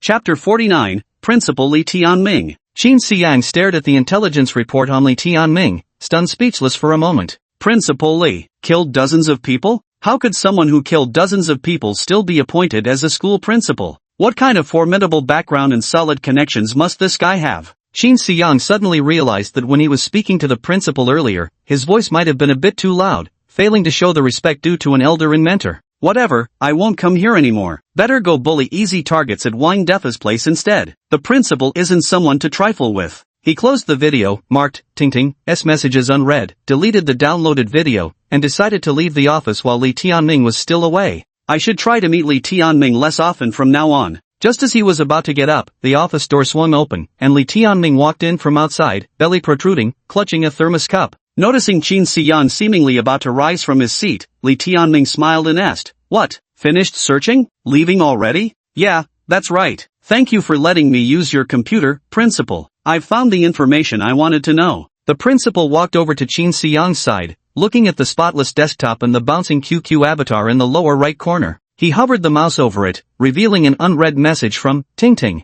The principal frowned slightly, glancing somewhat guiltily at Qin Xiang, who chuckled and said, "You need to chat with someone, right? Then I'll leave now. Snooping on others' privacy isn't exactly good behavior." You can go. Goodbye, Principal." Qin Xiang had just risen from his seat when Li Tianming's voice stopped him before he reached the door. "Since you've already seen it, you might as well stay. Have a seat, let's talk." Qin Xiang froze. "I didn't read anyone else's chat history with you, Principal. What are you talking about?" Li Tianming pulled out a chair beside him and patted its backrest. "Tingting sent me 4 or 5 new messages, yet only one unread notification appeared despite her avatar blinking." "You must have read them and then deliberately marked them as unread again, didn't you?" Qin Xiang was secretly startled. Despite his careful planning, a single oversight had exposed him and Li Tianming had noticed. "Have a seat. Let's all talk." Completely different from the helpless-looking principal moments ago, Li Tianming now exuded an aura of authority, his demeanor solemn and formidable. If he hadn't known Li Tianming was the principal, Qin Xiang might have mistaken him for holding a position similar to Chen Wenda's. But knowing full well that Li Tianming was a dangerous figure,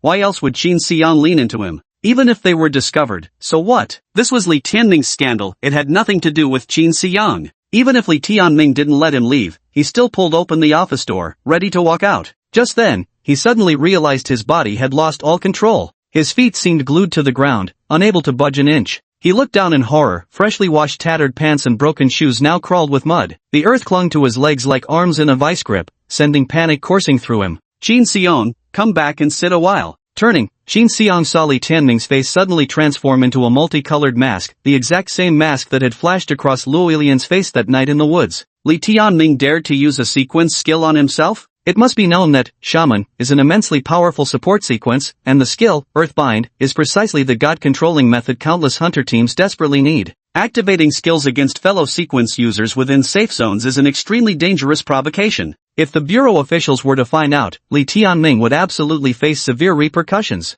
Qin Xiang was just about to issue a warning when Li Tianming added, "Were you going to say you'd report me to the Bureau for using my abilities within the safe zone? Go ahead and file your complaint. My position can't sink any lower, I've already hit rock bottom. I don't have many demands." Since you've seen my chat logs, you must have also watched my video and investigated my sequential identity. So I believe I no longer need to wear any pretenses in front of you. We can speak frankly. And why should I talk to you? One moment. Bang, bang, two ravens the size of palms suddenly appeared out of thin air, flying to the door and closing it behind them. Qin Xiang narrowed his eyes, already assuming a defensive stance. 2 skills. Your sequence level is tier 2? No, the minor beast spirit summoning just now is a tier 3 skill. At that very moment, an ancient wooden pillar covered in totemic symbols suddenly burst through the office floor, and in an instant, Qin Xiang felt himself brimming with power. This primordial totem is only a second-tier skill. Qin Xiang's eyes widened in shock. You're a third sequence ability user? Within the deicide camp, Qin Xiang had seen the classification system for sequence ability users. The vast majority of sequence-enabled individuals are ranked at level 1. Those who reach level 2 typically possess extensive combat experience or public service backgrounds. For those originating from god-hunting squads, achieving level 2 qualifies them to lead most squads as captains, directing teammates in deity extermination operations. For government personnel, attaining level 2 allows them to rise above entry-level positions, securing promotions that place them halfway into the United Government's power hierarchy. As for Sequence 3 ability users, they weren't mentioned in the Godslayer camp, because they're too few. Advancing from Sequence 1 to Sequence 2 only requires 5 Sequence potions, but progressing from Sequence 2 to Sequence 3 demands 30 Sequence potions. A bottle of Sequence Elixir requires 10 Demon Hunting points, or equivalent merit points from the Allied government. Qin Xiang didn't understand how merit points were obtained, but he was familiar with Demon Hunting points. This meant even with double points from solo kills, one would need to slay 5 gods to earn a single bottle. With team shares yielding fewer points, it might take 50 god kills to exchange for 1 elixir. 30 bottles of Sequence Elixir was undoubtedly an astronomical figure. Of course, through years of relentless god hunting, there remained hope, provided one survived, to eventually break through to Sequence level 3. But only 5 years have passed since the first Sequence ability user awakened. In just 5 years, accumulating enough merit for 30 Sequence potions is incredibly difficult. Moreover, he remembers that Li Tianming was appointed principal of Juan School during his second term of high school, nearly 2 years ago. This means he advanced from Sequence Awakening to a third-level Sequence ability in only 3 years. The principal, now smiling at Qin Xiang, was no chosen one blessed with a special sequence like him. He could only follow the standard procedure to obtain Sequence potions from the Administration Bureau. It could be said his advancement speed was comparable to riding a rocket. Qin Xiang was dumbfounded. Who the hell was this pot-bellied, balding Li Tianming anyway? Chapter 50 Intelligence Exchange. Qin Xiang finally sat down. Because Li Tianming neither had reason to kill him nor possessed the capability to do so. If he resorted to violence, he was confident that even if Li Tianming was a third sequence shaman, it would only take one move to send him to the grave. Let's see what Li Tianming has to say. Li Tianming took off his glasses. Without the barrier of the lenses, his originally somewhat lecherous small eyes instantly became piercingly sharp, brimming with untold stories. Qin Xiang, I've laid all my cards on the table because I want you to trust me, not to think I'm approaching you with ulterior motives. If you're not after something from me, why bother talking to me?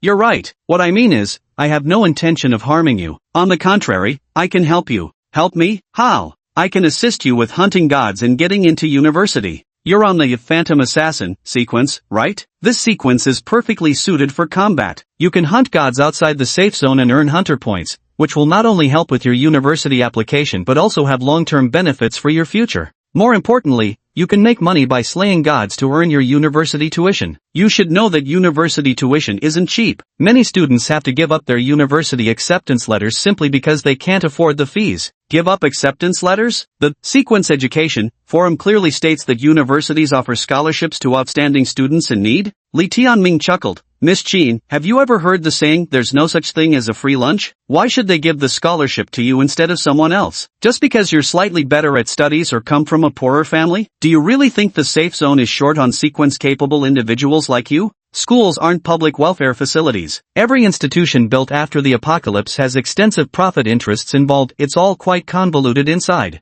Scholarships come at a price. As for what that price might be, well, that's not so easily explained. Alright, I understand now. Qin Xiang had assumed universities in this world would resemble those from his previous life, offering financial aid to students from impoverished families. In the forums, he saw that elite universities offered numerous scholarships that could cover both living expenses and tuition, so he didn't give it much thought. When Li Tianming mentioned it, he immediately realized the situation wasn't as simple as he'd imagined. Principal, why are you so knowledgeable about sequence universities? At your age, you shouldn't have had the chance to attend one. Li Tianming leaned back in his chair. I was once a vice dean at a certain university. Vice dean? Yes. Later, I was framed and transferred to this shabby place to serve as the principal. So, as I mentioned, my sequence ability can help you hunt gods. My past experience can help you enter the university. You need my help, just as I need yours. Qin Xiang shook his head. Principal, I appreciate everything you said, but it seems I don't actually need your help. Don't need it? Li Tianming smiled meaningfully. Forget about distant matters, you should be thinking about how to earn hunter god points right now, shouldn't you? The Phantom Assassin sequence is highly sought after. The moment you register, countless teams will come recruiting you. Do you know which team to choose? Qin Xiang lowered his gaze slightly, studying the smiling Li Tianming. He hadn't seen my browsing history, yet he somehow knew exactly what predicament I was currently facing. He truly is a seasoned old fox. Compared to my past life, the current world is more complex and chaotic. But the one constant is that those in power are never fools. Olaf is such a man, Xian Wendao is such a man, and so is Li Tianming. Every single person left a profound impression on Qin Xiang's memory, making it impossible for him to arrogantly flaunt his identity as a reincarnated individual. Despite having lived 2 lives, he still couldn't confidently claim he could navigate unscathed through battles of wits with these master schemers. Classmate Qin, there's no need to be afraid. I merely know a bit more information than you, which is how I could make those guesses. As your teacher, it's only natural for me to provide you guidance. We can select the God Slayer team that suits you together. When necessary, I can even step in and join you outside the safe zone to hunt gods. Wait. Qin Xiang interrupted Li Tianming's explanation. Principal Li, you just said something I think is excellent. There's no such thing as a free lunch. I already understand how you can help me. Now I want to know what you need in return. Li Tianming nodded, no longer bothering to elaborate on his strengths, and gave Qin Xiang a deep, heavy look. I want you to help me clear my name. Because of this baseless accusation, I've lost my status, my authority, and my wife left me. I need you to help me turn things around. Help you turn things around? Me? Qin Xiang pointed at himself in disbelief, wondering how Li Tianming came up with such a statement. Li Tianming, a sequence level 3 ability user, was completely subdued and obediently serves as the principal at the Juan school. He actually expects me, a high school senior, to clear his name? Do you really take me for a fool? Principal Li, if this is about that matter, then I'm afraid I can't help. As a student who has only recently awakened to sequence powers, though I may have some pride, I'm not so arrogant as to forget my proper place. If even you are powerless in this matter, there's absolutely no way I could intervene. Farewell. There was no longer any point in continuing the conversation with Li Tianming. Qin Xiang stood up to leave.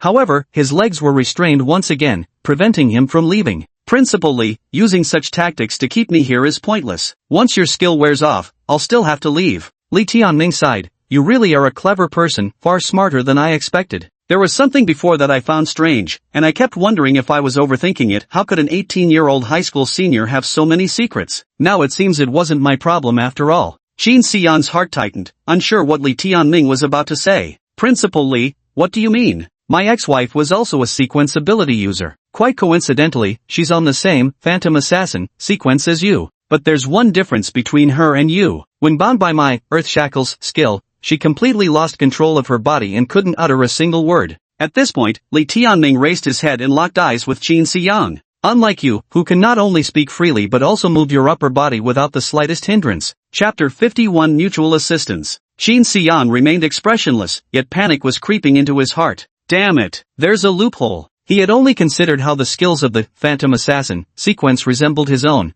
making it convenient to conceal his identity. Yet it never occurred to him what reaction would occur when sequence-powered adversaries used their abilities against him. The crux is, there aren't even forum posts discussing this kind of experience. These abilities were meant for slaying deities who'd bother testing them on ordinary people? But precisely because of this lack of knowledge, Qin Xiang once again found himself in peril. But right now, he couldn't show weakness, he had to insist he was the Phantom Assassin. Qin Xiang said, Principal Li, I don't understand what you mean. My sequence was verified through the Administration Bureau assessment, and I have the relevant documentation. Perhaps it's because there are certain differences in physical constitution between me and your ex-wife. That's what I initially thought too. Li Tianming stood up, Physical constitutions vary among ability users of different sequences, so their reactions to the same skill also differ. So right now I'm just making wild guesses, don't take them seriously. I was wondering, could there have been some mistake when you registered at the Sequence Users Administration Bureau? Perhaps they got your sequence wrong? Of course, these are just my personal speculations, please don't concern yourself with them.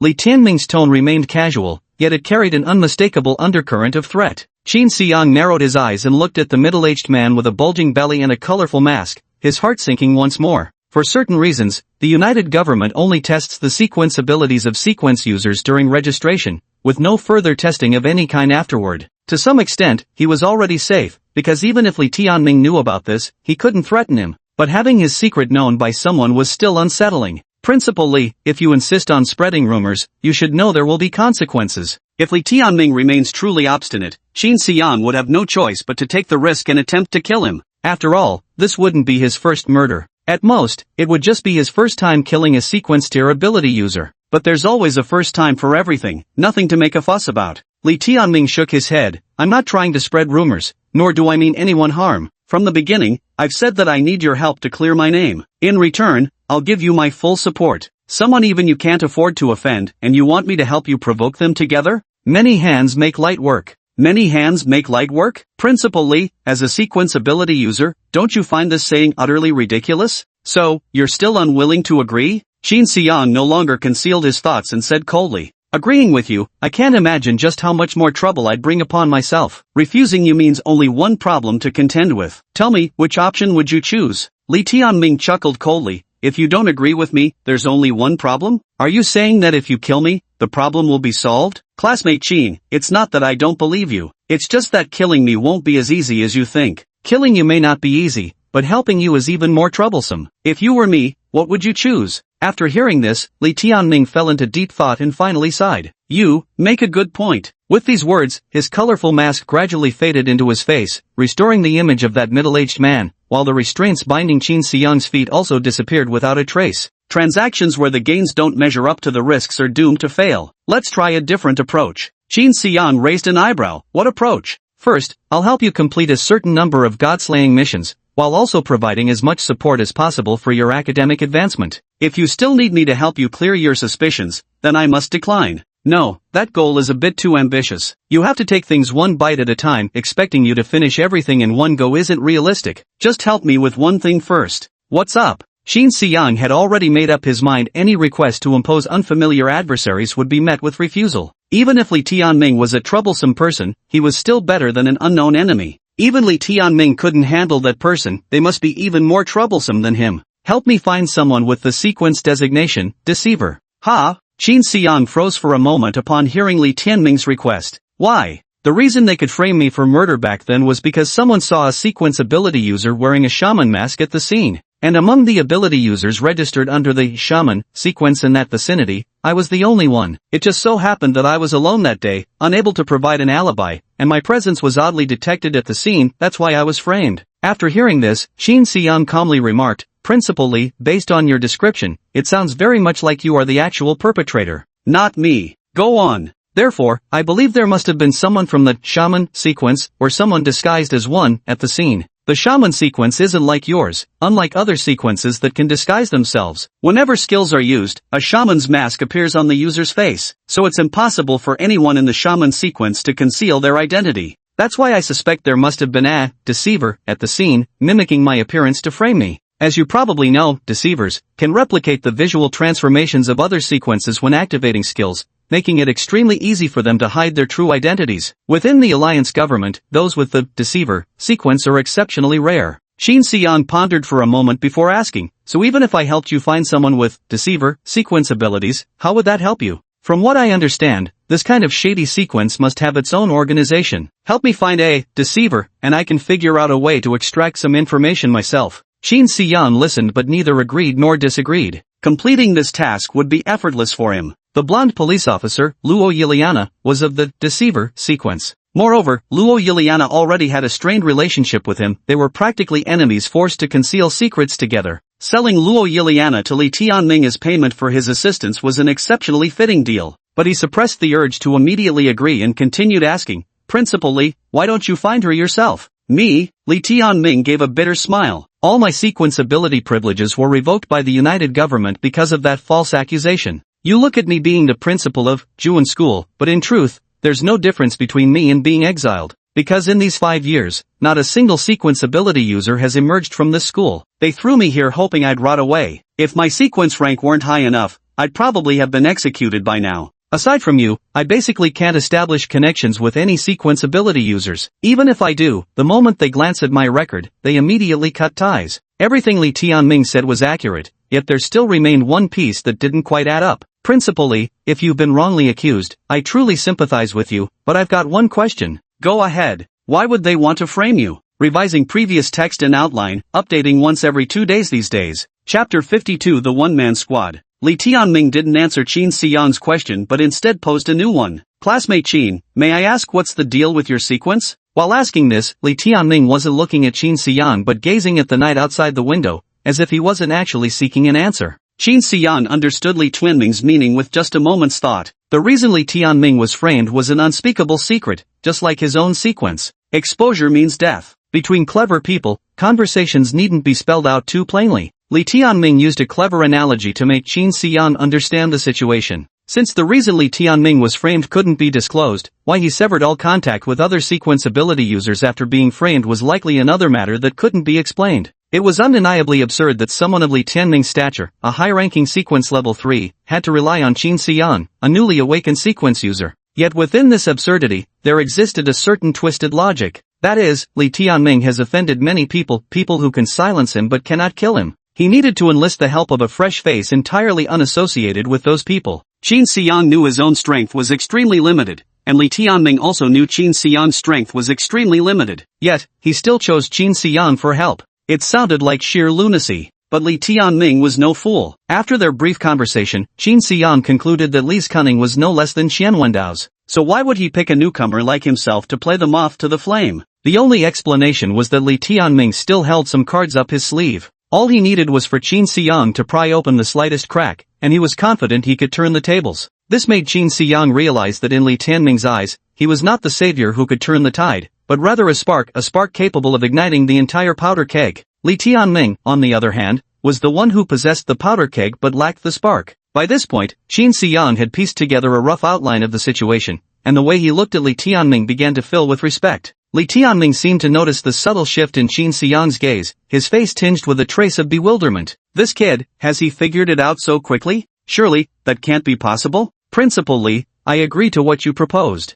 As long as you help me with hunting deities and assist my university enrollment, I'll find you a pathway user with the Deceiver sequence. But I can't guarantee whether this person will actually be able to help you. Good, it's settled then. You help me find someone from the Deceiver sequence, and I'll handle the rest. I'm 90% certain that a deceiver who hasn't disclosed their true sequence must have an organization behind them. Then let's start discussing our strategy for hunting gods. Qin Xiyang was already itching to earn those god-slaying points. He awakened his sequence ability too late, with less than 6 months remaining until the sequence awakened exam after the college entrance examination. Other students who awakened their sequence abilities early likely had years of accumulated practice. Standing out among them wouldn't be an easy task. Admittedly, aiming for a mid-tier sequence awakened university wouldn't be particularly difficult to achieve, but Qin Xiyang's goal was to attend one of the top-tier sequencer universities. His Devourer of Gods sequence was undoubtedly the most powerful existence. Not going to the best universities would simply be a waste. From what he knew, the most elite universities possessed the latest breakthroughs in sequence ability research as well as access to the finest resources of all kinds. This was the necessary condition for him to understand the apocalypse and strengthen himself. After rebirth, Qin Xiyang completely severed ties with the trajectory of his previous life and his former personality. In just one short month, driven by both active and passive reasons, he dared to do anything: murder, arson, deceiving the government. There was nothing he wouldn't do. His ambition continued to swell uncontrollably. He wouldn't say those cringeworthy lines about standing at the pinnacle of humanity in the post-apocalyptic world, yet he clung to his own convictions. Live up to my talent. Principal Li, I want to know how exactly one should choose a God Hunter squad? I checked the United Government's regulations and found that if an orphan like me dies fighting outside the safe zone, the compensation goes to the God Hunter squad. I'm worried about picking a ruthless team and suffering at their hands. Li Tianming gave a faint smile. Qin truly is impressive. Having only observed for an hour or two, you've already pinpointed the crux of the matter. Exactly. Sequence ability users with orphan backgrounds like yours are particularly vulnerable to betrayal by teammates. Choosing a divine hunting squad is no simple task either. Then how should I go about screening squads with such behaviors in their past? Chin, squads with such histories are likely to repeat them. But can you guarantee that squads without such records won't suddenly decide to harm you on a whim? Think about it, suppose you encounter danger and need your teammate to rescue you in order to escape. But even if they save you, you still can't defeat that deity, which means it's all for nothing, and it might even jeopardize their own safety. There's no law stating that if a teammate dies, the others will be punished. Leaving you behind wouldn't just spare them penalties, they'd even receive a hefty compensation. If you were in their shoes, what would you choose? Qin Xiang gave an involuntary shudder. Li Tianming's words rang uncomfortably true. The nature of humanity is greed. Never bet against human nature, and never wager your life on it. Principal Li, what should I do in my situation? The best approach is for you to form a one-person team. A solo team where you're solely responsible for your own safety is the most reliable option. A one-person team? That's right. And with you being a solo team, you can earn double the points. Why wouldn't you take the opportunity?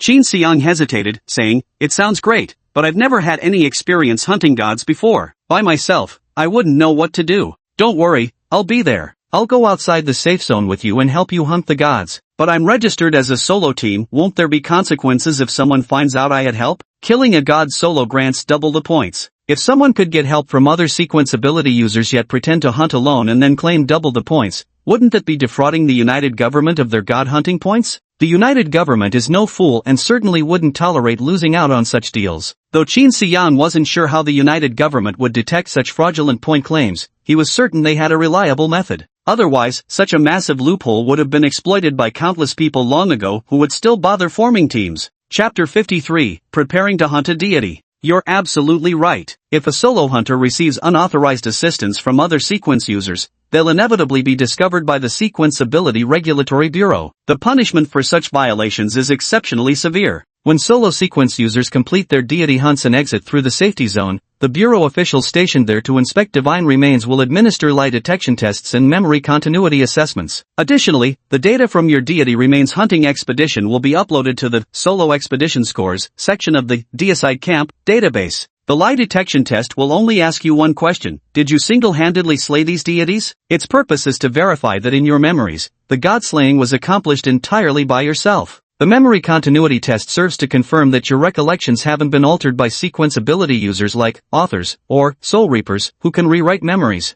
The data upload forum encourages witnesses to actively report violations. Sequence ability users who provide successful evidenced reports will receive rewards. With 3 such meticulous safeguards in place, no one could possibly fabricate the truth. I see, I understand. So how exactly will you assist me then? I'll accompany you beyond the safe zone. Out there, whenever we encounter a deity you can hunt, I'll inform you about its characteristics, habits, and attack patterns. The rest will be up to you. If you fail to slay the deity or find yourself in danger, I'll use Earthbind to restrain it, then replenish your strength with Primordial Totem to ensure your swift escape and safety. In other words, outside the safe zone, just as within Gian Academy, I'll be playing the role of a guardian mentor watching over you. Teacher? For some reason, the term struck Qin Xiang as rather amusing. As his lips curled into a smile, he noticed that Li Tianming's face had also broken into a self-deprecating grin. Principal Li, is this really all right? I didn't actually help you slay the deity, so what's the issue? In the affluent districts of safe zones, many privileged youths complete solo deity hunts this way. And for roles like mine, there's a special term we're called insurers, essentially providing insurance for solo teams. I see. Well, thank you in advance, Principal Li.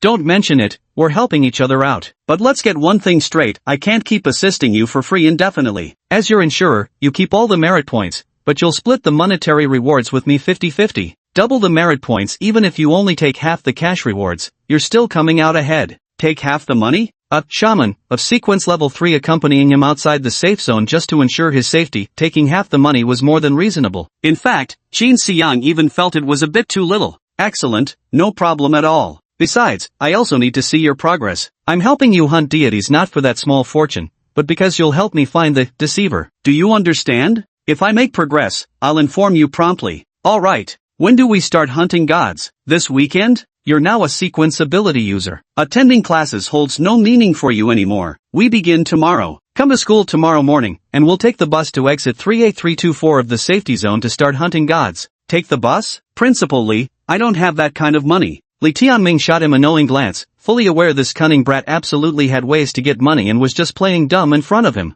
However, a homeless orphan remains a homeless orphan, even if they've just awakened to the sequence. Even if money were to be produced, a plausible excuse would still need to be fabricated. Who knows what other troubles might arise then? Forget it. It's just a few copper coins, I'll cover it. Hurry up and find yourself a legitimate source of income. You can't expect me to pay your fare every time. Heck, if we go outside the safe zone and kill a god tomorrow, we won't need money anymore. What's the point of finding an excuse? You seem quite confident. Starting tomorrow, what do I need to prepare? Go to the Sequence Ability Administration to collect your frost-resistant suit, Sequence Blade, and your first dose of Sequence Elixir. Alright. Qin Xiyang couldn't wait until school was over. After exchanging a few words with Li Tianming, he immediately headed to the Sequence Abilities Management Bureau, sending Qian Wendao a text message just before arriving. Qian Wendao quickly replied to him, "Come directly to my office to find me." Qin Xiyang stepped into the administration building. Although it wasn't his first time there, he was still awestruck by the understated yet luxurious interior decor. I hope in the near future, I can live this kind of life too. Walking to Qian Wendao's office at the corner of the second floor, I noticed an orange and white antifreeze suit already placed on his desk, accompanied by a hunter god dagger and a bottle of sequence potion. Qian Wendao was tapping away at his computer, seemingly extremely busy. "Coming, MHM. Take a seat. I still have some things to finish, just wait a moment." "Alright." After a moment, with the satisfying click of the enter key, Qian Wendao let out a long sigh of relief, then turned his gaze toward Qin Xiyang. "Are you really going to hunt gods so soon? I'm already running a bit late. I need to hurry and accumulate hunter points." Qian Wendao smiled and said, "In such a hurry, are you aiming for the top universities?" "Yes, otherwise I'd be letting myself down." Qian Wendao nodded. Qin Xiyang's response also aligned with his expectations of Qin Xiyang's identity. A down-and-out noble wandering abroad would naturally want to reclaim past glory and prove wrong those who'd once looked down on him. Young people, if they could let go of everything, would they still be called young people at all? Qian Wendao once again asked with concern, "Did you find the Hunter God Squad? You must be extremely cautious when seeking out the Hunter God Squad. Your orphan status makes you an easy target." "I didn't join the Hunter God Squad. I'm forming a team solo." "Solo team?" Qian Wendao was somewhat surprised. "Do you have any experience hunting gods?" "No. How dare you go alone like this? Going solo doesn't mean going alone." Qian Wendao immediately licked his parched lips. "You found the insurer?" Qin Xiyang smiled and countered, "Surprised?" "No surprise, no surprise." Although nothing showed on Qian Wendao's face, deep down he was profoundly shaken. Sure, he had heard of this profession. Experienced sequence users of higher ranks would act as safeguards for newcomers venturing solo. However, hiring an insurance agent is not something money alone can accomplish. A high-ranking sequence ability user never has to worry about money. Only through massive exchanges of benefits can one obtain a capable insurer. This isn't a setup ordinary people can afford. Is Qin Xiyang about to unleash his full power? Should we take a gamble and hop on Qin Xiyang's ride before he fully takes off? Chapter 54, Sandworm Minion. The sudden dilemma made Qian Wendao feel unbearably anxious. He simply couldn't figure Qin Xiyang out. I wonder if betting on him is a wise move. Will I soar to great heights with him or be dragged into the mire? Perhaps it's better to first test his and his insurance agent's capabilities before deciding. If Qin Xiyang truly has the potential to enter the top-tier academy, he would undoubtedly rise like a phoenix after graduation. Investing now would be like a sparrow soaring high when flying with a phoenix. If it's all just for show, then I'd rather maintain this lukewarm relationship as is. Having made up his mind, Qian Wendao finally spoke. "Which safe zone exit are you and the insurer heading to hunt gods?" "The largest one nearby, exit 38324 of the safe zone." Qian Wendao was startled once again. "Zone 38324? Records show the appearance of large-scale deities there. Are you sure you want to tackle such a difficult place for your first assignment?" Hearing Qian Wendao's concern, Qin Xiyang also felt a slight tightening in his chest. He hadn't known that large-scale deities appeared at the exit of Zone 38324. There has never been a successful case of hunting large-scale deities since the awakening of the sequence. He didn't believe that he, a novice sequence practitioner, could become the first person to achieve such a feat. This was the choice Li Tianming made. Li Tianming was now bound to him by common interests and had no reason to harm him. So he didn't panic, merely nodding casually at Qian Wendao as if nothing had happened. "Got it." Seeing Qin Xiyang remain so composed, Qian Wendao also felt reassured. He continued, "I heard from the administration that there've been many more sequence-powered individuals recently at exit 38324 of the safety zone. It's because a large group of weaker minor deities have wandered into the vicinity. If you happen to encounter them, you could reap substantial rewards." Minor deities? Could you be more specific? Qin Xiang immediately showed interest in Qian Wandao's information about the area outside the safe zone. It's a large group of sandworm minions. Their master seems to be lost deep in the wilderness beyond the safe zone, so they've lost their support and been pushed into the barren regions right to the edges of our safe zone. They're probably searching for a new master now. Qin Xiang knew a thing or two about sandworm minions. These are small grotesque creatures resembling parasites, clinging to the colossal sandworms as hosts, surviving by feeding on the remnants of their prey. In terms of individual combat prowess, sandworm minions are undoubtedly the softest of soft targets. However, sandworm minions tend to appear in massive swarms. Though weak individually, their overwhelming numbers can wear down even giants through sheer persistence. But not for me. Qin Xiang, who could strengthen himself by devouring deities, had no worry about being worn down. The more subordinates he had, the merrier he became. Qin Xiang quickly raised another question. Sandworm subordinates always gather around the sandworm. If they're congregating here, doesn't that mean? Exactly. The large deity that appeared outside safety zone number 38324 was the sandworm. These sandworm subordinates came here to find a new master. Once those things latch onto sandworms, that fatty bounty will never fall into the hands of those from our sequence ability faction. Qin Xiang's heart stirred upon hearing this. Chief Qian, you said many people come to exit 38324 of the safe zone specifically to hunt sandworm minions. Even if I discover traces, how could I possibly secure much of the spoils? Qian Wendao flashed a crafty smile. Young Qin, you've come to the right person about this matter. I do have a way. Oh, I'd appreciate any guidance from Section Chief Qian. Just a moment. Qian Wendao rose from his swivel chair, walked to the shelf behind him, and retrieved a black glass bottle. With this, you'll be able to detect the sandworm minion's traces before anyone else. Qin Xiang picked up the black glass bottle, examined it for a moment, but couldn't discern anything. Section Chief Qian, what is this?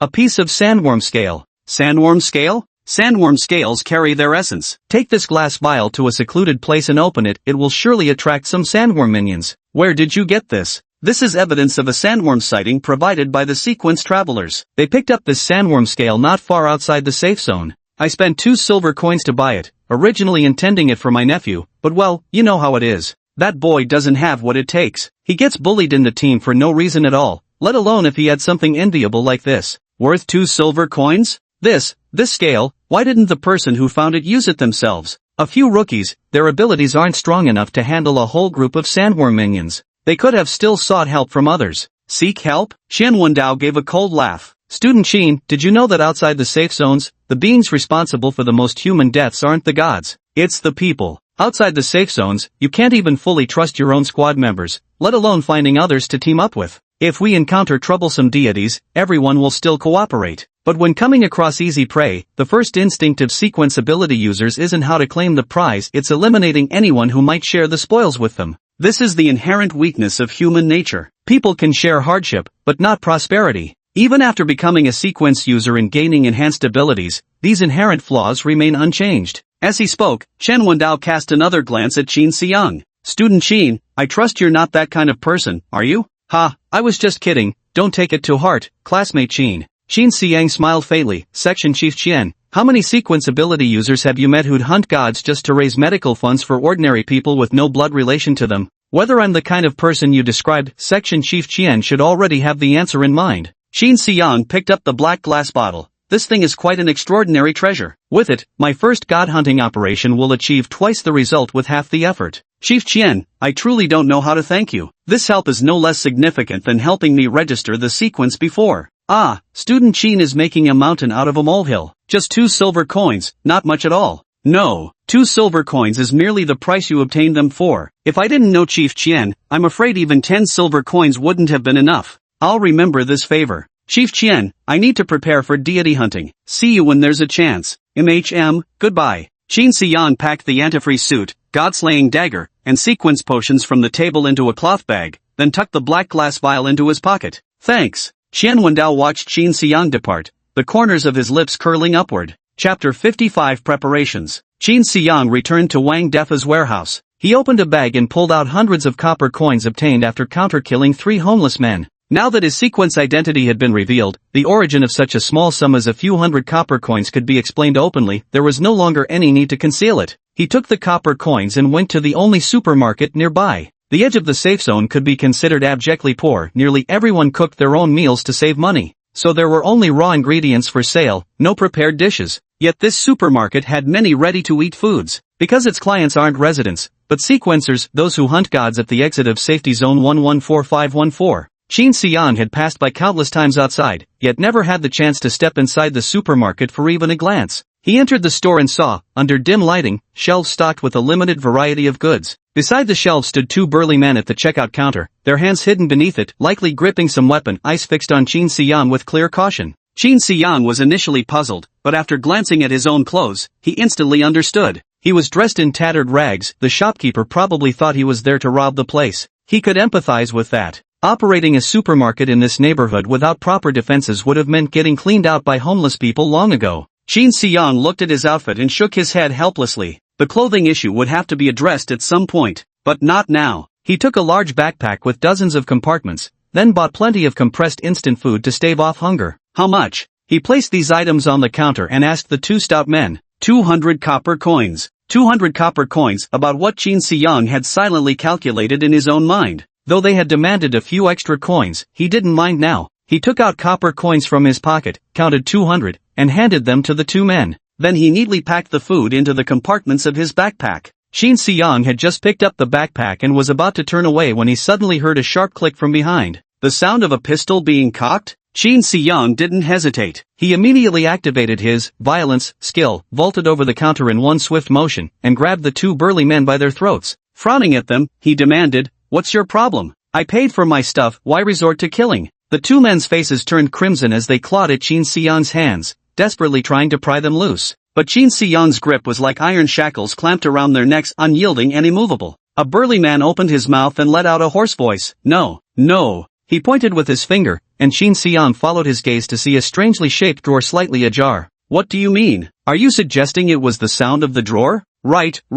Qin Xiang noticed that the two burly men weren't carrying any weapons, and the area behind the cash register was clean and dust-free. He let go and turned his attention to examining the drawer. He pushed the drawer back in. Click. Sure enough, it made a sound remarkably similar to a pistol being cocked. Qin Xiang turned his head back to look at the two burly men who were gasping for breath, their faces streaked with tears and snot. He snorted, "In the future, cut down on these petty tricks." Yes. Qin Xiang grabbed a few more packs of compressed instant food. "Consider these packs compensation for scaring me just now." Alright, take whatever you want." "Take whatever I want? If I do, won't your backers come after me?" No, we wouldn't dare." Qin Xiang paid them no mind, shouldered his backpack, and left. After he left, the two burly men breathed a sigh of relief. The sound from this drawer was specially designed for robbing and killing. Although most customers in the shop were sequence ability users, there were also plenty of shady ordinary people. Whenever they spotted a customer who didn't seem like a sequence ability user, they would suddenly move the drawer, producing a sound resembling a pistol being cocked. If the customer were a sequence practitioner, their keen hearing would immediately detect something amiss,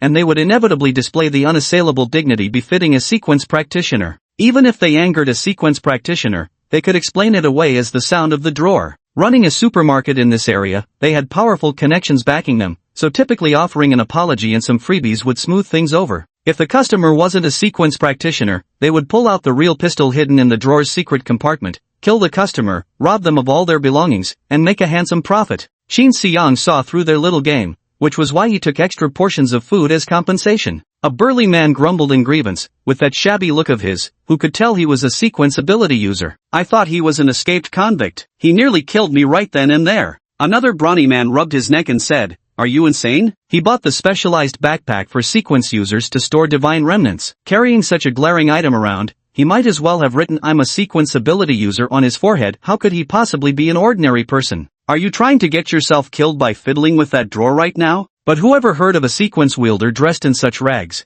Obviously he just awakened. "Use your damn brain. All muscle and no brains, is that it?" I just figured he had some money on him. Business has been slow lately. Thought we could make a quick fortune and get some decent meat." "You'd stoop to stealing a few hundred coppers? Get the hell out of my shop. I'm calling the boss right now to have your money-grubbing ass transferred somewhere else. Please, bro, give me a chance. It wasn't easy for me to get this job. I'm begging you for this opportunity. Then this month's accounts will be split 80 to 20. Me 80, you 20. If you agree, I won't mention this to the boss." "Ah, what? You're still not happy?" Happy.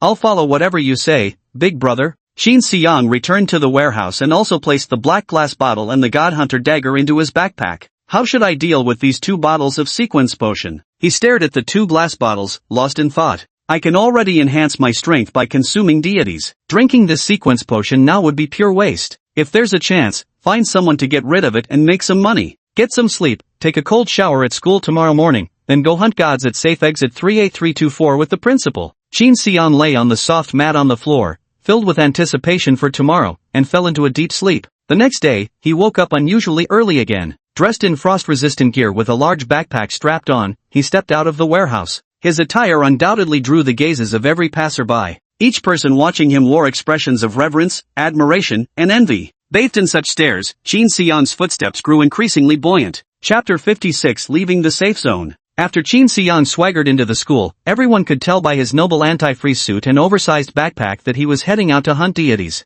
He walked straight into the principal's office. Principal Li, let's head out. Li Tianming looked at Qin Xiang in his full sequence-powered attire with great surprise. Why are you already wearing the antifreeze suit here? Won't this make everyone notice that you and I will be leaving school to hunt gods later? Qin Xiang simply spread his hands. Do you think people wouldn't notice if I weren't wearing the antifreeze suit? Principal Li, the fact that I have, the insurer, won't stay hidden for long. Those watching you will eventually find out about it. Rather than trying to cover it up and make them suspect we're up to something, it's better to openly show everyone that ours is just an ordinary teacher-student relationship. You're betting on me, hoping I'll be useful to you in the future, so you're investing now. That's all there is to it. Li Tianming was convinced by Qin Xiang's reasoning. That actually makes sense when you put it that way. Alright, let's leave it at that for now. Li Tianming also changed into thermal gear and left the school together with Qin Xiang. Until now, the teachers and students at the school had no idea that Principal Li Tianming was actually a sequence ability user. Teacher Zhu and Wenshu, who had just learned of this, were stunned for a long time.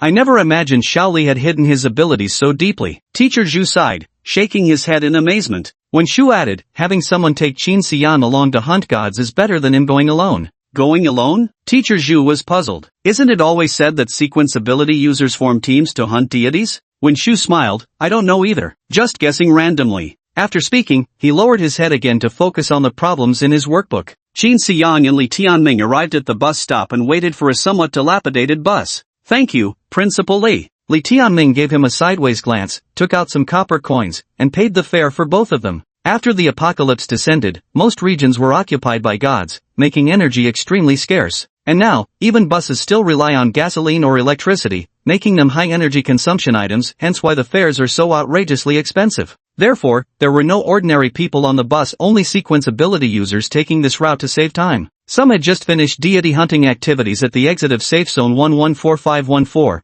while others were heading to different Safe Zone exits to begin their deity hunting missions. The bus was quiet. Everyone was either scrolling through their phones or resting with their eyes closed. Qin Xiang glanced at other smartphones, then looked at his own rugged, outdated model snatched during a scuffle and thought it might be time for an upgrade. But that's a story for later. After over an hour, the announcement came from the bus speakers, exit of safety zone 38324, arriving now. Let's get out of the car. Alright. Qin Xiang and Li Tianming stepped off the bus. The two walked together toward the safety zone exit. The exit of safe zone 38324 is pretty crowded today, Li Tianming remarked as he surveyed the overflowing crowd at the security checkpoint, sighing with feeling. It's because wild sandworm minions have been appearing around here recently, Qin Xiang explained. At these words, Li Tianming's eyes instantly flickered with surprise. How did you know? Of course, I found a way to ask around. Li Tianming gave a slight nod, feeling even more approval for Qin Xiang in his heart. His mentality was nothing like that of a typical teenager. Relying on him for this matter might actually work out.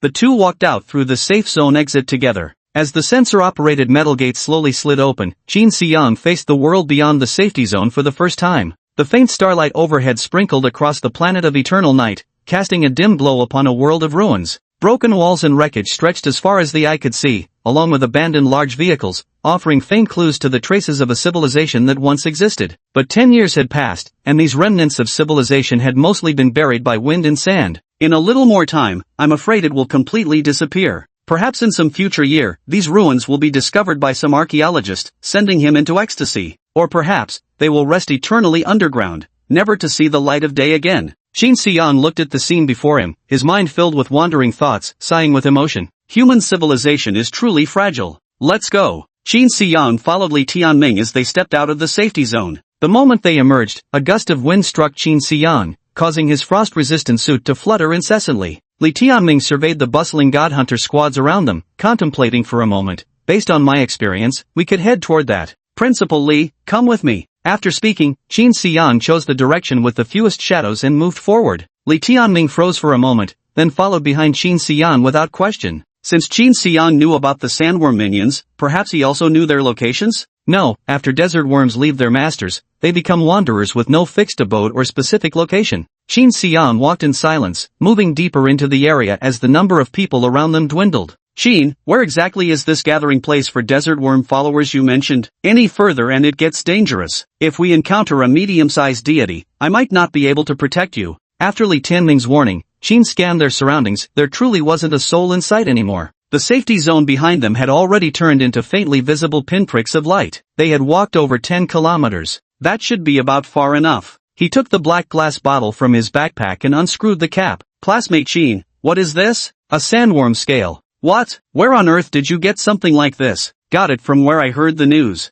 Qin Xiang was unwilling to say more. Xian Wendao and Li Tianming were his two hidden aces. Neither had met the other, only aware of each other's existence. This was currently the most advantageous arrangement for him. After waiting for over half an hour, Qin Xiang suddenly heard a commotion. Prepare yourselves. All right. Qin Xiang drew his Godslayer dagger and silently observed the direction from which the noise came. He held his breath, every muscle taut. He had killed men, but never a god. Now that the moment had truly come, his heart raced with tension. Inside his antifreeze suit, sweat began trickling down his back. Get ready, we're arriving in 10 seconds. After giving this reminder, Li Tianming quietly stepped back, putting some distance between himself and Qin Xiang. This was to avoid anyone seeing them together and claiming Qin Xiang didn't meet the solo combat requirements. As the sounds grew closer, Qin Xiang's nerves stretched taut. Suddenly, a waist-high shadowy figure leaped up and pounced directly at him. Qin Xiang couldn't make out the creature's form clearly, but he could faintly discern what appeared to be a dozen crab-like giant legs, with a body resembling a mutated cockroach. Chapter 57, Successful Hunt. This large, cockroach-like mutated deity moved with startling speed, but Qin Xiang could still accurately pinpoint its location. Qin Xiang took a deep breath and decided not to use the violence skill, relying instead on his physical reactions to deal with this deity. Although violence didn't mention any cooldown time, seemingly allowing infinite use. But this skill, which could triple one's strength, agility, and perception, must surely consume a tremendous amount of energy. There's no doubt this energy comes from Qin Xiang's physical body. Excessive use would mean overdrawing from his vitality, making it unsustainable. Therefore, he had no intention of employing violence for the time being. As long as he could see clearly, it proved the enemy's agility hadn't exceeded his capacity to respond. As for strength, this deity was only half a man's height and probably no stronger than himself. Besides, with only one deity present now, it was the perfect time to practice. Even though Qin Xiang was a complete novice, he firmly believed that honing his combat reflexes was exactly what he needed most.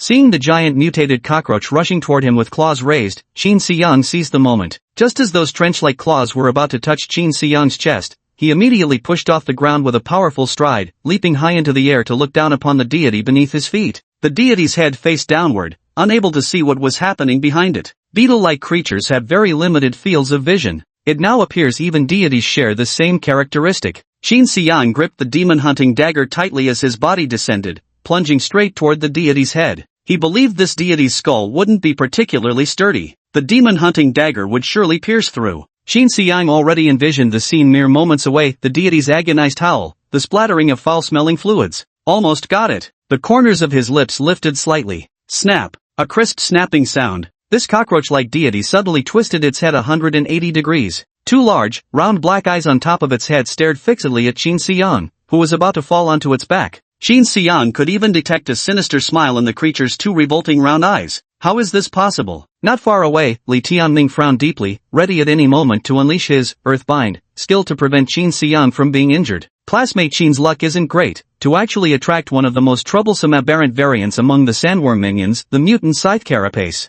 This creature easily fools people into thinking it's some vision-limited insectoid, but in reality, it has complete 360-degree vision. Many sequence ability users have died trapped by its visual deception. Li Tianming watched Qin Xiang's reactions closely. If his next move showed any flaw, the mutant scythe carapace could easily pierce through his chest and abdominal cavities, ending his life instantly. Li Tianming's palms grew damp with sweat despite himself. He feared he might not rescue Qin Xiang in time, letting him die here. And when Qin Xiang saw the deity's head suddenly rotate before him, he immediately realized something was wrong. Abandoning his attack, he instead planted a foot on the mutated armor mantis's carapace and leaped up again. Just as his foot left the shell, two pitch-black scythes suddenly sprouted from the creature's round obsidian eyes, grazing past the mask visor covering Qin Xiyang's face. Qin Xiyang could even feel the vibrations of the wind through his frostproof suit. Too close. Had he stubbornly persisted with his attack just now, those two suddenly appearing scythes would have already sliced him into pieces. Damn it, he'd thoroughly researched the Sandworm servant's intel before coming. Why had he never seen this deity before?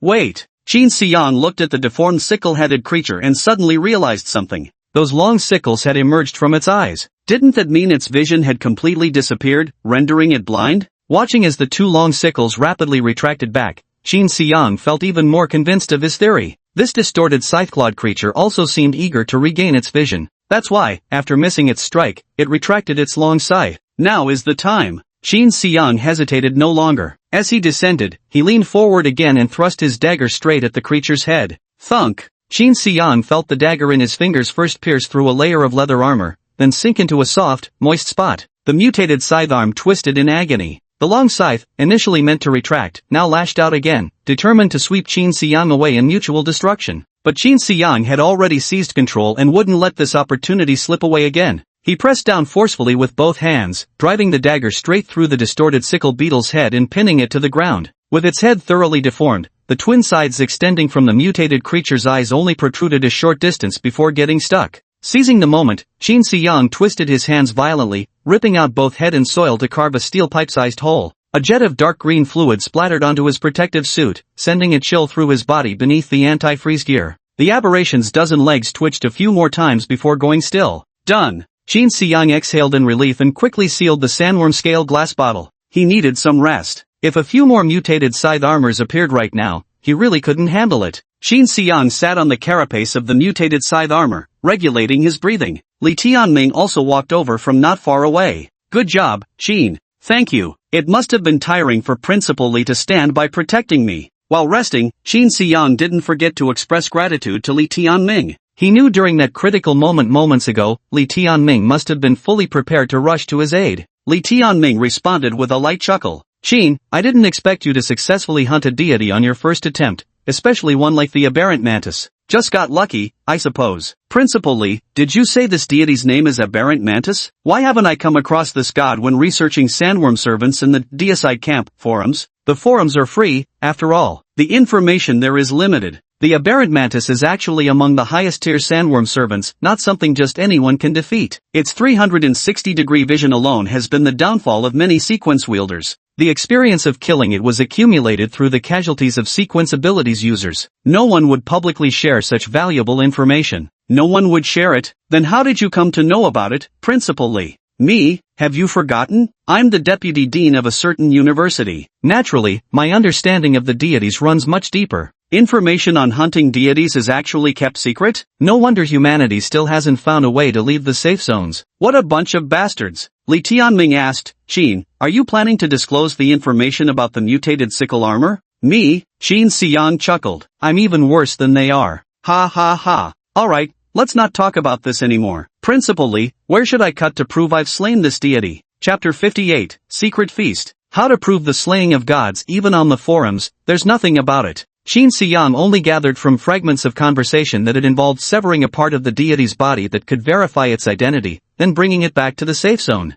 The sequence ability administrator inspectors at the safe zone entrance will distribute rewards based on these criteria. He had slain the aberrant sickleclaw, yet had no idea how to prove he was the one who killed it. Fortunately, Li Tianming was accompanying him, so it shouldn't be a problem. Flip this mutated scythe beetle over. After Qin Xiyang complied, Li Tianming pointed to a circular plate on the creature's abdominal core. See this round plate? Cut it off. Bringing it back will be your proof of slaying the deity. Every deity bears these circular scale armors. This is proof of your god-slaying. Qin Xiyang used the hunting god dagger to slice along the circular scale armor, but it also tore out chunks of flesh. He was about to clean it off when Li Tianming stopped him again. Don't clean off this flesh and blood. The inspectors at the safe zone entrance will judge whether you've cheated by how fresh it is. The inspectors will clean the flesh and blood from the round armor plates, toss it into the garbage, and only take the plates themselves. Qin Xiyang suddenly understood when he heard this. He was still puzzled about why there were so many divine remnants in the trash bins outside the safe zone, so this was the reason. Qin Xiyang asked again, then how many hunting god points is this round armor worth? Li Tianming held up 6 fingers. 6 hunting god points? That much? Qin Xiang froze for a moment. He had thought that sandworm minions, being divine creatures, would only yield 1 divine hunting point when killed. That's right, indeed quite a few. So how exactly are these points determined? Look closely at the circular scale armor. Li Tianming wiped the dark green juice off his round armor and pointed to a circular indentation on it. See that? This single circle represents 5 points. Then he pointed to another linear indentation. This straight line represents 1 credit. Add them up, that's 6 credits. Qin Xiang looked puzzled. But how was this credit standard determined? It was verified through actual combat, of course. The Bureau discovered that eliminating a deity with 1 ring on its disc armor is roughly 5 times more difficult than killing one with just a single indentation, so they established this exchange standard accordingly. I see. Qin Xiang opened his backpack and carefully placed the precious circular armor piece inside. 6 points, he's solo queuing, so it's double the points. 12 points. He didn't know what it signified, but 12 points sounds like a lot. Must keep it safe so no one steals it. Seeing how carefully he was safeguarding it, Li Tianming added, don't worry about others snatching this scale plate. Your hunting god dagger bears your aura, and so does this scale plate. Even if someone else takes it, the scent can only be imprinted over yours. According to the Bureau's regulations, the reward is settled to whoever first marked the round armor with their scent. Oh, alright, that seems fair enough. Alright, go ahead. MHM. Qin Xiang opened the lid of the sandworm scale bottle and continued to lie in wait for his prey. But instead of just staring straight ahead, Qin Xiang also set his sights on the mutated sickle shell carcass. A deity's corpse this huge, if I ate all of it, I'd probably ascend to heaven? His heart was instantly filled with longing. Let's get to work. First, he used the hunter god dagger to sever the crab-like legs of the mutated sickle armor. Classmate Qin, what are you doing? Oh, just killing time, having some fun. Li Tianming naturally had no idea what Qin Xiang was scheming, and since there was no trace of the sandworm minions for the time being, he decided to let it be. Qin Xiang chopped off another section of the leg joint and examined the remaining portion in his hand. If we hollow out the meat inside, it could probably work as a straw. Qin Xiang stared at the mutated armored mantis's abdomen, or a fleshy hole left by his removal of a circular plate oozed streams of dark green fluid. He glanced once more at the desolate surroundings, confirming that no divine beings were approaching. Then, he cracked open the visor of his antifreeze suit slightly. A gust of icy wind immediately rushed in, making Qin Xiang shiver from the cold. It's really freezing outside the safe zone. Even the physical resilience of a sequence ability user can barely withstand it. After adjusting to the howling cold wind, Qin Xiang thought he should hurry up and make the straw. Otherwise, the juices inside the mutated scythe beetle might freeze soon. Grasping the segmented leg, he put it to his mouth and gave a forceful suck, pulling all the meat straight into his mouth. Tastes a bit like crab meat. Qin Xiang had eaten raw drunken crab in his past life, the leg meat slippery and glutinous, quite similar to the flesh inside this little leg. After swallowing it down, Qin Xiang felt warm currents surge through his body again, bringing waves of soothing pleasure. Not bad. Without hesitation, he inserted the hollowed-out crab leg back into the mutated mantis shrimp's body, greedily sucking up the juices within. Just as I thought. The weather's too cold, some of it's already turned into slushy ice. But Qin Xiang didn't mind it at all. It was all about becoming stronger. Getting stronger, nothing shameful about that. Since the juices immediately transformed into energy that enhanced him upon entering his body, he never felt full no matter how many divine remnants he consumed. It took about a full minute of continuous suction to drain all the juices dry. Qin Xiang glanced over and noticed that most of the mutated mantis shrimp's body consisted of fluids. The remaining flesh turned out to be just a small portion. The majority of its energy had already been absorbed by him. Then he inserted the straw into the corpse of the mutated sickle beetle and filled it with some sand. Aside from me, who else would dare touch a divine corpse? Qin Xiang burped contentedly, wiped the juice from the corner of his mouth, closed the visor of his antifreeze suit, and lazily leaned against the carapace of the mutated sickle beetle. Stronger again. Right now, if I could just bask in some sunlight, it would be even more satisfying. Although his sequence level hadn't increased, he could clearly feel that his strength had grown once again. Not only had his power improved, but even his vision had become slightly better. What was indistinct in the distance just moments ago, he could now see with perfect clarity. Li Tianming, standing not far away, had no idea what Qin Xiang had just done. I thought he'd suddenly regained his childlike heart and was enjoying playing by himself. It's hard to tell whether this classmate Qin is mature or childish. After resting for a while, Qin Xiang suddenly heard a rustling sound. It seemed more sandworm minions were approaching. He immediately rose to his feet, returning to a combat stance as he calmly faced the approaching enemy before him. Qin Xiang was confident if another mutated scissor beetle appeared this time, he could definitely dispatch it with ease. Thanks to his enhanced vision, he spotted the distant deity moving toward him. Is that a long-legged worm? A smirk played across Qin Xiang's lips. The easy prey he'd been waiting for had finally arrived. Time for a thrilling hunt. Chapter 59, Sequence Rank 3. If the aberrant scythe is considered the elite among the servants of the sandworms, then the long-legged worms are nothing more than the mud beneath the soles of the lowest-ranking sandworm servants. No deity is weaker than the long-legged worms. They possess neither strong defenses, nor fierce offensive weapons, neither deadly toxin, nor intelligent minds. It had only one mouth, yet it was merely the size of a fingertip, and biting a sequence-powered individual felt like scraping sand off skin. The long-legged larva was not only weak in ability but also low in intelligence. When faced with danger, it wouldn't even try to dodge. Even the Sequence Ability Administration once seriously considered whether to reduce or even cancel the hunting points for long-legged larvae. But in the end, they didn't implement it. Because the long-footed worms are weak, they often attach themselves to more powerful deities. Once a long-footed worm appears, it signifies the arrival of a formidable enemy. Killing them also carries great risks. Moreover, long-footed worms are still deities. Ordinary people cannot kill them. Only a sequence practitioner could strike it down. Since it was a deity, it deserved to be respected. Thus, the Sequence Practitioner Administration still awarded the longworm with a hunter deity point, encouraging sequence practitioners to boldly hunt deities. The administration simply never considered the possibility of someone like Qin Xiang committing such shameless acts, using a sandworm scale to attract the arrival of sandworm minions. The long-legged worms came to pledge allegiance to their new master, so they didn't team up with other powerful deities. A vast swarm hurried relentlessly toward the place emitting the sandworm's scent. Qin Xiang looked at the teeming mass of long-legged worms, grinning so widely his face nearly split. Li Tianming, not far away, was also stunned. Damn, this kid's luck is ridiculously good. The giant worms in front of him must have numbered at least several hundred. Wasn't he about to skyrocket to success? Why didn't I ever encounter such fortune back when I was hunting gods? Li Tianming was even somewhat envious. If it weren't for the fact that he needed Qin Xiang's help and that many people had seen them leaving together, making it inconvenient to act, he would have killed Qin Xiang and dealt with these giant worms himself. Restraint, restraint. Li Tianming, you have more important matters to attend to. Li Tianming adjusted his breathing and finally managed to suppress his jealous emotions. Qin Xiang didn't wait where he was but immediately rushed forward, brandishing his hunt god dagger. Most of these long-legged worms were only about half a meter long and 2 fingers wide. Their slender legs kept their bodies about 20 centimeters off the ground. Yet in Qin Xiang's eyes, they were no different from stink bugs. Qin Xiang swung his dagger, capable of slaying 3 to 5 creatures in a single stroke. At that moment, an unusual thought struck Qin Xiang. He knew only sequence users could kill gods, but no one had said it absolutely required Godslayer daggers. Watching the long-legged worms crawling on the ground, he couldn't help but wonder, could these lowly deities be crushed to death beneath his foot? He stepped on one. The flattened worm immediately restored itself to its original form and continued crawling.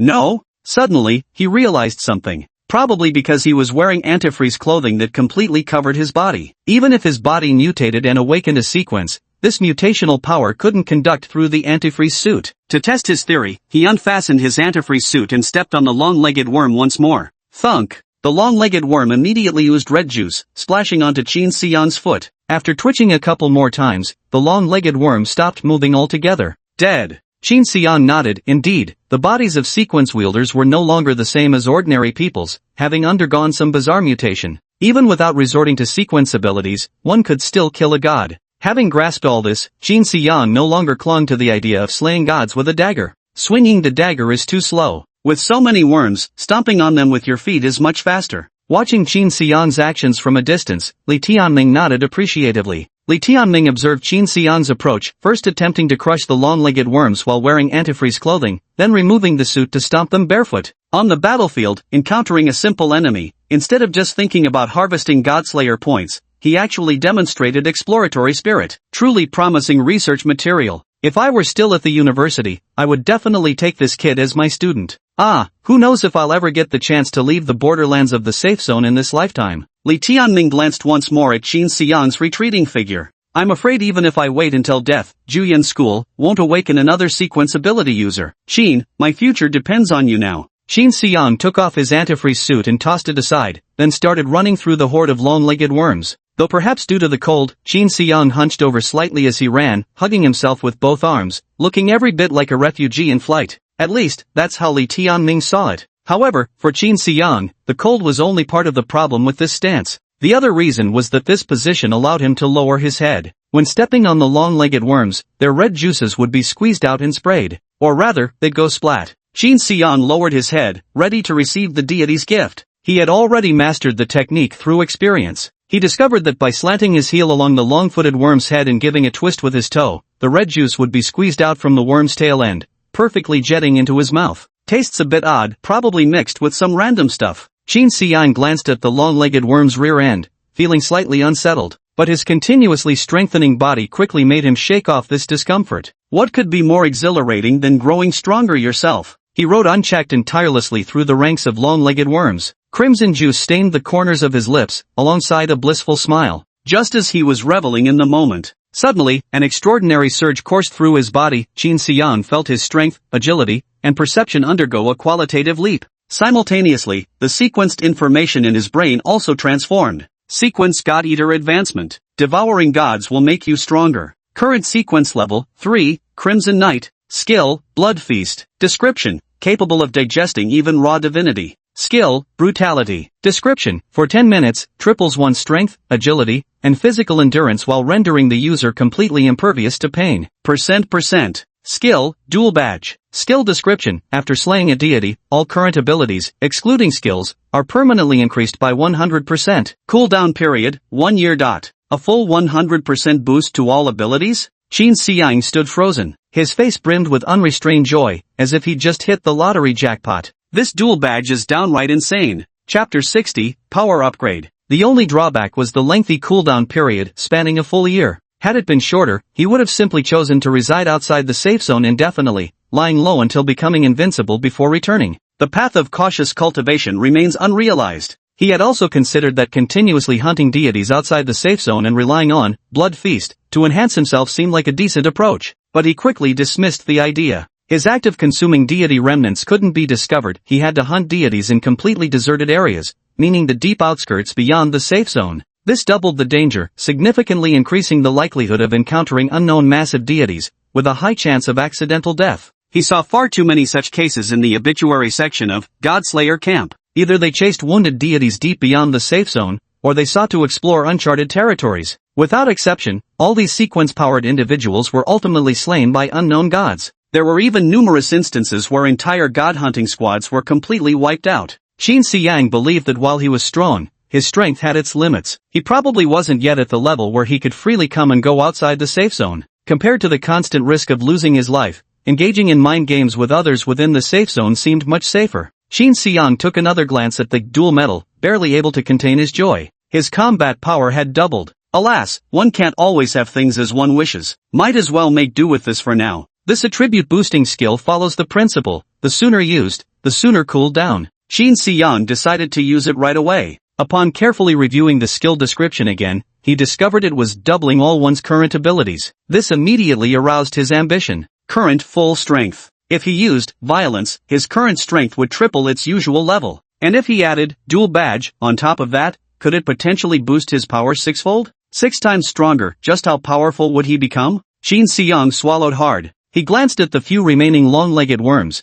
thinking today's harvest was nearly sufficient. After clearing out these crawling deities, he could pack up and return to the safety zone. In that case, there probably wouldn't be any need to use violence, so there was no need to worry about exhausting himself. Give it a try. He activated violence, then turned on dual badge. Spotting a long-legged worm, he stomped it underfoot. Splat. With the sequence level enhancement and the augmentation of violence, this stomp drove his foot half a palm's depth into the ground. The macrokill worm didn't even have time to struggle before meeting its end, departing without any suffering. Then, Qin Xiang felt surging throughout his body a formidable strength that elevated his abilities comprehensively. His ears could now capture the sounds of macrokill worms moving from all directions. His eyes could clearly see every single hair on the foot-long worms from 10 paces away. His body was as light as a feather, making him feel he could run faster than the wind. His fists brimmed with power, as if capable of smashing through steel plates in a single blow. Qin Xiang immediately tested his newfound strength. He stepped once more onto the long-legged worm beside him. Thud! Half his calf sank into the ground. Qin Xiang's heart swelled with exhilaration. Power! This is absolute power. Not far from him, Li Tianming frowned deeply. Did I just hallucinate? Why does it feel like there's an afterimage when classmate Qin lifts his foot? But given my sequence level, my perception and eyesight are exceptionally sharp right now. If even I can't clearly track his movements, then isn't this sequence level 4? No, sequence level 4 wouldn't be enough either. It would have to be sequence level 5. Li Tianming's frown deepened. Qin Xiyang is sequence level 5? Impossible, absolutely impossible. If he were sequence level 5, why would he need me as an insurer? He could just handle the deity by himself. Besides, sequence level 5 requires hundreds of potions, which he could never possibly obtain. Probably because I'm a bit drowsy and my vision is blurry. No, I need to wake up quickly. Otherwise, if he runs into danger, I might react too slowly to save him. With this thought, Li Tianming opened his helmet's visor, feeling the chilling gusts of wind on his face. Li Tianming shivered, immediately feeling his senses sharpen, and then closed the visor again.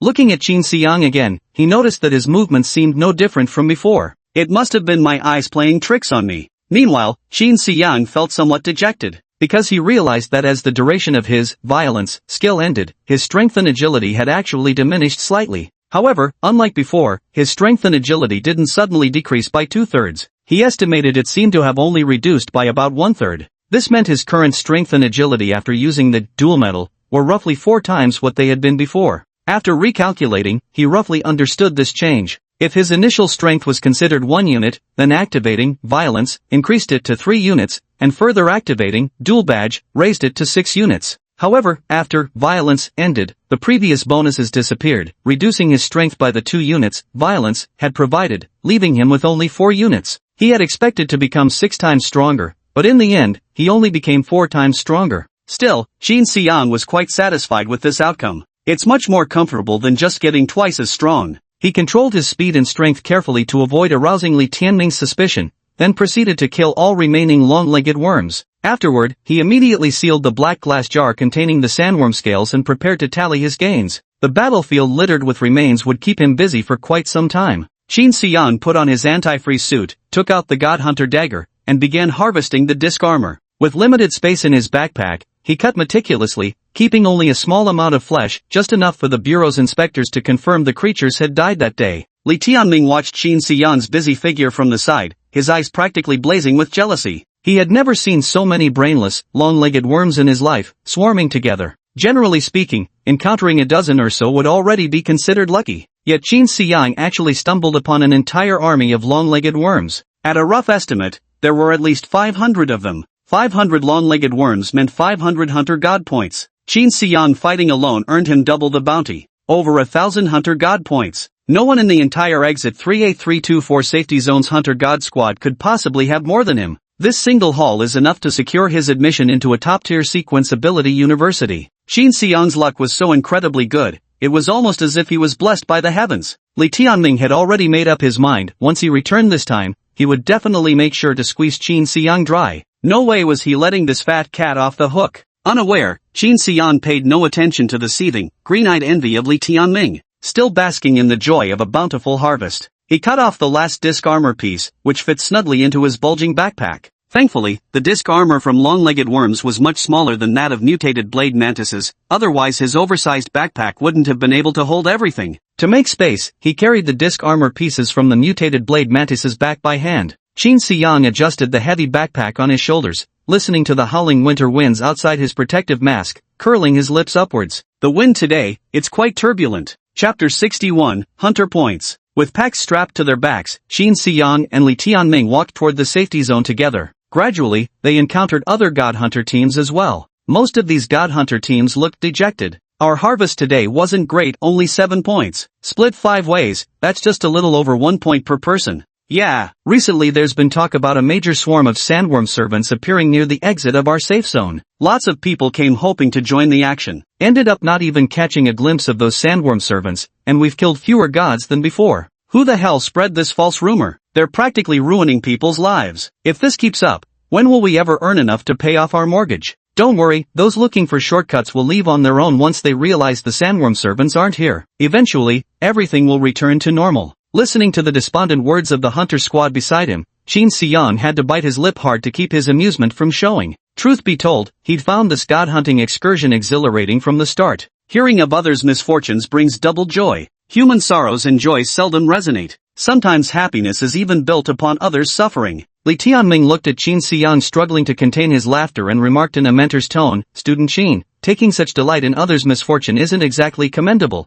Not feeling well? If this continues, it's inevitable you'll go astray. Go astray? Qin Xiang raised an eyebrow. Principal Li, are you saying I still have a chance to become a good person? Li Tianming glanced at Qin Xiang but didn't respond. Yes, does Qin Xiang still have a chance to be a good person? Good people won't last long in the safe zone. Li Tianming suppressed his urge to lecture and fell silent, leaving Qin Xiang grinning from ear to ear. Who the hell said there were tons of sandworm minions here? I traveled all this way and haven't seen a single one. Not just our team, but none of the hunter squads that came here with us have been seen either. Perhaps those sandworm minions have already moved on from here to another area. Tomorrow, let's explore the exit of safe zone 54320 nearby. We might just stumble upon something unexpected. Alright, if we still can't find any trace of the sandworm servants in 5 or 6 days, we'll just head back. The divine hunting squads passing by Qin Xiang all sighed repeatedly, as if none had achieved satisfactory results. Qin Xiang strode confidently back inside the protective iron gates of the safe zone alongside Li Tianming.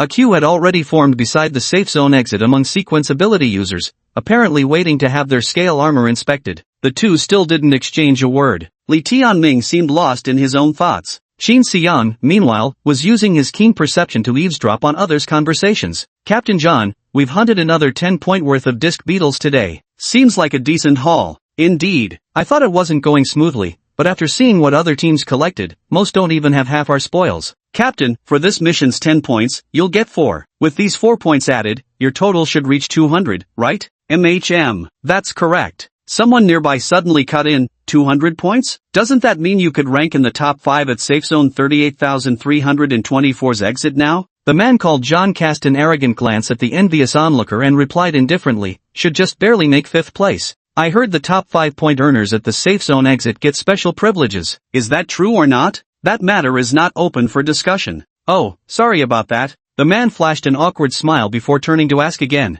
You're amazing. 200 points should put you in the top million of the safe zone now, right? What's your ranking there? Probably around 950,000. Wow, 950,000? I'm still beyond a million, without even a ranking yet. You'll get there with persistence over time. Qin Xiang noticed that John slightly raised his chin as he spoke these words. Though his tone seemed encouraging to the questioner beside him, there was an underlying contempt in his heart, faintly laced with rejection, as if an insurmountable chasm separated him from the inquirer. And the people nearby also looked at John with envy. John removed his safety helmet, straightened his collar underneath, and assumed an unapproachable air, like a noble-born lord. At this moment, someone laughed and said, Little John, you look as proud as a rooster that's just laid an egg. What happy event have you encountered? John immediately turned to look with anger.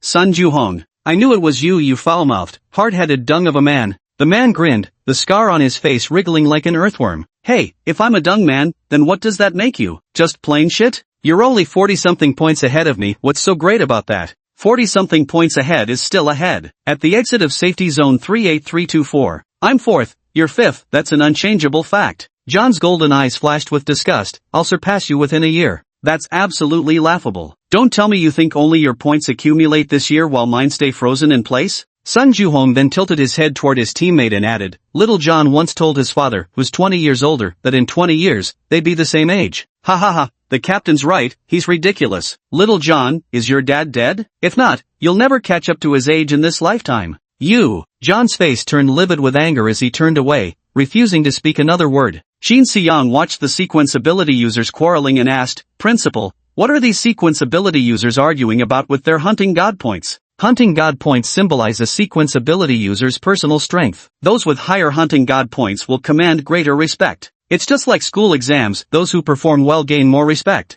You're not wrong. The divine hunting score is quite similar to exam results. But while any exam only represents a single stage, your divine hunting score follows you for life. The United Government tracks divine hunting scores and maintains rankings precisely to encourage sequence-capable individuals to hunt more deities. The higher your divine hunting score, the more privileges you'll receive. If you and a sequence-powered individual both want the same house, and your points are higher than theirs, then the house must be sold to you first. If you and a sequence-powered individual both fall ill, and there's only one bed left in the sequence hospital, then it's yours as long as your points are higher. If you and a sequence-powered individual both take a fancy to the same nightclub girl, well, you get the idea. Principal, don't cough, elaborate on that nightclub girl situation. Chapter 62, Verification of Points. Qin Xiang queued for over 40 minutes before his turn finally approached. The person standing ahead glanced at the round armor piece in Qin Xiang's hand, eyes lighting up. Young man, For 2 people to earn 6 points, that's truly no easy feat. Oh, yes. Lately there've been so many people here. After going out and coming back, each person barely gets 1 point. Many have decided to take time off during this period. MHM, I've heard. That thing you've got there, those are distorted sickle armor disc plates, right? Yeah. What luck you've had. Not like us, we only managed to bag 3 Whirlblade spiders. Qin Xiang glanced at the 3 round armor discs in his hand, each marked with a circle. Added together, they seemed to make 15 points. Taking another look at his smile, Qin Xiang understood. He thought the man had come to complain, turns out it was just a show-off. Qin Xiang ignored him and looked away. Seeing that Qin Xiang had no desire for further conversation, the man stopped pushing his luck. Tisk, just 15 hunter god points, what a sorry state. His words trailed off lazily. Qin Xiang remained silent, but the person behind him wasn't pleased. Humph, it's just 15 points, what's the big deal? Forget it, let him have his moment. Today's one of the rare productive days when his team successfully hunted a deity. He's been bragging about those 3 disc armors from the spinning blade spiders all day. No wonder. Oof, the man shook the 3 round armors in his hand again. You think you've got what it takes? Pure jealousy. Yeah, you're amazing. Just wondering how many of those 15 points will actually land in your hands. Seemingly hit where it hurt, the man turned away and stopped showing off. The person behind Qin Xiang kept pressing relentlessly. Those who truly excel at taking the lion's share never show off. It's usually the useless hangers-on who jump about making noise. Exactly. If you ask me, out of 15 points, he'd be lucky to get one. The man immediately turned around and shouted, stop looking down on people. I can earn myself 1.2 points. Oh ho ho, how impressive. A whole 1.2 points really suits your 1.2 level personality. The man's face flushed crimson at the remarks, while cheerful laughter erupted from behind Qin Xiang. After inspecting the disc armor, the person before Qin Xiang slunk away in dejection. Finally, it was Qin Xiang's turn, his very first time overseeing the acceptance of disc armor. The inspector from the Sequence Ability Management Bureau glanced at the disc armor in Qin Xiang's hands. Name: Qin Xiang. Sequence Ability Holder Number: 00009527. The inspector checked the records and frowned. There's no team information for you. Are you solo queuing? Yes. Hearing that Qin Xiang was queuing alone, the crowd behind him erupted in chaos. Oh my god, does that mean he instantly gets 12 points? He's soloing? Impossible, that old man has been standing right beside him the whole time. Is this some kind of point scamming scheme? The inspection officer gave Li Tianming a skeptical once-over. Li Tianming replied calmly, I'm an insurance agent. I wasn't involved in the deity hunt. The inspector nodded, then picked up a small scanning light, shining it first on the circular armor piece, then on Qin Xiang. Deep Hunter's aura matches. Identity confirmed. He then took out a palm-sized square device and aligned its screen with Qin Xiang's facial features. Qin Xiang saw his own face reflected on the screen. This lie detector apparently had a front-facing camera, though he wasn't clear on how it worked. According to the rules, I must administer a truth verification test to solo team members. Please answer, did you truly hunt down the deity entirely alone?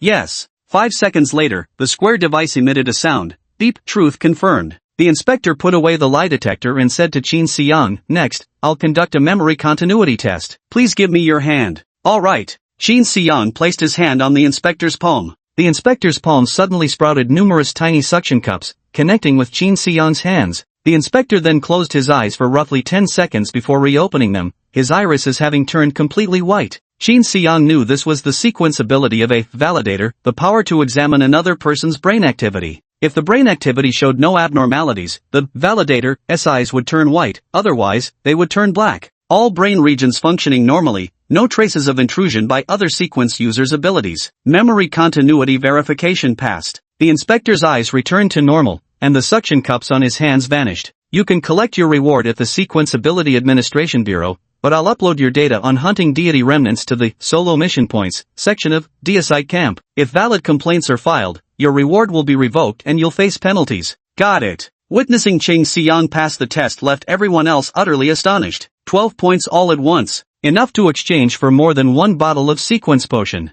plus 6,000 copper coins. John glanced sideways at Qin Xiang and said coldly, just a lucky brat. Rome wasn't built in a day. Sun Juhong smiled and touched the corner of his mouth without saying much, but his gaze was equally flirtatious. At the exit of the safe zone, someone always strikes it rich. People like Qin Xiang probably appear every year, but those who venture out alone face greater dangers. They either die beyond the safe zone or return severely injured, rarely meeting a good end. As for the protector, they couldn't possibly shield him forever. Sooner or later, he would have to face the dangers outside the safe zone on his own. Alright, next. After the inspection officer posted on the forum about Qin Xiyang single-handedly forming a team and receiving rewards, they motioned for Qin Xiyang to step aside. Wait, but Qin Xiyang didn't move. The inspector looked at the youthful-faced Qin Xiyang. What else? Are you trying to say this round piece of armor wasn't obtained by you? No chance left. I've already completed the inspection and posted the report. Even if you admit your mistake now, it's too late. Qin Xiyang smiled faintly. I'm not here to admit any mistakes, just that you haven't finished inspecting yet. With that, Qin Xiyang took off his bulging backpack and flung it to the ground before him.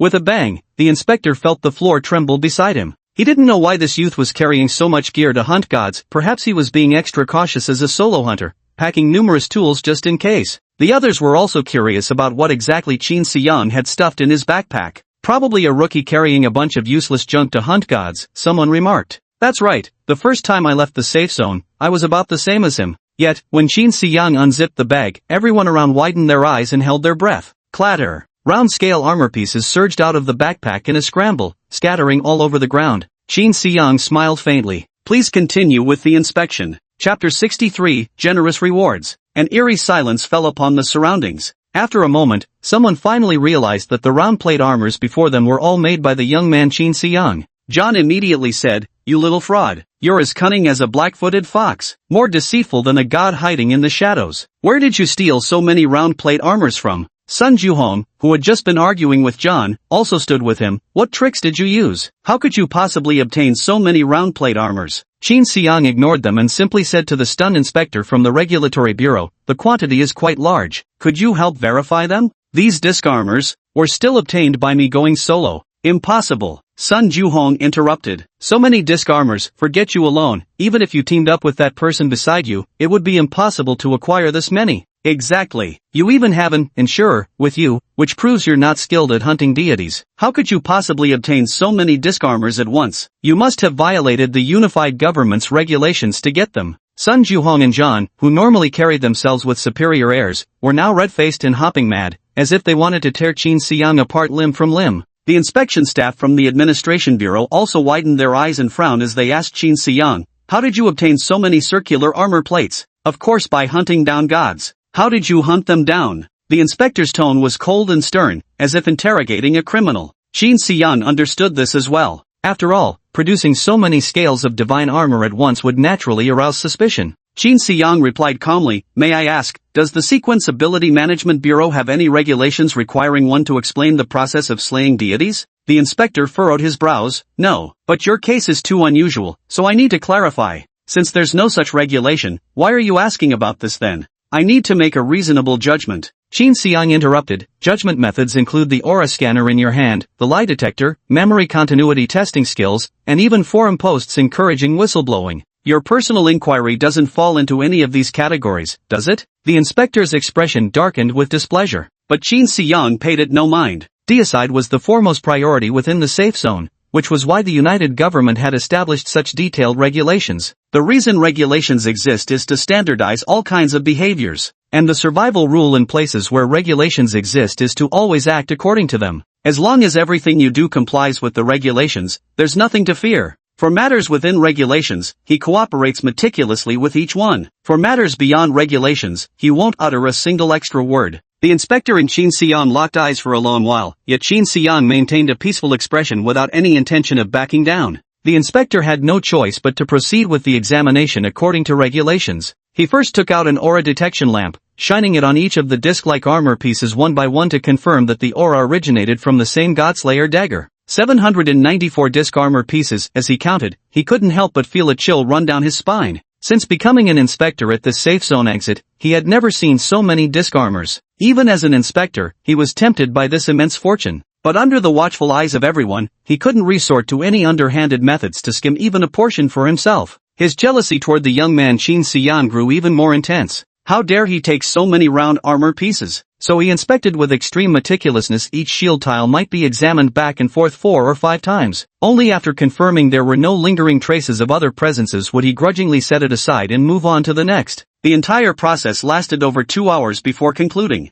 Then he turned to Qin Xiyang, confirming that he was indeed the wielder of this hunter's dagger. He then underwent lie detector and memory continuity tests, both of which Qin Xiyang passed. While posting the report, the inspector asked again, it seems your over 700 armor discs all came from millipedes. Given that inspectors deal with armor discs daily, it wasn't surprising they could identify their origin. Before Qin Xiang could respond, the crowd erupted into uproar once more. Long-legged worms? Are these all long-legged worms? Exactly. Look, these disc-shaped armors are all the size of copper coins. With only one groove, they strongly resemble long-legged worms. So you mean that entire swarm of sandworm minions were actually long-legged worms? And this kid killed them all? No wonder he could slaughter so many. Turns out they were all weak, fragile long-legged worms? What sequence is he? How could he attract so many long-legged worms? Qin Xiang originally wanted to say something, but closed his mouth after hearing this. He stared coldly at the inspector. He understood this person's words were meant to let those people know that most of the sandworm minions had been hunted down by him. This means many god-hunting squads made the trip in vain. Their resentment would likely be vented on him. Qin Xiang watched the furious gazes of the crowd and secretly found it amusing. Despite having no enmity whatsoever, it felt as if they'd formed a death feud. No matter. Just a bunch of small fry. The strongest here is probably only sequence rank 2. Not even a match for Li Tianming beside me, nothing worth mentioning. If it came to a life or death fight outside the safe zone, Qin Xiang was confident he and Li Tianming could wipe them all out. He might not even need Li Tianming's help. Qin Xiang thought this far, and an unconscious murderous glint surfaced in his gaze. The other sequence wielders immediately realized that Qin Xiang wasn't as inexperienced as he appeared. Li Tianming gently patted the back of Qin Xiang's hand. Rein it in. Qin Xiang finally realized this and once again rearranged his expression into a scholarly smile. I'm only 18 years old, why do I always think about fighting and killing? This isn't good. Not good at all. The inspectors announced Qin Xiang's Hunter God rewards. 1 credit scale armor pieces, 794. 6 credit scale armor piece, 1. Total Hunter God points obtained, 800. As this was a solo mission, points are doubled, resulting in 1,600 points. Other rewards remain unchanged. 1 point converts to 1,000 copper coins, totaling 800,000 copper coins. 1 point corresponds to 1/10 of a sequence potion bottle. This time, you will receive 80 bottles of sequence potions. Due to the large quantity of the reward, it cannot be claimed here. Please go to the nearest Sequence Ability Administration Bureau to collect it. Qin Xiang burst into laughter upon hearing this, his grin nearly splitting his face. 800,000 copper coins, that meant over 60 silver coins. He became instantly wealthy. Ron. Qin Xiang suddenly glanced at Li Tianming, who was also beaming with joy beside him. It seemed he still had to give half to this bald, pot-bellied man. Chapter 64, Resolving Disputes. Qin Xiang earned money effortlessly, while Li Tianming earned it even more effortlessly. Just by tagging along with Qin Xiang for a stroll outside the safety zone, over 30 silver coins were pocketed. Qin Xiang felt a twinge of heartache, yet he had no intention of withholding that money. Although Li Tianming didn't contribute physically, he had been constantly watching out for his own safety throughout, keeping his nerves on edge. By both emotional and rational standards, he should be paid the previously agreed upon price. What's more, his collaboration with Li Tianming was long-term, not just a one-off deal before going their separate ways. 30-some silver coins, it was fine to give them. Qin Xiang, who had long been poor and suddenly rich, couldn't wait another moment. The nearby Sequence Ability Administration Bureau, the one in Area 14121 where Qian Wendao worked. Qin Xiang immediately decided to go to the bureau to claim his reward. Just as he picked up his empty backpack and was about to turn and leave, someone suddenly called out to him. Wait a moment. Qin Xiang turned around and saw it was John. What do you want? I want to challenge you to a duel at the combat arena. Qin Xiang frowned. A combat arena? What's that? Some place for fighting? Yes. Go to the combat arena and settle our score with me. Why should I settle any score with you? Are you scared or something? Qin Xiang was momentarily stunned, staring at the golden-haired John who was glaring at him in fury, then turned his head to glance at Li Tianming. What's gotten into this blonde guy? Has he gone stupid? Li Tianming replied, you probably just heard, he was originally in the top 5 for accumulated points at this exit, which came with special privileges. Now that your ranking surpasses his, you've effectively taken his privileges away. That's why he wants to challenge you to the combat arena. Hold on, that's a lot to process. Qin Xiang sorted through Li Tianming's explanation and asked first, what exactly are these privileges? Every exit manager in the safe zone has performance targets. The more deities this safe exit manages to hunt down, the greater the rewards for their supervisor. So, to encourage top-tier deity hunting squads to set out from their assigned safe zone exits, the managers offer incentives to the top 5 teams. This reward system is also officially recognized by the Administrative Bureau and the joint government. Qin Xiang turned to the inspector. What privilege does exit 38324 of the safe zone offer? The inspector replied coldly, 10% more copper coins. Then wouldn't I have 880,000 copper coins? Qin Siyang immediately widened his eyes, pointing at the inspector and said, "You goddamn bastard, you actually want to swallow my privilege reward?" The inspector snorted, "You only gain privileges after today, anything before doesn't count." "Oh, sorry about that, I've been poor for too long, so I got carried away with my words. My apologies. TCH. Qin Siyang immediately put on a smile again, apologizing to the inspection personnel. Li Tianming sighed helplessly at Qin Siyang's mad dog-like face-changing antics. It was kinda embarrassing. Then since I've taken his privilege, shouldn't he be striving to hunt deities to win it back? Why challenge me to a combat arena? Wait, what's a combat arena? Conflict among sequence users is inevitable. The combat arena is an official venue provided by the United Government for sequence users to resolve disputes. Both parties sign wagers before entering the arena. After the match concludes, the ownership of bets is determined by the outcome. Exactly. John chimed in after Li Tianming's explanation, addressing Qin Siyang. "I want to wager the exit privileges of Safety Zone 3A324 with you. You crazy or something? Why would I bet with you?" John clenched his teeth. "I'll give you a silver coin." "Cut the crap. That measly amount isn't worth my time. If I lose, I'll give you a sequence potion. I've got 80 bottles, what's one more to you? I've obeyed your orders for 2 years. I'm quite busy, no time to keep a dog." "You!" John was fuming with rage. He had to reclaim his privilege, not just for the money, but for his status. At the safe zone exit, the most scorned individuals were sequence ability users who originally held privileges but were pushed out, especially when it was by some lucky brat without any real strength. Qin Siyang had no intention of stepping onto the combat arena with him. No amount of persuasion would change his mind. After all, his sequence ability wasn't Phantom Assassin. If he slipped up on the arena, wouldn't the losses outweigh the gains? Just as he was about to leave, John blocked his path and enunciated slowly, "I just checked, you're of the Phantom Assassin sequence. If I lose, I'll give you a god-hunting artifact, Blind Blade." "Blind Knife? I don't need." Before Qin Siyang could refuse, Li Tianming grabbed him. Li Tianming whispered in his ear, "This is something special, you should accept his challenge." "How special?" "Good to the point where money can't buy it." "What is it that money can't buy?" Qin Siyang didn't quite believe Li Tianming's words. In his understanding, those with money possessed everything, except worries. Li Tianming said, "Divine Hunter artifacts are forged by sequence ability users who specialize in smithing. You should know that not all sequence users are solely motivated by money." Divine Hunter artifacts, that powerful? Why haven't I heard about them in the Deicide Camp forum? Li Tianming smiled. Sequence users qualified to possess Divine Hunter artifacts most likely wouldn't post information in public forums like Deicide Camp. Was this implying his horizons were still far too narrow? It seems that forum isn't very useful after all. At least for the current Qin Siyang, it can no longer meet his needs. To gain a broader perspective, one must ascend to higher platforms. Qin Siyang grew even more eager for the Sequential Ability University. Although the Hunting God's artifact was excellent, he still couldn't accept it. He couldn't risk exposing his fabricated sequence just for a weapon. Just as he was about to refuse, Li Tianming whispered again, "You don't need to worry. In the combat arena, no one else will be watching, only the two of you. Whatever happens, no one will ever know." "Ha, why is that?" Every sequence ability wielder keeps their trump card close to their chest, unwilling to reveal it publicly. At the request of sequence ability wielders, the United Government has established fully confidential combat arenas. Then how are victories determined? Participants wear a dedicated surrender bracelet upon entry. Slapping it 3 times signals surrender. Once one party surrenders, the battle ends, and the winner can claim the wager. Qin Siyang nodded, finding this setup entirely reasonable. If it were just between two people,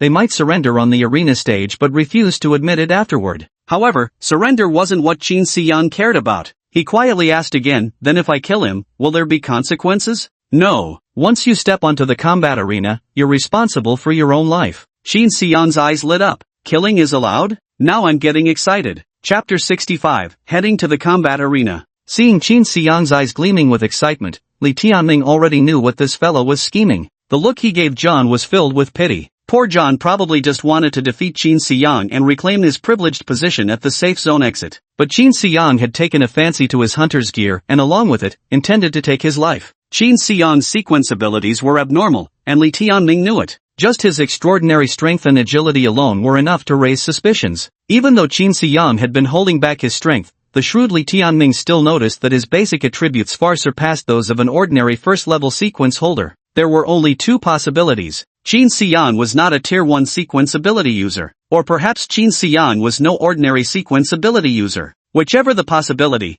it meant Qin Siyang harbored an enormous secret. This secret could only be known by Li Tianming, the one person bound to him in mutual dependence. Others who witness his sequence abilities wouldn't keep it a secret like he does. So in Qin Xiang's mind, once he stepped onto the combat arena with John, there was only one possible outcome: death. Seeing that Qin Xiang showed no fear of killing, his eyes burning only with desire for the God Hunter artifact, Li Tianming felt curiosity stirring within him once more. This kid is definitely not a first-time killer. So who did he kill before? The border areas of the safe zone are extremely chaotic, people go missing or get killed every week. Li Tianming didn't know either. It's not important. Li Tianming smiled self-deprecatingly. Who hasn't killed someone before? Knowing he could unleash unrestrained force in the combat arena, Qin Xiang immediately fixed his gaze on John like a starving wolf eyeing its prey. You really have a god-hunting artifact? I don't believe it unless you show it to me. John drew a short knife from his waist, 1 inch longer than a hunter's dagger, and handed it to Qin Xiang. Grasping this blind blade, Qin Xiang immediately felt the power within him resonate with the weapon. The knife seemed to grow from his very flesh. This is the blind blade. If you cut a deity with it, they'll enter a state of blindness within 1 minute. Qin Xiang licked his lips. This was indeed good stuff. How long will the deity remain blinded? That depends on the deity's size. The smaller the deity, the longer the blindness lasts. For something like the long-legged worm you've hunted before, I'd estimate about 5 minutes. 5 minutes? That long? Qin Xiang thought this weapon's attached skill could only control someone for about 10 seconds. To think it actually lasts 5 minutes. Treasure. The treasure among treasures. Qin Xiang's gaze seemed magnetically drawn to the blind knife, unable to look away for what felt like an eternity. John is sure to die today. Not even the United Government's people could save him now. Seeing the greed etched on Qin Xiang's face, John sneered inwardly, knowing full well he'd take the bait. When the time came, he'd make sure Qin Xiang learned his lesson the hard way in the combat arena, teaching him the lesson that youthful arrogance leads to great losses. Fine, I promise you. Let's head to the combat arena. Go right now? Of course. I'm busy after the arena. I still need to collect my reward from the administration office. John had assumed Qin Xiang would request a break. After all, he'd just finished hunting over 700 gods. Although they were just long-legged worms, hunting down and killing so many of them was no easy task. Qin Xiang didn't want to rest, which suited John just fine. Alright, let's head to the battle arena then. How are we getting there? Walking? Taking the bus is the fastest. Alright, let's go then. Principal Li, you can cover my fare. Li Tianming snorted, I'm out of money. Since John's taking you to the combat arena, let him pay your fare. Cheapskate, I gave you over 30 silver coins, and you won't even pay 10 coppers for the ride? Not wanting to waste time on fare disputes, John simply said, I'll cover both your fares. Let's go. Oh, great. Thanks, Brother John. Hearing that John and Qin Xiang were going to the combat arena, the others got excited too and decided to tag along. Aren't we supposed to go hunt gods? Not going anymore? Hunt my ass. That kid single-handedly cut down over 700 long-legged worms. How many gods could possibly be left outside now? Might as well go watch the show. Exactly. Gods can be killed any day, but the nearby battle arena only opens once in a blue moon. Can't you tell what's more important? Is watching the show really that interesting? You're talking absolute nonsense. If liveliness isn't fun, then what's the point of calling it lively? A large group of sequence ability users surged toward the bus stop. When the bus driver arrived at the exit bus stop of Safe Zone 38324, he was completely stunned. Since the establishment of the safe zone, he had never seen so many people waiting to board at a bus stop. For a split second, he thought he'd returned to the days before the apocalypse, when crowds of office workers crammed onto buses. But all the boarding passengers wore anti-freeze suits, instantly snapping him back to reality. Every single one was a sequence wielder. Where could so many sequence wielders be heading? The bus was packed with standing passengers. A few unwilling to wait for the next bus even paid their fare and climbed directly onto the roof. There was also a sequence wielder whose ability was suction, so they clung beneath the bus, claiming the underside all for themselves. The bus driver departed with every possible space filled. The sequence ability users who weren't on the vehicle curled their lips in disdain at those sitting atop the roof. A bus ride takes just 20 minutes. What's the harm in waiting a little longer? Had to catch this particular ride. Could the battle arena really be over in just 20 minutes? Preposterous. Driver, we're all heading to the battle arena station. Just drive straight there.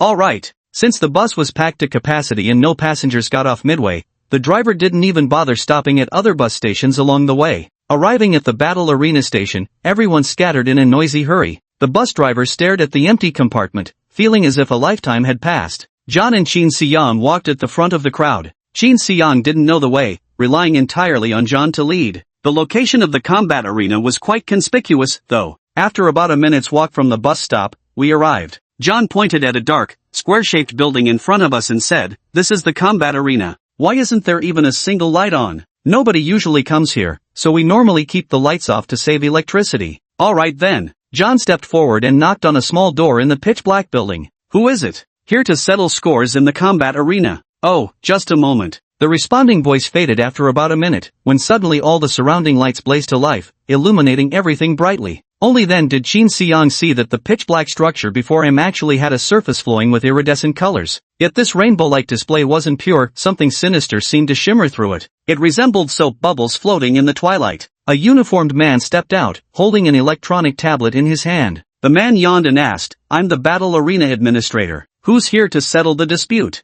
Chapter 66, Instant Kill. The two of us. Fill in your information here, press your thumbprint, leave your hunter's dagger, and then state your wager. After that, you can step into the arena. The administrator seemed too lazy to speak any further, opting to rattle off all the requirements in one go. After Qin Xiang and John completed the forms, they handed the electronic tablet back to the administrator. Upon verifying the details, the administrator pulled a remote from his pocket and pressed a button. Instantly, a door slid open within the structure before them. Then he took out 2 wristbands and fastened them around the right wrists of Qin Xiang and John. The arena is right there. According to the laws of the United Government, your duel on the combat platform will remain completely confidential. If either side surrenders, simply tap the wristband 3 times with your left index finger, and the match will end. On the arena, you'll be responsible for your own lives or deaths. You've both just signed the agreement on the tablet, so you should already be aware of this. When the gate closes, the battle may begin. Go in. Great. Qin Xiang couldn't wait any longer and strode right into the fighting ring. John let out a cold laugh and followed close behind. After both of them entered the gate, it closed once again. Looking back at where the gate had just opened, there was no trace of any gap, as if a door had never existed there. At that moment, Sun Juhong outside laughed. "That kid is doomed to lose."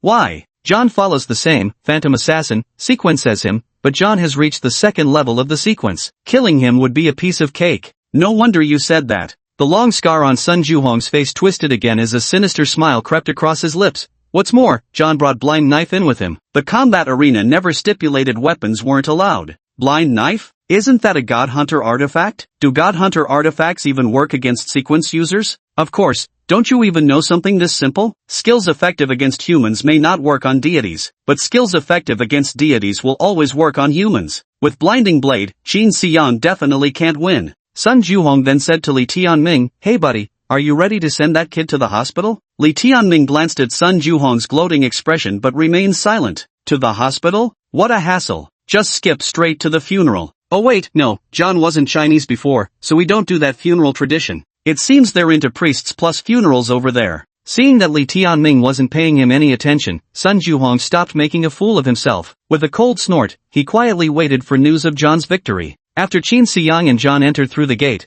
they found only a square-shaped room inside, completely empty, with nothing at all. Strangely enough, all 4 walls, the ceiling, and the floor were covered in some white, plastic-like material, though they couldn't tell what it was. In the 4 corners of the ceiling, very soft lighting was installed, making the entire room exceptionally bright. Qin Xiang suddenly realized that seemingly this entire room was a combat arena. Had he actually been standing on the combat arena all along? So the combat arena is actually a completely enclosed room without any boundaries? It seems we really can only fight until one side surrenders. But then again, with no referee or surveillance, how else can victory be decided except by one side surrendering? Just then, the massive gate slowly began to close. The instant the gate shut, John immediately drew his blind blade from his waist and activated the skill, Life or Death line, enhanced, tripling his agility and doubling his strength as he swung the blade toward Qin Xiang's retreating figure. Qin Xiang, however, seemed not to have reacted yet. He stood perfectly still, unmoving. "You vile insect, you shall pay for your ignorant recklessness." John had already decided how he would torment Qin Xiang next. Yet just as he thought this strike would surely land, Qin Xiang suddenly vanished before his eyes. How is this possible? Just as he panicked, Qin Xiang had already appeared at his side. Qin Xiang's strength had always surpassed that of ordinary sequence users. Coupled with his sequence level 3, even without activating his abilities, he was on par with John. Moreover, with the dual badge, quadrupling his attributes and the triple stack from his violence skill, his 12-fold boost in strength and agility left John utterly defenseless. John's body couldn't possibly keep up with Qin Xiang's movements. From his peripheral vision, he caught sight of Qin Xiang's crazed grinning face. At this instant, he immediately realized Qin Xiang was never the Phantom Assassin. Moreover, Qin Xiang's sequence rank was undoubtedly higher than his own. What kind of being was he? A monster? Once this strike lands, he'll surrender immediately. But Qin Xiang wasn't about to give him that chance. Qin Xiang raised his fist high and whispered next to John's ear. "Thank you." The punch came down, squarely hitting John's cheek. Before John could even process what had happened, his vision instantly compressed flat, then abruptly vanished. At this moment, his consciousness still hadn't stopped thinking. Why couldn't he see anything now? Had he been struck by his own blind blade? No. The blind blade was still clenched tightly in his hand, he could feel it. It was a punch, solidly landing on his own face. What sequence is he from? How could he possibly possess such strength? After a moment of bewilderment, John ceased to think. When Qin Xiang struck, John didn't feel any pain. In just a moment, as thought ceased, so did life. Qin Xiang walked over slowly, picked up the blinding knife, and looked at it with lingering admiration once more. He had initially planned to test its sharpness by making a small cut on his hand, but then suddenly realized, might this knife's blinding effect work on humans too? Temporarily losing his sight wouldn't be particularly convenient. No need to waste any more time. In everyone's eyes, he was just a rank 1 newcomer. Defeating John was utterly impossible. Qin Xiang first faked fatal injuries. Then he modified John's facial features until all traces of that punch vanished completely. Qin Xiang stroked his chin and pondered, because I didn't receive proper moral guidance at one school, my temper became quite volatile. Today, John provoked me at the combat arena. After defeating him, seeing his disgusting smirk made me lose control. That's how this outcome happened. This explanation should hold up without major issues. He glanced at his wrist display. Only 2 minutes had passed so far. The Life or Death thread, the Tier 1 skill of the Phantom Assassin sequence, doubles agility for 5 minutes before causing 20 minutes of exhaustion. In that case, I'll have to make Li Tianming carry me onto the bus when I step out later. I gave him over 30 silver coins. It's not too much to ask for him to carry me the whole way. Chapter 67. Disgusting. The doors of the battle arena slowly creaked open once more. The others were somewhat surprised. Just a few minutes? Solved so quickly? Did John already defeat that kid? He clearly said he wanted to torment him for a while. How did it end in just 3 minutes? Maybe he thought giving the kid a lesson was enough, no need to go too hard on him. Seriously, had I known it would end this quickly, I wouldn't have come in the first place. Such a bore. Sun Juhong yawned, looking thoroughly uninterested as he prepared to leave. Just then, someone grabbed hold of Sun Juhong as he turned to head toward the station. Brother Sun, wait, something's not right. What's wrong? Look. Sun Juhong followed the direction the man pointed and immediately widened his eyes in shock. Under the astonished gazes of the crowd, Qin Xiang walked out through the gates, covered in blood. But Qin Xiang's gaze was vacant, still clutching that blind knife in his hand. Why was it Qin Xiang who came out? What about John? John's teammates immediately stepped forward to grab Qin Xiang, demanding to know what had happened. Yet Qin Xiang seemed as if he had lost his soul, offering no reply as he strode straight toward Li Tianming. Seeing this, John's teammates immediately rushed into the combat arena. Just as others were wondering what had happened, those teammates who had dashed into the arena stumbled back out, leaning against the wall and vomiting uncontrollably. The gazes they cast at Qin Xiang were filled with sheer terror. Yet Qin Xiang seemed unaware. Suddenly, Qin Xiang's entire body went limp as if drained of strength, collapsing onto Li Tianming. Supporting Qin Xiang, Li Tianming wore a helpless expression on his face. This kid is quite the seasoned actor. Sun Juhong was somewhat puzzled and also stepped into the battle arena. After a while, Sun Juhong returned outside. However, being well-traveled, he didn't vomit like those others. He only trembled slightly, glanced at Qin Xiang, and then averted his gaze. Witnessing John's gruesome death, Qin Xiang appeared unquestionably insane in Sun Juhong's eyes. Moreover, he was a madman with unknown trump cards. Though Sun Juhong spoke scornfully of John, he had to admit that the man ranked just below him in hunter points at exit 38324 was nobody's fool. Battle-hardened, sequence suppressed, and armed with divine hunting artifacts, John had been formidable indeed. Under these circumstances, he was actually killed by Qin Xiang. Qin Xiang is definitely no ordinary character. Moreover, judging by his completely deformed skull, it seems Qin Xiang had been smashing it for quite some time. From the moment the two entered the combat arena to when Qin Xiang emerged alone, the entire ordeal lasted just over 3 minutes. That is to say, Qin Xiang likely defeated John within just 1 minute. How was that possible? The more Sun Juhong thought about it, the more unsettled he became. This young man's strength was actually this terrifying? Others, seeing Sun Juhong struck speechless, also grew curious and successively entered the battle arena. However, like John's teammates, most people ran out within 10 seconds, leaning against walls while vomiting desperately. The staff member, also vomiting while trying to stop others from re-entering for another look. Don't go in. I still have to arrange cleaning for this area. All this vomiting is disgusting enough. Ugh.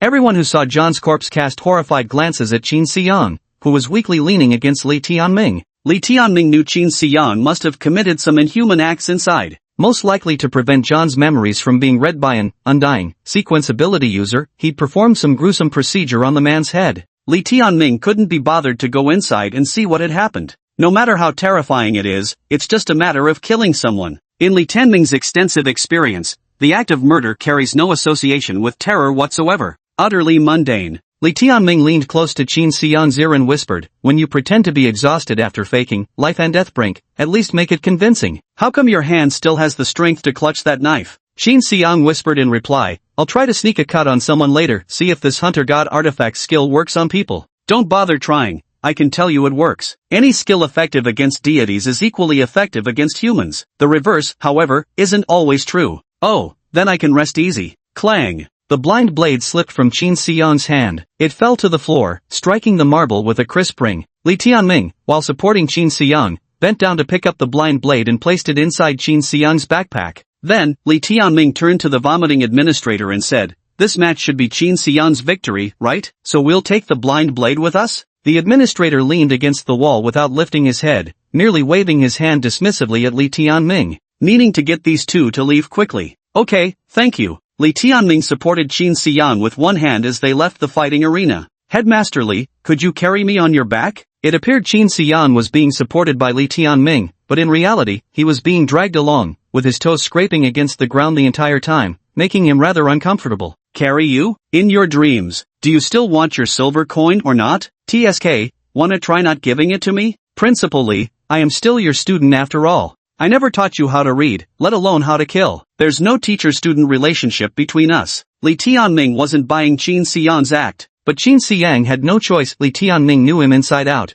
leaving him with no leverage to threaten the man. He could only allow himself to be dragged to the bus stop like a log of wood. The two waited at the bus stop for a while, preparing to take the bus back. Yet riding the bus wasn't meant for heading home. They were going to the management bureau next to claim their reward. This was Li Tianming's request, and likewise Qin Xiyang's idea as well. Dragging him onto the bus, she paid his fare for him. Covered in blood, the two stood out conspicuously on the bus. Even other sequence ability users instinctively moved to positions farther away from them. Qin Xiyang's head rested limply on Li Tianming's shoulder, his face blank and vacant. His heart was brimming with joy at the acquisition of divine hunting tools. Near the combat arena, many spectators still lingered. Everyone had gained a new understanding of Qin Xiyang. The order at the exit of Safe Zone 38324 might be about to change because of this. At that moment, the sequence users who had missed the first bus and came just to spectate arrived. Seeing so many people still gathered around the combat arena, they guessed Qin Xiyang and John's battle hadn't ended yet. Coming leisurely near the fighting stage, they suddenly caught a whiff of vomit. Looking around, they were shocked to find disgusting pools of filth scattered everywhere nearby. A man pinched his nose and asked, "What's going on? What are you all doing here? Did you all eat something bad?" Yet, no one paid him any attention. He asked again, "Where are Qin Xiyang and John? Hasn't the battle started yet?" A weak voice from the crowd replied, "It's already over." "It's over?" Chapter 68, Claiming the Reward. Upon hearing the battle had already ended, these latecomers hastily inquired about the outcome. "What? You mean John lost? What? You're saying John lost while wielding Blind Blade? What? Not only did John lose, he died?" The more they heard, the more unbelievable it seemed. They were determined to enter the combat arena to see what had happened. The staff tried to stop them, but two trouble-loving spectators dragged them away. The crowd rushed in all at once. Before long, the group rushed out all at once again, searching for a cleaner spot where they too began vomiting. The administration staff, already nearly exhausted, grew so furious at the sight of so many areas needing cleaning that they fainted on the spot.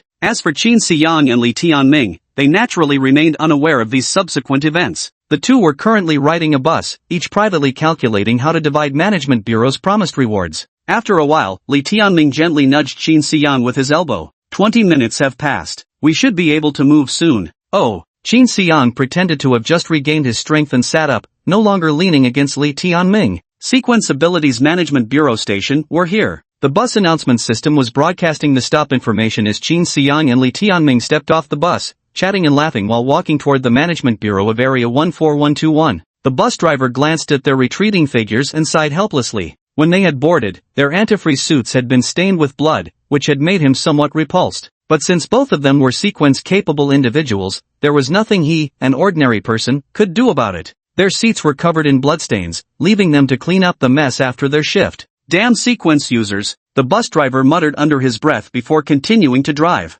Qin Xiang asked, Principal, would you like to come with me to claim the reward? I won't go in. Insurance agent isn't eligible to receive rewards anyway. I'll just wait for you outside the bureau. Alright. Once again, they arrived outside the 3-story bureau building. The gray paint on the exterior walls remained unchanged, and the dim lighting outside was much the same as before. But Qin Xiang had transformed yet again. Qin Xiang realized that every time he came to the administration bureau, it meant he had made new progress or gained something. So whenever he stood before the bureau, his mood was always excellent. No wonder the sequence wielders from Godslayer camp all love the administration bureau. I finally understand. Honestly, every time I come here, I feel incredibly relaxed. Li Tianming smiled slightly, offering neither agreement nor disagreement. Qin Xiang entered the administrative bureau, bypassed the entryway, and once again saw the empty office area. Only this time, he was clad in an antifreeze suit and drenched in blood, standing out starkly. The moment they realized Qin Xiang was a sequence ability user, a bureau staff member immediately rose to approach him.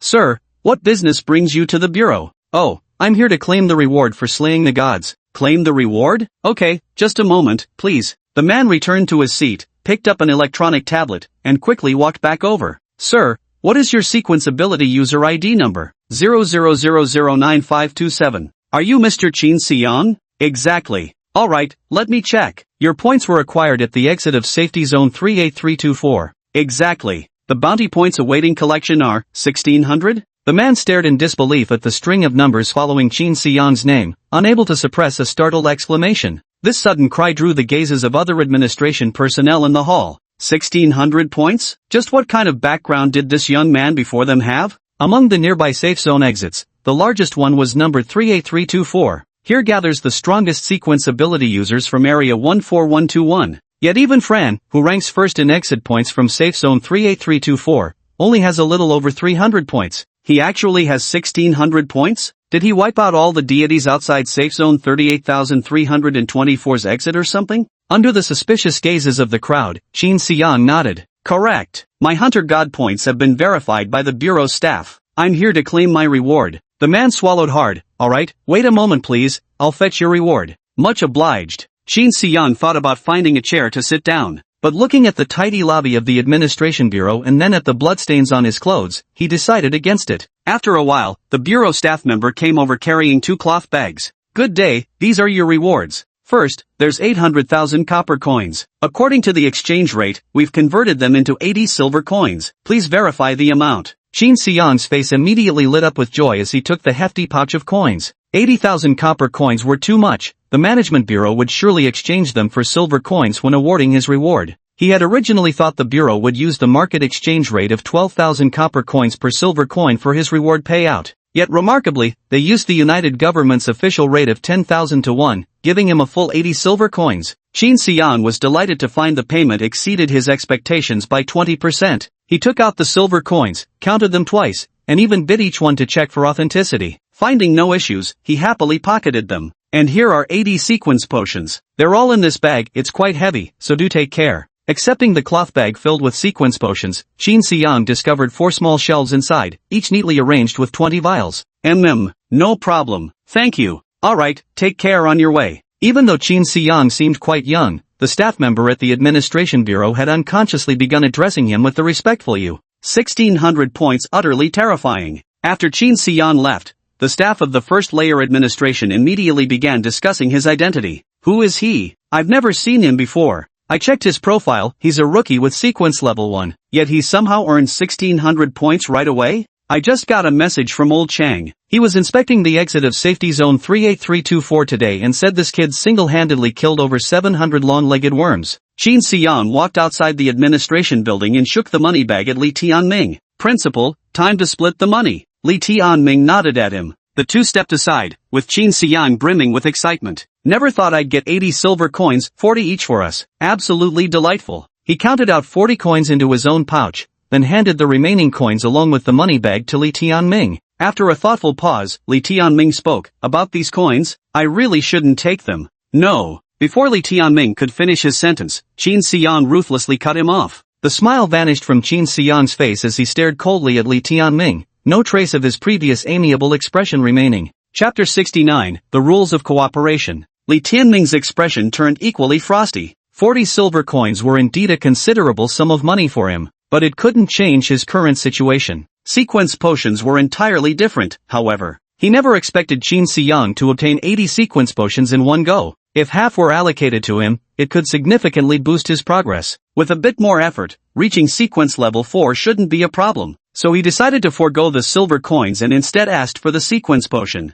But his intentions were seen through by Qin Siyang. Qin Siyang cut him off before he could even finish speaking, and placed a purse of 40 silver coins before him. Li Tianming forced a smile and said, "Qin, classmate, the fact that you've received so many rewards this time is inseparable from me being your insurer." "That's true, which is why I'm giving you 40 silver coins. This was our prior agreement. But the coins are useless to me now, while they're far more useful to you, aren't they?" Qin Siyang scrutinized Li Tianming. "Principal Li, do you know what they call the rules of a deal? We had an agreement about how to split the proceeds after the job was done. Now that it's over, are you trying to renege?" "It's not that I'm reneging, I genuinely need the sequence potion." "Who doesn't need sequence potions? Did we hunt gods just for petty cash like this?" "Principal Li, if we had previously agreed that half the sequence potion would go to you upon success, I wouldn't have a word to say. But what we clearly discussed was splitting the money halfway. You never mentioned sequence potion. You can't just change your mind now that you see how many sequence potions I've obtained, can you?" Li Tianming's lips twitched slightly. "I truly didn't expect you to acquire so many sequence potions. 80 bottles of sequence potion, even in your hands, they're troublesome goods. That's my concern to deal with." Li Tianming saw that Qin Siyang remained resolute and unwilling to budge an inch, so he could only sigh helplessly. If this transaction with Qin Siyang were a one-time deal, he would surely find an opportunity to steal all those sequence potions. But the problem was that he also needed Qin Siyang's help. Apart from Qin Siyang, he had no other means of even meeting sequence ability users. Every damn passage has been blocked by those bastards. Qin Siyang's appearance was his only lifeline. Moreover, Qin Siyang was extraordinarily formidable, an ally too rare to come by. Li Tianming couldn't afford to sour relations with Qin Siyang over a mere few bottles of sequence potions. "How about this? The 40 silver coins you give me will be used to buy sequence potions. That should be acceptable, right? Buy sequence potions?" This suggestion was something Qin Siyang could actually consider. 80 bottles of sequence potions, plus the 2 at home, he didn't need any of them at all, as they were meant to be sold in exchange for resources. If Li Tianming was willing to buy, it would save him quite a bit of trouble. "How do you want to buy them?" "Market price, 5 silver coins per sequence potion. 40 coins for 8 bottles, fair deal?" "Your so-called market price seems a bit too cheap." Qin Siyang had once seen a forum post about buying sequence potions, offering 7 silver coins per bottle. And that was just the purchase price. The resale price was certainly higher. However, the post was fleeting, disappearing within a minute when the moderators took it down. After all, trading sequence potions was strictly prohibited within the safe zone. Li Tianming said, "Cheap? Don't tell me you're planning to sell it to me at black market prices? Dealing in the black market isn't as simple as you think. One wrong move, and you could land yourself in serious trouble. I'm buying it for myself, not to resell. Give me a better price, and we both win." Li Tianming's words convinced Qin Siyang. At the moment, he truly had no way to sell sequence potions. Let's sell some to Li Tianming at a low price first. After all, they're business partners. Keep the benefits within the family. All right. Qin Siyang counted out 8 bottles of sequence potions, handed them to Li Tianming, and took back the pouch containing 40 silver coins. Li Tianming tucked away the sequence potion and nodded. "Pleasure working with you. Pleasure working with you. Where are you heading next?" "Renting a place near the school. I'm still registered as a wanderer, remember, principal?"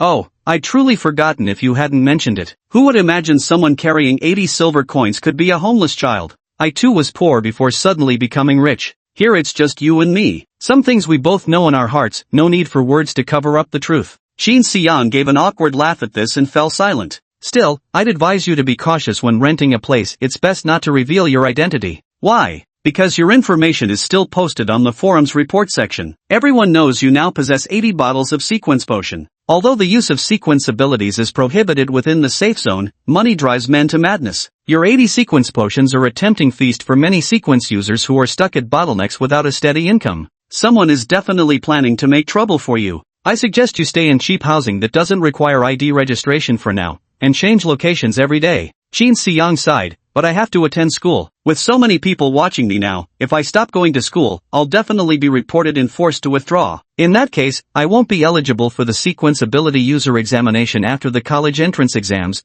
and I won't be able to go to university." "That is indeed a problem." Li Tianming pondered for a moment. "How about, you stay at school. Schools have surveillance cameras everywhere. No sequence user would dare cause trouble in such a place. I thought you'd invite me to your place. Definitely not my place. Why? Because of Ting Ting? Qin Xiang teased with a chuckle. He remembered again the message and explicit video from Ting Ting that he had seen during his last visit to Li Tianming's office. Li Tianming didn't even try to conceal it. Well, to put it this way, there really is a Ting Ting at home, sometimes 1, sometimes 3 or 5, and they get rotated out every once in a while. Qin Xiang clicked his tongue. Principal Li, you sure know how to play the field. It's no good now. It used to be much more exciting back in the day. Then he cast a somewhat wistful glance at Qin Xiang and sighed. I really miss being your age. Those wonderful days are gone forever. Ugh, the way you looked at me just now gave me full-body goosebumps. Alright, enough chatter. Let's head back to school together. I've got some personal belongings to take back. Tonight you'll stay in my office, there's a foldable bed there. Tomorrow I'll have someone clean up a proper place for you.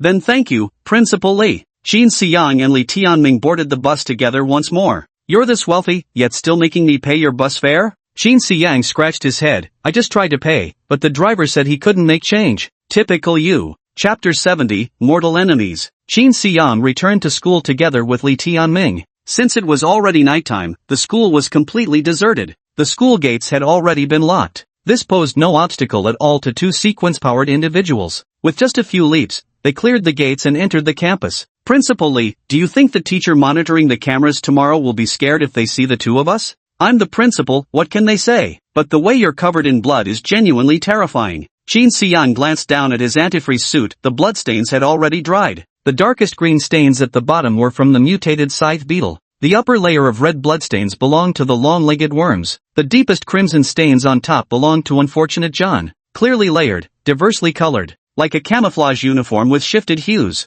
Qin Xiang asked, Principal, does your office have a shower? Li Tianming scratched his neck and said, having a bed in the principal's office is already pretty good, why would there be a shower? The other day when I was using your computer, I saw a folder named Office. Just how much did you see? I haven't read much, but I've noticed you've always been so refined, Principal, with your clothes neat as if new, a man with a cleanliness obsession. So, there must be a shower in your office, right? Alright, behind the bookcase in the office, I had a bathroom installed. Ma'am, I knew it. Thanks, Principal. You really don't hesitate to ask. Make sure to clean up after using it. Qin Xiang and Li Tianming entered the principal's office together. Under Li Tianming's guidance, they went into the bathroom, washed their clothes, and took a shower. After giving Qin Xiang a few more instructions, Li Tianming picked up the folder and the bag containing 8 bottles of potions and left. Having finished his shower, Qin Xiang lay down on the folding bed. The soft mattress made him feel as if he had returned to his past life. Since his rebirth, he hadn't slept on such a comfortable bed. Fatigue soon washed over him like a tidal wave. Lying in bed, recalling the events of the day, he quickly drifted into dreamland. When Qin Xiang woke up, it was a little past 6 in the morning. Perhaps sleeping in the principal's office made him somewhat uncomfortable. Even the cozy bed couldn't extend his slumber. Qin Xiang got up, unwrapped the unused towel and toothbrush from the bathroom, and freshened up. Probably prepared for some female teacher. Might as well be used by me. After all, I can sell him sequence potions at a discount. Qin Xiang indulged in Li Tianming's private quarters with a clear conscience. Qin Xiang spent some more time at his computer researching sequence ability users before finally heading to the classroom just as morning self-study was about to begin. After becoming a sequence ability user, this was one aspect that felt particularly restrictive. In the past, skipping class wouldn't have drawn any attention, but now, that just wasn't an option. Yesterday I didn't come to school because I went outside the safe zone to hunt gods, a perfectly reasonable excuse that no one could find fault with. But if I skip school again today without good reason, those jealous classmates of mine will surely report me to the education authorities. The United Government places great emphasis on cultivating students' ideological awareness and moral character. They don't want the sequence-capable individuals they sponsor to develop anti-human or antisocial tendencies. Therefore, those who awaken sequence abilities during their student years receive special attention. The United Government strives to ensure that every student entering sequence ability universities excels both morally and academically, capable of becoming pillars of humanity's future. However, in Qin Xiang's view, such efforts yield minimal results. Still, he preferred not to invite trouble. If skipping class caused too much trouble, the education department would probably contact the Sequence Ability Management Bureau and have their personnel give him a verbal warning. He was absolutely certain that soon someone from the bureau would come looking for him to ask about yesterday's incident with John in the combat arena. Killing even within legal boundaries was no small matter. That was why he had already prepared an excuse. I never received any moral education. Passing the buck to the school's moral education director, he tore off a page from the office calendar. Blue Star Era, January 27, 2010. Western Calendar, Wednesday. Xia Calendar, Year of Jichou, the 13th day of the 12th month, suitable for resolution. What should be removed? Remove what? Qin Xiang shook his head and walked toward the classroom. Qin Xiang had just sat down in the classroom when two people appeared before him. He looked up and saw Li Jingwen and Zhou Yang. Li Jingwen held onto Zhou Yang's arm, her gaze towards Qin Xiang still brimming with fear. Zhou Yang said, Qin, both you and my uncle are sequence abilities users. Could you, for my sake, let go of the previous matters with Jingwen? Qin Xiang sniffed lightly and cast a disdainful glance at Li Jingwen. Is this the help you brought? Li Jingwen swallowed hard. Qin Xiang, I truly know I was wrong. Qin Xiang then turned to Zhou Yang. Zhou Yang, do you really understand what kind of grudge exists between me and Li Jingwen? Zhou Yang stubbornly held his ground. Whatever grudges there are, we're all classmates, nothing can't be resolved. Qin Xiang nodded. Seems she didn't tell you the truth. Understandable, how could she dare speak honestly about such things? You work fast, Li Jingwen. Qin Xiang, what do you mean? I just made it public the morning before yesterday, and immediately Zhou Yang took me to bed, tying up this fool. Zhou Yang flushed instantly. Don't you dare slander. I'm sequence capable. My nose is quite sharp. Zhou Yang clenched his teeth and continued, fine, yes. I did agree with Jingwen to marry after the college entrance exams, so, can you do me a favor and stop causing trouble with her? Qin Xiang sneered disdainfully. I really don't know who gave you the courage to speak to me like this. Was it that worthless uncle of yours? What did you say? Qin Xiang took out his phone and tossed it to Zhou Yang. You should remember your uncle's number, right? Call him. Now.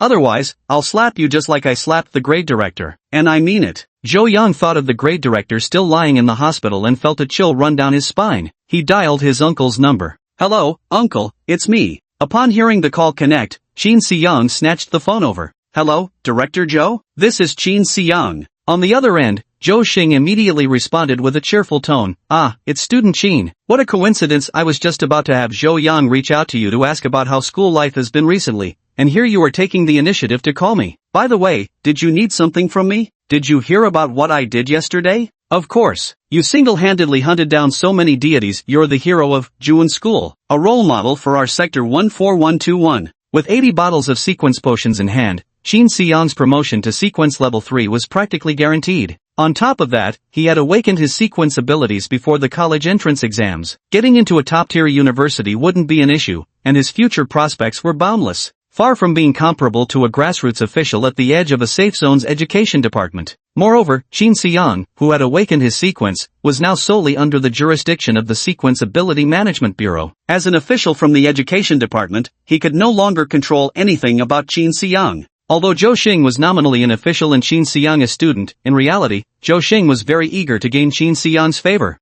Since you're aware, communicating with you will be much easier. It's nothing serious, your nephew Zhou Yan wants to protect someone I have a grudge against. What do you think? Zhou Xing paused for a moment before asking, enemy? Yeah, mortal enemy. I see. Please hand the phone to Zhou Yang. Alright. Zhou Yang took the phone and glanced at Qin Xiang. Uncle, don't listen to his nonsense. We're all classmates here. What mortal enemy could there be? A cold voice came from the other end of the phone. Cut ties with that person and apologize to Qin Xiang. But, uncle, if Qin Xiang doesn't forgive you, then your family will have no further connection with me. Do you understand?